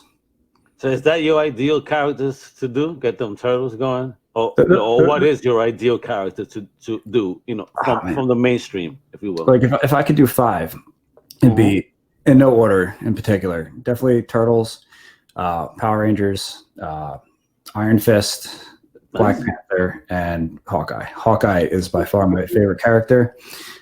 He's a regular dude who runs around with gods. How can he not be the most interesting Avenger? And nobody seems to want to write him that way. So I'm gonna get there. You will. I'm sure you will. Especially when now you don't hire PR. So Melissa will work her butt off to make sure you get to the next level. She's so good. I can't even. No, yeah, absolutely. The creators do all the work. They do all the hard work. Absolutely. And I just put it out there. That's all I'm doing. I'm an advocate. And that's a mission in itself. That's not easy, being able to share information and build an audience. Right? Exactly. I have more free time to do other stuff because she's doing it for me now. I had to do everything last year. When I first spoke with Frank, he told me all he was doing. I said, "Why do you need a publicist? You're doing a fantastic job." I think I told you, Frank, that you made me feel lazy. I was on with somebody last night or the night before. It's David at Adventures in Portuguese. Yeah. Yeah, and he was like, "Yeah, Melissa said you're the hardest working guy in comics." I was like, "Aw." It's true. It's true. You're the James Bond of comics. Here we are, bro. Oh, wow. Trying to be. All right. So Frank, we gotta add the next members into the chat. So before you go, let people know where they could stay updated on your endeavors. Yeah, I mean, honestly, if the best place is my email list. There's a link for it on my Twitter and on my Instagram, which are both just my name at Frank Gogol, one word, FrankGogol. It comes out twice a month, and it's usually got super advanced notice on stuff. I've been talking about No Heroin in there for about a year. There's exclusives for people who do collectibles and shit like that. I try to take care of people who give me their email addresses because I know that that's a lot more personal than a Twitter account, but it's definitely the best way. There you go, folks. So make sure you do that, follow that. Thank you, Frank, for your time today. Now we're going to add 2 more of your colleagues. So thank you for your time today. And we'll talk to you soon. Stay in touch, man. We definitely, the Crusaders are here for you, bro. Appreciate that. Bye. Alrighty, so check this out. Right now, folks, we have two awesome creators here from a book that our boy, Mr. Jaffrey, M.R. Jaffrey, Ziggy from Comic Crusaders gave a 4.9 out of 5. They absolutely love this book, and not just my Crusaders, but you know, in general, what I've seen in the comic book community, people have loved this book called Canto. You know, and here I have two of the creative minds behind this right here, the writer and the artist. First, let me introduce the one and only. I gotta fix the typo on my website. David M. Boer. Did I pronounce that right? Yeah, you totally got it. Nailed it. Yay! And then this is the easy one to pronounce, and if I get this wrong, I need to get spanked. The artist behind this fantastic book, the one and only Drew Zucker. What's up, brother? Hi, guys. I didn't mispronounce, right? No, it's an easy one. How do you, is that nerd on your shirt with a K? It's it's K silent. Yeah. Is that Canerd? Canerd, yeah. Johnny's disappointed. So, guys, what's up, man? Thank you for joining us for the Comic Crusaders Virtual Con. How you doing today? Great. Glad to be here. Fantastic. So, how are you guys dealing with the crisis that's going on? Drew, you know, how are you dealing with it? Life is life. Just like everyone else, trying to go one day at a time. That's it. Are you staying creative? Yes, actually, I'm lucky that it's the outlet for dealing with pretty much everything. Gotcha. And what about yourself, David? How are you dealing with the crisis when you remaining creative? I mean, it's tough, but our buddy Ben Bishop just posted something on Facebook about talking about his creative process and about how he felt like a 2, and he's finally coming back. And I feel the same way. I started out a couple weeks ago as a 2, probably pushing it to a 6 or 7 when I'm really getting going, and just trying to fight to stay right in the, in the middle of it and trying to get some work done. I posted a photo on Twitter yesterday. I really felt like I had a creative breakthrough on the script for Canto. Nice. So more Canto. Oh, I'm sorry. I'm Latino, so I'm gonna say I see a word. It goes for the Spanish pronunciation. Of course. You're not the only one. No, it's totally. Canto.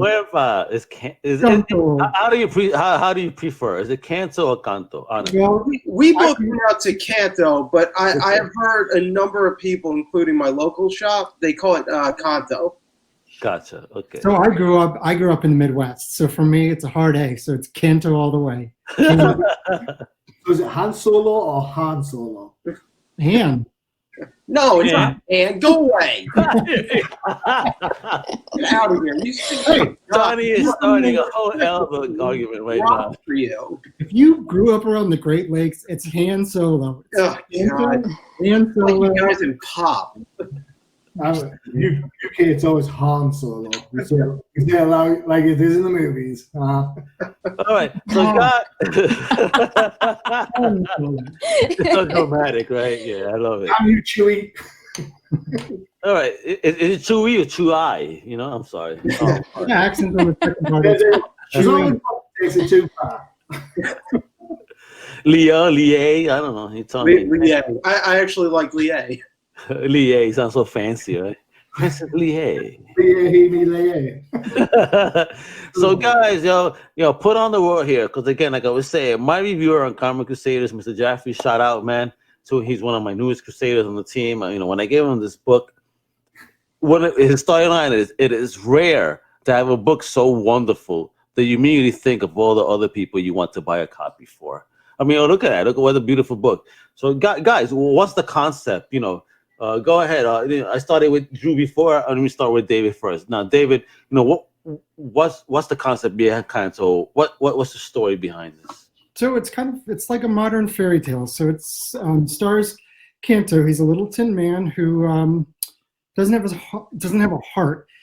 People have been enslaved. They're not allowed to have names. They're not allowed to love one another or care about each other.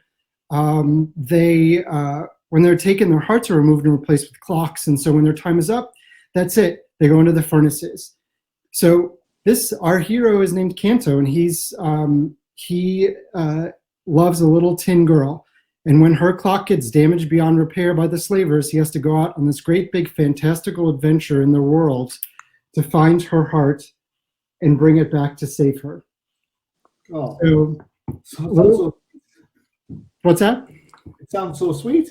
Yeah, so it's a little. I mean, it's dark. It's kind of there's some darkness to it. It's all ages. It's sort of inspired by a lot of inspiration is Wizard of Oz. A little bit of Dante's Inferno is sprinkled in there, and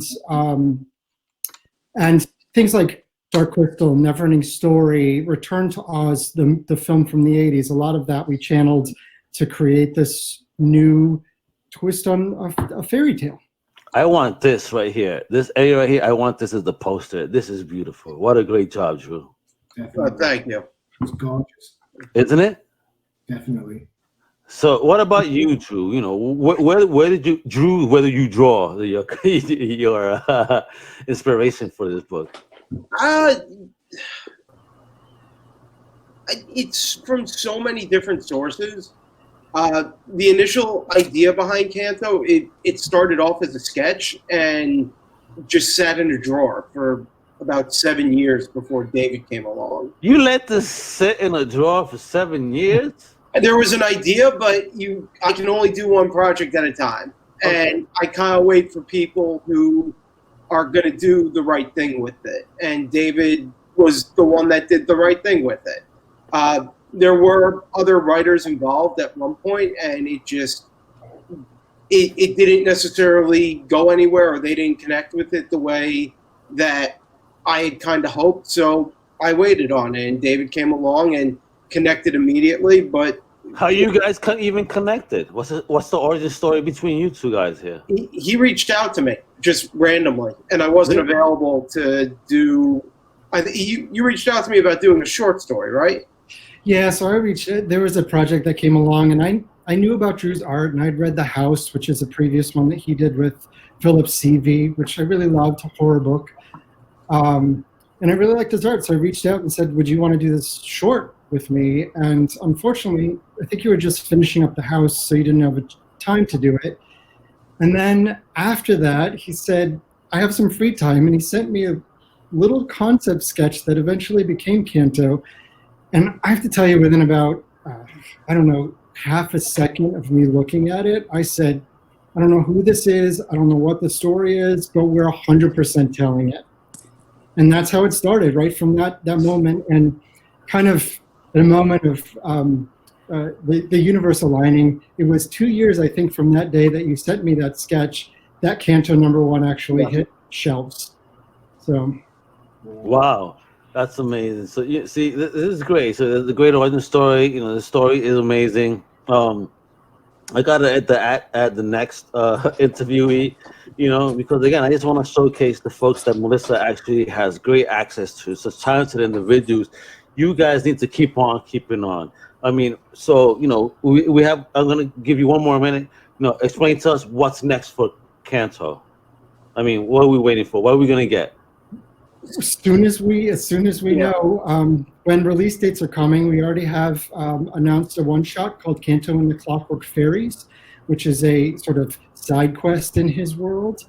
And then we have the direct sequels, Canto 2, that was slated for July. We're still hopeful it's going to start coming out 5 issues in 2020. It might spill over into 2021, but Canto's adventure doesn't end at the end of that volume 1. It's going to keep on going for as long as the readers will have us. And we're not stopping work either. I mean, even if we were told to stop, I mean, cold dead hands. I don't have, you know, I can't really function without drawing, so we're still full steam ahead. So we're going ahead with or without permission. Beautiful. So let everybody know where to follow you guys and stay updated on the project. David? Sure, you can follow me at David Boer on Twitter, at David M. Boer on Instagram, and you can follow Canto at Canto Comic on both Instagram and Twitter. What about you, Drew? You can follow me on Twitter at Drew_Zucker and on Instagram at Drew Zucker Art. That's awesome. There you go. Everybody, please show them some love. Support this amazing project. There you go. It's a beautiful book. So, all right, guys, let me add the next member family of the Down Hype here, our family, Rich Duick. But with that, thank you guys. I'm going to remove you from the screen and add the next person, okay? Thank you, guys. Thank you for your time, guys. Bless you. Thanks. Oh, man, here we go. The man behind the hit book, CSRs from IDW, that was also very well loved on Comic Crusaders, Rich Duick. So how you doing today, brother? Doing good, I've been home for a couple of weeks with all this, so I feel like I'm kind of getting used to it now. I see it made you lose all your hair. Yeah, I know. It's like stressful, just like pulling it out. So yeah, you know what? I'm not gonna have a beard. So. I actually met you at Boston Comic Con about 2 years ago, I believe. It was an absolute pleasure. I think you were doing the Wailing Sword. What was it called? Wailing Blade. Yeah. Wailing Blade. Yeah, there you go. That was a book I did with Joe Mulvey for Comics Tribe. Yeah, man. With a beautiful book, great story in there. Now you have another book coming out through IDW, The Sea of Sorrows. I'm gonna pull it up on the screen, of course. But while I do that, let people know what is Sea of Sorrows all about. So Sea of Sorrows is, I guess you call it like a historical horror story. What it is it's in the aftermath of World War I, and you've got a crew of like a salvage ship with divers. And they hear about a sunken German U-boat that has a cargo of gold, and they're hired to go out and get it. But what they don't realize is that they're basically kind of being lured out there as prey for a creature, a sea monster. All right, so check this out. I'm gonna show Drew and Dave's video momentarily from the trailer. They just downloaded. Sorry, my internet with everything I'm doing is going a little slow. But I know, Rich, that I added your trailer on the Comic Crusaders website. So you know what? Let's go ahead and share that with the fans, so they get an idea of what Sea of Sorrows is about. All right. So let me do that right now. Share that. Oops. Wait a minute. I gotta stop sharing. Hold on. I made an oopsie. Well, I've got to say, I've read Sea of Sorrows. I reviewed it for Crusaders, and I loved it. I loved the book. I was like, so check this out. Now you're gonna love it even more.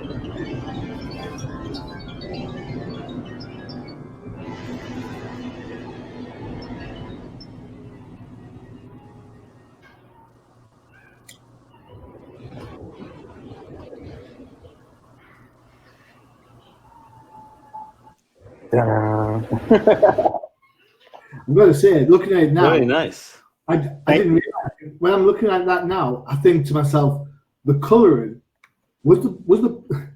There's a story about Batman the Animated Series where they did all the art on dark paper and added the colors onto that. Mm-hmm.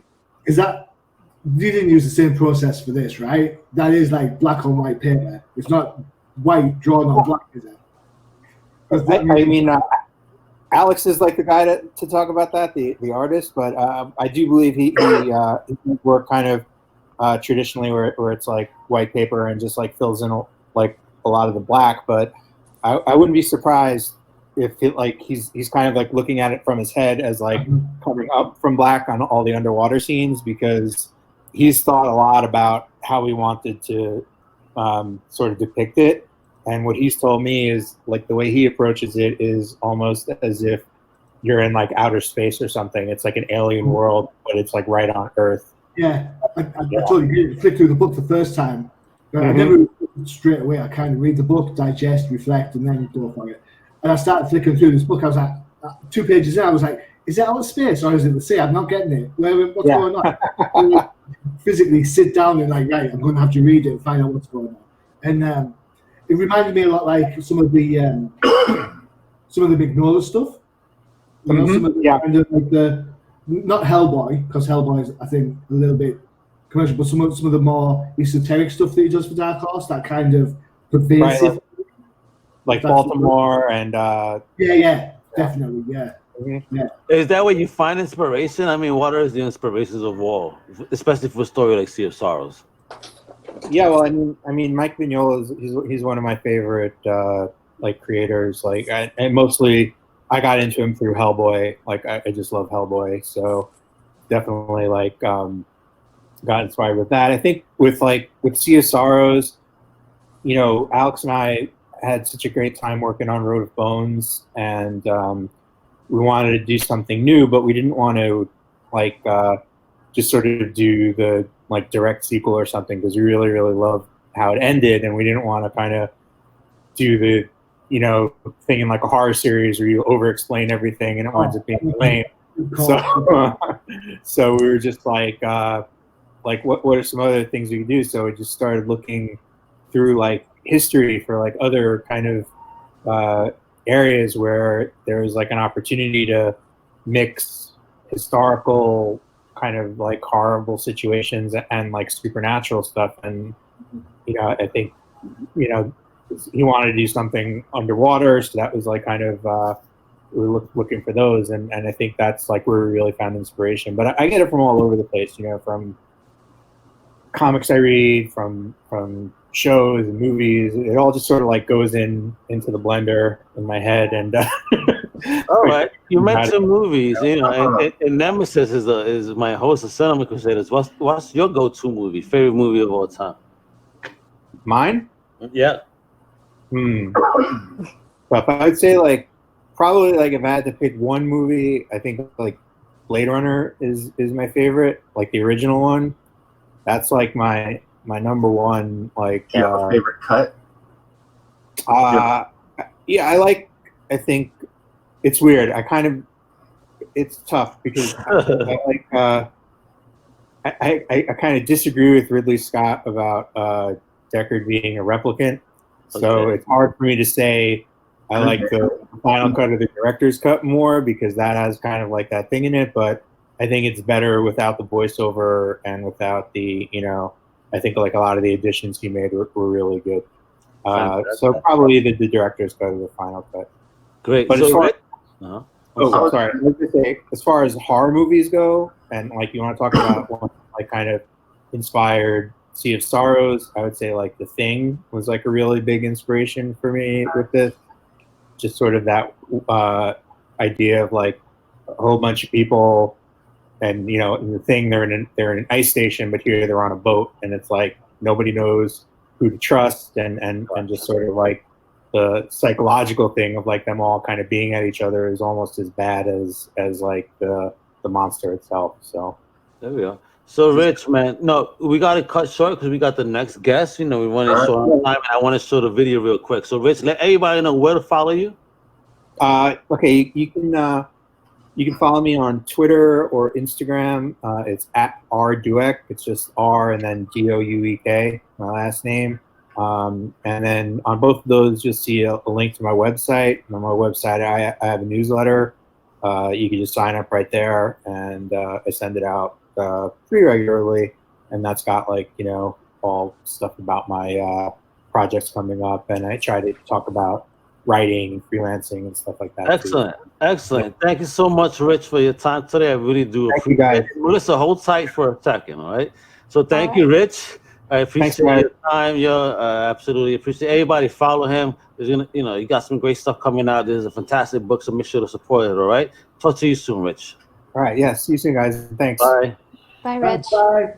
All right, Melissa, so check this out. We're going to show the trailer for Canto, and then I got to let you go because I got somebody else on. But check this out. The trailer for Canto as promised. Thank you. Do you guys hear it? Mm-hmm.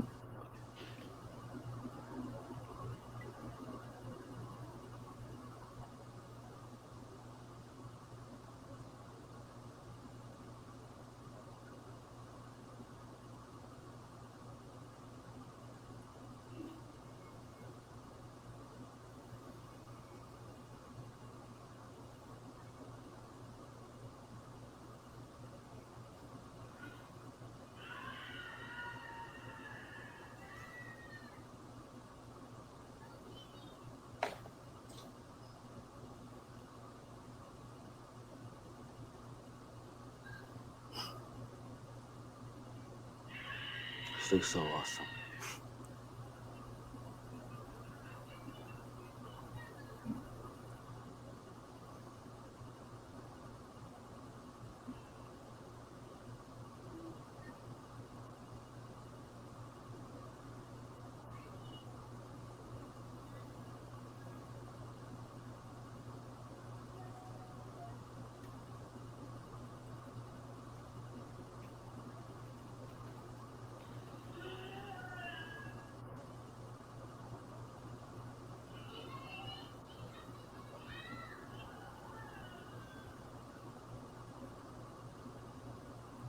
Woo!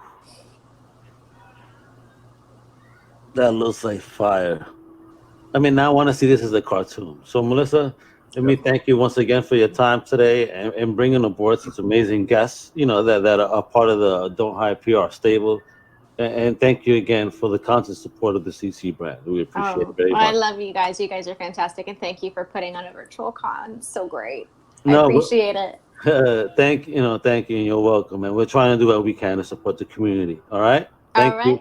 Thank So have you. an awesome day. Do enjoy. Bye. Bye. All right. So now we have an even awesomer guest here. I mean, not a disrespect to everybody, but this person has been around. Now he's a motivational speaker. He's been kicking ass. I spoke to him a couple of weeks ago because I met him at PodFest. Let me tell you, he keeps me very much inspired to talk about the one and only William Hung. William, how are you, buddy? Hi, I'm doing amazing. Thank you for joining us today on the stream. I really appreciate it. You're welcome. So how you doing? How you dealing now? I know last time we spoke, this stuff was actually just about starting. So how you dealing with it now? You okay? Well, I like to keep things real with all of you here. So I feel amazing because I see the light of the tunnel, but not so good. Like both of us, not so good. It's been a struggle. It's been very difficult, but I'm grateful that I'm surviving, staying home, staying safe.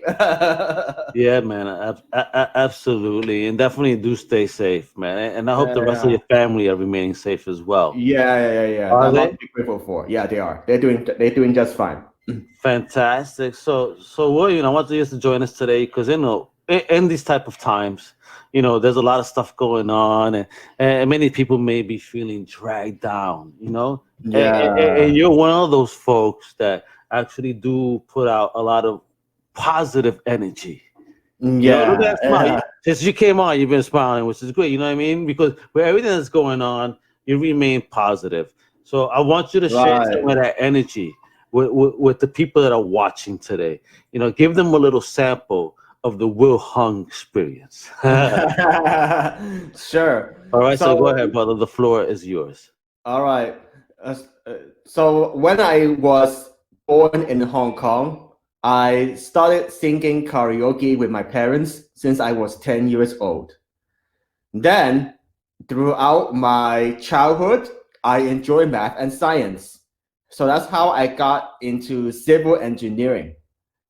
When I studied at UC Berkeley, I thought that would be my dream.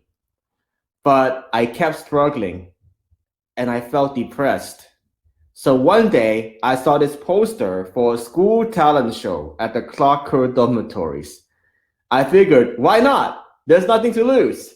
So I started watching and studying music videos from Ricky Martin's She Bangs. I had no expectations, but somehow I won. The grand prize was a DVD player. Wow, they were like $1,000 at the time, right? Yeah, it was worth a lot to me. And then that gave me the confidence to go for American Idol's audition. But what people might not know is that seeing Randy, Paula, and Simon was not easy. It was a huge challenge. When I went to the audition in San Francisco, I was standing in line with 3,000 other people at this huge baseball park.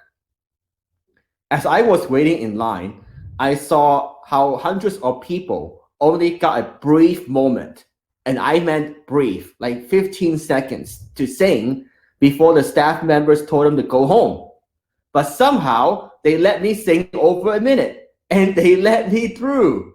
They told me to come back the next day. The next day, the producers let me through again. And they told me to make sure you sing She Bangs in front of Randy, Paula, and Simon. So based on watching the show at the time, I knew that Randy was in the middle, could be the cool guy. Paula was going to be the nice lady. And then Simon was going to be the mean guy. As soon as I started my audition, Randy held a white sheet of paper to cover up his face and giggled throughout the audition. Paula was smiling and staring, and I kept going. She bangs, she bangs. Oh, baby, when she moves, she moves. Whereupon I go crazy because she...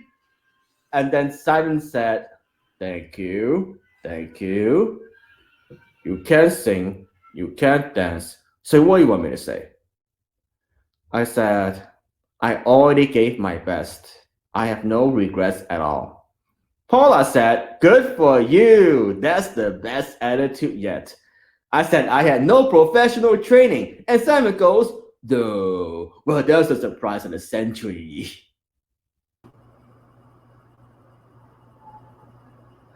Little did I know that would be the life-changing moment in my life.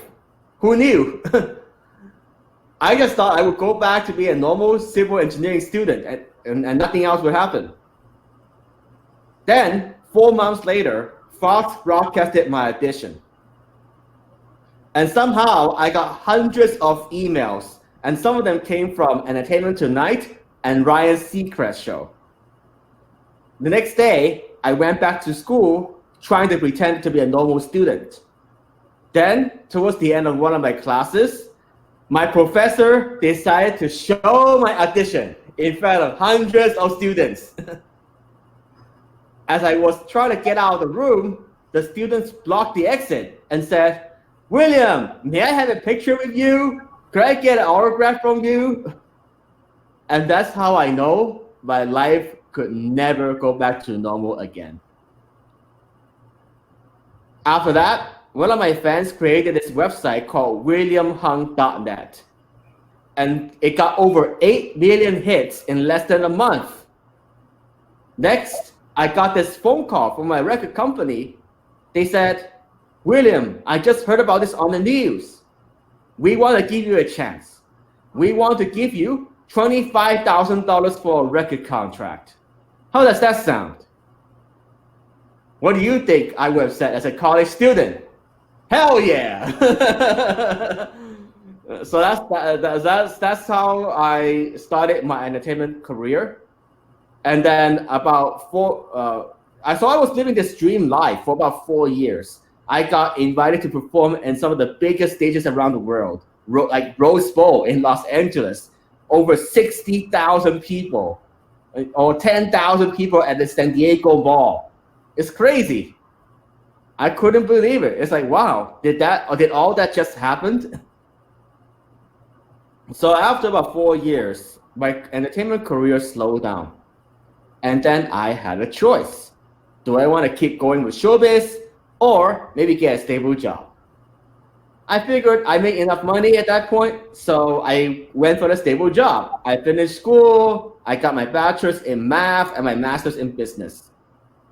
So I started working for the sheriff's department, and I thought it would be exciting like the TV show Crime Scene Investigation, CSI. But I found out it's more like reading depressing police reports about murder, rape, and burglary just to extract crime data. Not what I signed up for. And then I transitioned to work for the public health department for about 6 years. The work that I do is certainly very valuable, but I constantly ask myself, what is something that only William Hung can do? So if you're listening to this, replace my name with your name. What is something that only you can do, not everybody else can do? That bothered me so much that I wanted to get into speaking and share my story from my American Idol experience, because I felt like too many people, when they hit the hard part for chasing their dreams, they give up. I've been there. I've done that. It's not like I'm not coming from a place of telling you I made it. I'm the next Tony Robbins, because I'm not. I'm coming from a place where I've done it. I was living my dream near the top, and then I gave up. I settled, and then now I decided that it's time to go for it again at 37 years young before it's too late. So I would say the last 3 years, I decided to get into speaking because one of my friends, she shared with me how she loved the inspirational messages in between the tracks for my first album, Inspiration. So that gave me the idea that, oh, wow, maybe I can make a bigger impact from speaking. And then now, I would say last year, I also started doing coaching because I wanted to see more people make it besides myself. So that's where I am today. And it took me 16 years to finally figure out my mission. And today, the mission of William Hung is to help independent creators celebrate their creative and financial freedom. That's great. That's absolutely amazing story. Thank you. I think what you said there resonates, and it's just so important for people who are doing anything. I'm a little bit older than you are, but your story resonates with me. I was an Army officer, and then I went for the safe job, and I was a computer scientist. Yeah. And, became disabled, and then found this by accident. And wow. You know, and I found Al by accident. You know, my wife pushed me and said, you know, go for it. Just like you're telling people, go for it. Take that chance.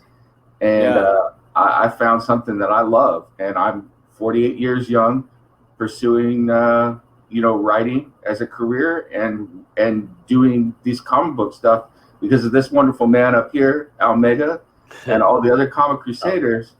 I'm chasing the dream, you know, and I think the message that you're sending out is just so important to everybody of any age.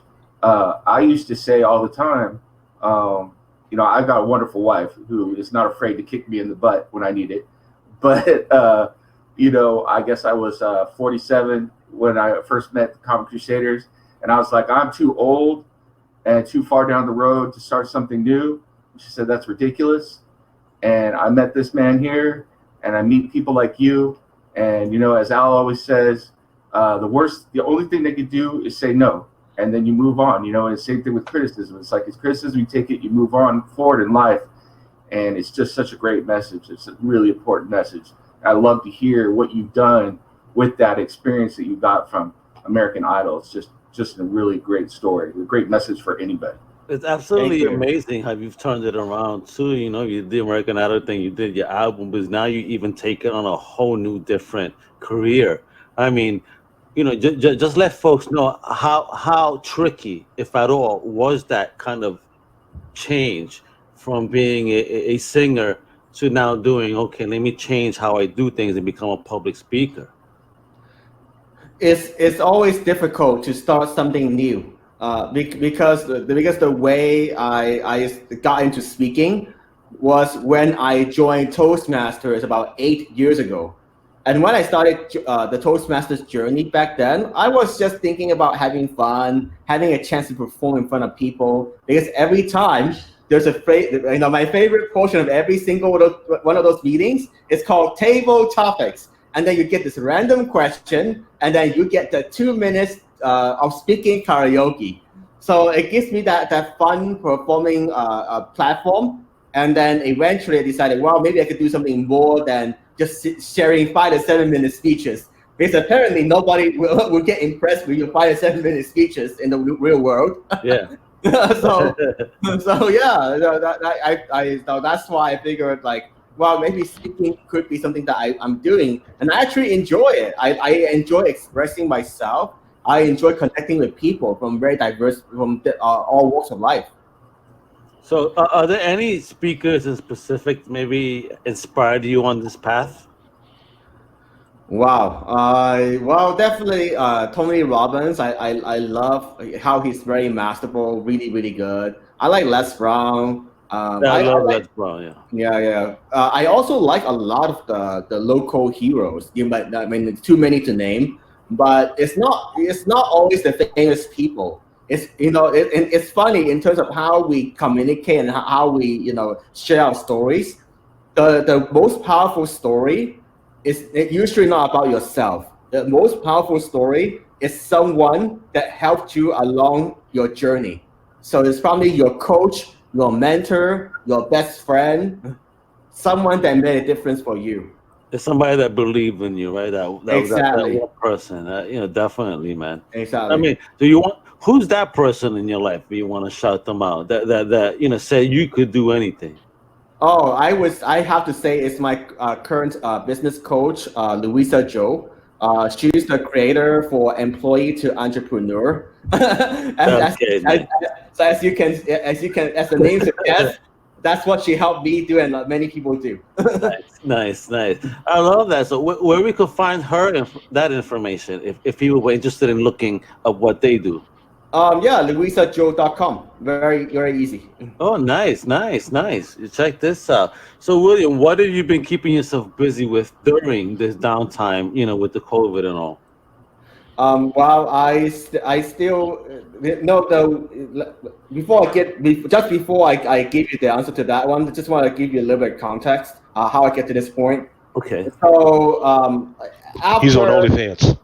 No, it's not that. After I would say like after 8 years, I finally decided to quit my job.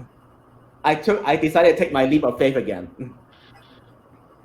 And the reason I was able to do that was because I spent the last 15 years studying and playing poker. Yeah, you know what? I've seen videos about you kicking some major ass.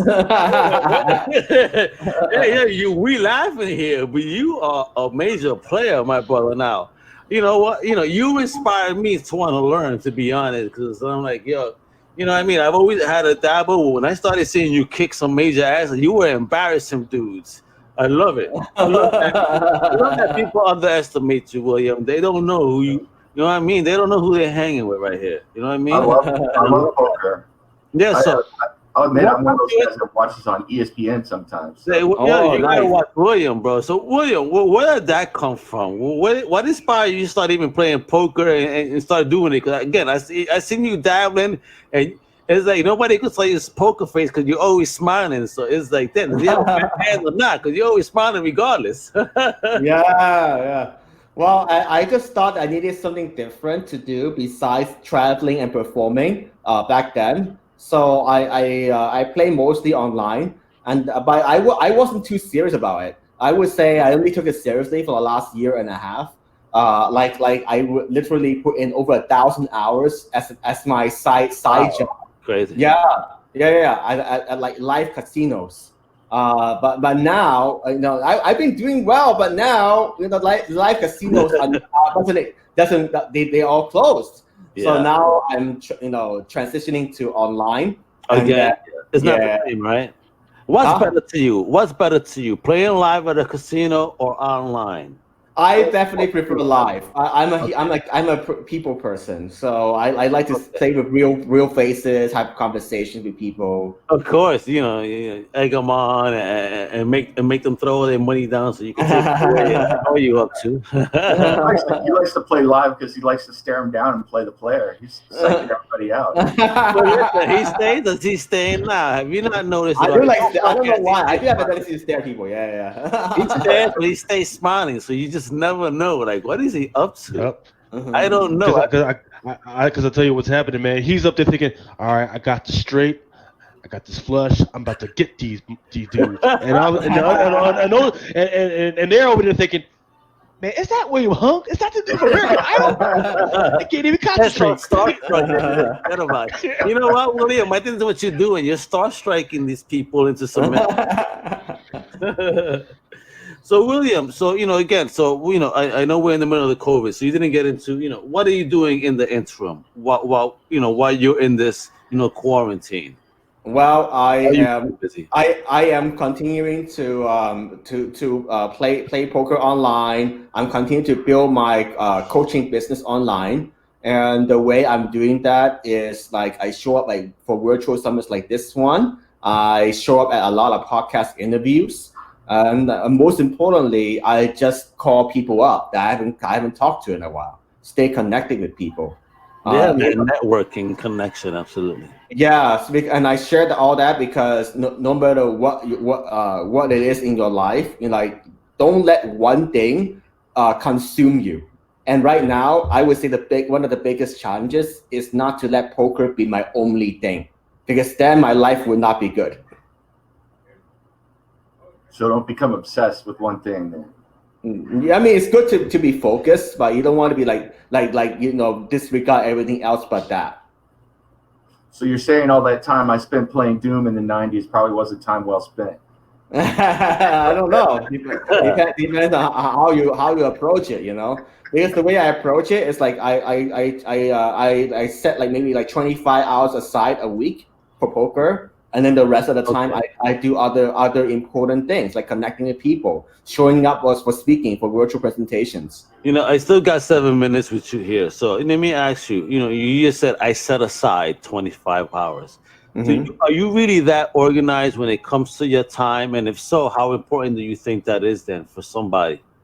Oh, Al, I hate the counting everything to the hour. I'm not that kind of person. So I'm not the most organized person, not even close. But what I found useful for organizing your time each day is that maybe you have like 4 focus sessions, 4. And then the way I approach it is like 15 minutes and then 10-minute break, 15 minutes and 10-minute break. I would schedule like 4 of those a day, and then figure out what is the main thing you're working towards. What do you mean a focus session though? Oh, it's like 1 hour block where nobody should be bothering you. Don't go check Facebook. Don't go check text messages. Those things can wait, right? Because you need that focus in order to create something that's valuable. I love this advice, people. You hearing this, and especially now that we're in this quarantine, it's an absolute great time to just focus on your craft, whatever it may be, right? I think that's such amazing advice that he just gave, from a personal experience. The other day I sat down to write and decided to check out the news for a second. So I sat down at 9 o'clock in the morning. Next thing I looked up, it was 4 o'clock in the afternoon, So it's horrible. Definitely didn't get anything done, So I wasn't following William Hung's advice there, So I'm taking notes right now. No, listen, this is why I wanted William on. When I met him at Podfest, it was incredible. And then he did a great speech over there. Then I spoke to him on the podcast, which is great. And when I asked him to come on, he was more than happy to. He has to share some positive energy, because in this time, this is what we need. The positive energy, good vibes, good thoughts, encouragement above all, especially for creative folks. Because again, David, I know you're a writer. So this is why I really wanted you to at least join us during this one. This is why I threw you into the screen real quick. I need you to focus and listen to what William is saying, because you're a talented writer yourself. So William, we got 4 minutes left. Like, what do we foresee once this is over for you? What do you have any plans? Well, I think right now the biggest mission is to just pay it forward by showing up, serving, and leading. And right now, it is if I could get some new paying clients for my coaching or whatever else, it's great. It's an icing on the cake, but I would say that's not my priority. That's not my priority when businesses are closing, people are struggling to keep the lights on. my priority is to show up at a time of need. And you're doing a good job. Thank you for that. I mean, thank you for even joining us. Because again, is again why I wanted you. The positive voice, positive energy. Let people know that that hope does exist.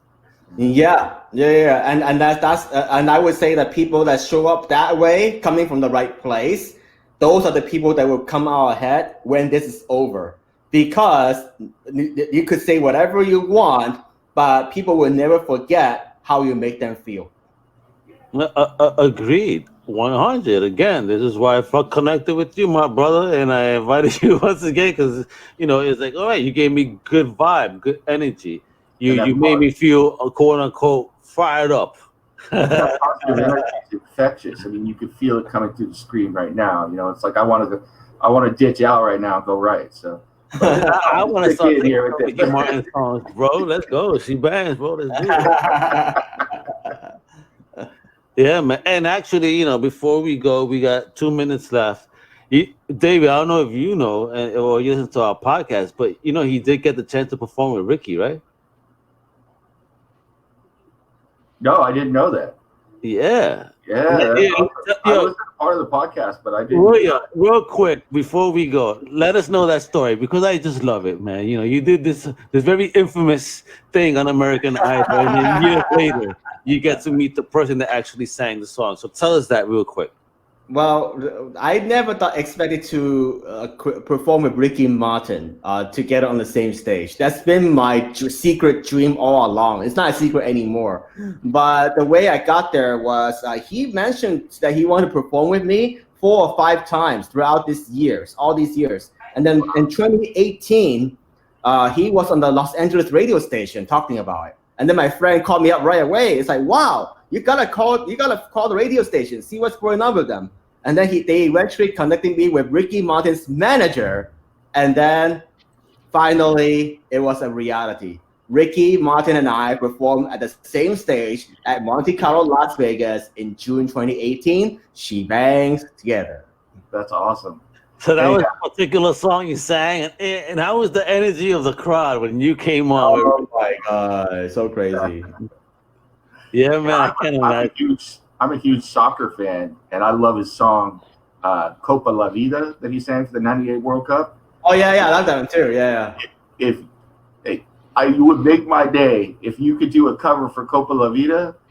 I'll put it as my ringtone. So. Is that a new William Hung challenge? Okay, let me get the lyrics on it. Let me find out. We're gonna get Crusaders exclusive here. You think you could do that, Will? What's going on? Yeah. I'm trying to get my lyrics on the screen. I don't want to put you on the spot. Yeah. Oh Dude, my goodness. What has Nemesis just done here? Yeah. That's why he's a sniper, boy. He be coming up on the creep tick with his ideas over here. Yeah. Here we go, ale, go, ale. Tonight's the night, we gonna celebrate the cup of life, ale.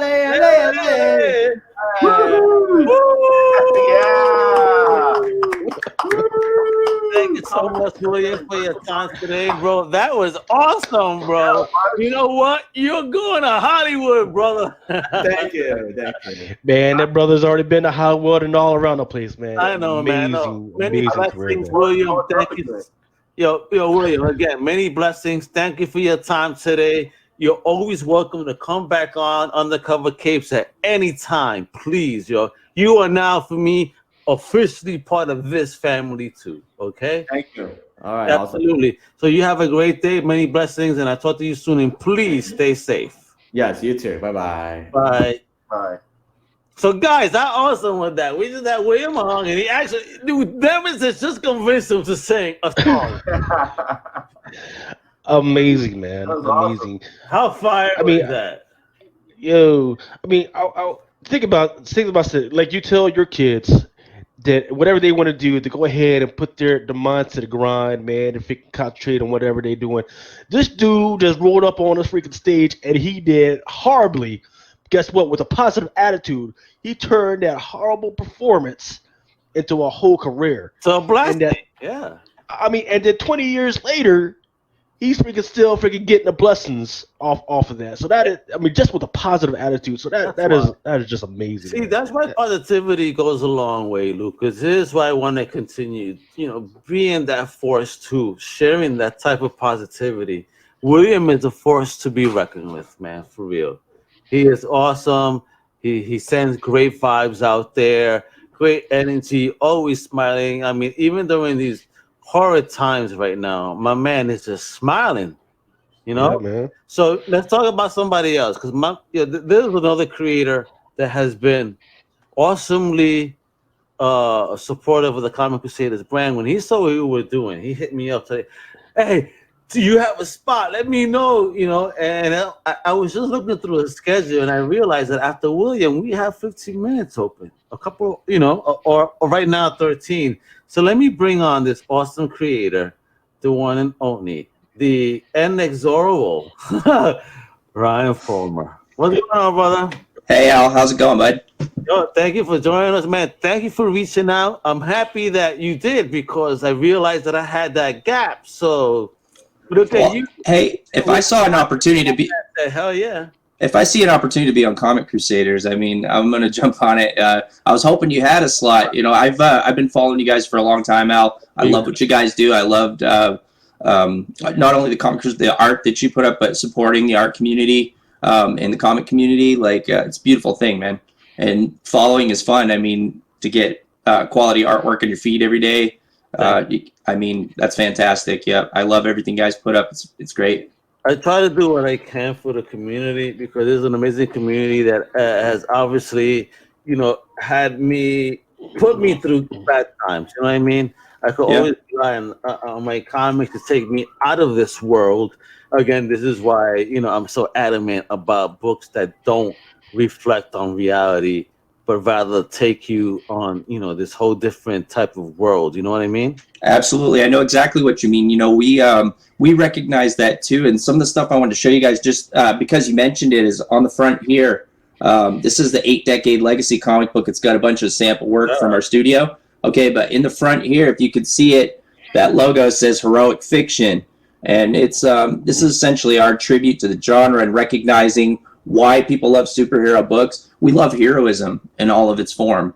I think that whenever we see, whether it's a superhero book, or if you see a fireman pulling someone out of a burning building, or you see a soldier defending his country successfully, we love those stories of overcoming, of perseverance. And so I think that's why people like superhero stories, because we tend to enjoy those things. We love the hero, a real life hero, a fictional hero, and so it's a beautiful thing. It inspires people.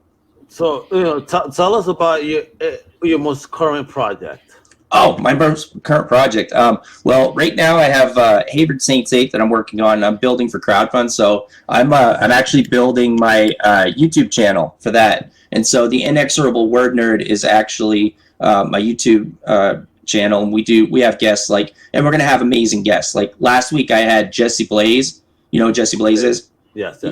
Yeah, and so he came on the show last week, and I was super excited. He's amazing. He's so he just loaded up a bunch of music on SoundCloud, 70 tracks that he's worked on. He's been in music for 20 years, and he loaded all of that music up called Relief for Quarantine. And so it's free music for everybody to enjoy during this pandemic, which I thought was beautiful. And he actually donated a track to our YouTube so that my video editor can build an opener around it. So I'm super excited about that. He gave us KO, so we're gonna be able to use that. And that's a beat ass track. So I'm really excited about that. And then next week on the channel, we're gonna have Paris Cullins, who is a 30-year. He's a member of our studio at Cornerstone Creative Studios as well. And so he helped me a lot when I was starting out. He's actually a mentor for me, but he's going to come on the show next week. We're going to talk comics. He created Blue Devil. He did a definitive run on Blue Beetle. I would like to say that it probably contributed to the inspiration for Night Owl and Watchmen. And Paris actually drew from scripts from Alan Moore as well, and Grant Morrison. He did Forever People by Grant Morrison in the 80s. And so, I'm super excited because Paris actually told me the other day, when I go to crowdfund, we're doing the book, and we've got Carlos Villas who's going to do the cover for it. And we've got sample pages all done. But one of the cool perks we want to do is we wanted to do an ash can. And so Paris wanted to do. You said ash can. That's so 90s, bro. I love it. No, it's old school. And it's going to be cool. We're going to have the issue 1, and then we're going to have an ash can. The companies that use our beautiful artwork from the studio, from other titles, and some sample work. And Paris said he wanted to do the cover for it. And he's also going to do 3 interior pages. He wants to help me out, which is very cool. He's always been kind to me anyway, but I was really excited when he said he was going to do that. And it'll give the backers something special as a collector's item to get something from him. He's very talented. And so I'm excited about it. But, that's the newest project, the YouTube channel. But as far as Hayward Saints 8, I've got a bunch of artwork for it. I've got to show fans. Let's see if I can do share screen here so that you guys can see this beautiful art.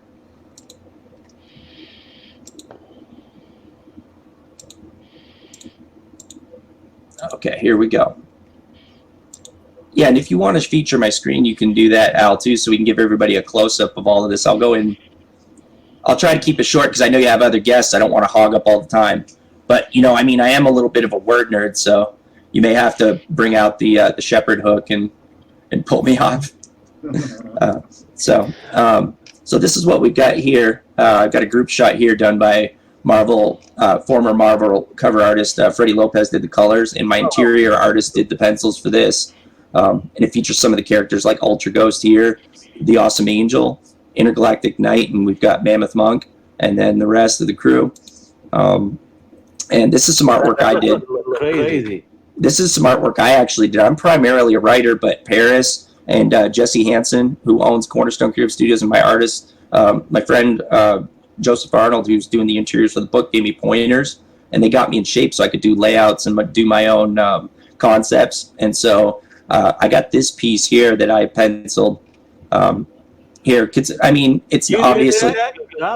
Yeah, I penciled this. Obviously, I'm no David Finch, but for a writer, it ain't bad, And it was a lot of fun to do. And Jesse inked it. He's the one who brought me into the studio, and he's the reason. It's his fault I got into comics. So if anybody wants to know who to blame, you can go to Jesse Hansen and give him hell. And so he inked this, and then it was Brian Arfel Magne who did the colors, and he's a member of our studio. He got picked up by Valiant recently. And what's that? Is that a blood? Say again? Is he lighting up blood? Oh, well, that's the thing, Al. These are comics, so you're allowed to use your imagination. Thank you. So it's whatever you want it to be. You know what I mean? In your imagination, nobody's going to stop you when you read my comic books to come up with your own interpretations. It was originally. It's probably as good a time as any. Just like the smoke shops, it was intended as tobacco use, but feel free to do whatever you want with it if you buy it. You're the customer. It can be anything you want. And so we've got some other artwork here too. This is Power Block. These are all titles I write, by the way, for the studio over at Cornerstone.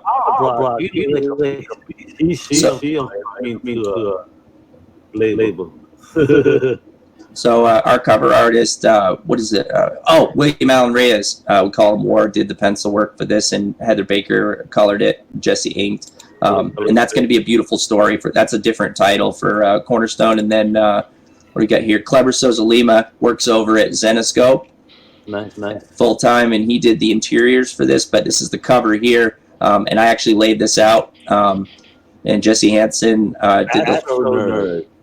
Yes, absolutely. That's going to be a great story. It's a superhero. She, her and her father, when she's 6 years old, they find a meteorite in her backyard, and her father puts it on the family bookcase, and it sits there until she's a teenager. And then she has a boy over, and she's not supposed to, and she has a clumsy first kiss with him, knocks it off the bookcase, and it cracks open, and this space gas was dormant inside of it, and she breathes it in and gets superpowers. And so eventually she has to save the world from an extinction level event meteorite, and the government recruits her for Meteor Watch and gives her a couple of astronomers to help her with the technical side of it. Yeah, so the astronomers are the astro nerds. And so she's a senior in high school, and she doesn't want anything to do with dorks, and so she ends up having to work with them every day. So that's pretty cool. It's going to be fun. I like that mammoth monk that you got over there. Oh, you do? I've got a pin-up here somewhere of him by himself. Let me see. I may be able to get you a pin-up of that. Hold on, I got a bunch of stuff in the drive here. Yeah, that was that's one of Hayward Saints 8. The inspiration for that was I saw that article with scientists where scientists discovered intact mammoth DNA. Yeah. And so I was like, man, I know we're gonna fuck this up. So I imagine like after like they would eventually mutate or evolve and become a monk, like a monk brotherhood in the future of wise martial artists. So that's what we got there. And there's a nice little quote from the comics about fear here at the bottom. So hold on. Fear is a state of mind, not a way of life. When you are enlightened, it's impossible to become frightened. The monarch emerges cocoon in final form, never turn. Fear is a state of mind. A husk be forgotten with dinner left bare. Mammoth order butterfly. Yeah, and that's a cool concept there as well that I like with the contrast between a big, angry pachydermian woolly mammoth martial artist and a butterfly. There's quite a bit of contrast between the two, but the idea is that his master tempers their brute bull strength with something that's tranquil and something that's peaceful to try to temper that strength. So that, but ultimately in the comics, he's a big angry elephant beast. So a woolly mammoth. Yeah. Is he on the police level? Say what? Is he on police level? Bruce Lee. Oh yeah, no, he's definitely inspired by my love of Bruce Lee movies and martial arts. I mean, all of the characters of Hayward Saints 8 are designed to play towards my strengths, which are things that I love about popular culture. So he's my love of martial arts movies, and it's a way that I can do martial arts comics with my own character and do it in my own way. And I got to add an aspect of science fiction to it, where he's this character that is like a derivative of extinct woolly mammoths, and so it's a lot of fun. All of the characters are like that. They're all very well developed. It's character driven. So I get to do that. Some science fiction, some fantasy. Some stuff's weird, I guess, like me. So yeah, he's a lot of fun. We get a lot of hits on him visually, but all the characters can be a lot of fun. So this is Ryan. We got 1 minute left. I got 1 minute left. Okay, so oh, perfect. Okay, so what I'd like to do is direct everybody to my channel here, Ryan Word Nerd Palmer. What about leaving a link in the chat? I got one right here. Share the link now, and I'll do the same on the screen. Oh, that's great. Okay, here, I'll go find it. I'll put it right in the chat if it'll let me post. Yeah, there it is. Oh, no, it won't let me leave the link. Hold on, I know where to put it. Oh, no, wait here. Okay, here, I'll pop it over for you. Yeah, we really need the it's a new channel, so I could really use the subscriptions. Like I said, we're gonna have great guests. We had Jesse Blaze last week. He's coming back on later this month, so that we can announce his he's got a May 1st album coming out. And so you'll get to see Jesse Blaze again. We got Paris Collins next week, and I've got Bad Mary, the punk band, is coming on in 2 weeks. And there's lots of open slots. I'm going to get some of my artist friends to come in. We've got a lot of guys at Cornerstone that work professionally at Marvel and DC, Image, IDW, Dark Horse. Like, we've got a crazy stable of talent, and we want to share it with everybody. It's going to be a lot of fun. Like, it's going to be a great show. So make sure to email me all that information so that we can definitely, share it with our fan base and our readership, and I'm sure they'll be very supportive. So send that stuff on over, all right? Oh, that'd be great, Al. You've always been great to me. Thank you so much. I appreciate it, man. Dude, that's what, again, Comic Crusaders is here for you, the independent creator. Don't forget that, all right? Thank you, sir. I won't. No problem, man. This has been great. Thanks for having me on, guys. Great. All right, so I'm gonna thank you for having coming on, jumping on so quickly. And no, that's fine. Have a blessed day, Ryan. Take care, bro. Thank you so much. You too. See you guys later. All right, team. So check this out. Now we're gonna have another uber supportive publisher, if you will. That's a great friend of the Comic Crusaders family. I got to meet him at New York Comic Con. I was very happy to find out he's also Latino. So, you know, we were talking all Spanish when Ben Goldsmith approached us and like, what in the hell is going on here? You guys know each other, and why are you guys speaking so quickly? So I'm very happy to introduce the man behind one of the hottest independent comic book labels out there at Mad Cave Studios.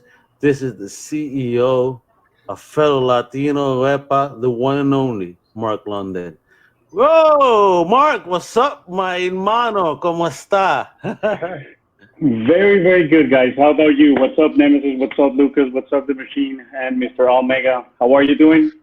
All good, man. All good. Orale, man. Freaking just geeking over the stuff, the great stuff from Mad Cave Studios. Your stuff is fire over there, man. Yeah, it's fuego, fuego, fuego. So, Mark, first of all, thank you for joining us. And secondly, I hope you and your family are all doing well. Are you? Thank you. We are.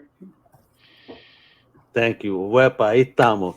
So, you know, now that I got that confirmation and everything's good with Mark, I just want to talk the madness of Mad Cave. Wepa! I love Mad Cave. I'm not going to lie. There's some great books in there. Right? So Mark, man, let us know, and all our wonderful listeners, where did the inspiration behind Mad Cave come from? What led you to come out of the blue and say, all right, we're going to go out here and create the next hottest independent comic book label? How'd that happen? Well, basically, I've wanted to do this forever. I really wanted to do this forever. I wanted to I guess I've been a storyteller at heart, but unfortunately I couldn't go to college to do this, or I was not given the opportunities to actually embrace what I think that I was born to do. So very late in my career, I was doing something with projects, and so which had like the passion, little itch inside that really was a constant voice just telling me, hey, you need to do this, you need to do this. But I have no idea what exactly that was. I knew that I wanted to be a storyteller. I knew that I wanted to tell my stories and put it out there for fans of whoever will listen, basically. And I kept nagging my wife until one day she basically just told me, like, listen, if you really want to do this, okay, do it. But it's the last I want to hear from it, because if not, you're just going to drive me crazy. So I was like, what do you mean? Are you telling me that there's a chance? And she was like, yes, I'm telling you that there's a chance. And I was like, okay, what the hell? So I decided to actually start scouting for a couple of artists. I mean, I've always been a writer. So I started scouting for some artists, but I wanted to have like a website, just throw fan art in there or my initial project in there, so for people to download. I was not even expecting for people to pay for this stuff. I mean, I wanted really this to be my passion project out into the world. So I got in touch with this advertising agency to try to come up with a website. And then when they start seeing like everything that we had going on, they said like, hey, listen, you know what? I think that there's more that can come out of this. I think that you actually have like a business, you have an actual project here. So I was like, okay. So we started, I started like playing with the idea around. So I started meeting more people, meeting more artists, meeting more designers, meeting more people in the marketing department. And suddenly, in a nutshell, we started having our own little publisher. And I guess that's how Mad Cave Studios was born. Wow. So basically, it was just a procession. Yes. As it just kept happening. Yeah. Wow. How did you manage to incorporate so many diverse books? Because normally you find like companies like Aftershock, for example, go for that initial twist in the tail, but after you've seen it like a couple of times, like, yeah, it's boring, yeah. Dark Horse started off as like their tie-in books before moving into their, I suppose, independent scene. How did you manage to get that level of diversity straight away? Mm-hmm. That's a great question. And a lot of people actually ask us, like, okay, well, why does Mad Cave? You guys have a lot of very diverse books. And I think that it comes from the fact that, again, I'm a storyteller at heart. I enjoy a good tale. And a lot of these stories, they stem back from the early 90s. I think when you got your animation and when you got your video games and when you had, like, okay, going a little bit even further, you have Lord of the Rings, or you might have Indiana Jones, and you might have Encounters of the Third Kind, and you have Jaws, and you have Jurassic Park, and you have Mad Max, and you have, like, all these crazy ideas. So we try to go back and we try to dig in and remembering why those stories were cool and how we can just bring them up in a let's just say like an updated 2020 scenario, if you might put it like that, and just like, okay, develop our own stories, but always being mindful of the quality of everything that we really want to put out there. So I guess it's just like devouring every single piece of information since probably 1985, and just like try to come up with everything that was cool. Cool, good call. All right, first, before we even proceed, I want to shout out two people because, Mark, you have fans. So I have someone named Tarks9 on my Mob Crush chat that says, my favorite indie publisher, Mad Cave Studios, done. I have Ziggy from the team saying, solid, excellent company that is so worthy. So how do you feel in your endeavor when you're getting so many compliments on the projects that Mad Cave Studios puts out? I think that it's completely overwhelming. It's completely humbling. I mean, that's really where we started Mad Cave Studios. Again, it wasn't.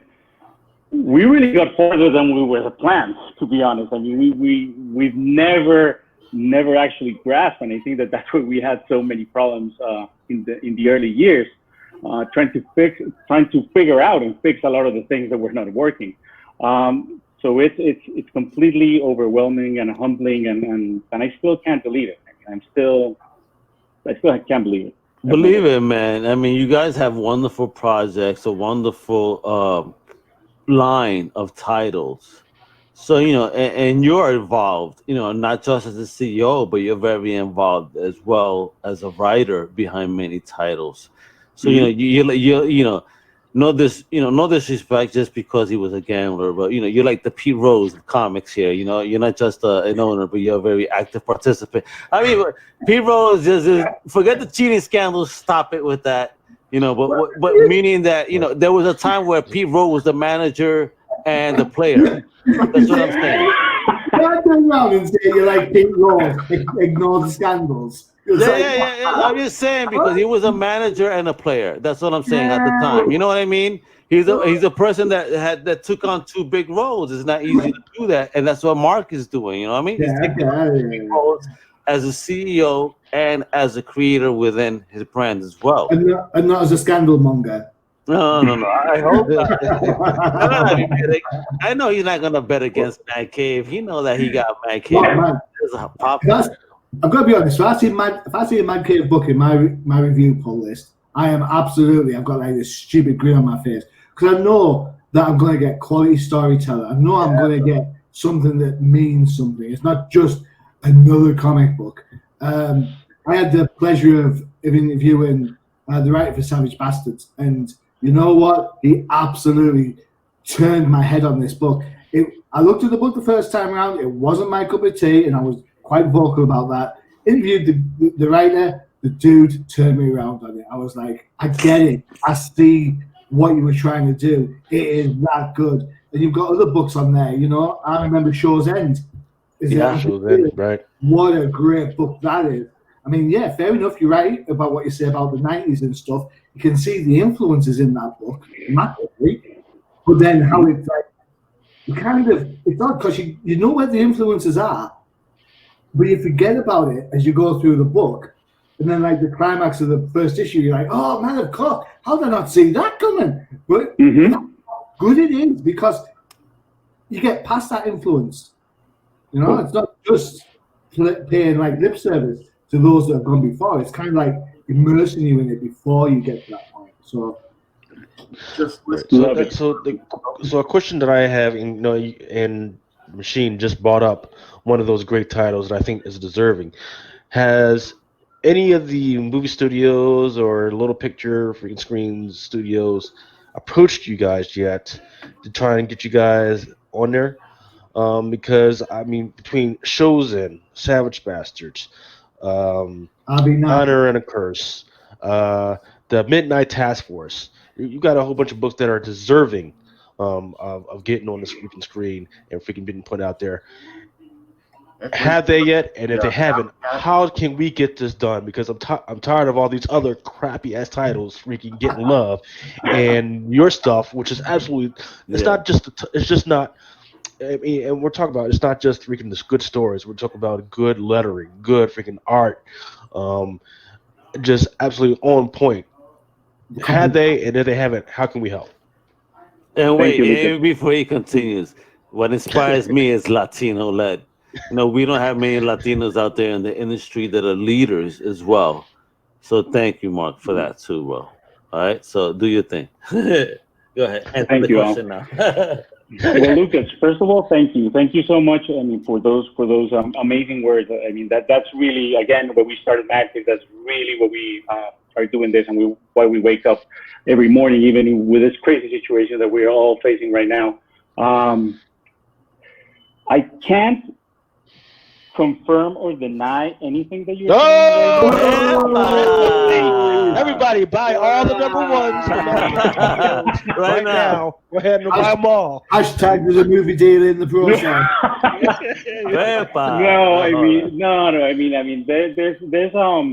There's obviously dreams, and there's obviously a path where we want to take Massive and what we want to do with the IPs. But let's just say that right now, guys, we're focused on trying to make the best comic books out there. We're focused on quality. We're focused on the retailers. We're focused on the talent that we are getting on board. So basically, right now, I mean, we are trying to focus on comic books. Cool. I like that answer. I've got to be honest. I know loads of people love the movies, but me, I'm all about the comic books. If you just keep it comic books, I don't need a multiplex to tell me the story is good. If it comes from the comic books, I already know it. And Mark, you said something very key about doing things for retailers, and you were one of those first publishers to take an initiative to help retailers during this time, which is very difficult. So you want to elaborate on what you're doing right now for the companies, for our listeners right now and viewers? Absolutely, Al. Thank you. We started like 3 weeks ago, almost, 2-3 weeks ago. I mean, this COVID thing, I mean, the days blend with nights and everything. So I don't know exactly what time of day it is. So I don't know when we started, but we started a GoFundMe for the retailers because we really wanted to pitch in. We really wanted to try to help them. A lot of retailers are very, very worried because they can't get product because they have had their states have actually ordered them to close shop for the time being because of the COVID and everything. So we decided, as Mad Cave Studios, we decided to start a GoFundMe and to support the retailers, because I think that that's basically the heart of the industry. That's really the people that have made us who we are. They're the people that actually get us closer to the fans. So without the retailers, I mean, I don't see a comic industry per se, the way that we've been used to it, with community at its heart, because retailers offer that. When you go to a store and you can actually see all the books, or finding people there that share your common interest and everything, and that you have more products, and this will lead you to that. So I know that a lot of people are hurting, a lot of people are struggling. So as Matt gave us an independent publisher, we decided to start this GoFundMe. And we've been trying little by little to get this, a couple of things here and there.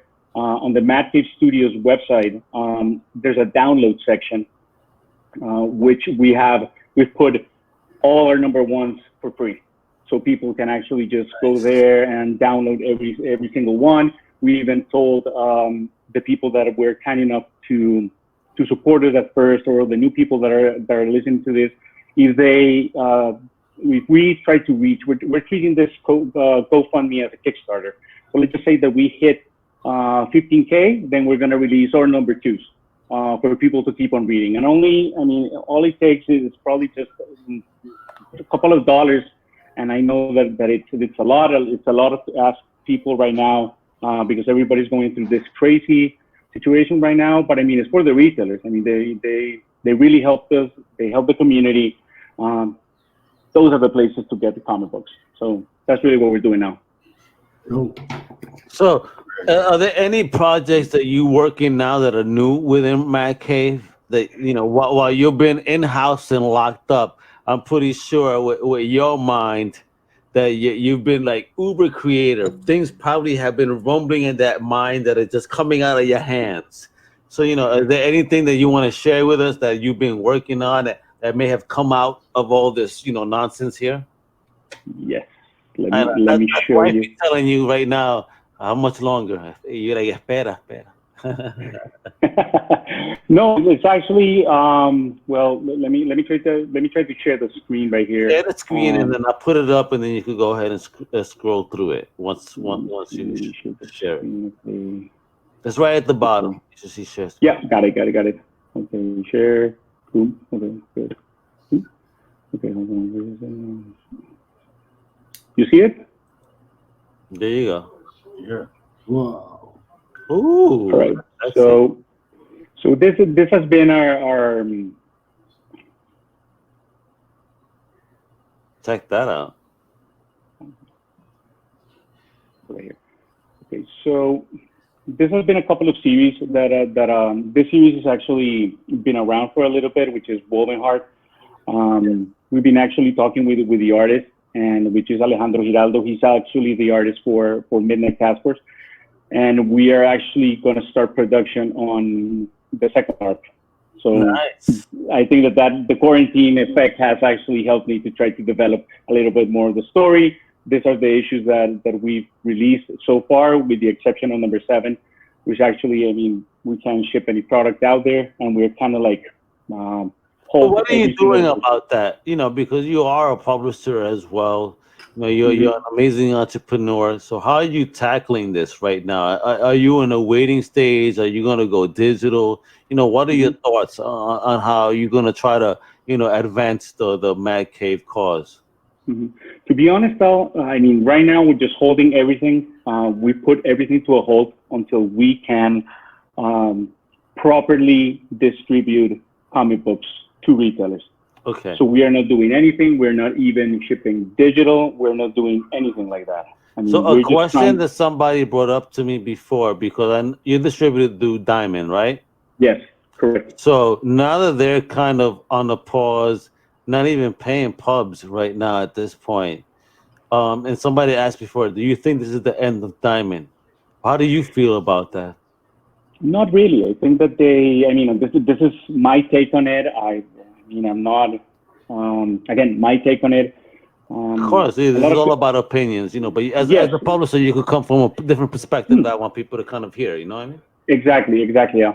No, I think that a company such as Diamond, I think that they have cash reserves, and they're basically just, obeying the law, trying to do what is right for its employees, for everybody to be safe. As much as we hate it right now, unfortunately, this is what we need to be doing. Staying home, staying safe, see what happens. But if you keep a close eye to exactly the state of the world, I see other countries breaking through with cases going down because they have been able to isolate it. So this is eventually going to go away. This is not going to last forever. So what we're doing is we're trying to be in the same position as the retailers. And I know that the Diamond is just holding down the fort, but like any company, they do have cash reserves, and I know that they are as eager as all of us to start supplying product to the retailers as soon as possible. So that's my take on it. I think that it's going to take till the summer. That's my personal opinion. I kind of, from looking from the outside in, you've got to think about how it's like a food chain. So, without the comic creators, comics don't get created. Without Diamond, the comics don't get to the comic store. Without the comic store, us readers don't get the comic books. So it's like a chain. It's like one bit of that drops out, then everything else kind of has to like pause. You know, and that's not even talking about the fact you've got to write the artist, inker, colorist, letterer to get the damn book made in the first place. You know, so you've got all that going on before you even get the product, before you even get it to Diamond, before you even get, you know, that's like a complex chain. Like nobody's. And if something drops out of that, then you know you're gonna feel the pain somewhere down the line. So exactly. Saying like Diamond won't exist. I'm not saying that one part's more important than the other part, but they're all important to each other along the chain, right? If Diamond don't do their bit, no matter how good Mad Cave are, it's going to be hard for them to get the books from there into my chubby little hands. Correct.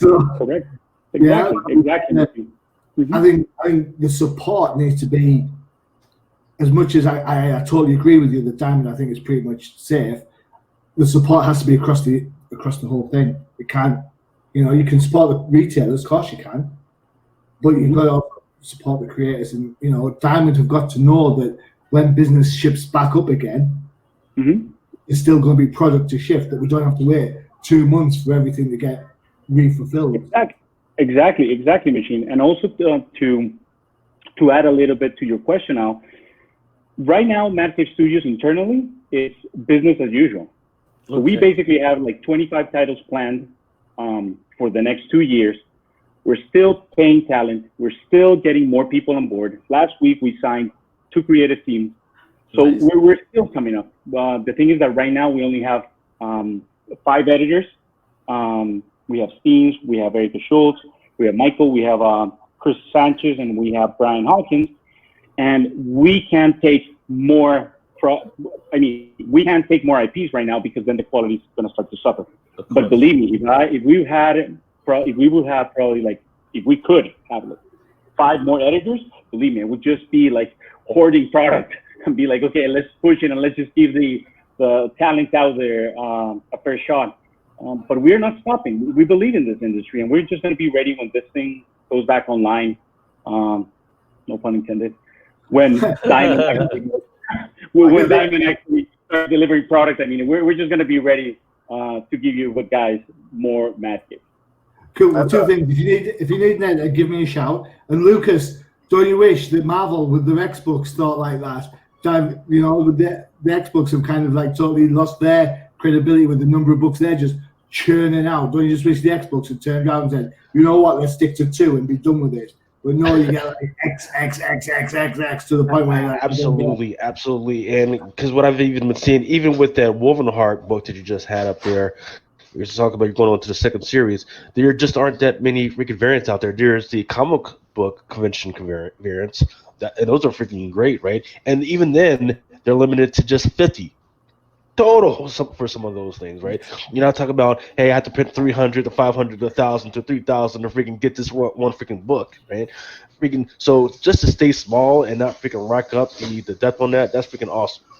You know what's actually real awesome too, because you know right after we finish with Mark here, in the next few minutes, Mark, we have one of your own creators coming on, the creator behind Over the Ropes, Jay Sandlin. So you know, can get live action wrestling. Yeah. So you know, we're gonna keep showing some Mad Cave love here. It's gonna be a total madhouse, like for 45 minutes, talking about the madness of Mad Cave. I just love saying that. It just sounds so great. I love it. I love the sound of that actually. But yes, I mean, our boy Jay Sandlin, who's also the writer for Hellfighter Quinn. I don't know I mean, the funny thing is with Jay, well, not the funny thing is, but what is so great about those books that you were complimenting, Machine, and that we're talking about now, Jay, those guys actually were winners of a talent search that we did in 2018. And also the writer for Show's End, Anthony Cleveland, was also the winner of that talent search in 2018. So, I mean, we are trying to actually give a little bit of the spotlight to young creators who have not been able to get a decent exposure, and they're just magnificent writers, and the talent is through the roof. And I think that we hopefully going to try to get better. So I just want to say that if you're having Jay, I mean, again, yeah, man.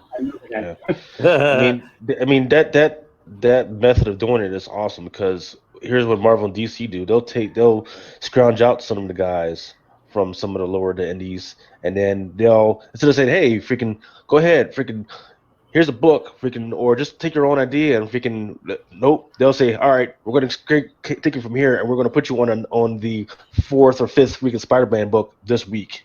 All right, so freaking, so their talents get freaking hidden amongst all the other books from that same character. You know, there's the one where so once in a while that are famous. You know, like Donny Cates. You know, he used to be nothing but an indie writer. But there's so many other ones that they're like, oh man, this is gonna be great. You know, freaking, they're gonna freaking do a book, and then it's just nothing, and then it's forgotten. You know? Well, I love the what you were talking about before about being, you know, writer-centric, story-focused. I think that's missing too much in all sorts of media. You know, you see a lot of things that seem to be they're centered around the marketing, they're centered around the talent, they're centered around the wrong things. And I love that message that you're sending. You can see it in your books that you're coming at it from that writer perspective, that story perspective, and you're building everything around that story because you're telling stories. And that's just an incredible thing to see. And I really appreciate it as a reader. Thank you so much, Nemesis. Thank you. So we got another 2 minutes here, Mark. So, you know, let us know what the future holds and where obviously everybody can take a look at what Mad Cave is all about. Well, again, we're continue creating books. We're to continue hiring talent across the board. We are going to try to give you guys as much fun as possible while we're facing this, and as soon as we get out of this, you can check us out at madcavestudios.com. New releases will also be announced, hopefully, on Comic Crusaders. So hopefully, it's not hopefully, it will. Thank you. So what I want to know is, when is Mad Cave Studios going to give Comic Crusaders a chance to do a Comic Crusaders variant cover? That's what I want to know. Whenever you guys want. I mean, it's as soon as whenever you guys want. For either if it's just going to be for a new series, or if it's just while we are going through all this. I mean, you know that Comic Crusaders and he's dear to my heart, and I will do anything for you guys. You guys have hear that, Al? So much you hear that? Since the beginning. So thank you so much. No, we're really here. I want to shout out first the Crusader that actually said, you guys got to check out this label, and that's Banff. You know, Robert and the Egg. So shout out to Banff for actually saying, yo, you guys need to check out Mad Cave, man. And I was more than happy. And then again, it was I was even more like Huerpa time for me when I met him in person, and we had this whole conversation in Spanish. Like I said, a friend of Flipside Focus, Ben Goldsmith, it's like, how the hell you know this guy? I swear to God, Ben Goldsmith follows me everywhere. He's a stalker. Stay away from County Plane. He's an awesome creator, also in Mad Cave, right? He did RV9, right? Yes. He did RV9 with the artist is Travis Mercer, and colors by Maria Santolaya. Letters by Justin Birch. Yes. Yeah, I also love Ben. Yeah, man, he's amazing, man. We know amazing people. So, yo, Mark, thank you so much for joining us. You know, right now, I'm trying to see where is Jay. You know what? I'm gonna wait until Jay comes on, and then I'll let you go, Mark, if you don't mind. If Jay disses me right now, then this is your time. More Mad Cave, more madness. more madness. I like that. One, two. Right? So with that, yeah, right? Over the ropes, man. I just pinned you, brother. If you don't come on right now, Jay, where you at? Anyway. Banff is a huge battle cats, man. And I see Jay coming on now. Hold on. You know what? Do you want to hang out, Mark, with Jay? I'll hang out. I have no problem. Okay, great, because If we you guys got Jay haven't, for thank you. 15 minutes. So, why not? Hang out. Yeah. Check this out, everybody. I'm about to add an awesome creator from the Mad Cave family. Mark's going to hang out with us as we talk to the one and only writer behind Over the Ropes, Jay Sandlin. Hey, what? I will rise. I will rise. Let's do it. Oos, oos, oos. Oos. I got another model with me, actually. What do you got? My other models here. Yeah. Ooh, okay. Fight. Check out Scotty. Nice. I like. Hellfire Quinn, you want to hang out for a while? All right, cool. All right, Jay, thank you for joining us. Mark's gonna hang out with us, man. Why not? We were just chatting with him about the madness of Mad Cave, which I'm loving. That's got to be quoted. Come on, let's do it. Mad times. Yeah, it's a mad world. I love it. We could come on with everything right now. Let's do it. I think there is something for everybody in the Mad Cave. There is. And Jay, you're doing something that's really awesome. It's an amazing wrestling comic book, MMA. You're mixing it up over here. Mixing it up with Over the Ropes, the wrestling comic from the 90s. Yeah, man. This a 90s wet dream. Well, I've got to be honest. Wrestling 90s, WWE is my part. Bret the Hitman Hart, the best there was, the best there is, the best there ever will be. That's exactly where Bret Hart, you're hard pressed to find a better mechanic in the ring, but in my opinion, I think guys, I think Shawn Michaels was a step above him. Oh, the Heartbreak Kid, that's your boy right there. I take the Undertaker over the HBK, totally. Yeah. Those are amazing. Undertaker, then everybody else. And Kurt Hennig, Mr. Perfect. I was man. But he was legend, man. Let's get real. Kurt Hennig was legend, bro. Especially when he spit out he never missed when he spit out that gum. How about Rick Rude? Oh man, Ravishing Rick. Ooh. Let's do it, baby. Let's all do it. Come on, Johnny. Let's do it. Mark, get the moves on, bro. Come on, Lucas. I know you're gonna ask that. I can't do it right now because I got the wife here, man. She's already looking at me like I'm weird as heck right now. If I do it, she's gonna think it's sexy time, So I can't. Now that's a different type of submission. Oh my God! Virtual conference is something totally different. Evil genius. You're an evil genius. Thank you. Go. What's that? You brought up Mr. Perfect. I want to see you throw the towel up over your shoulder and catch it. Mr. Perfect. Oh yeah, all the stuff he did in his promo videos with the hole-in-one and the pool. But I was when we were designing the characters for Over the Ropes, Rick Rude in particular is a villain that I always loved. I thought you were on YouTube. And I combined Rick Rude with kind of Mr. McMahon of the Addison Mr. McMahon. for our bad guy, Ramblin' Ricky Radisson. No, Mr. McMahon. Oh, nice. No chance. No, Mr. McMahon. So yeah, that was Rick Rude's always one I liked. I've always loved the Lucha Libre guys, the mask guys. Oh, I think it's a secret. So who's your Lucha Libre guy? Now you're talking my I'm from California, so I'm checking Lucha Libre shows out all the time. Between that and being when I was on the East Coast, ECW, and love when they brought Lucha Libre and the ECW all the time.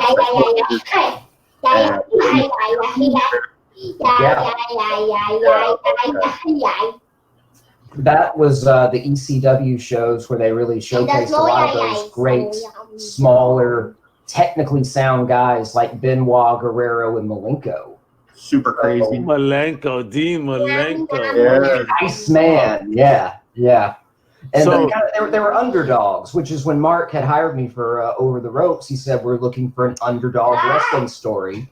And I immediately thought of those smaller dudes that could go in the ring. Even guys like Jerry Lynn. Did you know Jerry? Yeah, Jerry Lynn was a veteran. He was around a long time. He did a lot of stuff. that was really great, and never maybe got the credit he deserved. You could probably argue. So you've always been a big wrestling fan on this level? Huge wrestling fan. I was going to one of my first shows I ever remember going to was WCW Thunder when they were. Oh, you went to Thunder, a Thunder show? Yeah, and Bam Bam Bigelow. I was like 11 years old. He said Bam Bam. Bam Bam. I was yelling. I was heckling Bam Bam Bigelow when I was 11 from the crowd. I was shouting. I was shouting wide load at him. And oh no! He turned around and told me to F off. Oh, you got cursed at by Bam Bam Bigelow. Awesome. I wear it like a badge of honor. Now, I would too. If that happened today, my parents probably would have sued. Yeah, nowadays, yeah. It's funny you say that. You know, I don't want to take up the time, but true story. I got chased off dating a girl in high school when I found out her dad was King Haku. So. King Haku. Are you serious? Yeah. No yeah. way. Yeah. He got scared. Look at him. I would have been terrified. That man is in a category of his own in terms of tough guys. Oh no. Tough guys. Oh, Haku. No, don't mess with Haku. He got in a fight with someone in a bar, bit the man's nose off. What? Wow. And I think they told him you should consider yourself lucky that's all he did. Yeah, I'm saying because in Nemesis' case, he was dating his daughters. But can you imagine what he would have bit off from Nemesis? Now he has You know? So Jay, with your book and then also the spin-off with the Hellfighter, I mean, where are we going with this, bro? You know, Hellfighter, Quinn, the cool thing about Hellfighter is we got to release one issue, and that's kind of like a sneak peek. You've gotten a sneak peek into the world of Hellfighter Quinn, the world of the 5 clans, where our main hero is a retired Harlem Hellfighter, vigilante of Harlem. And he is entering this tournament of power to, win for his people. So yeah, it's going to be a lot of magic, a lot of violence, and a lot of craziness in the world of Hellfighter Quinn. We got him on the shirt here. And we got him on the shirt. We got Quinn. That's a nice shirt, though, man. It's a nice shirt. Quinn with his villain, the Doom Seeker. There's a lot of villains that show up. It's kind of like when you get into the Mortal Kombat games. Yes. And you're fighting all the levels of guys. That's how I approach the book. So if you check out the first issue, you'll get to see Quinn versus Myrmidon, the Fishman. And he's going to go on to his next level from there, over the next 5 issues. Jay, when are we going to get, and this also goes to Mark over here, when are we going to get the Over the Ropes Mad Cave sponsored video game?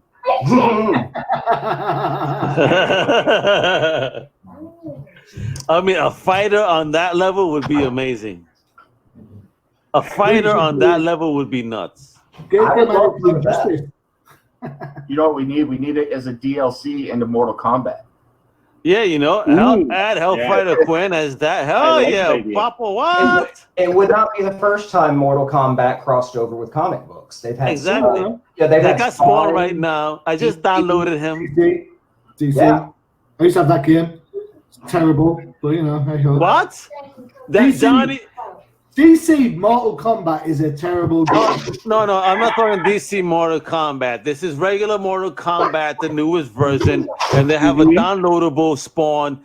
And you know what? You talking nonsense. Go ahead and show up. I'm gonna throw you over the ropes. Oh, pun intended. Crusaders SmackDown happening right here. Royal Rumble elimination style. Yeah. He just did. Thanks. Cheers. Did you not hear your TDC earlier? There was an injustice round. Well, everybody gets scared to play me in Injustice, so they're going to play Al.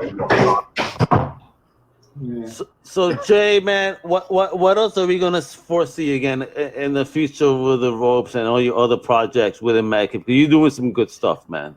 Thank you. I'm glad you've been liking it. I love Over the Ropes just because wrestling does mean a lot to me. I'm so grateful and thankful to Mark and everybody at Mad Cave I've gotten to work with on the project.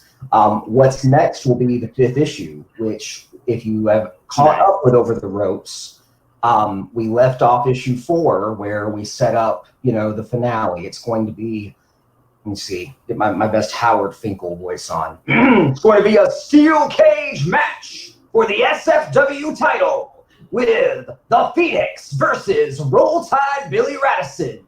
To win, you must escape the cage.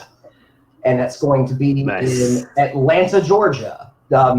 So yeah, the Southern theme continues. Each issue there was a different town. They go from town to town. Okay. I thought Atlanta was a good place to end it because, in the South, that's just a huge wrestling town in the South, especially with how WCW was based out of the South.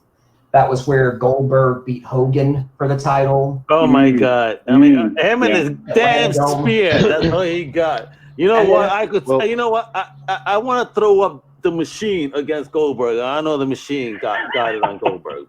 Whoa! Fishnets. Well, you wear fishnets in the ring. Yeah. You won't touch me. I mean, I'm down in the South, and I've been living in New Orleans. I had been living in New Orleans and everywhere else. So I don't know, Jay. Have you ever been to any of those backyard freaking wrestling matches? Those are crazy, man. I in a few years back, I was part of a local promotion that was maybe a small step up from backyard. They didn't have their events in a backyard. They actually had them in the back of the church. And the church wrestling. Yeah. Blessed by God, you won't die.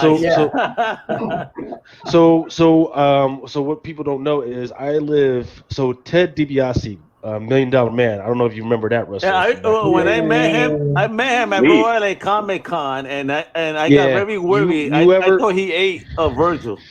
So I hate to put the man's business out there, but there may have been an association of him and his son now because they've got this church down in the town where I'm at. But I'm not going to say that they did it, but somebody associated with them was running some backyard association, backyard wrestling association, and that money went to a church that they may have been associated with, and that went towards the charity. So that was crazy because first of all, I started seeing it on Twitter that he was doing all that stuff, so I would show up, and then I would see late at night you see these freaking cars out there. I was like, oh, they're having some type of carnival. Nope. People were running freaking backyard wrestling federations out the freaking back of the freaking church, man. So that whole thing of backyard wrestling in the South, man, that is for real, and it's freaking serious, man. Like you said, we had a hardcore night for one of the shows one night. Kendo sticks and the light tubes broken on the back. They were chairs, tables, all that good stuff. Thumbtack bumps. Really? Yeah. In the meantime, Home Depot and Lowe's are sitting on the freaking sideline, freaking door.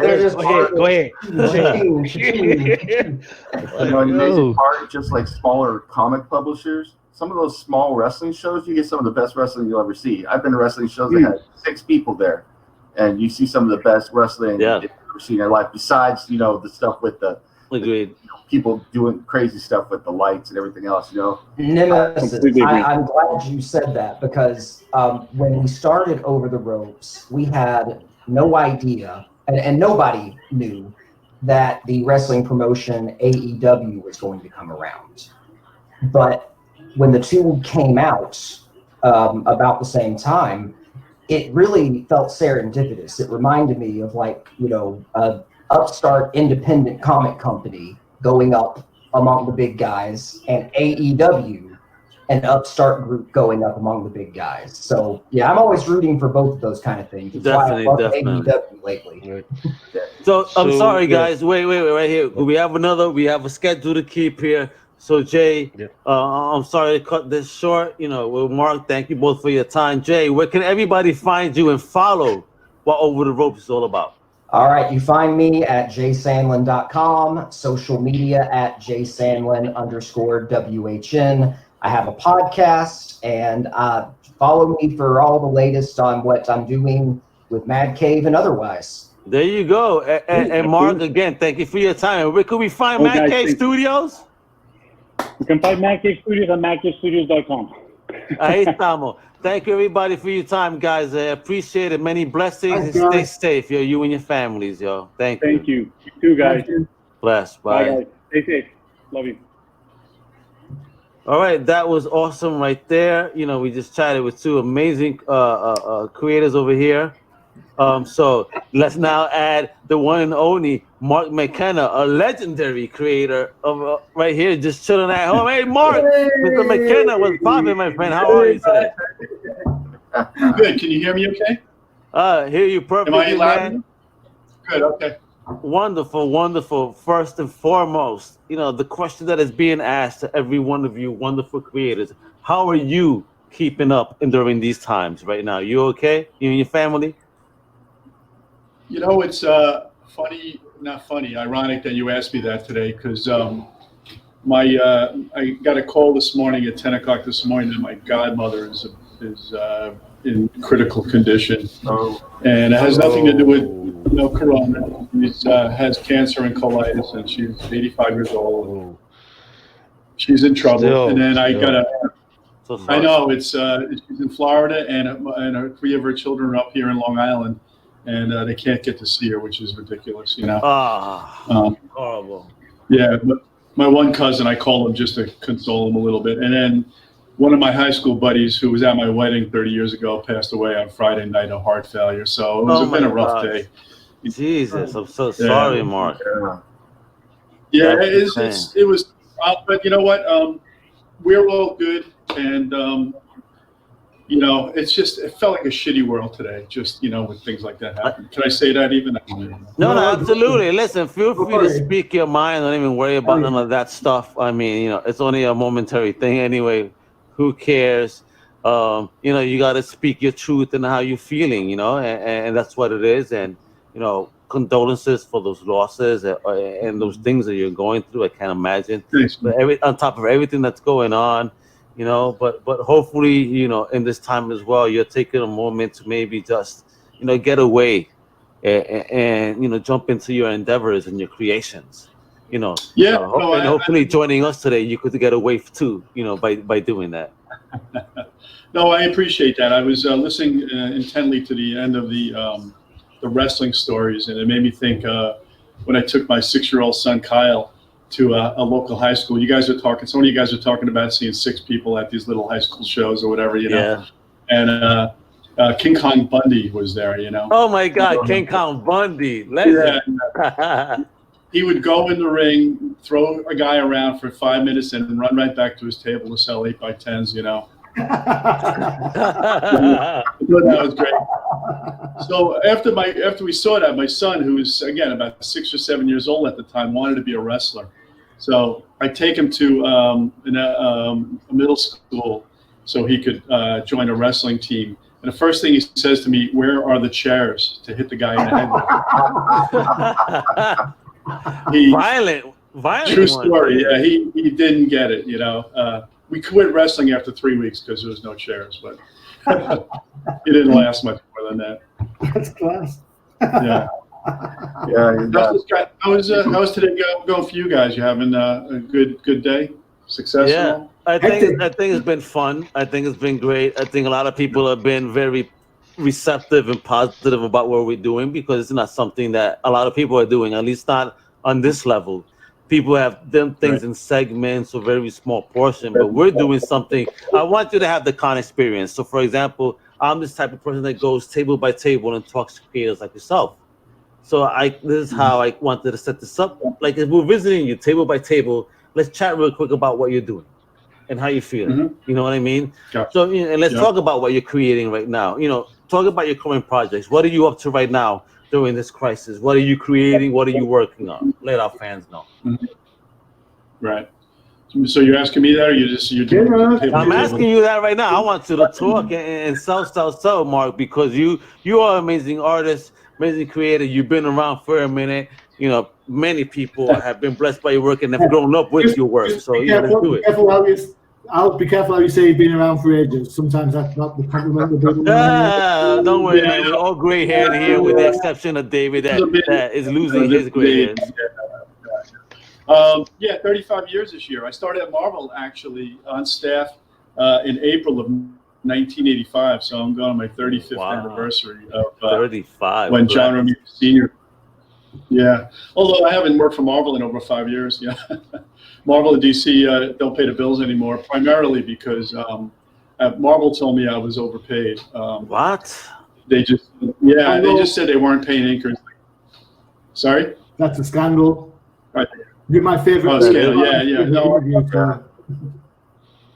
you know what happened? I was like, guys, what, I'm not doing work now. What is going on? And somebody, the new talent guy over at Marvel said, we aren't paying inkers like we did in the 90s. And I said, what does that mean to me? And he says, well, you're not going to work unless you reduce your rate. And we get paid by the page in comics. So whatever the page rate is times 22 pages would be our month, our income for that book, Doesn't mean you can only do one book. If you can manage to do 2 books, great, But royalties played a big scheme in the games back in the early 90s. In 92, they had the boom. You comic guys know they had the big boom in the early 90s. And I did 6 books that sold like almost 500,000 copies back then. Nomad, you guys remember Nomad? Love Nomad. Woohoo! Love Nomad. I did The Dark Hole from the Midnight Suns, which was a Ghost Rider book, and then I did 3 annuals that year. Do you remember the year they had the annuals with the rookie cards in the plastic bags? Oh yeah, man. Yeah.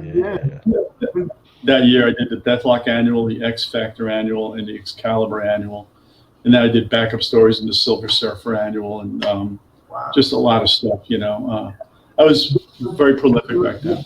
Particularly well back then. I've got to be. You get a question from me, Michi? Believe it or not. I don't remember Deathlock selling very well back then. X Factor was doing all right. Yeah. I love Deathlock, man. I love that character. And even back then with that 90s one, that was some pretty cool stuff, man. I mean, most people don't like characters like that. I don't know why, man, but I'm so attached to these weird type of characters like that. You know what I mean? Love it. No, man. Oh, go ahead.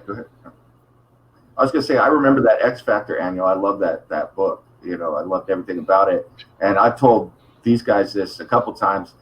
All my books from that time, the U.S. Army sent them to the Philippines or something, so they disappeared. But I remember that book quite a bit. It got read around the barracks at the West Point by numerous hands. So you helped a lot. Yeah. So it's nice.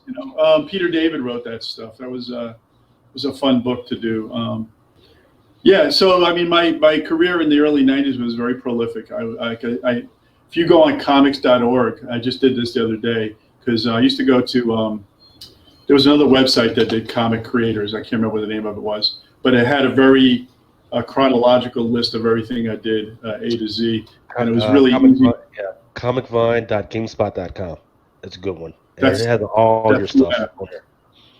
So having that is 1,006 credits, like today, which I don't think it's 1,000. I think a lot of it is reprinting in different languages, and they increased it. But having 1,000 credits, no matter what, it sounds like an awesome number. It does. That sounds Especially incredible. I'm only 25 years old. He's another machine here, bro. Look at this. That's a good, yeah. So what are you creating now? So what am I thinking now? Mm-hmm. No, not even though. There's a better question here, Mark. You're celebrating 35 years in the industry. What keeps you invigorated? Doing my own products now. Honestly, it's so back in the in the late 90s. I could see the writing on the wall that things were changing in the business. Even though I had a resurgence back in early 2000s with Exiles, Marvel's Exiles, with Judd Winnick. In 2001, just a little sidebar, was at the New San Diego Comic-Con in 2001, and myself and Mike McCone was my art partner. We were sitting at the Marvel booth, and we did an autograph signing, and then at the end of it, we had to get kicked out because Bryan Singer was coming in because the X-Men movie just came out. Oh, they were kicking And I you said, out? Oh, take that out. They're How kicking dare us they. out. Yeah. we hang out and meet Bryan Singer. They're like, get out. You know? Yeah, but what keeps me going today is my stuff like Combat Jacks. It's I don't know if you know about this. This is my sci-fi book that I did. remember seeing the book when I met you in Mass. Yes. Yeah, I'm really excited. I was really excited about this. I raised almost $9,500 to do the hardcover, and basically, yeah, it was a pretty good number. It collected the 4-issue miniseries that I did, and I added a little 5-page prologue, and then John Carpenter's wife wrote my forward, which is really awesome. Are you hearing this, really John Carpenter? Wow. Yeah. What? Yeah, it was awesome. Yeah. Yeah, his wife is Sandy King Carpenter. She wrote the forward in the book. Nice. Really Check this out. What? Yeah, that was I know that was a coup for me. And then I do my children's comic. A banana. I do a book called Banana Tale. This is nice. Yeah, this was Beautiful Image book. did this one. Image? Really? Oh, Jim- nice. Oh, check that Yeah, out. Valentino did this one. And then 2 years ago, I did a Halloween special that I did a couple different covers for. Okay. This one's a California cover. This one's a fire. Sean McManus cover. Yeah, it did well. It sold 1,200 copies through Daemons, so it was a nice thing for me. The problem was I had it printed overseas in China, and there is such a thing as a slow boat from China. Okay. It showed up Extremely slow boat. Showed up We've 2 got days after. Kickstarter going on, right, for Banana Tales now at the moment. Say it again. We've got a Kickstarter going on for Banana Tales at the moment, Matt. Yeah, it's destined to fail. This coronavirus is just killing it. I needed $6,000 in the last 2 weeks, and I barely got $100. Just people aren't spending money now, and it's a All tough right. time. So that's a different take because we've been speaking to some creators that have, crowdfunding type of stuff. And some are hesitant, some want to experiment and see what happens. So right now, in your experience, COVID has given you a negative effect on the crowdfunding scene. Yeah, it has. I think primarily because the book isn't really ready to print. I mean, it's done, but it wouldn't come into play until July. And I think people need stuff like now. Yeah, I think people want to feel happy and read, and unfortunately, that kind of bit me on the ass. Is there any way to offer maybe a digital tier in your Kickstarter for people to have that type of access? It is there, but unfortunately, what happens is I don't know if you know Kickstarter in a sense that if I don't reach goal, nobody gets anything, right? Everybody, right. Yeah. But if I had done it with Indiegogo, I get to keep the funds. The only difference in Indiegogo is 4% versus 9%. If you make your goal, you pay 4%. If you don't make your goal, you pay 9%. I regret not doing that, but my plan was to do both of them. So regardless, you're paying Indiegogo, through Indiegogo. I didn't know that. Say it again. I didn't know that. Through Indiegogo, regardless, you're paying a fee, whether you make it or not. Correct. Oh yeah, it's flat 9% on Kickstarter, but on Indiegogo it ranges. Crazy. Yeah. Interesting. So Billy Tucci from She, I guess. Mark. Billy's a great friend. Mark, even before you go there, check this out, right? One day, I go to a wedding party. Oh, was it a baby shower? Yeah. No, it was like a baby shower. It was a baby shower, right? For my wife's friend, right? And so, I really didn't want to go, it's the husband in me. Sometimes you just don't want to do shit. So I didn't want to go, but we wound up going. So I'm chilling at the table, kind of, just all day by myself that evening, because she's chilling with her friends. I don't really know everybody, right? And yet there's this dude next to me, kept looking at me. We just nodded head, whatever. And then we finally had a chance, maybe 3 hours later, to talk. Would you believe he was Billy Tucci's inker? We started having this whole comic book chat afterwards. I met like a best friend. And so my wife was like, oh my God, of course, two geeks got to connect somehow. Right. So yeah, man. So continue with your Billy Tucci too. I definitely know She was very popular title. I still have some of those comic books from the 90s. Yeah, no, Billy is a very close friend. In fact, he lives in the town that I graduated high school, Bayport, Long Island. Well, check that out. Yeah. So, but the thing with Billy is he did both. He did Kickstarter and then he followed up with Indiegogo. And I think he said actually in the next project he does, he's going to just forego Kickstarter and just go straight with Indiegogo. Crazy. He said he did killer money. And Indiegogo has another option where you can prolong after the actual crowdfunding ends. You can actually extend it so people can still get the book afterwards. How much longer could you extend it? I don't know that answer, but he kept revenue kept coming in for him. Oh, nice. And then there's another thing that you can unlock surprise tiers, which is another thing which I didn't explain to me. This fella named Rusty Gillen explained to me that let's say you're at the $1,000 tier, people want to see what do you get for free. So you hit $1,000 and then they get a free coloring book page, and then $2,000 they get a free patch, or just random things. But people, it's kind of exciting for people, I think, to see. Oh, if I give another $5, I'll get to see another tier. And that played a role too. The bottom line for me is I have a contingency plan. The contingency plan is if anybody I have $4,000 right now. If I fails, everybody gets some money back. But I'm going to ask everybody if they still want their product that beyond the book, like my commissions, my art prints, my coffee mugs, my T-shirts. If they want that, I'll just have them PayPal the money to me. I'll put it away on a fund, and then when the Earth gets healthier again, I'll just ask for less money, and then I can, what I mean? And then I'll hit. I love that when the Earth gets healthy again. I love that. And can they all go just to McKennaArt.com to get that? Yeah, so it's I have 3 or 4 different web pages on Facebook. There is actually a Banana Tail Facebook page. I have a fan group, and then MarkMcKennaArt.com. Mark McKenna Art is my website. Which if you guys are interested in prints and things of that nature, you can go there. But on Facebook, I actually did a big cleansing about 4 or 5 months ago. I dumped 700 dead accounts. I was thinking.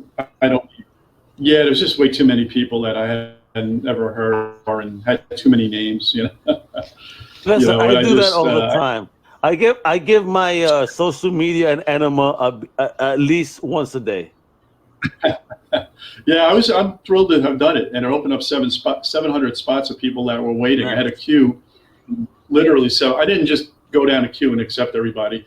Now I'm into the area where have some friends of mine that are mutual comic book friends, and then maybe we have a connection. That's the thing with that. Is Banana Tail still available? Are your children's books still available? I love the idea of those children's books. Yeah. My wife is a second grade teacher, and she's always looking for comic book stuff because the kids hear about me doing comic book stuff and want to read, but I'm not going to bring in Hellblazer into a second grade class, So, it's great to get the. I dare you. It's bananatail.com. Bananatail.com. Okay, great. And it's a prehensile tale. It's not a story fable. It's a TAIL tale. But yes, and actually, Nemesis, I had it read by a second grade teacher to keep it challenging, but like a graphic novel, second grade graphic novel kind of mentality. Outstanding. So when I did the book with Valentino, we did it like a comic book, but we did captions and words. But nice, look at that, the beautiful. words are nice, beautiful. Real simple. Yeah, it's also digitally. It was digitally put together. Great. Hey, just so you know, LeVar Burton, the guy from Reading Rainbow, he's also looking for materials to read on his little thing. So you might want to hit him up and give him permissions to read I will. it. And I love the idea of that. I love the idea of that. I have a voice actress friend, Erica Schroeder, who's done about 180 different voices. I think she's Nurse Joy on Pokemon and just a bunch of different. And I excuse me. Unfortunately, she just in the middle of moving, so all of her Banana Tail books are in giant boxes that you can't find. But I'll reach out to LeVar. Is he on Facebook? Yes, in fact, that's where I think he pushes out his little thing where he's looking to read it. He's got his Facebook thing. It's called LeVar Burton Reads. Okay. And then even Neil Gaiman freaking hit him up, like trying to get his stuff read out on there. Yeah. So just hit him up, say, hey man, freaking here's my stuff. When you get a chance, freaking go at it, and then that'll definitely be some great publicity for you. And, I like all that. I'm sorry, go ahead. I was looking up interview Matt on outside the panels about a month ago or so. I had a look at some of the Banana Tail stuff. It is so fun. It is, we talk about comics, about different genres and stuff. I mean, this book has got these great characters in there, and each character is totally different. They have their own little quirks, their own little bits and bobs that go on. I get it's all ages, but the sort of book you can sit and read with your kid, which I think is massively important. And as you're reading it to your kid, or the kid reading it with you, there's enough going on that makes you smile. It's not just about the kid element or the other element, it's the whole package. I've got to say, for someone who's had his kids, whose kids have grown up and stuff, I wish I had something like Banana Tales when my kids were small, so I could sit with them, It just read something that is so enjoyable and so intriguing, so engaging for them. So I take my hat every time. It's a really good idea. Thank you. And Mark, let me ask you, because I see a lot of publishers and creators taking this YA route. I mean, I want to send you some information because, for example, Impact Theory right now are looking for writers to do YA projects. And so why YA? The very young audience. Why did you feel that was the best direction for you right now? Well, I think YA. I think Banana Tail actually skews a little younger than that. I actually started with Banana Tail. Yeah, my daughter was 4 and my son was newborn, and I don't know who I told the story to. Maybe the machine, but my daughter had a cyst in her throat when she was 4 years old, and she had to go under the knife, and I had to put the mask on her to knock her out, and it was like the worst day of my life. My little daughter, Daddy, no, and she goes cold, and I'm thinking, oh my God, this is the worst thing ever. Then I have to clean myself up and go tell my wife, my daughter's, knocked out, but I had to clean myself up because I was a wreck. As soon as she got the cyst removed from her throat, we pulled the IV out of her foot, and I took her right out of the hospital and straight to Toys R Us. I said, you can have whatever you want. And then I thought, I would like to be a guy that is on the other side of this, something that, my kids would actually want to go get in the store, and came up with the concept of Banana Tail. And my dad, who was alive back in the mid, 90s, came up with the idea of a monkey who literally had a banana for a tail, but I drew it and it looked too phallic, So I actually went off of it and had a yellow tail. And then he came up with this idea. What was that? Banana penis tail? Hey, it's a kid's book. Can't say that. Literally, he took the tail out and put a penis in there. It's the craziest picture I've heard. And then he came up with this idea that the monkeys throwing banana peels all over the island, and they call the island Oops and Ouch Island, just because all the animals are slipping all over the place, And my father was out there with this stuff, and then he died in 2002, and he never got to see the book happen. And he doesn't know that I went back. Yeah, my mom's with us, and without my dad's help, I wouldn't have been able to move forward with it. But it's all a part of a story, right? I mean, we're all moving forward. But still important to me. I'm still moving forward with it. This book will get done. It's just a matter of if I have to go in my pocket for the funds or not. I figured out my cost, and I need $3,500 to run the books. So you wouldn't pause the project right now, though, just because of what's going on? Is there even a possibility to do that? Yes, I can do it on my own. I have enough finances in my PayPal account to do that. But, the reality is I just wanted to make sure all my nuts were covered with that stuff, that I paid my production guy and my pencil guy and my colorist and my logo designer and my script, my copy editor. These are all guys. Yeah. And I'll tell you another thing. It's something for me to, I'm in a position like I'm actually using other talent that's in the business that don't have a home right now. So I'm using guys that were working, like Kevin West, who drew Banana Tail, did Guardians of the Galaxy for 2 years after Valentino left, you know. Oh, wow. Yeah, and check that out. Yeah, he's real stud, you know. But, you know, he does not getting calls. So I'm able to use a lot of these talented people that are not getting calls and doing my own project, which makes me feel very comfortable. And I own it. It's my own IP, right? Which is important too. Let me tell you, Mark, that shit breaks my heart at the end of the day when I see that there's so many great, legendary creators out there that just people are just ignoring because, you know, the newer class, the newer gen, you know, is what's hot at the moment. You know, I always say this, but there was this time when I went to, I believe it was Boston Comic Con, and Marv Wolfman was just sitting there all by himself, totally ignored. And yet Jimmy P and Amanda Connor's table was like a line through the roof. You know what I mean? So I was like, oh my God, I felt bad. I'm like, this is the legendary creator. So let me tell you, when I saw him at Crisis on Infinite Earths with that cameo that he did on the show, I was so happy to see him on that. It made me smile like ear to ear. You know what I mean? Yeah. I love that because creators like yourself that have been, you know, the blood, sweat, and tears of the industry, putting content out and creations and blessing us with wonderful entertainment. You guys deserve your credit, man. I want to see you guys blessed with a moment to shine. You guys deserve it. I appreciate it. I get it. I look at comic creators and comics today. Because it's a world wide web now in a digital age, you don't have to live near New York anymore. You could be in some small little country. Oh yeah, you could be in the boondocks and you're fine so long as you have internet. Yeah, and $50 could buy you meals for a week. You know, whereas in New York, you need a little bit more. Hell yeah, $50. Is, you know what $50 buys me in New York? I could eat my favorite gyros from the truck for about 5 days, and that's it. Yeah, but they are. I mean, you look at some of the credits on these books today. There's a lot of talent guys. I can't even pronounce names. It's just a ton of them out there.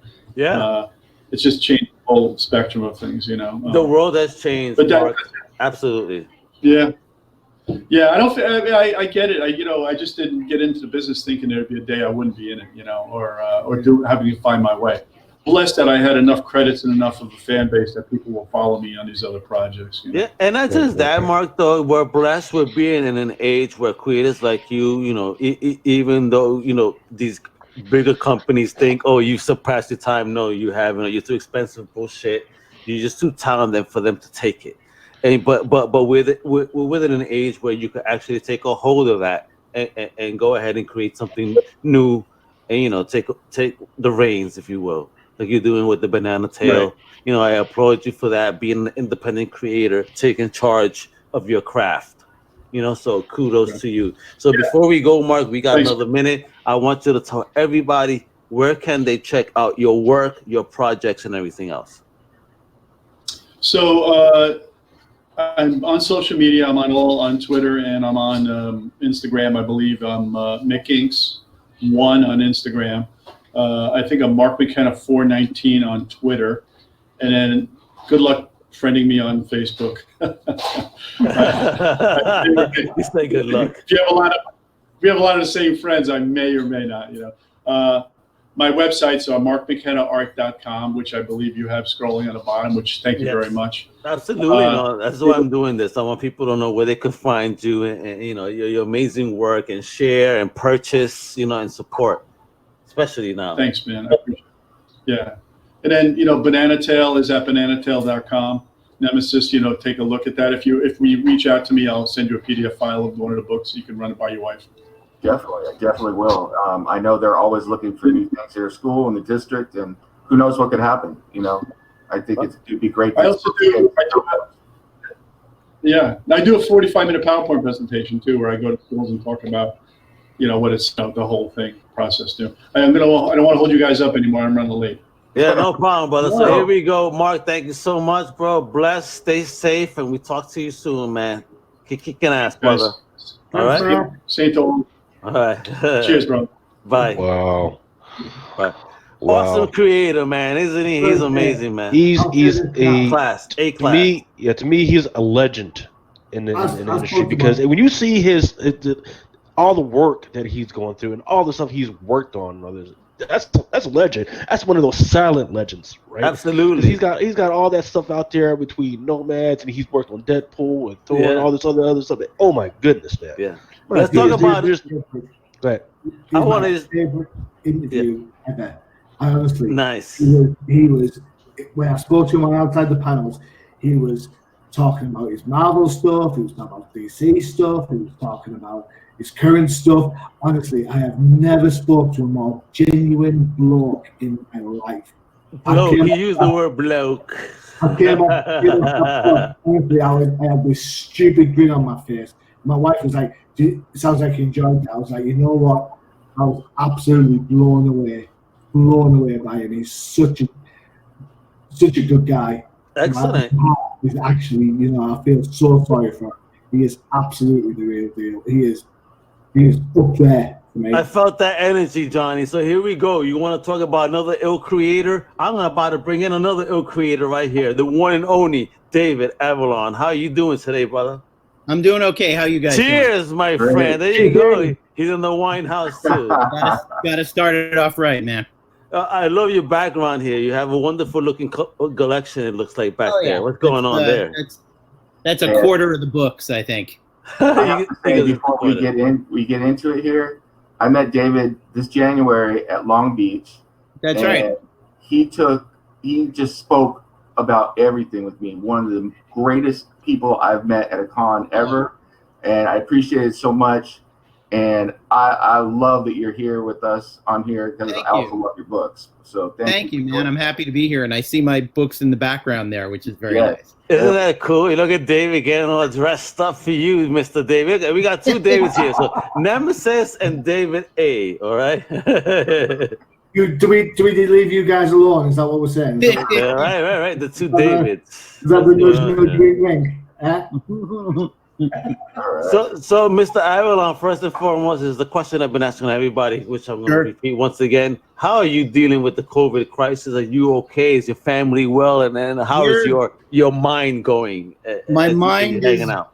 My mind is good. Like a lot of people in our business, I'm used to working at home, so that's not a big change for me. And my wife is wonderful and very smart. And in like early March, she was like, "Hey man, let's go spend $400 on groceries now, before this thing becomes a giant problem." Right. So we're well supplied. We're well taken care of. My ongoing work for Dynamite has been paused. Oh, really? Yeah, it's 2 issues into a new series. All I can say about it is it's a new Elvira series. I can't say a word. Exactly what it is yet, but it's going to be a lot of fun. I have 2 issues left to write on that, and I think it was 2 Fridays ago, I got the email that was like, how close are you on that 3rd script? You want to just sit on that for a minute? And, they've been good to me. I didn't feel like saying, no, damn it, I need to be paid for this thing right this second. So, yeah. So I put a pause in that, but I've got a Kickstarter to fulfill. Really? Tell us about this Kickstarter. What's that? So I co-created something a bunch of years ago with Kevin Eastman, Kevin Eastman, and it's semi-autobiographical. Turtles, a common theme. What is going on today, Johnny, with turtles? You can't get away from it. There must be Turtle Day. This is like the 3rd reference, right? Yes. We got the whole bloody group. So Kevin and I met in 2015 at Emerald City and became buddies. And by that year's San Diego Comic-Con, he asked me to help him create a dream project of his.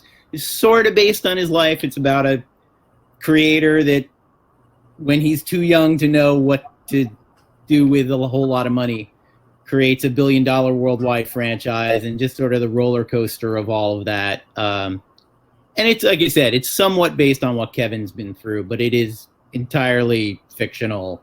It's an entirely fictional true story. Anyway, about 3 years ago, we did the first volume Kickstarter. That got out to the fans, and we did a volume 2 Kickstarter, which is issues 5, 6, 7, 8. Because it's about a guy who created something like the Turtles, we needed to create something like the Turtles. Yeah. So they're called the Radically Rearranged Ronin Ragdolls. They're 3 cats who have been mutated and who fight crime, and they're named after, instead of Renaissance artists, they're named after Japanese animation directors. Oh, nice. Say what. The gentle, thoughtful one is Miyazaki. The leader of the group is Tezuka, and the super violent, crazy one is Otomo. Otomo's gonna be my favorite. I love violent ones. People do love Otomo. And so we did the Origin issue one-shot for that in the first Kickstarter. In the second Kickstarter, we're doing sort of a pastiche of like, that was the gritty Mirage Comics version. The next one is going to be like the Nickelodeon cartoon tie-in version that's totally a kid's book.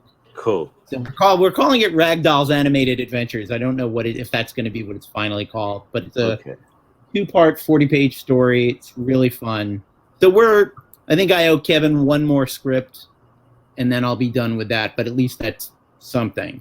And I've also taken this opportunity because I am under 0 deadlines right now.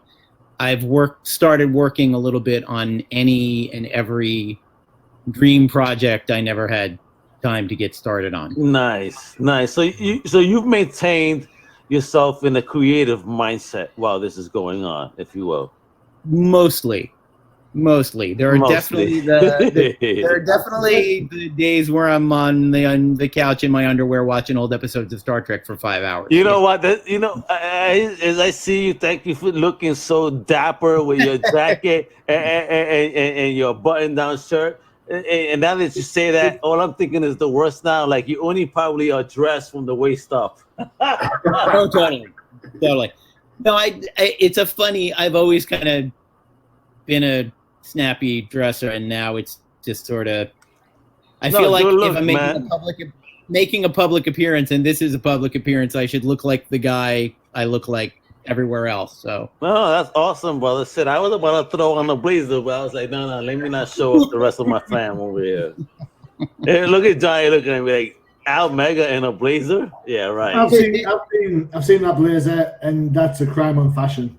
He doesn't like my Batman suit, apparently. I know. I It's a wanted to Batman ask, blazer? Oh man, Yes. don't David, don't get him started. It's all Batman. Yeah, it looks real. I think it looks really cool. People loved it at San Diego and everywhere else. Sure. So whatever, Johnny. Oh, Stop it. California, they love everything. You know what it is, David? You know what the problem is? That it looks to me like my fellow Brit over here is not very fashionable. He's one of those Brits not fashionable. I'm rocking. Oh, that's the hottest shirt he got in his collection. I'm rocking brand. Very nice. That's very nice. That's the hottest shirt in his old collection of clothes. I don't want to get away from your comments, but you did tell me something interesting that I was hoping you would tell us a little bit about, which was your dad. Yeah, let's start talking about that. Yeah. I know David was mentioning. My dad was a novelist and wrote about 200 published novels. 200. He was. Every writer should aspire. My dad would wake up, go to the coffee shop, have a cup of coffee, come home, and sit at the machine like it was a job, 8-10 hours a day. And, you do that 5 days a week, you end up writing 200 novels. Yeah. Wow. If you can really stick at it. I think he was born to an immigrant family, Italian immigrants, and he had 17 brothers and sisters. So I think the only escape. Your grandpa was busy, bro. Yeah, right. And grandma was busier, I think. Yeah. Definitely, my grandpa, he had his 1 minute fun 17 times. Jesus Christ. Yeah, well, only 14 of those were grandpas, but that's another story entirely. Oh, Jesus. But long story short, I think his only place to hide from being in a house with 17 people 20 people was inside his own head. Yeah.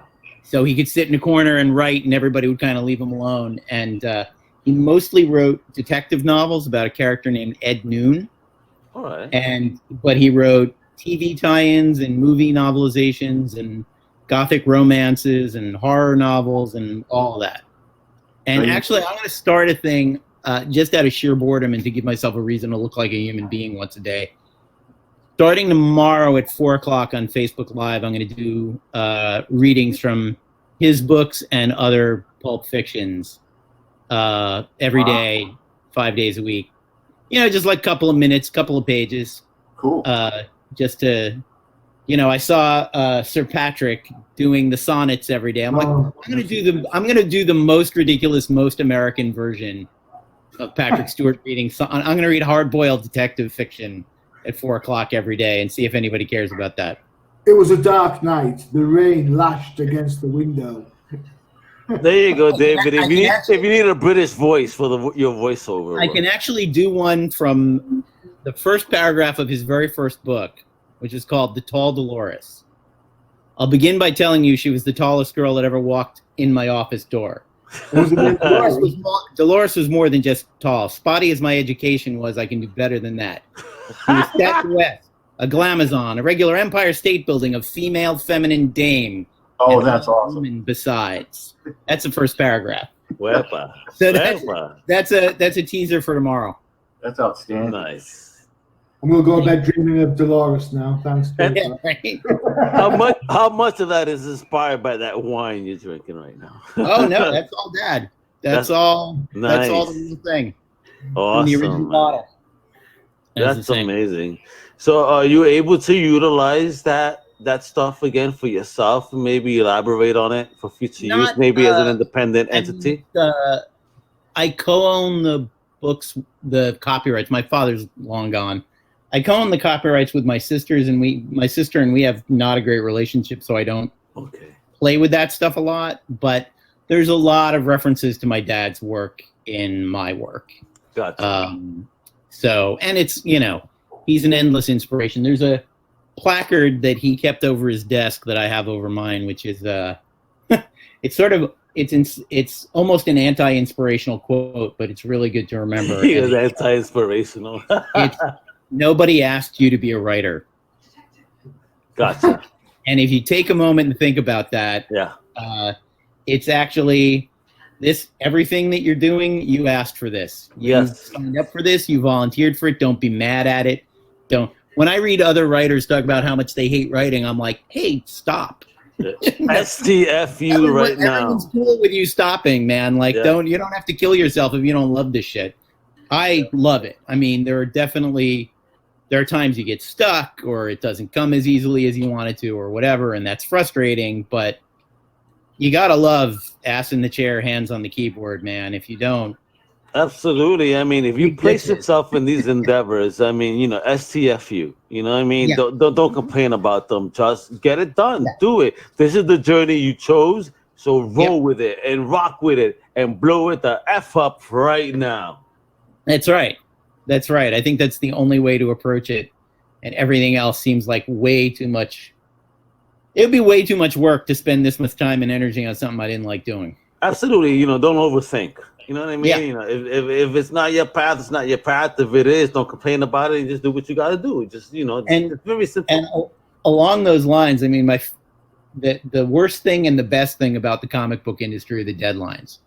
And the fact that, you know, there's only so much time you got to think about every decision because, you know, whoever your artist is, they got to start drawing on Monday, man. So Friday, yeah, man, you got to get them those pages, you know. Yeah, you hear that, Johnny? You hear that, Johnny? Because I know how he looks proud of you. Let me see your panel. Look at that. He's so inspired. I've got a picture going on. I've got my sixes. Look, my sixes. Oh, check that out. Okay. All right. That's the 6 characters fan art. Which 6 did you do? Yeah, I did. You tell me. I got Power Girl up here. Then Spidey in the middle. Yes. A really dodgy Zatanna on this side. Sure. A Batman. A Is that Cyclops? Cyclops? Yeah. I was trying for Black Cat in the middle, but I'm not sure if I've got it. Yeah, I think you got her titties too small, bro. I think I would read a comic called Dodgy Zatanna. I think that would be a really great. That would be better than regular Zatanna. Would be Dodgy Zatanna. I wouldn't even get Zatanna. I put Tipex on and white out to get some definition on it. I put a lot of work into that. It still looks dodgy. You know what, David? There you are. I think you have the title for your next book, The Dodgy Magician. I think Power Girl and Spider-Man are probably the best out of the bunch, to be fair. So you're saying exactly what I thought you said before. You said pole girl. Like, wait, what? Wait, what? Pole girl and a dodgy magician. Where does she put that magic wand? Jump off of Elvira's pages and into Dodgy Zatanna if you're not careful. You know what? Let's talk about Elvira a little bit right here, Sure. because we have David for another 13 minutes, all right? So let's take advantage of this and just dive into what he's doing with Elvira. I mean, she's a legend. You know what I mean? Elvira is great, and she's been a complete pleasure to work with. She reads every script. Nice. And she gives me notes, and so far the maximum is like 2 joke suggestions per issue. Really? And she always says, you don't have to do these. This is just a suggestion. And I'm like, of course I'm going to use your jokes, man. You're better at being Elvira than I am. Of course. So she's been really behind me 100%. And I've met her a couple of times. She's delightful. And she's great. I was surprised when I was approached about doing it. I had already done Betty Page, and I had a minute of like, is this going to be like my thing now? Like, are they going to keep coming at me with, turn random hot pop culture chick into comic book superhero character? What's wrong with that? No, nothing wrong with that. Good job, man. Good job. But no, hey, I found you keep getting my money. That's all I'm saying. Dodgy bastard. I found it easier than I thought it would to get into that head and to I can make cheesy sex jokes for 20 pages apparently. So it's not a problem for me. Have you always been a fan of Elvira? Before you even started with the book? Oh yeah. I mean, she goes back to the 80s, as do I, and I don't remember where I saw her the first time. I know that by the time the Pee-wee's Big Adventure came out, she has a cameo in that, looking like herself, as a redhead, and I clearly knew her well enough that I went, oh, that's Elvira. So at least since the mid-'80s, I've been a fan. And the thing that she and Betty Page have in common, which I could not love more, is that they're both shameless in the best possible way. Yeah. In the sense of, not in the sense of like they do anything, but in the sense of they completely own everything they did. Betty Page became an evangelical born-again Christian, but she never said, I shouldn't have taken pictures with my clothes off. She never expressed shame. Why regret the past? Why? You know what I mean? That's what you got to where you were at. So, it is what it is. You lived a portion of your life. You should live it with no regret. You did what you did. And it doesn't matter what your current state is. Your past is your past. You can't change it. Yeah, and I love writing characters who are like that, because it's fun to write people who are fearless in that way, in that personal way. There's the fearless that's, I'm Superman and I'm all powerful and I'm going to go punch Darkseid in the mouth. It's harder to identify with that than it is with, I'm going to mouth off to everybody who gives me a hard time. Let me ask you, David. So where do the origins lie for you to kind of want to dive into those particular type of characters? I'll tell you honestly, my mother was a feminist activist, and I grew up around fearless, shameless, outspoken people who didn't take shit from anybody. And I'm used to that in a way that I don't know a lot of people are used to. I'm used to being around a woman who people scream in her face and she goes back the fuck off, and that's how I was raised. And so that's the kind of characters I love to write. one of the things I love about all your work, but particularly Elvira, I think your writing captures the essence and doesn't go over the top with it, you know, and that's hard to say about Elvira, but it was true because, you know, it would be so easy to lapse into lewd or crude just for the sake of being crude, but you don't go there. And I love that you've got that tongue-in-cheek feel to it still, that wink, wink, nudge, nudge, you know, that was part of her show all the time. And you get it in other things like Rocky Horror Picture Show and other stuff like that, you know, there's those double entendres. And that's one of the reasons that I love that book so much. And I'm looking so much forward to, you know, what you're doing next and all your writing. I enjoy that quite a bit. I really appreciate that. Yeah, the thing about Elvira is that every time I write a joke in that book that I'm like, oh, that's too filthy, man. I'm going to cut that out. That's always the one that gets screen grabbed, and I see the panel on Instagram the day after the book comes out. I'm like, well, people liked the jizz joke. Good. We'll keep doing that, you know. And every once in a while, Elvira herself, Cassandra, will push me in the direction of, no, man, make the dirtier joke. You know, go further with it. But people want that. People want to be filthy sometimes. You know, as much as they deny it, they love it. I have to say, my wife, the second grade teacher, doesn't read any of my other comics. She's not interested. You know, she's not reading Vampirella. She's not reading Batman. But Elvira, she picks it up and chuckles at it every new issue. Cool. I'm very glad to hear that. I look at the Elvira and Betty Page hashtags on Instagram the day or two after a new comic comes out, and it seems to me, at least anecdotally, like the books are mostly actually read by young women, and that makes me super happy. Nice. Like it appeals to women in that age group who aspire to be that kind of fearless, unafraid person, and I think that's great. I think it's one of the things we talk about so often is with the desexualization of comic books, that we forget that women can feel empowered for looking good, don't we? Absolutely. I'm probably talking to the wrong crowd. We're all blokes, so you know. I really think Elvira in particular, I've met just as many female fans, if not more female fans, honestly, than male fans. Yeah. And so Elvira is a great example, for example. You know, she walks around with a dress cut down to here, with a cut up here, you know, and you know what? She takes no crap. And she says, this is who I am, either like me or dislike me.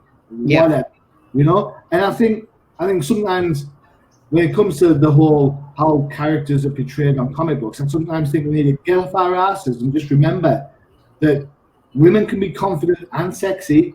Oh yeah. Just as much as they can be confident and not sexy, if that's what they want, if that's their thing. That's their choice. You know? Oh yeah. Dress like that to please me or to please the next guy. She dresses like that because that's how she likes to dress. And that's totally fine. And it should be applauded. No, and I think I do think about that sometimes. I try not to I try to just tell the story and tell the best story. But like for example, I had an arc in Betty Page, I think in the second volume, The Princess and the Pinup, where for various plot reasons, she was in men's military fatigues for like 2 issues. And about halfway through, I was like, oh man, I can't have her dressed like a commando for 50 pages. Like, when is she going to wear a dress again? But it was the story. The story was she was doing a commando raid. She needed to be in a commando outfit. And the thing that makes me happy is I did not get any pushback that was like, why isn't Betty Page in a bikini on every page? Yeah. There's one review on Amazon, I think it's for the second volume of Betty, the collected Betty, where the guy gives it a terrible review. And he's like, I like the full page pinups, but everything else, I don't know what's going on. I don't know what this is. And I'm like, I'm sorry I didn't give you the Stroke magazine that you wanted, man.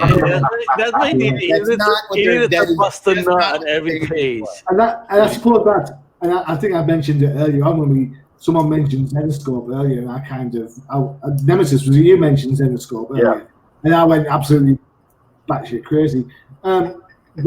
there's a marketplace for right cheesecake. There's a marketplace for the short books. Well, if you've got a character like Betty Page or you've got a character like Elvira, yeah, there's going to be an element of sass and sexiness to it. Maybe with Betty Page there might be an element of titillation, but that's not just who the character is, right? It's like it's just that's not a story. Exactly not. Like that's a characterization or that's a costume, but that's not a story. And if the story works and what she's wearing makes sense for the story, great.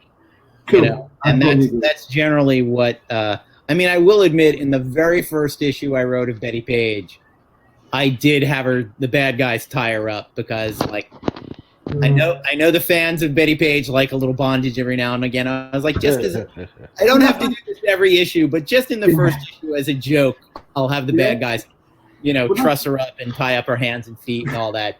But I had intended to do it more often, and I'm thinking back, and I'm like, that's really the only time it happens. And again, no complaints except for that one guy. So I have to give a shout out to the artist on Elvira as well, though. I think he does Dave Acosta. Job. He's capturing. He doesn't go for the photorealistic version of Elvira, but captures her essence instead and turns her into a comic book character. And I love his work on the book. So. And I can tell you, by the way, Cassandra's very kind to me. She's very exacting about her physical appearance in a drawing, and she loves Dave and how Dave draws her and has never made him redraw a panel.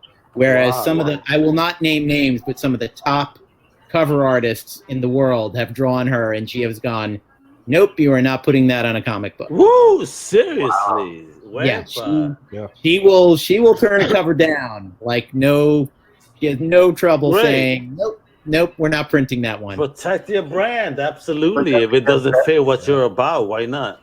It makes a lot of sense. She's built a lot of years building up a brand in a career. Oh, absolutely. No, and I should mention, you're having him on later. Troy Little is the artist on my Ragdolls comic book. Oh, say word. Nice. Yeah, we're going to have Troy Little before we close the convention tonight, so that's going to be great. So we definitely... Troy's great. Nice.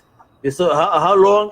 all right, so, we have another 2 minutes. Where did you meet Troy Little? How did you guys start working together? I didn't meet Troy. How that worked out is when Kevin and I were prepping Drawing Blood. Okay. We were looking for an artist for Drawing Blood. He found this guy, Ben Bishop, from Maine. Ben is amazing. Ben had actually reached out to him to get a blurb for this book. Okay. And when we were having the artist meeting, he slid the book to me and said, what do you think about this guy for Drawing Blood? And I was like, he's amazing. He can really capture emotion and has a nice photorealistic feel. For the Ragdolls, we wanted something cartoony and hallucinatory and weird. And Troy had done I think IDW printed it. Troy did a brilliant adaptation of Hunter S. Thompson's Fear and Loathing. Yes, that was him. Yes. And in the Ragdolls comic, the Ragdoll, it's a kid's comic essentially, but the Ragdolls also appear as hallucinations in the Drawing Blood comic. Nice. And we wanted the same artist to draw the hallucinations and the kitty comic. So Kevin showed me the Fear and Loathing book and said, what do you think about this guy? And I was like, well, he can sure draw a hallucination, can he? Yeah. And he helped us design, Kevin and Troy together designed the Ragdolls, and he actually co-wrote the next Ragdolls book with me. Nice. Which he came to us and said, I want to draw one in a slightly less detailed, slightly more cartoony style. The first book was actually layouts by Kevin Eastman, nice. And then ink by Troy. And he was like, Kevin's a lot of work to ink. Can I draw one by myself? And Kevin is a lot of work to ink. That is his layouts are so detailed. He sends me layouts, and I'm always like, or we could just print this, man. Like, why are we? Do we even need to color this? This is amazing. And he's like, no. We'll have it inked. We'll have it colored. So Troy wanted to do one that was more like a kiddie comic and more simple lines and all that. And I've seen it. It looks amazing. Great. It looks absolutely amazing. So and David, Troy's really good. I'm not like a kid's book writer. Troy has worked much more in that world. So like he was much more able to come up with a good plot for them. Excellent. So, David, our time has run up. I have the next guest online. So, before I let you go now, please let our viewers and listeners know where they could follow you and check out what you're coming up with next. It's everything is sort of together at my website, which is davidavallonefreelance.com. Okay. That has the link to the Facebook and the Twitter and the Instagram and all the rest of it.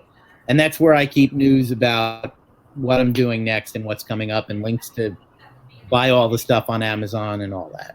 There you go. So, David, thank you so much for taking the time out and being so dapper today. Yeah, man. There you go. For making a present. Check you out, bro. Next time I'm going to wear a blazer. You've inspired me. Totally. Have a great night, man. And please remain safe, you and your family, man. Many blessings, bro. Thank you.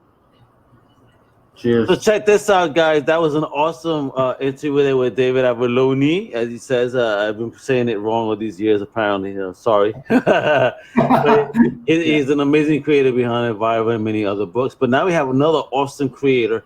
I met him actually also at New York Comic Con very briefly. I don't know if you remember my Puerto Rican ass, but let's put on the one and only Carlos Giffoni.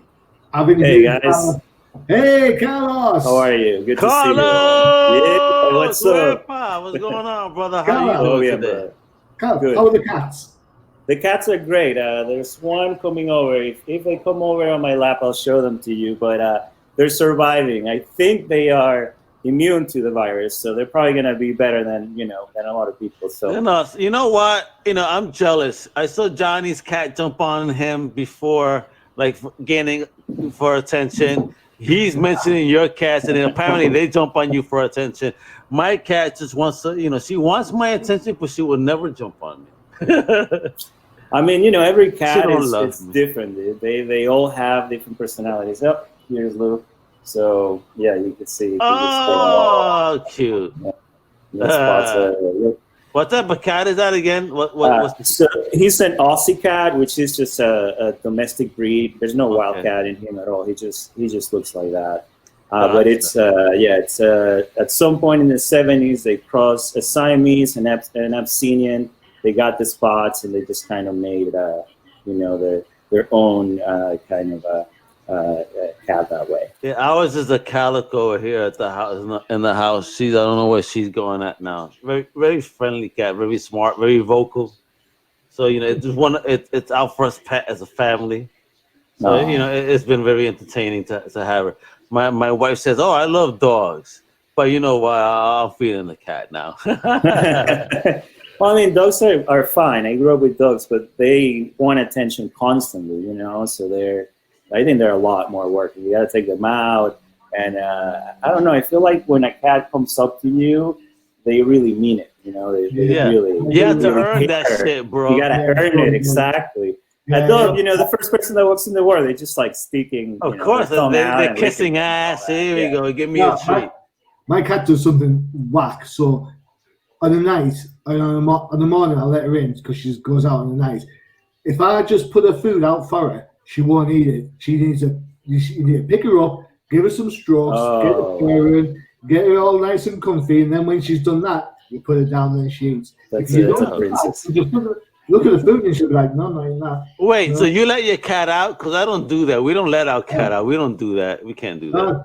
Yeah, she's because I'm up late, she's up late. But as soon as this is done, she's out of here. She's like, what's the dinosaur in what's called? She's acting like a teenager. Let me get the hell out of this house right now. You're out. Get on. Yeah. I can't have my cats out either, man, because I'm in LA and there's coyotes everywhere. So you don't want them to get eaten, bro. So Carlos, man, we're talking cats and all, but let's start talking about the stuff that you produce, man. I actually had the pleasure, if you remember me, meeting you at New York Comic Con. Even though it was momentary, but I had to say hello. You know what I mean? Because you're amazing creator, man, and de la familia. You know what I'm saying? Thank you, man. Thank you. So I definitely going to be very supportive, bro. So let us know on your projects, what you're working on, during this crisis, and how you even handling that too. Sure. So my first book that got published by Dark Horse during last year was called Strayed, and that was thank you. And that's a 5-issue miniseries with Wando doing art. who's one of my favorite artists. So how the hell did you get one though, too, man? Because él es increíble. You know what I mean? He's awesome. He's amazing. I have actually exclusively show. I haven't showed the trade to anyone yet, but here is trade. That's the trade that's coming out. Folks on the stream, check this That's out. coming out in April, late April in comic book stores if they're open, but otherwise it'll be in May on all bookstores. Wow, that's beautiful, bro. Look so at yeah, that. it came out really nice. We're really happy with it. But the way I got Juan to do it is because he also happens to be a cat lover, and you know, I thought about doing this project about 2.5 years ago. And I started looking for an artist. And I was actually using Juan's artwork as reference to the kind of art that I wanted to see in my book. And I found a younger artist that was doing something really interesting. I tried working with this person for like 6-7 months, and I got maybe like 3 pages out of this person. And like, you know, it was really hard. He wouldn't answer the phone. He wouldn't answer email. So eventually I was frustrated, and I'm like, hey, take the money that I pay you already, it's fine. I'm gonna move on. And I wrote Juan an email to his website email out of frustration. And within like a day, he wrote back and it's like, oh, this sounds really interesting. Can I see the script and tell me more? And I sent to him, I was like, I'm down, I'm gonna do this. And yeah, and that was a while ago. We're a year and change ago that we started working on this project. So yeah, and it'll be out on trade in May, late April, May. So yeah, I couldn't be happier about getting Juan. We actually talked on the phone once we had email for about 2 hours and just went over everything and figured out that we had a lot in common. You know, like. But Carlos, how did you even come up with this concept, bro? I mean, you know, honestly, I mean, you're saying Caliber, but what was the total inspiration for you to sit down and do Stray? Because we have a fellow animal fan, you know, on the Comic Crusaders show on Warner. He was the one that interviewed you, you know, review your book, and loved it. You know, awesome. You know, as a cat fan, as an animal lover. I mean, so what was the inspiration? What led you to do Stray? Yeah, so the book is about an astral traveling cat. Who's also named Lou. It just happens to look like the cat I show you. That's just a coincidence. But you know, he's an astral traveling cat, and this is in the future. This is a sci-fi book, and his owner is a scientist. Her name is Kiara. She makes a device that can translate his brainwaves into speech, so she can communicate with the cat, and that's how she figures out that he can astral travel. Now, the military, again, in the future, finds that out and brings them in, and it's using them to find new planets and colonize them, you know, and they don't know at the beginning, they're just sending them in missions and they don't know what's going on. But very soon they find out what they're using them for, and the story kind of goes from there, you know, that's kind of like what ignites the story. Now, well, 2 things. How did I came up with that concept? I had a day where I spent maybe 2 hours just writing down different ideas. You know, anything that I could think of. I don't know, Mickey Mouse in the Moon, you know, ice cream factory in fire, like, I don't know, whatever I could think of, you know, just to like brainstorm some stuff. Gotcha. And I had nothing good out of that.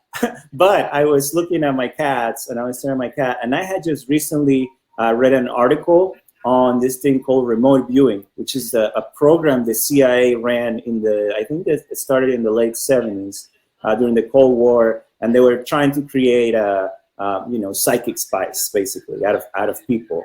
And there's documents online. Of course, it doesn't work, right? They defunded it in '94, and you know, it's just one of those CIA programs that they probably had there because it didn't cost any money to have people sitting in a room trying to astral travel.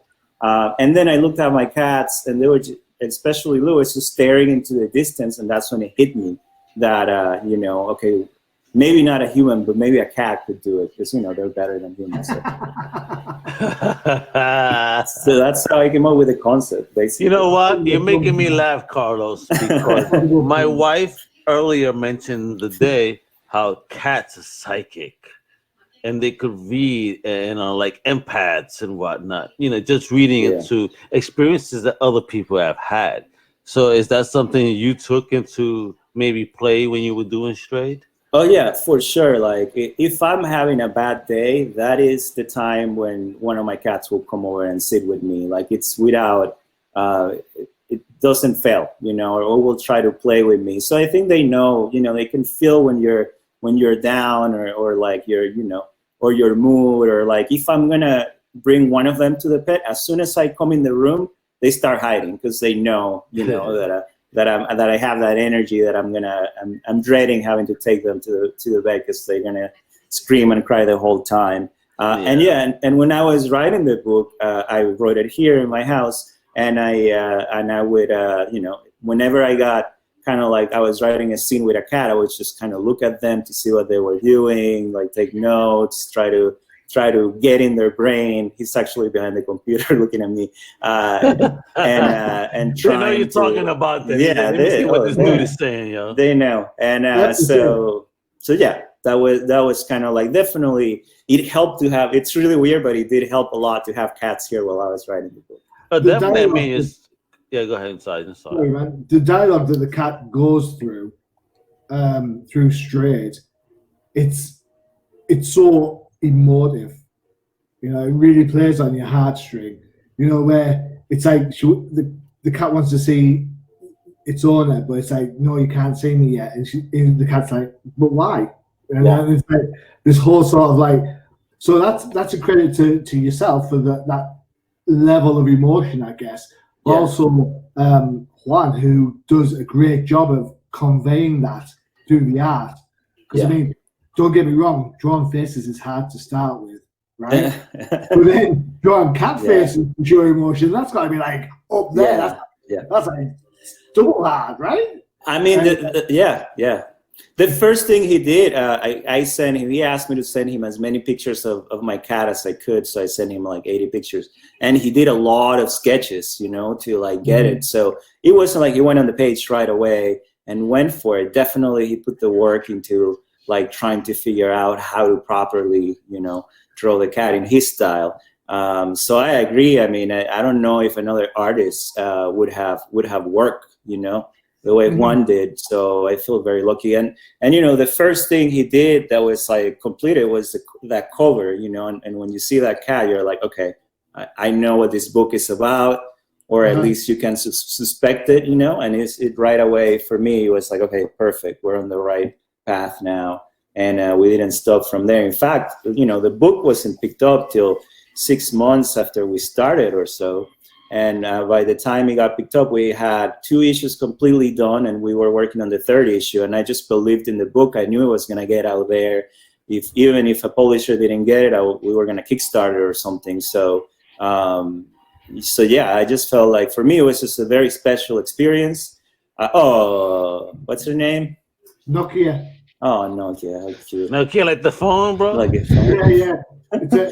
She's a rescue cat. She got tied to a vet's door. Oh, yeah. Oh, really? Oh, she's so cute. Look at her. Oh. Yeah, my rescue center. So this is said beast. My other cat is it's also a cat that I picked up from the rescue shelter. His name is Victor. He's too big for me to pick him up, but he's around. And I've had him for like 6 years. No, he's make him sound like he's a lion, bro. Yeah. So and then going back to the you know, the idea of like how it's trying to express how a cat feels inside. You know, that there's a scene in the first issue where you could see the cat is just kind of putting the paw on the door, and he's trying to communicate with Kiara, and it's, you know, he wants to see his owner. And I mean, so one thing that I will reveal right now is that I'm highly allergic to cats. So I get allergy shots and asthma shots every month. Wow. I used to be a dog guy growing up. I started dating someone when I lived in New York that had a cat, and I just kind of fell in love with cats, you know. So I just take allergy medicine, and now I have shots that I have to take every month. So in my room, I don't let them in, so I get kind of like a safe area that's not cat, that doesn't have any cat hair on it or anything, or their, you know, their skin stuff. You know, in the morning, you could just hear them like scratching the door and meowing. Like as soon as I move, they know. So like that was kind of like, oh, they really want to Like they don't want to be alone, you know. So And- Carlos, I just yeah. wanted to know before because I got another minute. I'm gonna give you another minute because we have the next guest on. Yeah. But my man Lance from Warehouse 9 goes, achoo, me too. He is allergic to cats as well. You know what I mean? And I feel him because I was allergic to cats. But what's funny is that with the cat we have, she's a calico. For some odd reason, I'm not allergic to her. Oh, interesting. Which is weird. Might I've be been the allergic kind to of other cat. cats where my eyes are watering and I can't take it, my nose and stuff. But with her, I'm like completely fine. So weird. Yeah.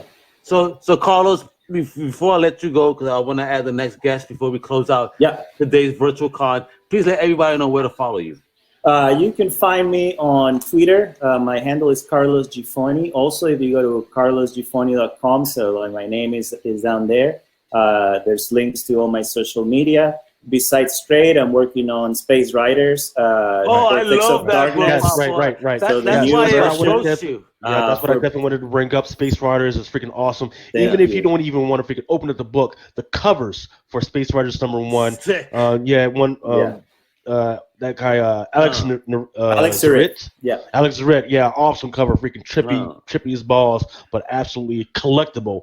1 through 4, 1 from 4, absolutely freaking awesome. And he at did the very least. a cover for Straight too that looks like insane. Right, yes. Beautiful. Right. So yeah, I'm doing that, and then I have 2 other books that haven't been announced yet, but are coming. So no exclusive hopefully drop this for year. us? Well, I could say that I was going to announce it at Emerald City, and it was going to be through Dark Horse, and that's all I can say.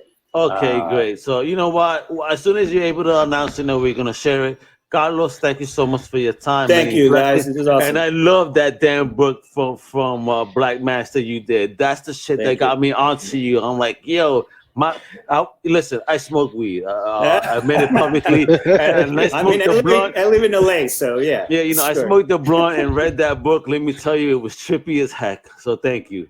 Thank you for an awesome adventure.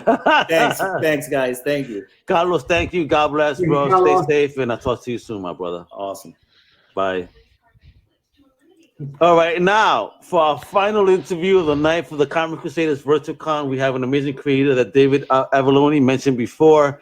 I mean, my man has been all over the business doing his thing. He's been patiently waiting on the sides, listening to our nonsense. The one and only Troy Little. Hey guys. Troy, what's poppin', my brother? How are Cheers you? from Canada. Where pop from Canada? Cheers, bro. Virtual right there. Yeah. How's it going, guys? Really good, man. Let me ask you, how is that beer from Canada? Because I've never seen that can in my life. That's an Alexander Keys. That's a Nova Scotia. classic Alexander, that's right a good there. name. That's my it's full good name. stuff. Jesus. Yeah. That's Now, good what? stuff. Yeah, what percent is that beer? That there would be a 5%. Oh, nice. 5%. So Solid. you're feeling okay, but you're not crazy buzz. You're nice. You're happy. You're feeling Yeah, good? it's been a long day, but everyone's having a long day indoors these days. Well, it's been a long day for us. I mean, we started this at 9 a.m. this morning. You get a final interview before we close out. You know what I mean? You've been going full on since 9 a.m. Yes, non-stop stream. Some of us started at 2 p.m. this afternoon. It is now 2 a.m. this morning. Yeah, thank you, Johnny, because he's in the UK, if you believe it. You know what I mean? Wow. Yeah, Well so done. he's doing it up. So thank you for standing up and taking the hit for the family, Johnny. Thank you.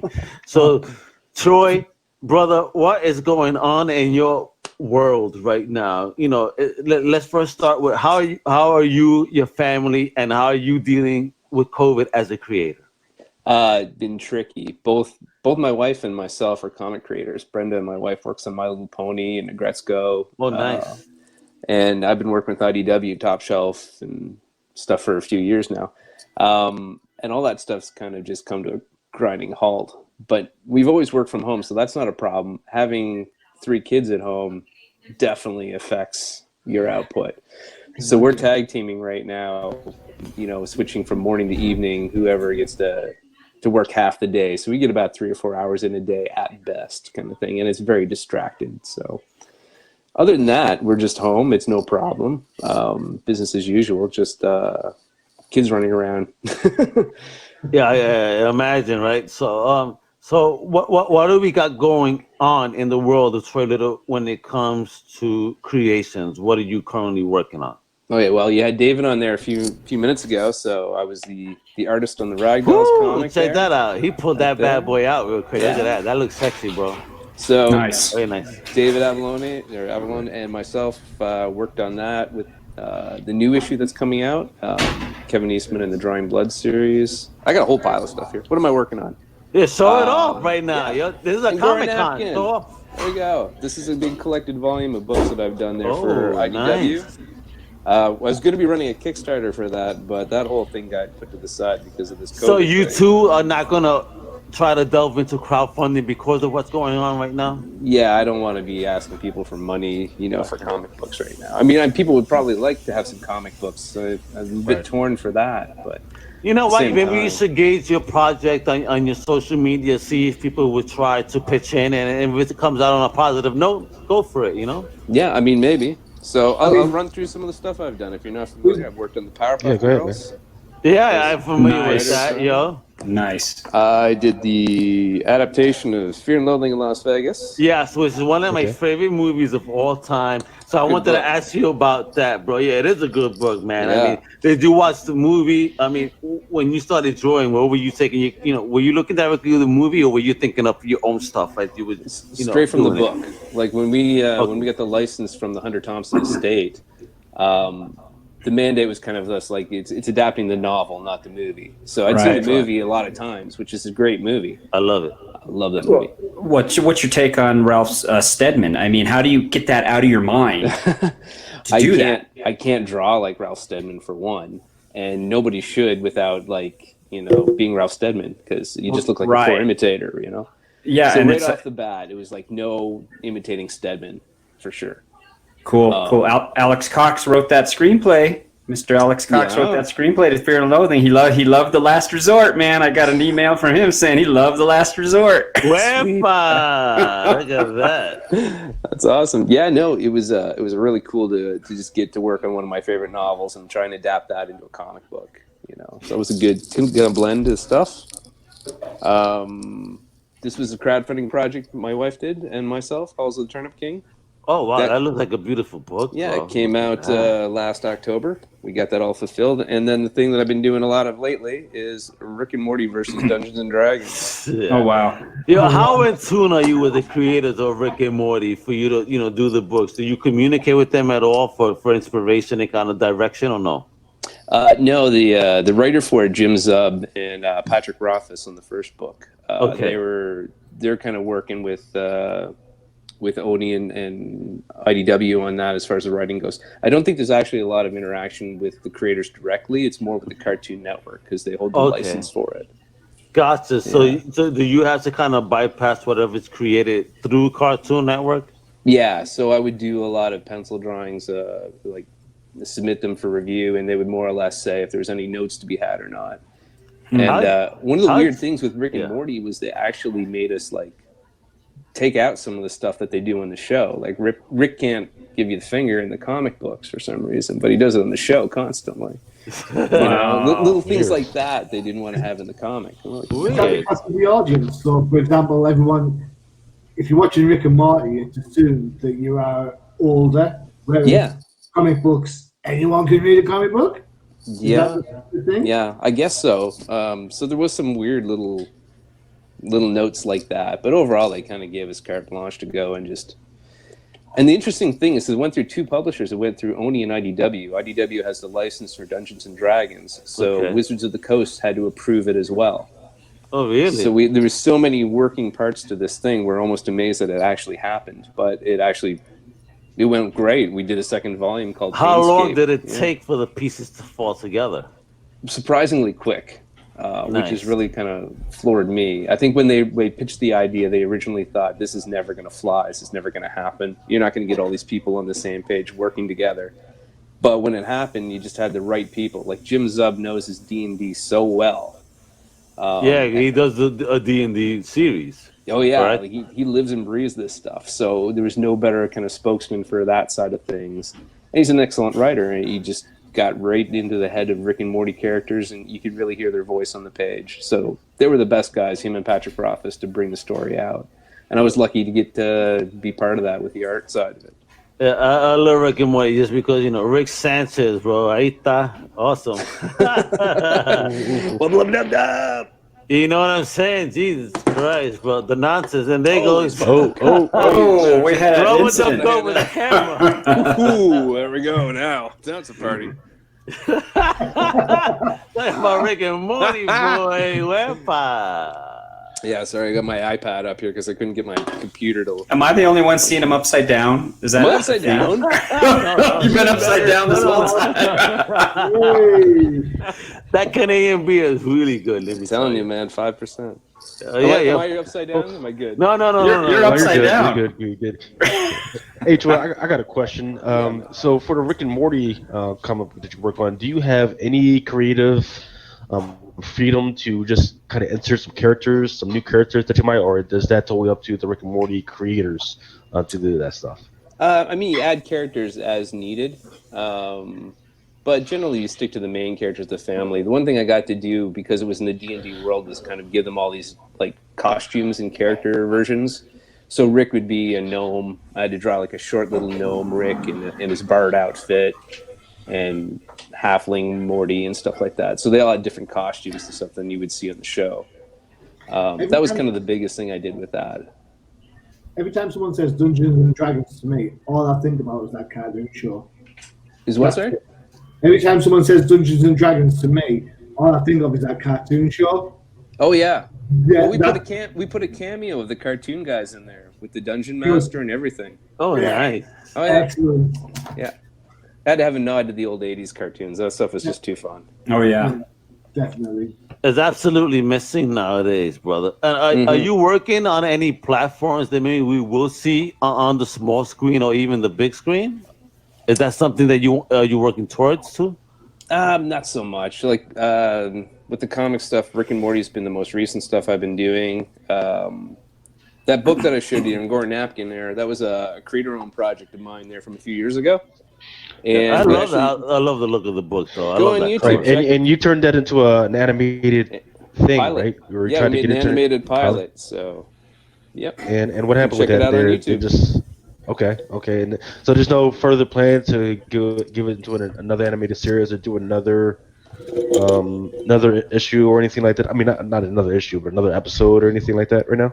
Well, it was part of a late night. Well, like up here in Canada, we have like Teletoon, which is like crappy Adult Swim kind of like stuff, you know. But anyway, they were running like a late night contest across Canada. They picked 10 shows to make into pilots, and they were going to vote one to be a new series or something. And anyway, we were in the top 10. We got picked. We made a pilot, and for whatever reason, they didn't choose to go with it. We shopped it around a bit and stuff, but it's not really. It's a weird fit. I mean, when you watch the pilot, you kind of see, you know, people really don't know kind of how like where would we show that. It's just walks a fine line between an adult cartoon and something nobody knows where to put in their time slot. So it might be ripe right now. I mean, the content, people are looking for that kind of content. I mean, I think it's ripe. I think it's worth shopping around even more or showcasing it yourself. I mean, yeah. Well, we're gonna do another book. That was the next Kickstarter we're gonna do for our Pegamoose Press, and nice. You know, maybe if that just gets out there and some people kind of see it, who knows? I mean, I'm always open to the idea. I think it would be great. So, what's the plan for that Kickstarter idea? What's the timeline that you're looking at? Well, we were gonna run it in May, but I'm formatting the pages now and just getting it ready. So I think kind of wait and just see when the dust settles on everything and get a read on society. Gotcha. And, I see that everybody's doing the same. We spoke to a lot of creators throughout the day, and you know, and those that have things on the Kickstarter platform are also kind of like holding off, surveying what's happening. See, everything's falling apart this time of night here, eh? Yeah. You know, I want to thank my wonderful cat that seems to be picking on my green screen right now. it might be alcohol induced. Yeah, my cat is going nuts with the green screen. She wants my attention, and I try to give her some, but she did not want to join us. So there goes that. This is awesome, guys. It is. Thanks for having me on here. No. It's my pleasure. Listen, we're doing this because we love the indie community. We love our creators. You know, Comic Crusaders was birthed to help the industry in any way we could. Because again, the industry has always led us, at least in my personal experience, you know, reading comic books has always been my takeaway, my moment away from the real world. You know what I mean? So the Comic Crusaders on the cover keeps is basically the love letter to that. You know what I mean? It's like, thank you for taking us away. Now let us share that back. Share the love of awesome creators like yourself. You know, get into your mindsets and why you do what you do, and let people feel inspired by that. So thank you for joining us, Troy. You know, I'm very happy that you took some time. Awesome. To join us. Just don't let Al talk about White Tiger, for God's sake, or we'll never get off this damn thing. All right, so now about White Tiger, the first Puerto Rican to heal. Let me get started. All right, Troy, before I let you go, because we're going to close out the show, you know, please let everybody know where they could find you. You check us out on www.pegamoose Press. That's a website for me and my wife Brenda and our comics. You get all the links to our Kickstarters and things that are upcoming. You can find me on Twitter, Meanwhile Studio, Instagram, Angora Napkin. Just Google me, I guess you'll find me. and let me tell you, Troy, I want a copy of that Angora Napkin. It's a beautiful looking book, bro. Yeah, man, it's big, I need that. thick monster. Look at that. Yeah. It's even got the DVD. You can watch the whole pilot. Oh, right in the say back, too. word. Oh, dude. wow. Got it all. Dude, Well, I need a that's a copy of bonus. that. Yeah, that's IDW, so you can get that. I need a copy of those that guys. real quick, for real. I'm Yeah. going to get my hands on that. So thank you again for joining us, Troy. Have Thank a you for blessed having me. night, and please stay safe during these times, you and your family. All right, cheers, guys. Cheers, Thanks, Troy. brother. Enjoy. Hey, hold on. Before you go, a shout out to TARX9 that says cheers, drinking that Molson Canadian. That's Oh, man.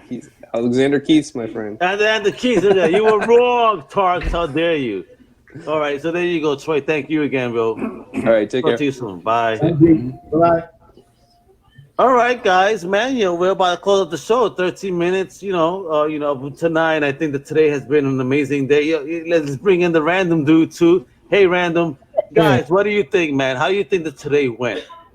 Dude, this is awesome. The roster you were able to get together is epic. I am I couldn't. It was hard to tear myself away. I did, but I always had it on. But some of these people, you know, they're awe-inspiring. They blow you away. But you were able to pull this together so fast. Right? I did it in what, a week and a half? A week and a half, and that's epic. I tip my hat to your ingenuity. Thank you. And this is going to set a trend. I'm pretty sure this is going to set a trend. And you were the first. I'd say that's why I wanted in, because I knew you were grabbing a hold of this and not just hunkering down and waiting. You were ready to rock. This is why I share those things, you know, guys, where, you know, don't talk. You know, everybody wants to talk. How? Listen, we have amazing technology at our hands. Mm-hmm. And it's not hard to figure out if you just have the desire to, like, all right, how can I do this? Boom. I say, hey, Comic Crusaders, what did you think about us doing a virtual con? Everybody says, go for it. Week and a half later, here we are. Right. Well, and the fact that you know, this is not the first one. I mean, we could do 2, 3, 4 of these a year. We could do one a quarter if we. Yeah, quarterly. I would love to, absolutely, because we have. Listen, there were so many more creators that I wish we could have added, but that would have just extended the time too long. You know, and like I said, my ass cheeks are getting numb from sitting down. You know, exactly. I had my breaks, but you know, nonetheless, you know, sitting down for such a long time. So I definitely want to do this again. Invite creators that didn't have the opportunity to join this time, but I obviously have the amazing Comic Crusaders family. So I want to thank all of you guys for hunkering down. You know, Lucas has really been here almost all day. Johnny too. Yeah. You know, Johnny, you know, Josh, you know, back and forth with his random appearances, just as a Lance going back and forth. So thank you guys for the support in this endeavor. Lucas, how much of this are you going to remember? None of it. None of it, man. Freaking. He's already forgot it. It's all in the past. I mean, how many podcasts have I done? Video casts have I done? And they're like, yeah, man, freaking do that thing. Like, seriously, I went to one con. Somebody's like, hey, yeah, man, freaking, you're comic Crusaders, right? I was like, yeah, man, you do drunken chat, right? Yeah, I was like, yeah, remember that time you did that? You were talking about me and da da da da. I was like, no, I don't remember, man, because I just say stupid stuff. But it's always fun to talk with you guys about this type of stuff. And I just wonder. I definitely learned a lot. Isn't it fun when you meet actually someone that is familiar with what we do? I remember going to Boston Comic Con, and I was chatting with a friend of mine online that I ran into, and some young lady in front of him looks at my T-shirt and says, "Undercover Capes.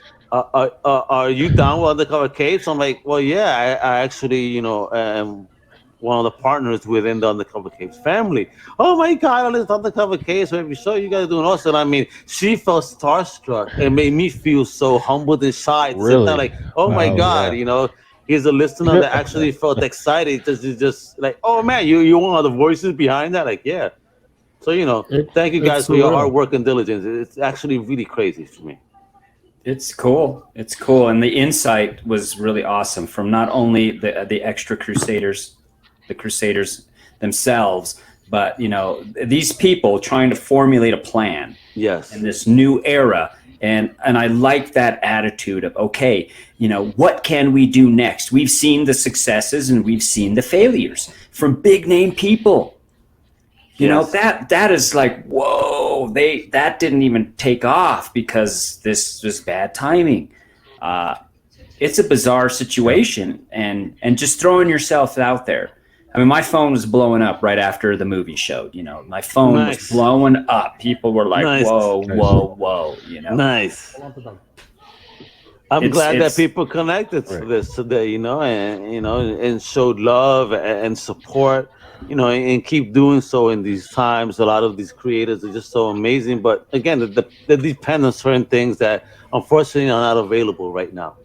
But it's up to us. It's up to you to do this. To find a platform where they could, still sell their wares, if you will.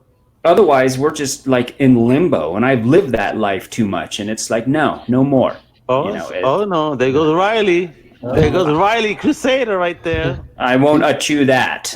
That cat I will chew, but the dog's all right. Oh, no. Isn't that a cute dog? Look at those eyes. I figured he had to make a random appearance too. So. Absolutely, that's the random dog. I think the random pup. That's what we gotta call him, the random pup. That should be the actual hashtag. Oh man, look! Oh my God, the next wig. The new wig. Oh, you dude, see that is hysterical. Watch this. Oh no! Look at that. So this wig that Laurel, all right, Johnny, you're up. The bounty killer has to wear. This is gonna fire real cannons. Boom, boom, boom, boom, boom. Yeah. That is hysterical. This took me 2 weeks to do, man.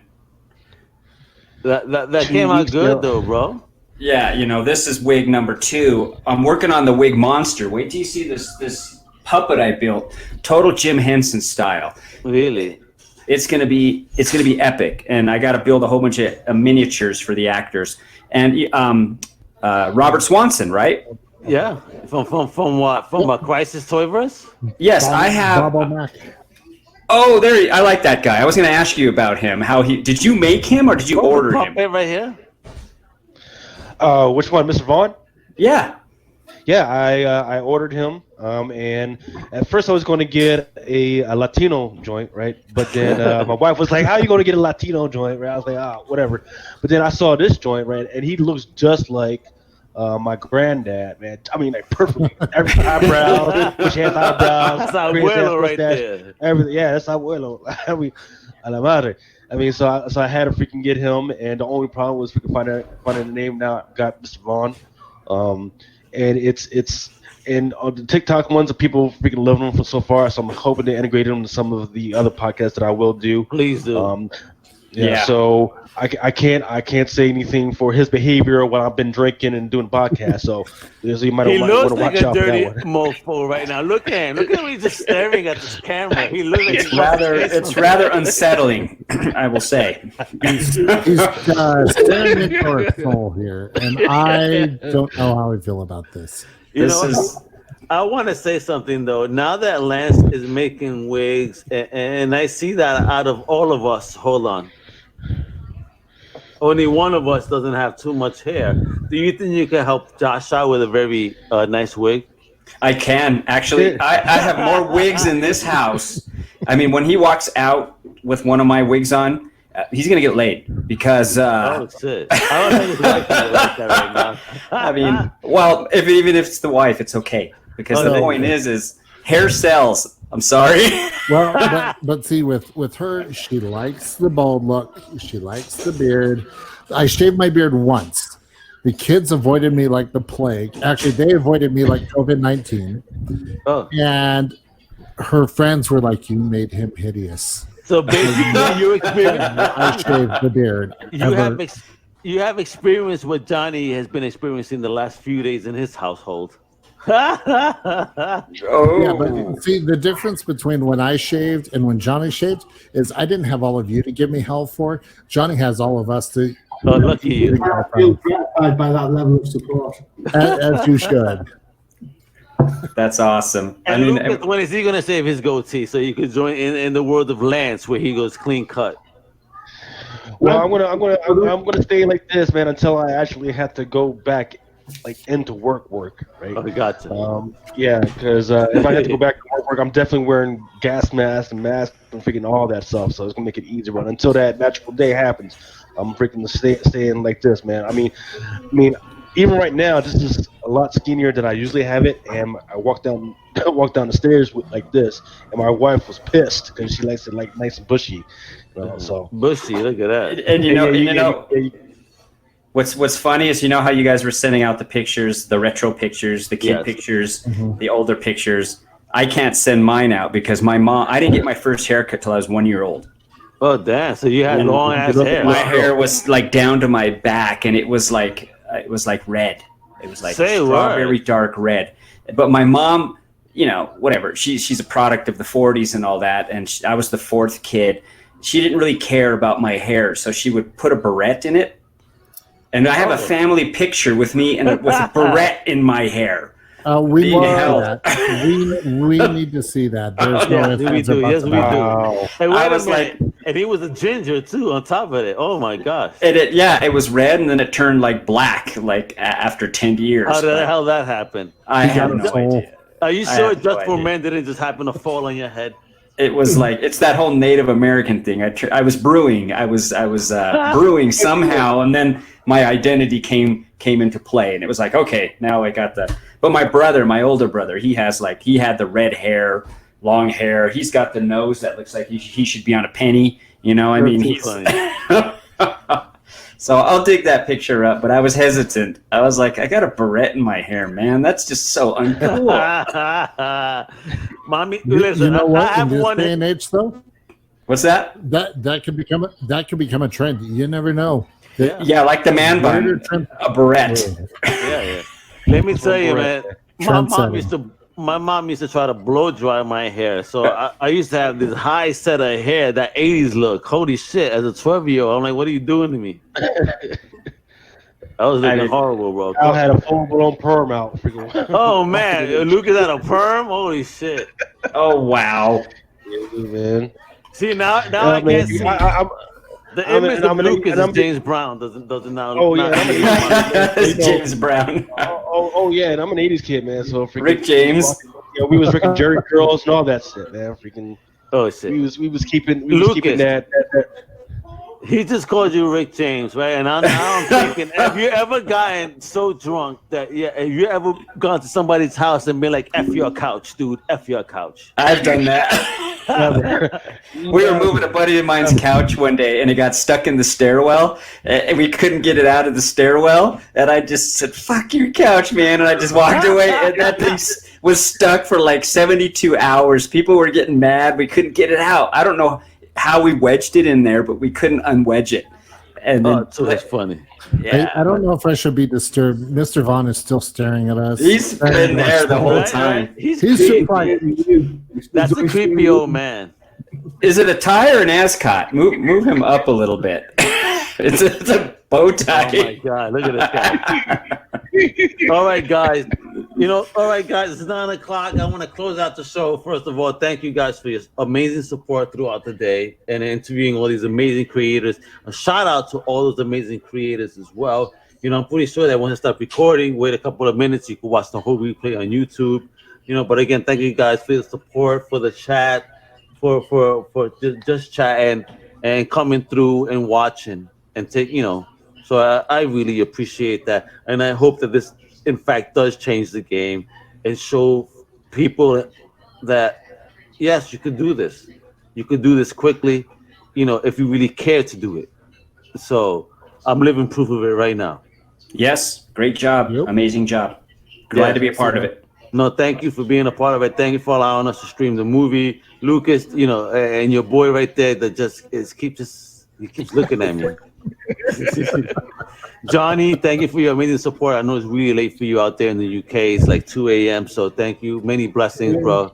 So go take that well-deserved sleep. Josh, you too. I know it's only on your side, but thank you. Guys, America, the world, thank you for joining us for the first ever Comic Crusaders Virtual Con. And with that, I'm Al Mega with the Comic Crusaders and the Undercover Capes family. Gracias. Hasta la próxima. We'll do this again real soon. Bye, everyone. Good night. Good night. Good luck. Later.